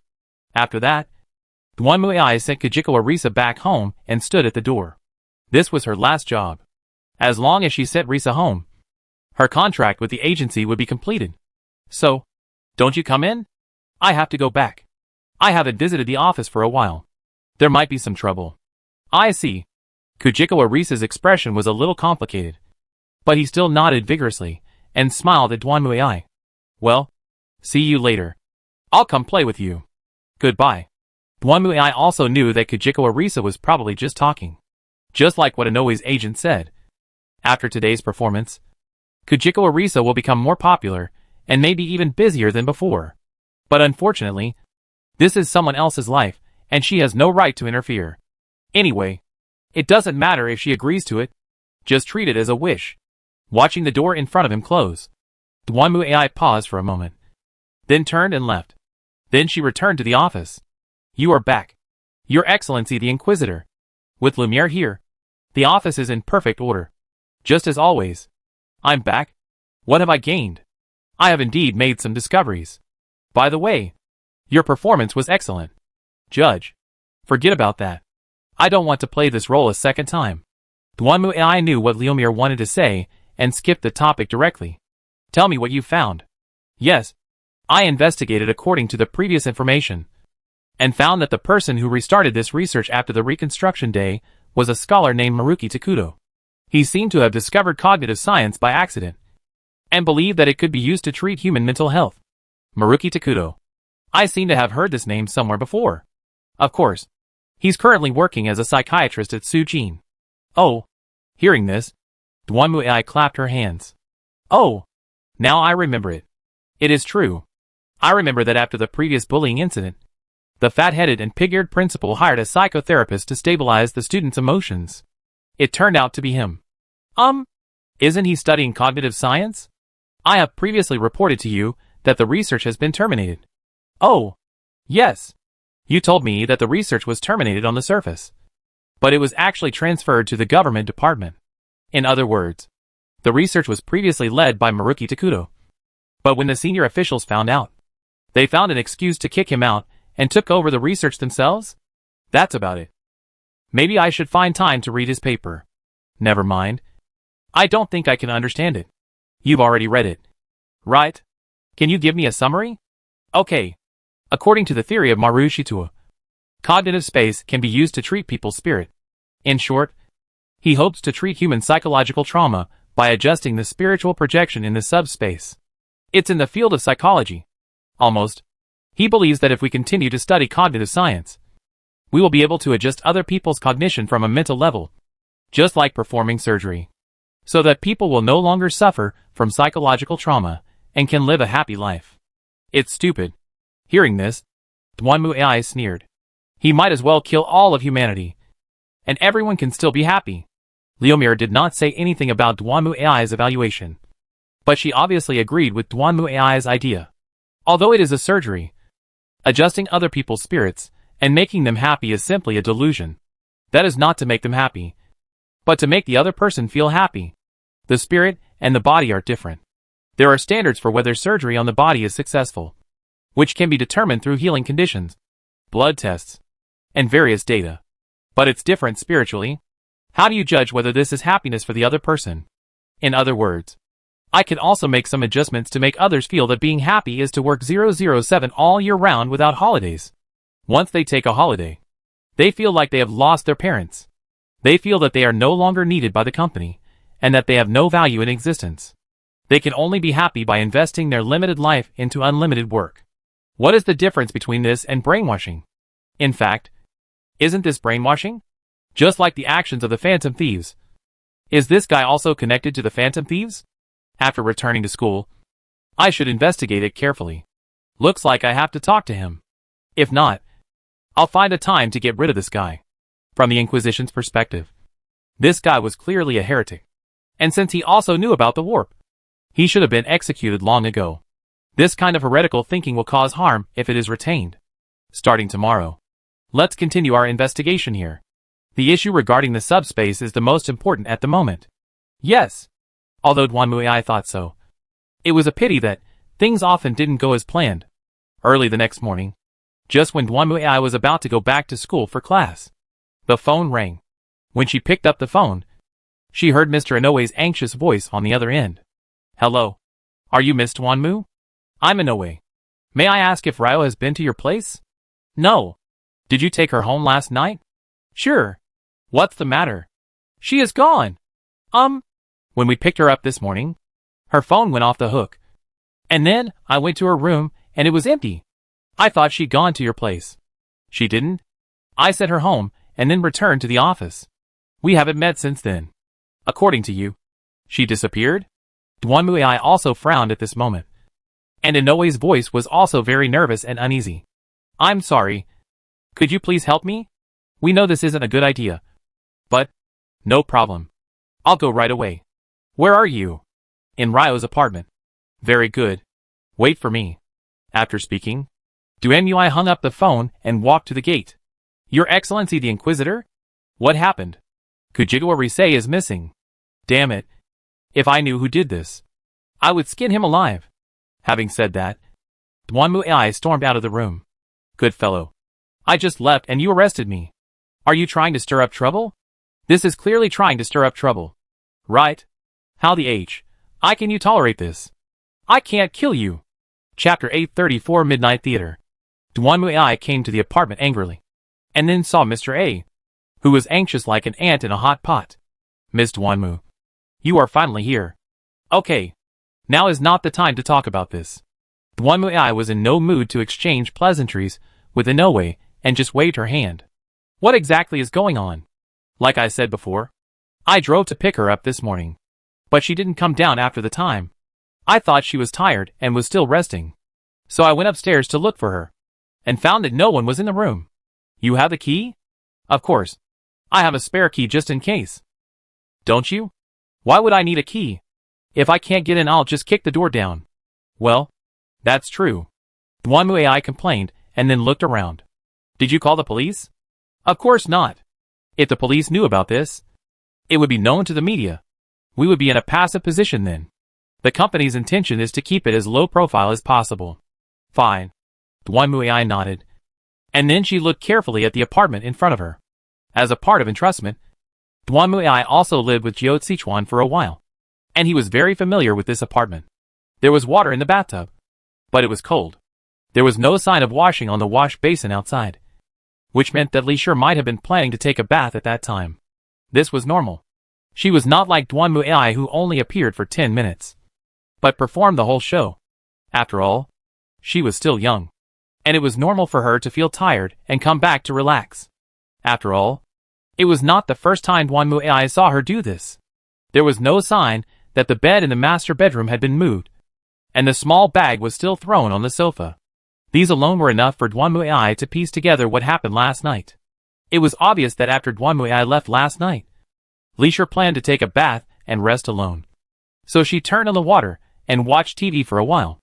After all, the bathtub was really big and it took a while to turn on the water. Then, something seemed to have happened.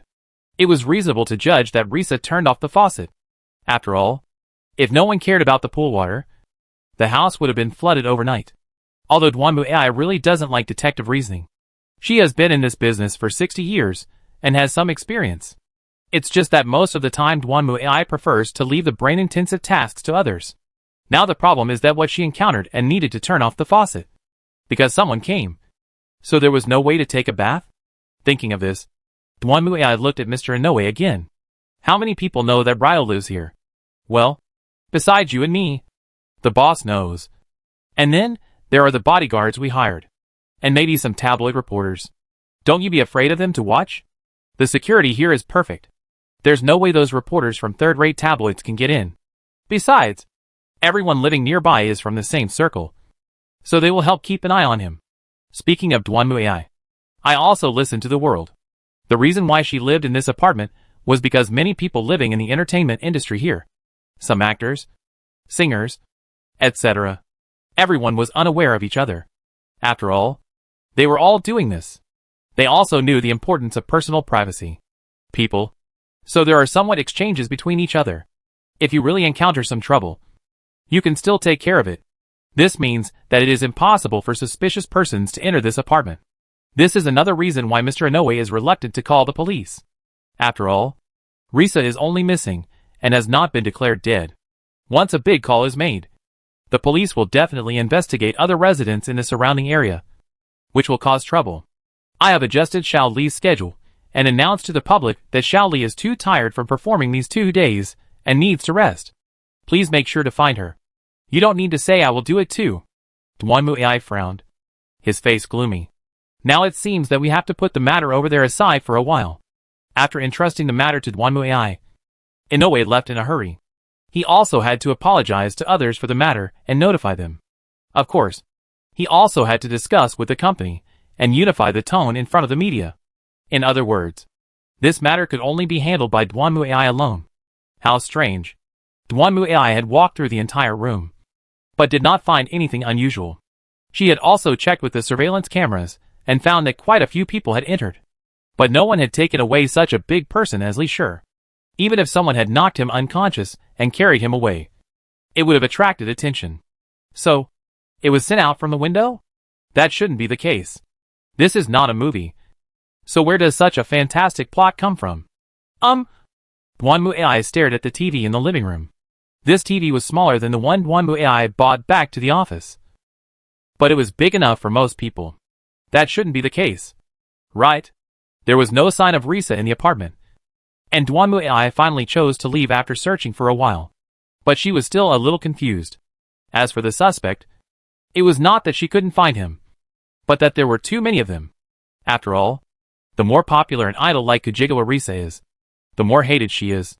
Her previous actions could also be seen as someone trying to harm her secretly. Perhaps. But it was not the electronic demon's doing. At least Dwanmu did not sense the presence of the electronic demon nearby. Who could it be? This apartment has complete security facilities, and Dwanmu has confirmed that no outsiders are allowed to enter. And the security guards on duty here are all experienced. Oh! Just as Dwanmu was thinking, suddenly a voice came from beside her. She looked up and saw a squinty-eyed man standing not far away with a smile. Greeting Dwanmu. Hello, Miss Dwanmu. Wise. Dwanmu raised her eyebrows and nodded slightly. Hello. I didn't expect to meet you here. What's the matter? I just had some things to do, and was just passing by here. What about you? I was planning to go to the TV station to participate in a program. From here? Of course. I live nearby. Akechi Goro was still carrying a box as usual. He smiled at Dwanmu then got into the car and left. Dwanmu half closed her eyes, staring at Akechi Goro's disappearing back, then looked away. At the same time, raindrops fell from the gloomy sky, turning into a heavy downpour. Just continue with your work. What Dwanmu never expected was that the clues came to her very quickly. That very night. Good night. I am Jiyoshichigo Leisure. On the TV screen, a popular idol wearing a swimsuit and smiling was standing on a purple-red stage that was filled with a certain seductive atmosphere. After the spring of this spring, I finally became a female high school idol. It's great. For the commemoration, this time I want to challenge the extraordinary plan. That is the undress show. As she spoke, Risa twisted her body and glanced at the screen with pride. Oh, this is so embarrassing. Anyway, does society really allow high school girls to go to the adult entertainment industry? But if I'm going to do it, I'll have to fight to the end. So I plan to strip completely naked. Yaha. Please stay tuned. After saying this, Risa turned and ran onto the stage behind him. At the same time, the TV went dark. Good guy. This is really a good guy. Duenmui reached out and held his forehead, sighed helplessly, and the roomy air next to her also showed a surprised expression. This is that idol lady? She also became the victim of late-night TV? Yeah. Luckily this thing can't record video. Otherwise, with just this, I'm afraid Rise would be completely screwed. I found out that I couldn't record the video before. When the last victim appeared, Lumiel tried to record it, but the screen was blank and nothing else appeared. The same is true for Risa.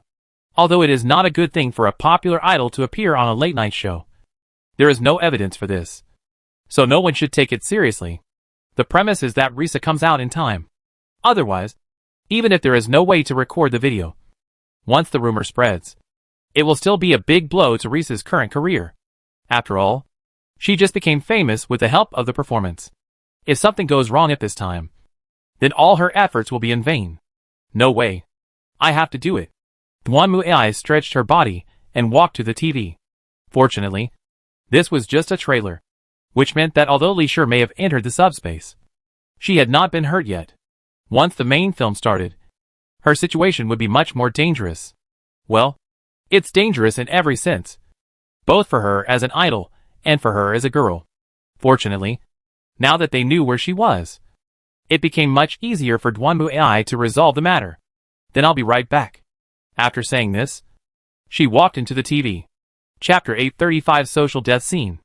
I have to say, this subspace world is much more shameful than the castle that Dwanmu had visited before. Although Yukiko Amaji's castle is a bit weird. At least it looks like a normal building.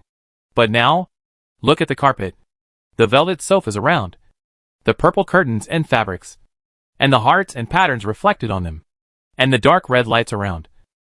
Just standing here can feel a rather obscene atmosphere. This damn place doesn't look like a serious place at all. It's the kind of thing that should be on today's statement or the morality and law column as a standard target for combating pornography and illegal publications. Please rescue Risa quickly. Otherwise this will become a dark history. Thinking of this, Dwanmu AI quickened her pace and ran towards the depths of the Heaven on Earth strip club in front of her. Just as Dwanmu AI was moving forward, she heard Lisher's charming voice. Dear fans, thank you for coming. Today, I will show you everything about Risa. Dwanmu AI looked up and saw countless televisions hanging above the corridor on both sides. On these TVs, the girl in a bikini was holding a microphone and twisting her body. What? It must be a lie anyway. A pure idol like Ryo-chan wouldn't do such a thing? Okay. Otherwise, why don't we just do it here? That won't work. Then let's go a little further inside and prove to everyone that I'm not lying. Well then, let's start the show. At the same time, the title Blushing and Heart-Pounding Summer Fantasy Special, complete presentation of Korisa's special program SP, appeared on the screen. It really looks like a variety show.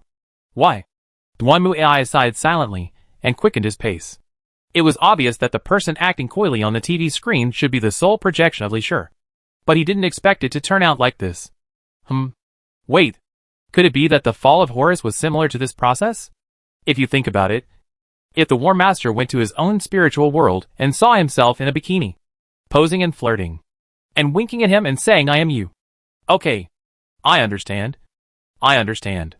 Let's just keep moving forward.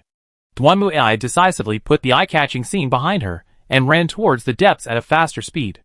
The further you go in, the more exciting the scene on the TV screen becomes. You can see Risa, wearing a bikini, leaning against a steel pipe, smiling at another Risa, who is slumped on the ground. Did you see that? Someone is watching. Someone is looking at me right now. Shut up. Lisher, who is slumped on the ground, was still wearing the clothes she wore before she separated from Dwanmu AI last night. It was obvious that she was the real Lisher. Oh, you obviously want others to see it. By the way, how about this? As she spoke, swimsuit Risa leaned on the pole and began to dance. You can actually dance? Please. No. Stop it. At this moment, Risa had already lowered his head, trembling all over. It was no wonder. Seeing someone who looked exactly like him doing something he would never do was a public execution in a sense. Huh? You want me to stop? You must be kidding. It's obviously you who wanted to do this. I am you. And you are me. I want to show my true self. Not the Ryo-chan that I play on the stage for others to see. But the real me. That's right. Let everyone see. The true face of the pure idol Ryo-chan. This is it. No. Do not want. Looking at another self, who was twisting his waist like a stripper and posing in an unsightly posture. Risa shook his head desperately. You are not someone like me. Hearing this, Dwanmu AI immediately realized that the situation was not good. She remembered that a similar thing seemed to have happened when Amaji Yukiko was around. As expected, at the moment when Risa said the words of denial, the other her in front of her seemed to break free from her restraints, bursting out with a strong airflow, blowing Risa, who was lying on the ground, away. Then, the form of Risa in the swimsuit gradually changed, turning into a colorful and strange humanoid. Since you deny me, then your existence is meaningless. At this moment, Lisher was so scared that he collapsed to the ground, looking at the huge monster in front of him. He was completely unable to recover for a while. You, go to H.L. While roaring, the colorful humanoid monster stretched out its hand towards Lisher and grabbed him. At this moment, the tightly closed door suddenly exploded with a bang, and the rotating door panel flew out and hit the monster directly, causing it to scream and step back. Why? This sudden scene also surprised Lisher.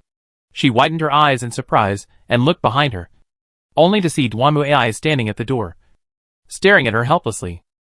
Luckily, this sole projection live broadcast the entire process. Otherwise, I would be afraid it would be too late. Miss Dwanmu? Oh. Seeing Dwanmu AI appear, Lisher's eyes showed excitement. However, just as she stood up and was about to run towards Dwanmu AI, suddenly, a series of heart-shaking roars rang out, and the projection that was smashed away by the door panel also came back to its senses at this moment. No one can stop me. No one. Yes. Facing the madly roaring projection, Dwanmu AI's attitude was as if she was treating a howling little rabbit. She just snapped her fingers, and then a blonde girl and a golden dragon appeared behind her. Go ahead and kill it. Following Duanmu AI's order, Alice and Huang Long rushed forward and fought with the projection. At this time, Duanmu AI walked leisurely to the side of Kujiko Arise. Are you okay? It's okay. I'm fine. Holding the hand that Duanmu AI extended, Leisure stood up. Then she turned her head and looked at the battlefield in front of her with a complicated expression. The projection that was so arrogant before no longer had its previous majesty. It was beaten up by Alice and Huang Long, and was forced to run away in fear. These two were the highest level electronic demons. Other electronic demons didn't even dare to breathe when they saw them. A mere soul projection. Wouldn't it be beaten to death if it was caught by these two? Perhaps it was because the projection looked so pitiful after being beaten that even Leisure looked at Duanmu AI with some pity. She is really. You should know that very well. Duanmu AI didn't say much about this. Everyone has secrets in their hearts.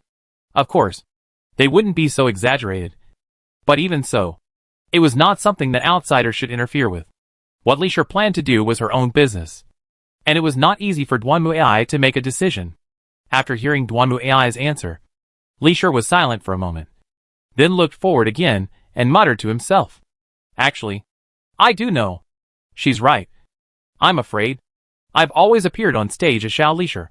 And the previous performance has increased my popularity. More people will know me. But are they really knowing me? Or Xiao Leisure? The latter is just an image I packaged according to the requirements of my agent and the company. Is that really me? As he spoke, Risa stretched out his hand and placed it on his chest. I'm a little scared. If this continues, the real me might disappear, and only Xiao Leisure will be left.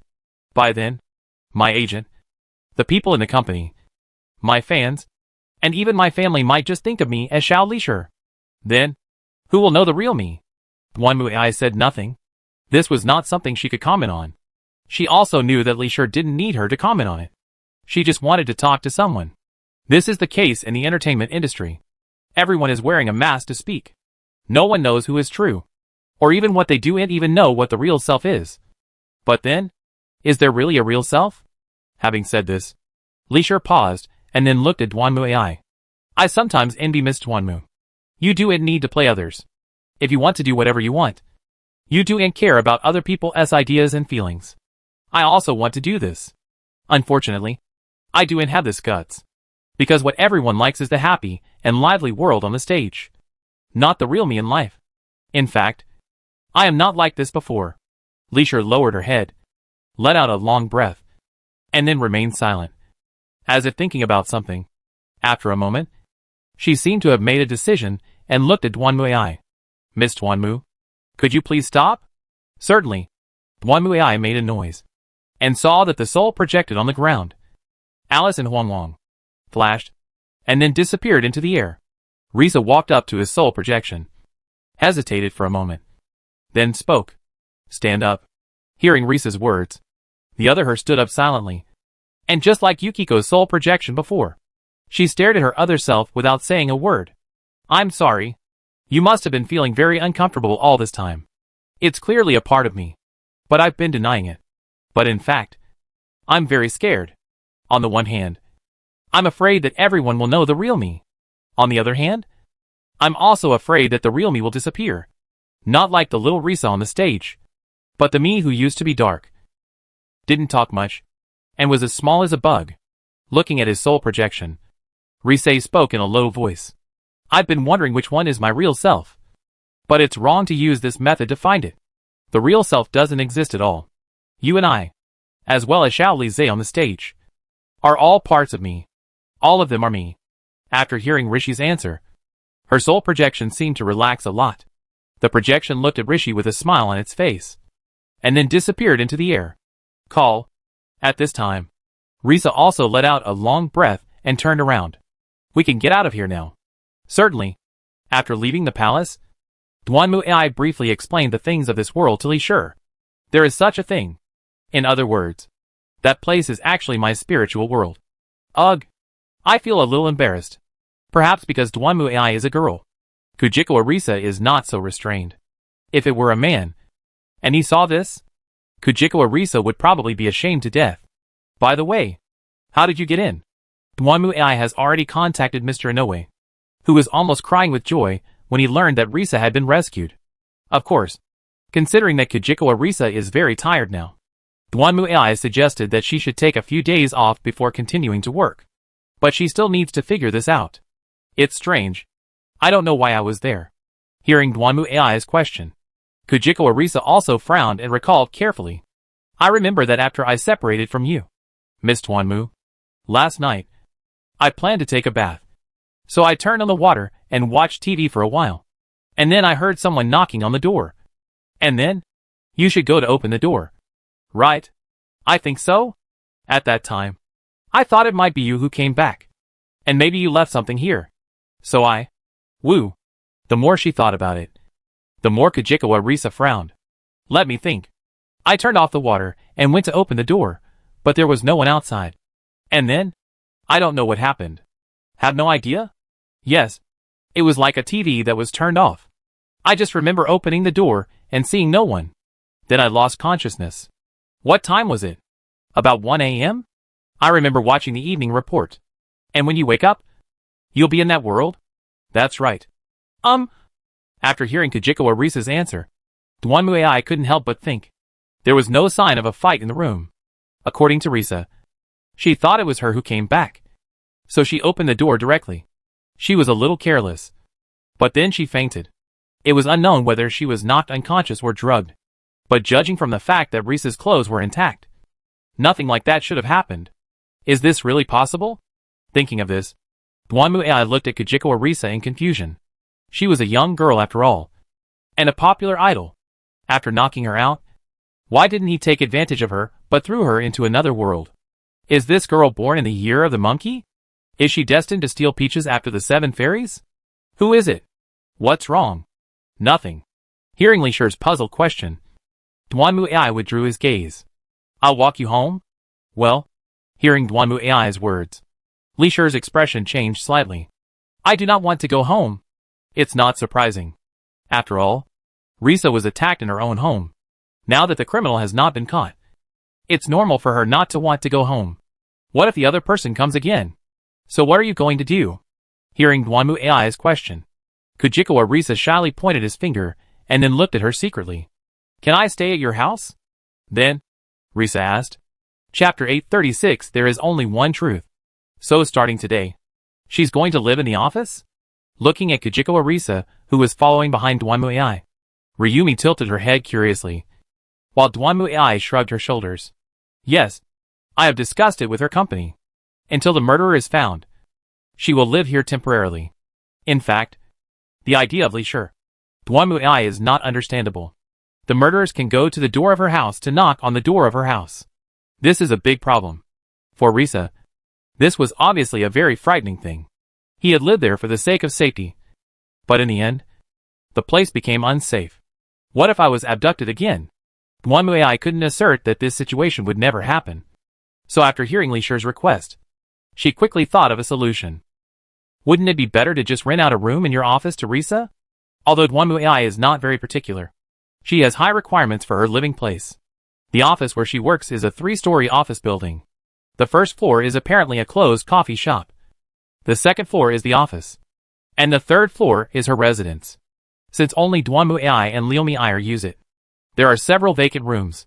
Of course, generally speaking, such places are somewhat dangerous. But Duanmu AI is not afraid. In fact, the first floor looks like a closed coffee shop. But it is actually a gathering place for electronic demons. The electronic demons nearby are having fun downstairs every day. And by the way, they also take on the responsibility of guarding Duanmu AI. From this point of view, Duanmu AI's office is safer than the government agencies and the Prime Minister's residence here. Therefore, Duanmu AI and Li Shi discuss it, saying that she simply asked her to move into the third floor of the office and just find a room to rent it. Although the room must be a little smaller than the apartment. At least there should be. And the security is also guaranteed. After hearing the suggestions of Duanmu AI, Kukichu and Li Shi also nodded hard. So she said so. Then the two returned to the apartment, packed their luggage, and then came to the office. Well, there are plenty of empty rooms. As he spoke, Lumiere took out a key and handed it over. This one. Please. Then I'll go pack my things first. After taking the key, Kujikawa Risa couldn't wait to jump upstairs with her luggage, while Dwanmuai yawned and sat next to Lumiere. Hard work? Is there any clue? We haven't found the intersection between Kujikawa Risa and Yamano anchor yet. Yeah, I asked her, but she said she didn't know any mountain anchors at all. At this point, Dwanmuai also frowned. She had always thought that the victims of the serial murders were all related to the initial victim, Anchor Yamano. But after asking Leisure, the latter said that she had never seen any Anchor Yamano at all. Although as an idol, she has to accept a lot of interviews every day. But if Anchor Yamano has interviewed her, then Leisure will not forget it. It's not just Ms. Ryo. The last victim also had no connection with the Yamano anchor. That's really annoying. Don't we have anything in common? If there is one thing in common, it's that they have all been on TV. Dwanmuai was stunned for a moment when he heard Leomier's answer. What's the meaning? That's what I mean. I did a thorough investigation of all the victims, and found that the only thing they had in common was that they had been on TV. For example, as she spoke, Lumiere opened a video that showed host Shai being interviewed. The content seemed to be about her affair with a congressman. The next one is the second victim. She was interviewed as the first person to discover the murder of the mountain anchor. Soon, another video opened, and a woman wearing a uniform was able to tell the camera about the situation when she discovered the corpse. Of course, the female student was beaten mosaic, and the voice also changed. But since Remil was sure, it should be right. And what about the third one? The man? Dwanmuai didn't want to think about the steaming bathroom and the loincloth figure. It's here. Lumiel opened the third video, which was an evening news report about a bad boy who was driving a car late at night and disturbing the public. When the reporter was interviewing the bad boy, a blond man with dyed hair ran over angrily and cursed at the reporter. If I guess correctly, it should be him. It's him. That's right. As for Ms. Rishi, I think I don't need to say more. That's because, as an idol, it's news if she doesn't appear on TV. After listening to Lumiere's explanation, Dwanmuai rolled her eyes. Now what should we do? There are so many people on TV every day. We can't find them one by one. Is it limited to this city? That's no use. It's really troublesome. I might as well go to the subspace and look for any clues. Although we have found common points, it is almost the same whether we have them or not. Correct. After reading this, Dwanmuai finally remembered. Where are those guys from the Phantom Thieves? By the way, the Inquisitor doesn't know yet. They are already dead. Dead? What happened? I have to say, Dwanmuai was also surprised to hear Lumiere's answer. She felt it was strange that she hadn't seen the Phantom Thieves causing trouble in recent days. But she didn't expect that they were already dead? Yes. According to my investigation, one of the Phantom Thieves, Yusuke Kitagawa, died at home, and Amamiya Run and Sakamoto Ruji, who were present at the time, were taken to the police station for detention and questioning on suspicion of murder. During this period, Sakamoto Ruji committed suicide, and Amamiya Run was hospitalized for mental problems, and later died from an accidental fall from a building. What the hell is this? After listening to Leomier's report, Dwanmuai was incredulous. She had been thinking of playing the long game to catch a big fish. But the fishing line broke by itself? And how is this broken? Forget it. Maybe I messed with something I shouldn't have messed with in the subspace. So I died. Although she was shocked by the deaths of 3 people at first, Dwanmuai didn't feel that surprised after thinking about it, because there were so many people who died while exploring the subspace. So a few more wouldn't matter. By the way, where's Kaname Kaoru? She is quite normal, and has no abnormal behavior. I see. Although I don't know what happened to Kasumakian. It seems like she has escaped from her suffering. Well, congratulations. It's better to ask her about the specific situation when I go to school. For Dwanmuai, the first night back at the office was nothing special. On the contrary, Leisure was so excited that she was jumping up and down even though she had just returned from the subspace. She grabbed Dwanmuai and asked her to show her the room. But she fell asleep halfway through because of overwork. Forget it. Just let her sleep. The next morning, when Dwanmuai got up, Leomier told her that Leisure had already gone to work in his agent's car. It seems that being an idol is really hard, as it starts earlier than you would have to go to school. For Dwanmuai, There was nothing special about coming to school again. The only thing he could say was that the desks of Amamiya, Rin, and Sakamoto Ruji were cleared.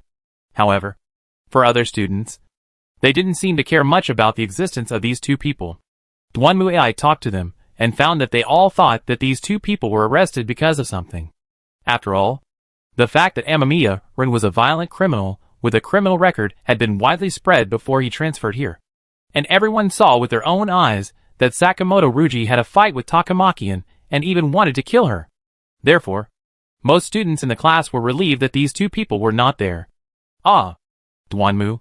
Seeing Duanmuai appear, Gao Zhuanqing, who had originally had a melancholy face, also sighed. What's wrong? You're okay.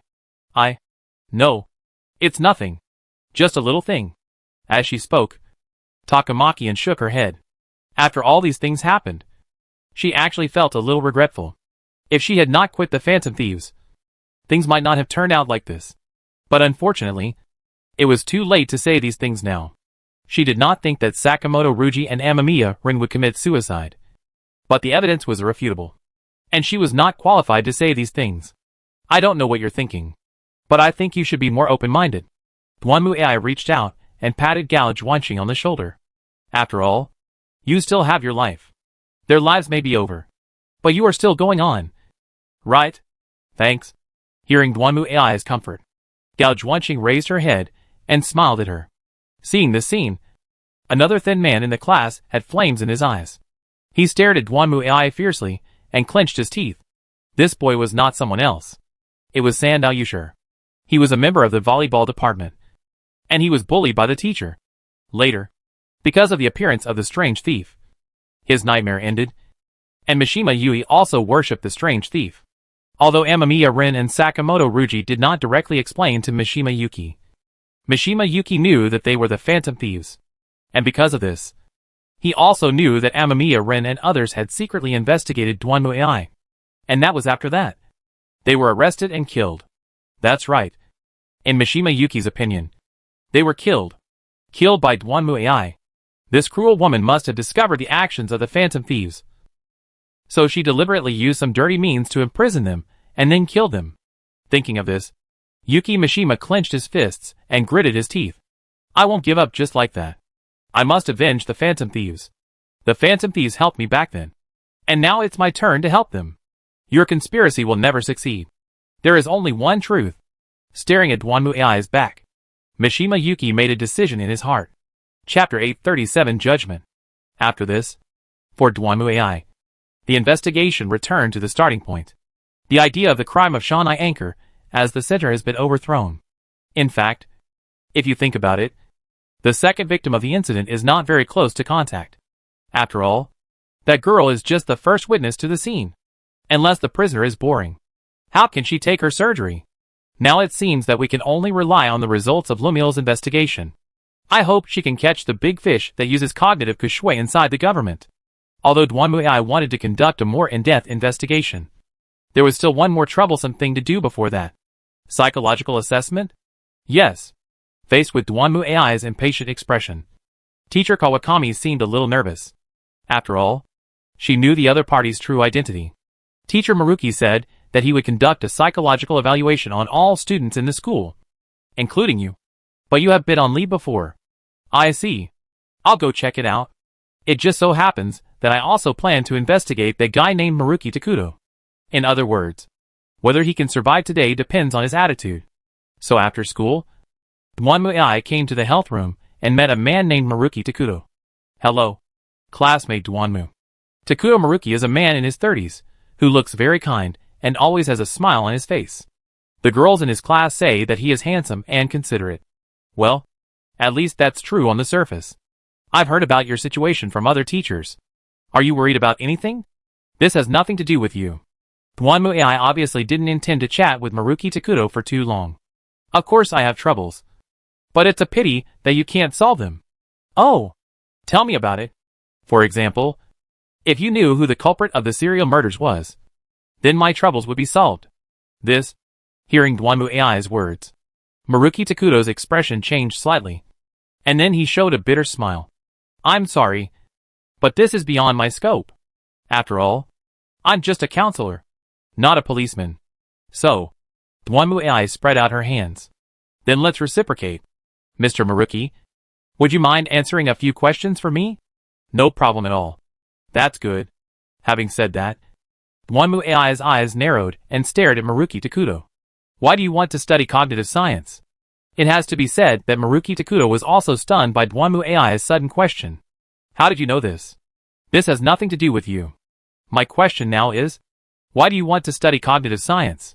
Since you already know everything, then I have nothing to hide. Maruki Takuto sighed.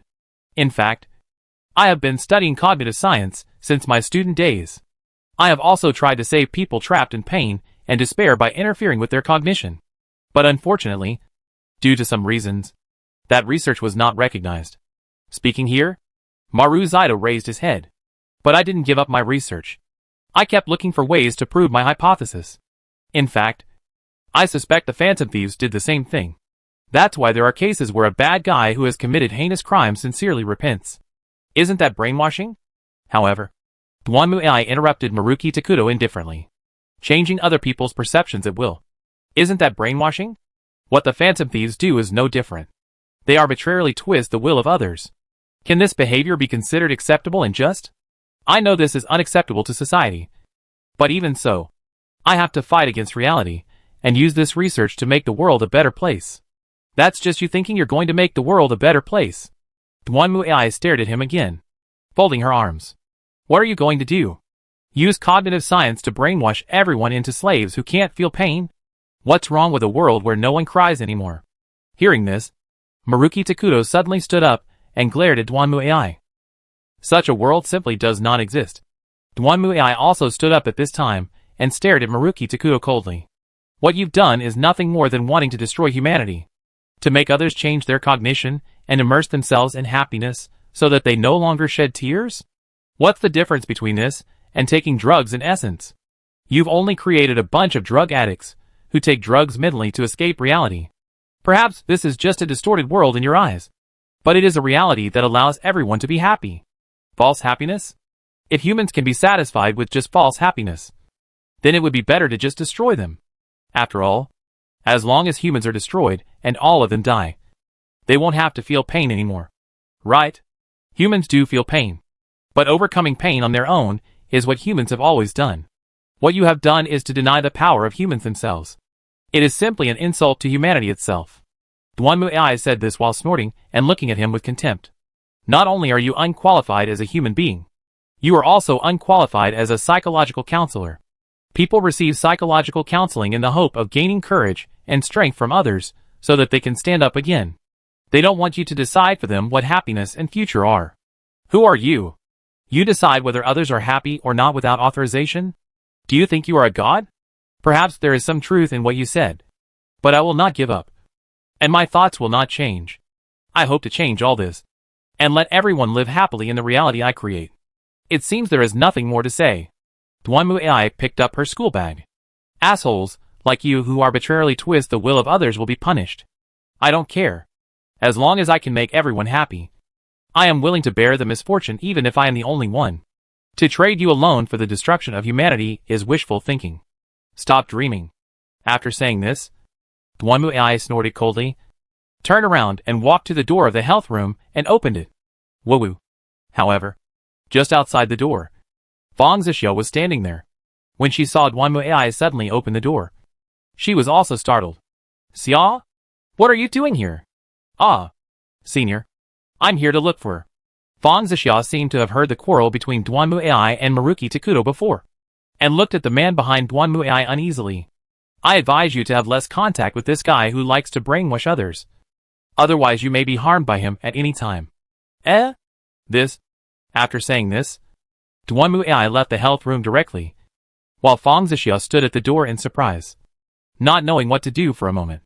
At this moment, Dwanmu AI had already made a judgment in Maruki Takuto's heart. Death penalty. Immediate execution. It doesn't matter what ordinary people think. But Maruki Takuto knows cognitive science. And he is trying to use this method to brainwash all of humanity, which is very dangerous.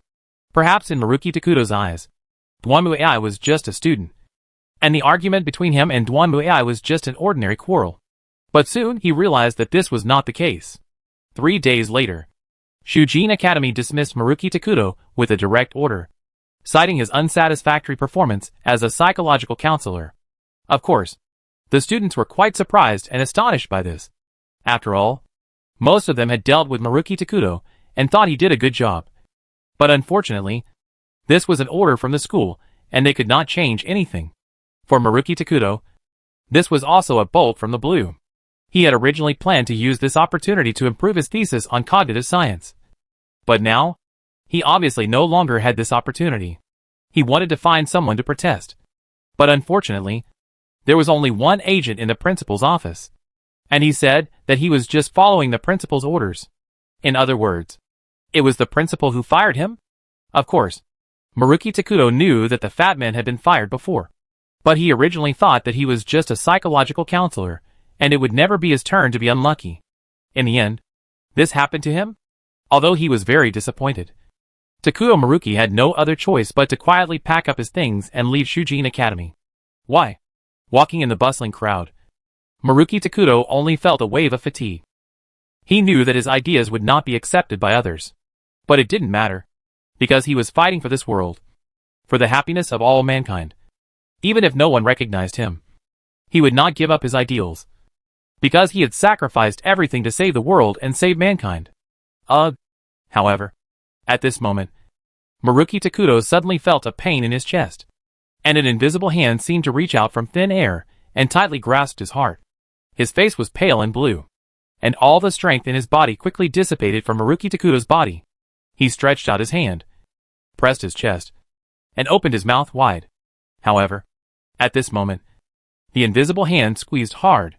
The next moment, Maruki Takuto collapsed to the ground and turned into a corpse. Woohoo! What's going on? Hey, what's wrong with you? Cheer up.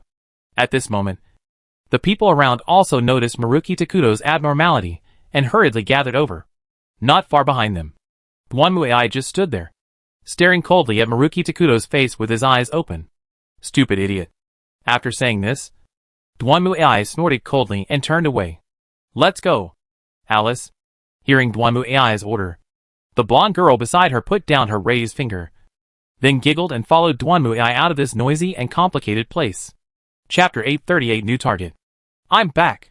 Kujiko Arisa happily opened the door, raised her hand and greeted everyone. And Duanmuai and Leomi Ai also nodded to her. You're back? How was work today? Very smooth. Kujiko Arisa smiled and was very happy. She had moved to the office for about a week. For Kujiko Arisa, she had enjoyed this week so much that she didn't want to go back. Of course, in terms of luxury, Duanmuai's office is definitely not comparable to the celebrity apartments. But for Kujiko Arisa, she likes the feeling of being at home and being lively. It's not like before. Even if she dragged her tired body back to the room, she would only be greeted by a cold, empty room. As long as everything goes well. Looking at the expression of Kujiko Arisa, Duanmuai said nothing on the surface, but sighed inwardly. Risa was doing well, but Duanmuai and Lemuel were not doing well at all. The phantom thieves used as bait exploded inexplicably, and the murderer who tried to kill Risa disappeared. The only clue now is the government official who took away the cognitive science research. But the other party was obviously very cautious and did not reveal any clues. Even the trip to the TV station was in vain. Duanmuai used the electronic demon to search the TV station from top to bottom. But apart from discovering some secrets of the TV station's top management, she didn't find what she wanted at all.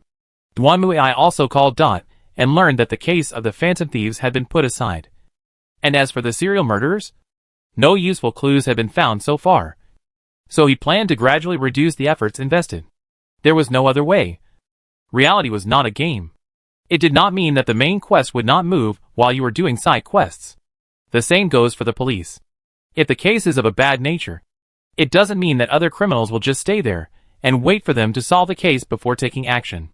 If they are so obedient, they are not criminals. Therefore, when no clues were found in a short period of investigation, we had to shift our focus to investigating other cases. Of course, if it really doesn't work, Duanmuai has one last way. That means just waiting for something to happen. Anyway, these guys are using cognitive science to cause trouble. and they will definitely end up in the subspace. The current series of events are just preludes. If she really can't find any useful clues, she will just keep on fishing until the other party takes action. Of course, this is also because Dwanmu AI has enough strength to do this. The general orthodox root of this kind of plot is that if the boss's conspiracy is not stopped, then the boss will appear in an unmatched and powerful posture in the end. Therefore, the protagonists need to weaken or even destroy the boss's conspiracy along the way. But no one said that there must be a rule that as long as the boss achieves great power, he will be invincible? Even if you are Donfong Booby, who has mastered the magical skills at the Blackwood Cliff. Wouldn't it be easy for you to be crushed to death by just one finger of the immortal when you go out to face him? Even if you are very successful in the martial arts world, it doesn't mean you can be very successful in the world of cultivation.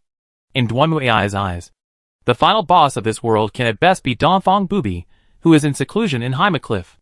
No matter if he comes out early or succeeds in seclusion, coming out will be the end of his death. But I still feel a little unwilling. Doesn't this mean that my IQ is not as good as its? So I let it get away with it.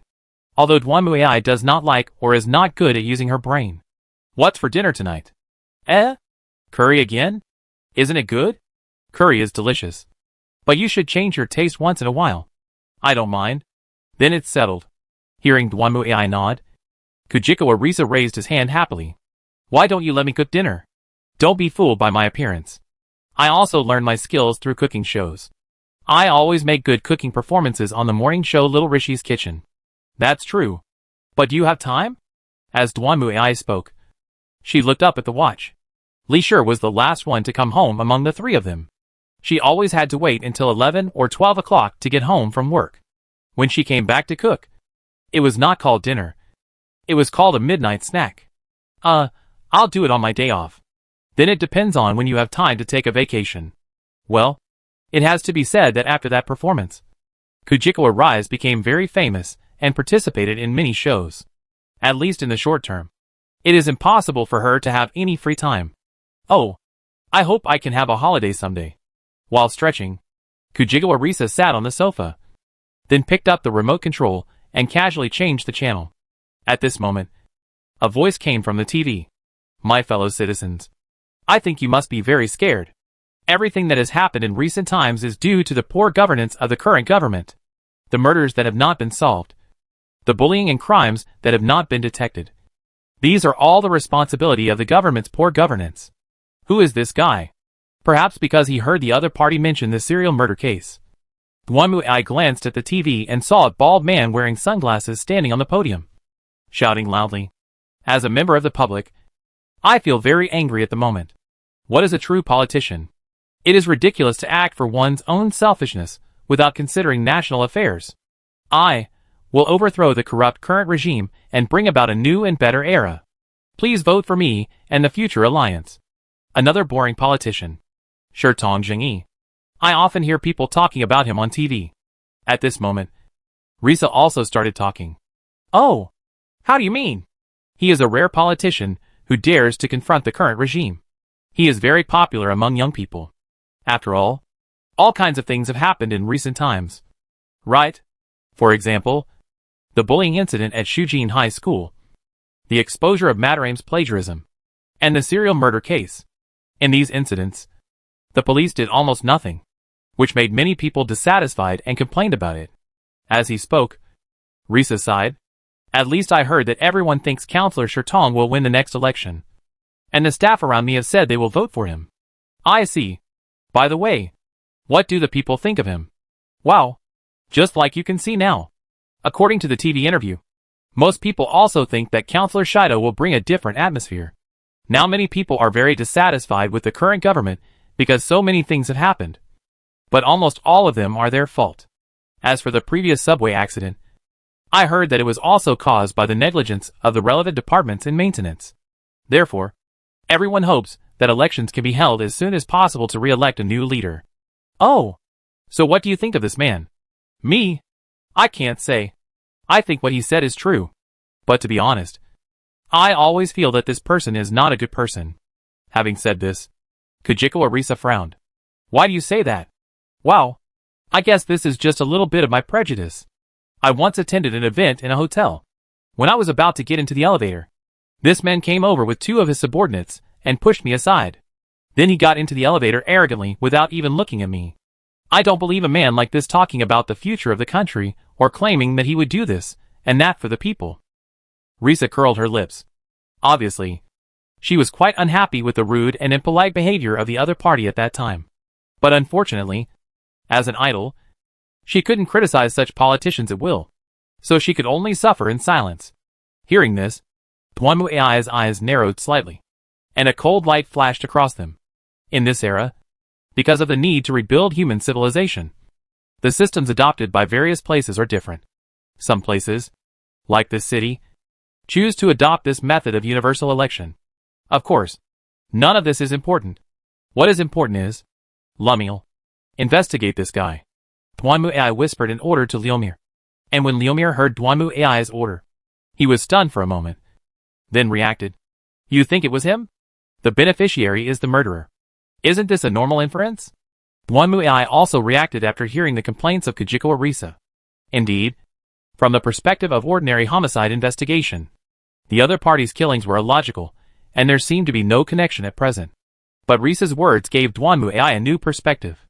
After all, whether it was the phantom thieves or the serial murderers, once these things were exposed, it would naturally damage the prestige and reputation of the current government. At this time, if someone can stand up and show his or her courage to fight, it will naturally be easy to win the favor of the people. Not to mention, according to Lumiere's previous investigation results, the research on cognitive science was taken away by relevant government personnel, and the man in front of him happened to be a politician in a high position. He not only has enough ability, but also enough motivation to benefit from it. Moreover, from this perspective, his attempt to kill Kajiko Arisa is understandable. Kajiko Arisa is the most popular idol singer now. If she also dies in the serial murders, the social pressure will be enough to make the police chief resign and apologize. At the same time, it will also make more people dissatisfied with the current government and vote for him in the election. As for the question of whether he would do so, Tuan Muai didn't even consider it as a joke. For the sake of elections, these politicians would do anything. At least it seems now. This guy is indeed a target. Staring at the lion Boijingi who was giving a passionate speech on TV, Tuan Muai smiled smugly. Maybe this time, I found the right one. Chapter 839. Go inside and take a look. As it turned out, Tuan Muai guessed right this time. It only took a day and a half for Liomir to bring good news to Tuan Muai. As expected, the guy in the government who took away the cognitive science research was Shirtongjingi. Not only that, she also brought Tuan Muai an unexpected discovery that Yu Gonglian had been sentenced to residential surveillance for injury in another place. And the victim at that time was this Shirtongjingi. Hey, that's a coincidence, isn't it? In fact, after confirming this, Tuan Muai can start. But before that, she wants to try her own idea. Yes, Tuan Muai also plans to learn from the phantom thieves, enter the other party's inner world, and find the other party's soul projection. However, she does not intend to learn from the phantom thieves to brainwash the other party, but to try whether she can squeeze out more information and data from these people's soul projections in this way. You know, this is the inner world of the soul, which means that if the soul projection knows, the soul itself must know it. In the real world, if you want to investigate and interrogate someone, it will be a lot of trouble, and you may even alert the enemy. But if you interrogate it from the spiritual world, that is another matter. Even if you beat the soul projection of your inner world to pieces, the original body outside probably won't feel anything. In this way, it will be much easier for me to investigate anyone in the future. I don't need to investigate in reality at all. I can just go directly to the subspace and beat up the other person's mental projection. Don't you believe that he will confess the truth? Not to mention that since the psychological world is a personal space, other people cannot interfere even if they want to. This means that you can even hang up the other person's mental projection in his psychological world and beat him until he confesses. And no one will interfere with you. Oh, when I think about it, this skill is really great. Of course, this is just a theory. As to whether it is true or not, you will know after trying it. As for how to enter the other person's inner world, Tuan Muai had already guessed it. Whether it was Amaji Yukiko or Kajiko Arisa, their spiritual worlds were located where they were. In other words, as long as they found where Shido Masayoshi was, They could easily enter the other person's inner world. Yes. Just like that. It really is that easy. Standing on the deck and looking at the huge cruise ship in front of her, Duan Muai whistled. After letting Lemuel lock on the location of Shidojingi, she entered the other world directly through the TV, and then came to the National Assembly building where Shidojingi was in the other world. When Duan Muai found the door plate with the business card Shirtongjingi written on it, she pushed the door open and walked in, and the next moment she appeared in Shirtongjingi's inner world. Speaking of which, this inner world is quite exaggerated. While sighing, Duan Muai looked around.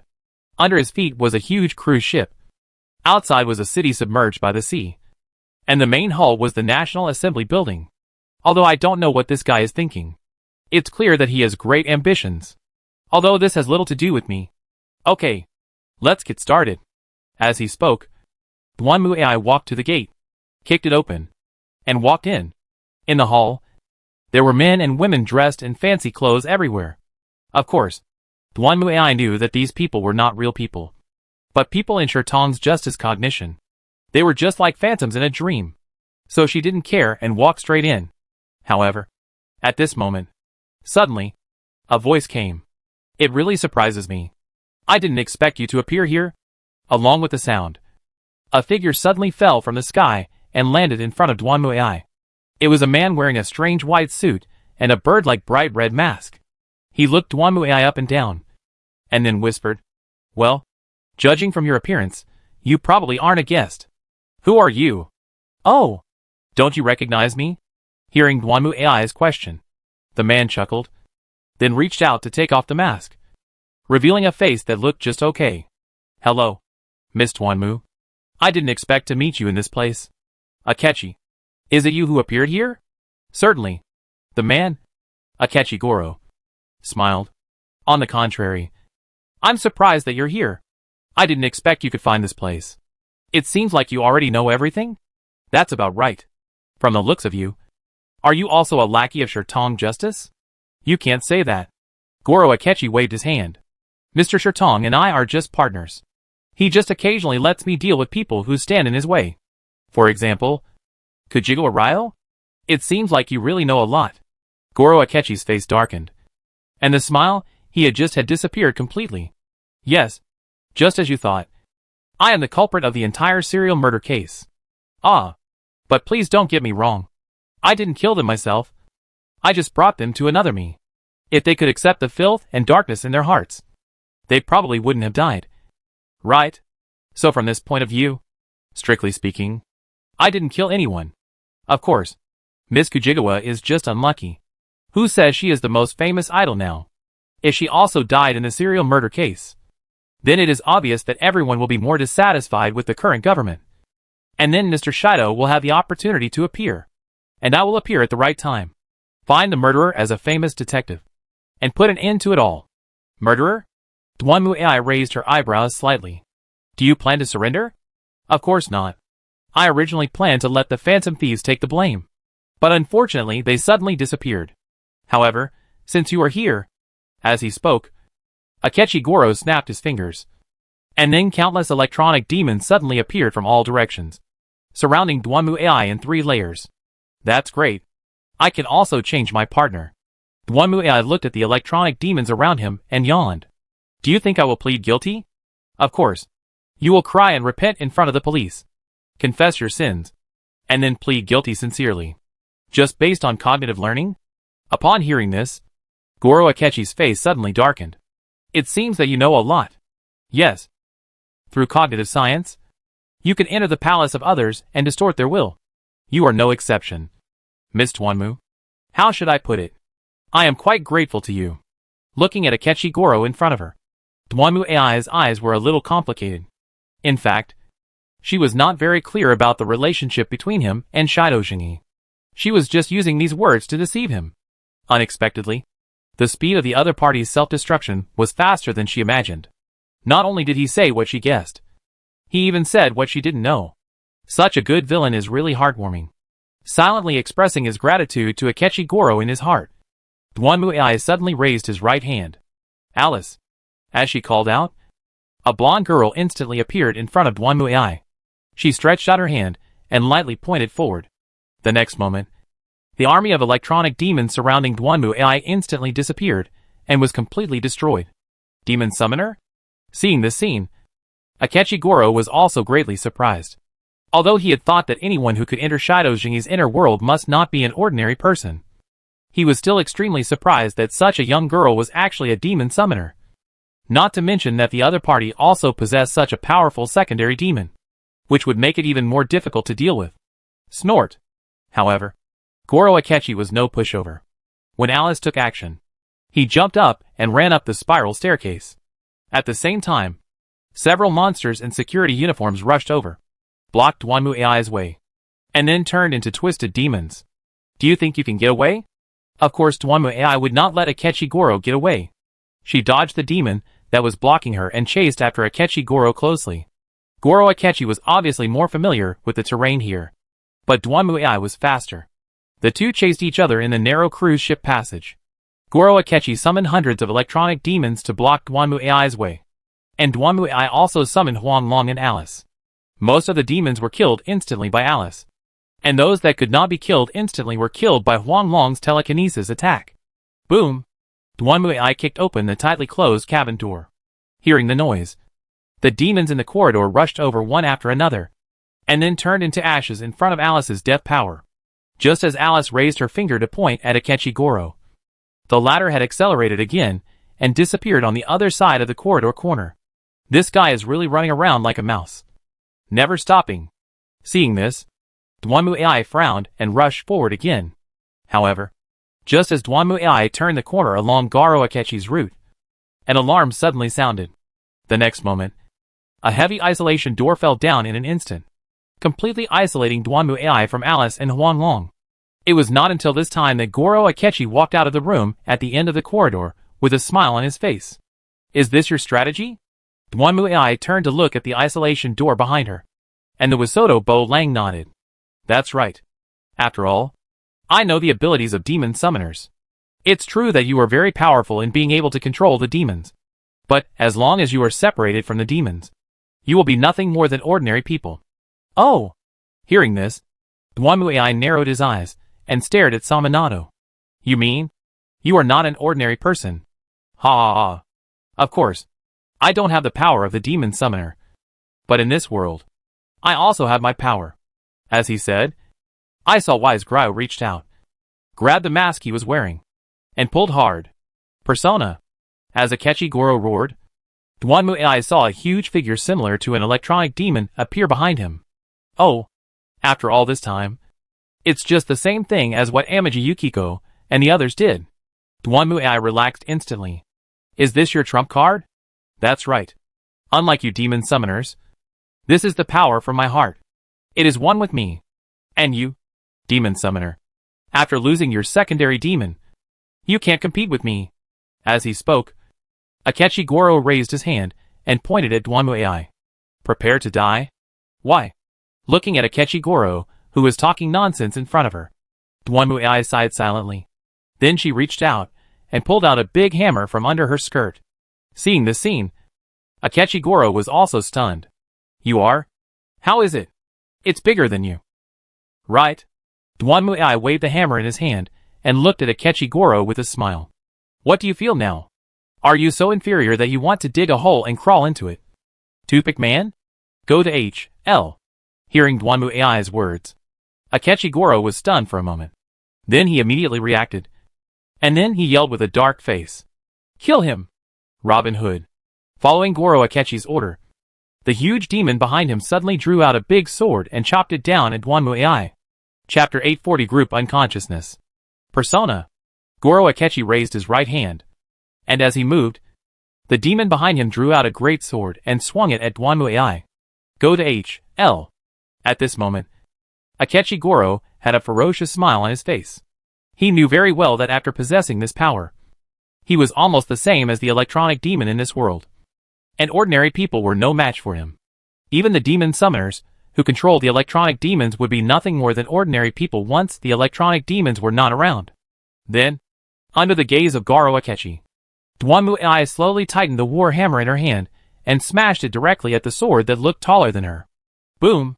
The two sides collided with each other. But the next scene made Goro Akechi stunned. The great sword in his demon's hand was directly broken into 2 pieces under the bombardment of the opponent's hammer. Then a huge impact force came, and the next moment Goro Akechi's demon collapsed instantly, and he screamed and flew backwards, falling heavily to the ground. It was not until he felt a burning sensation on his back that Goro Akechi came to his senses. He widened his eyes in surprise, and stared at the ceiling in front of him. At this moment, his whole body was in burning pain, as if every bone in his body was broken by a hammer. That's it? Immediately afterwards, Guanmu AI's slightly mocking voice sounded in Akechi Goro's ears.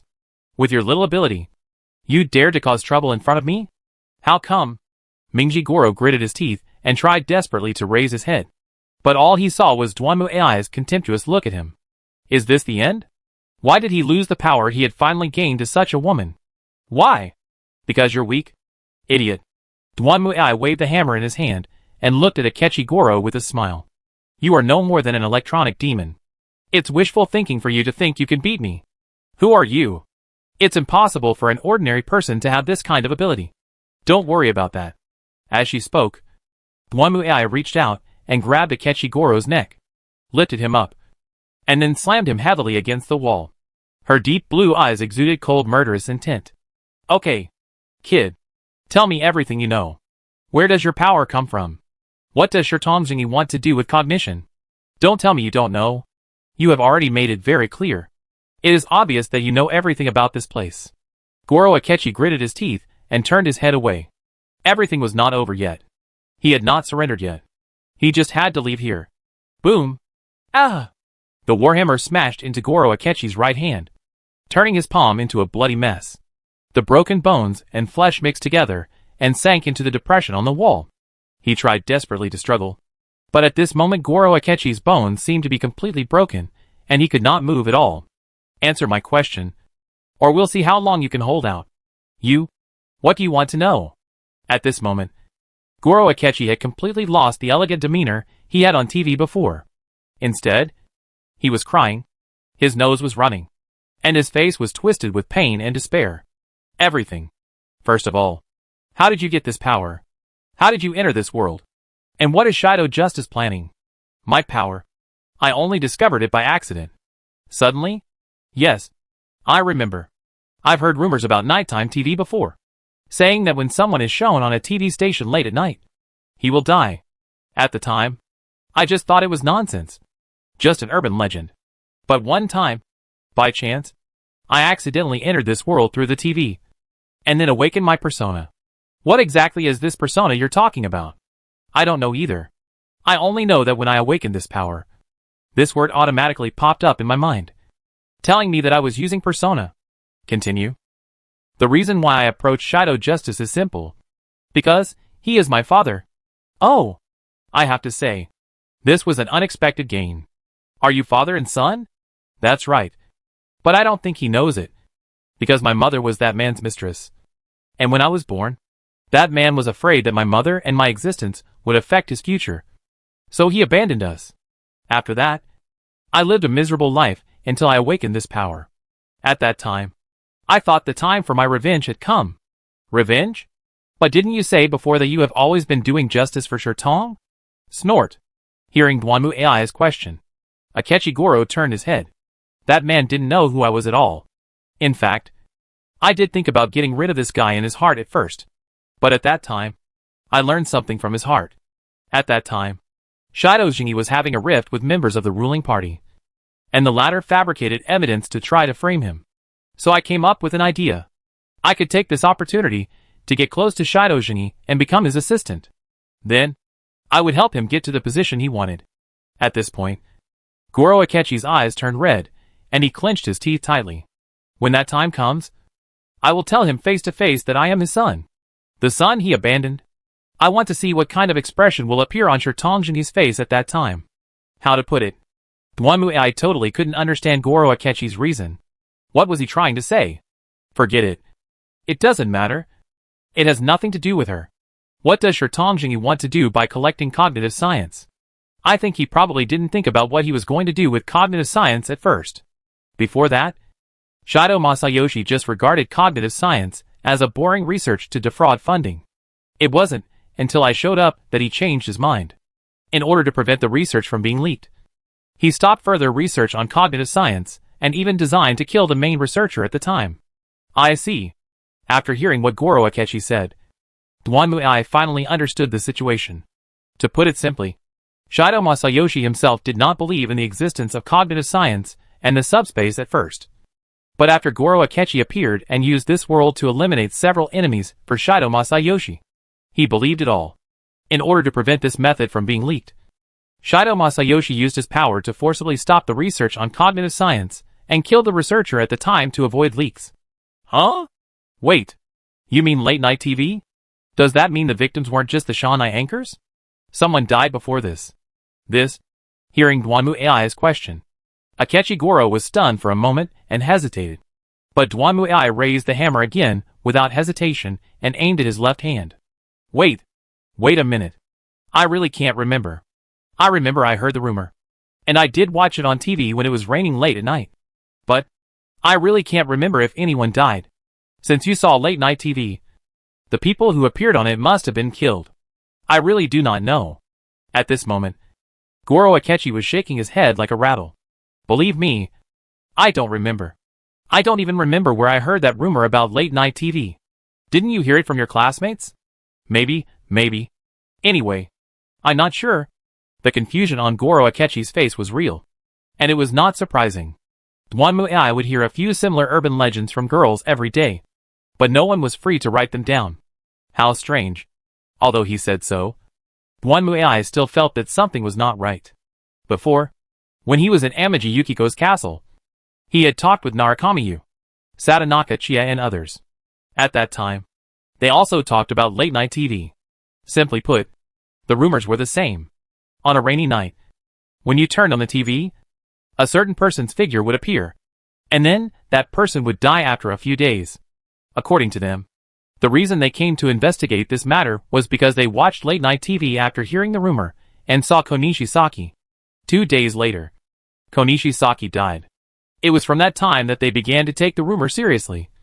And when Amaji Yukiko and her friends appeared on late-night TV, they naturally could not ignore it. Akechi had just confessed that he was the one who murdered Yamano, because Yamano was the mistress of a certain politician. And that politician happened to be an enemy of Shido Masayoshi. So Shido Masayoshi instructed Akechi Goro to kill Yamano.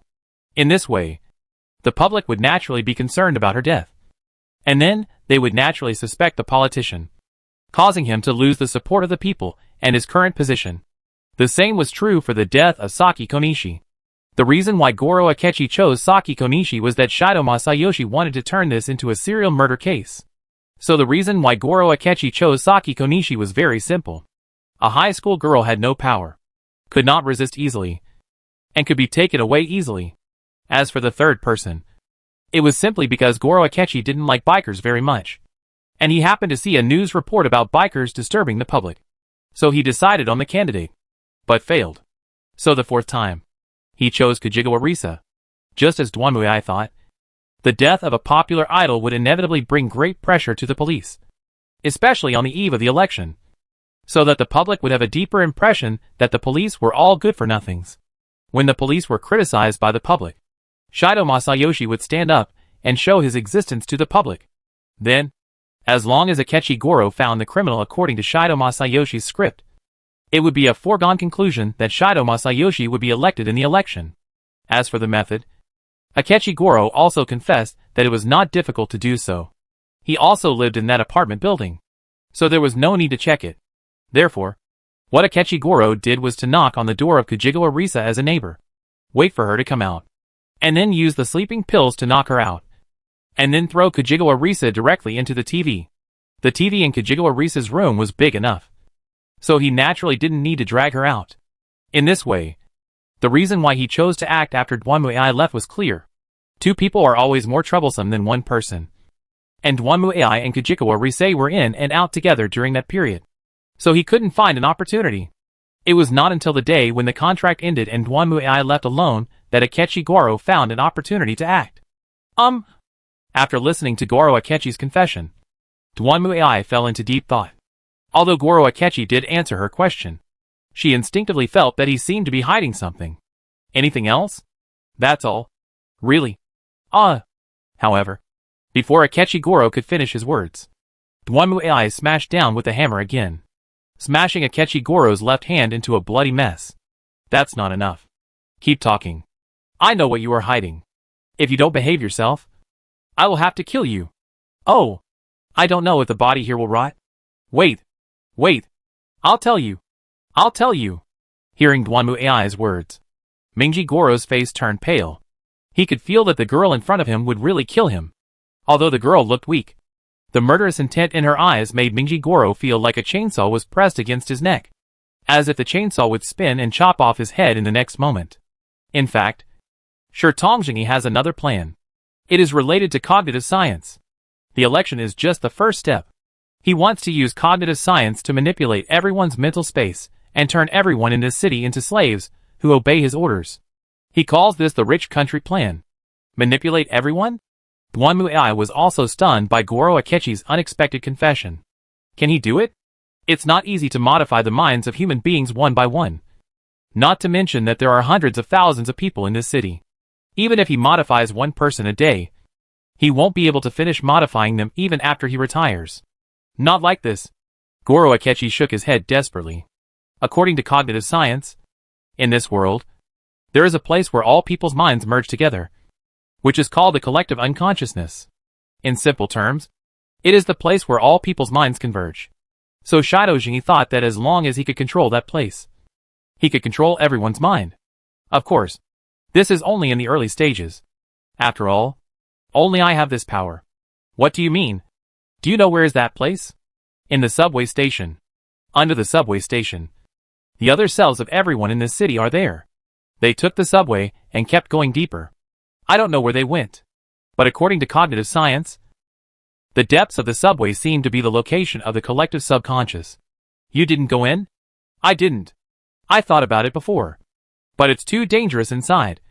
And my strength alone is not enough. Wow. This is such a pleasant surprise. Hearing this, a light flashed in Dwanmuai's eyes. Well, not bad. It seems you are still somewhat useful. Then go to H.L. Boom. As soon as he finished speaking, before Akechi Goro could react, the warhammer in Dwanmuai's hand suddenly rose up and smashed directly into Akechi Goro's head with a loud bang. When Dwanmuai picked up the hammer again, he saw only a pile of turbid things on the wall, which looked like a mixture of skull fragments, brain matter, and flesh and blood, with only an oval-shaped residue similar to a human head left. Simply put, it's like a flattened tomato. Well, this looks more pleasing to the eye before. Dwanmuai looked at Arako's unbearable head with satisfaction. Nodded. What good-looking little white face. Do you think this is not more impressive now? Much more interesting than a pretty boy. After admiring his own work for a while, Dwanmuai looked away. Alright, let's get rid of Shi Tongjingi next. And then, let's go see what's going on with that subway.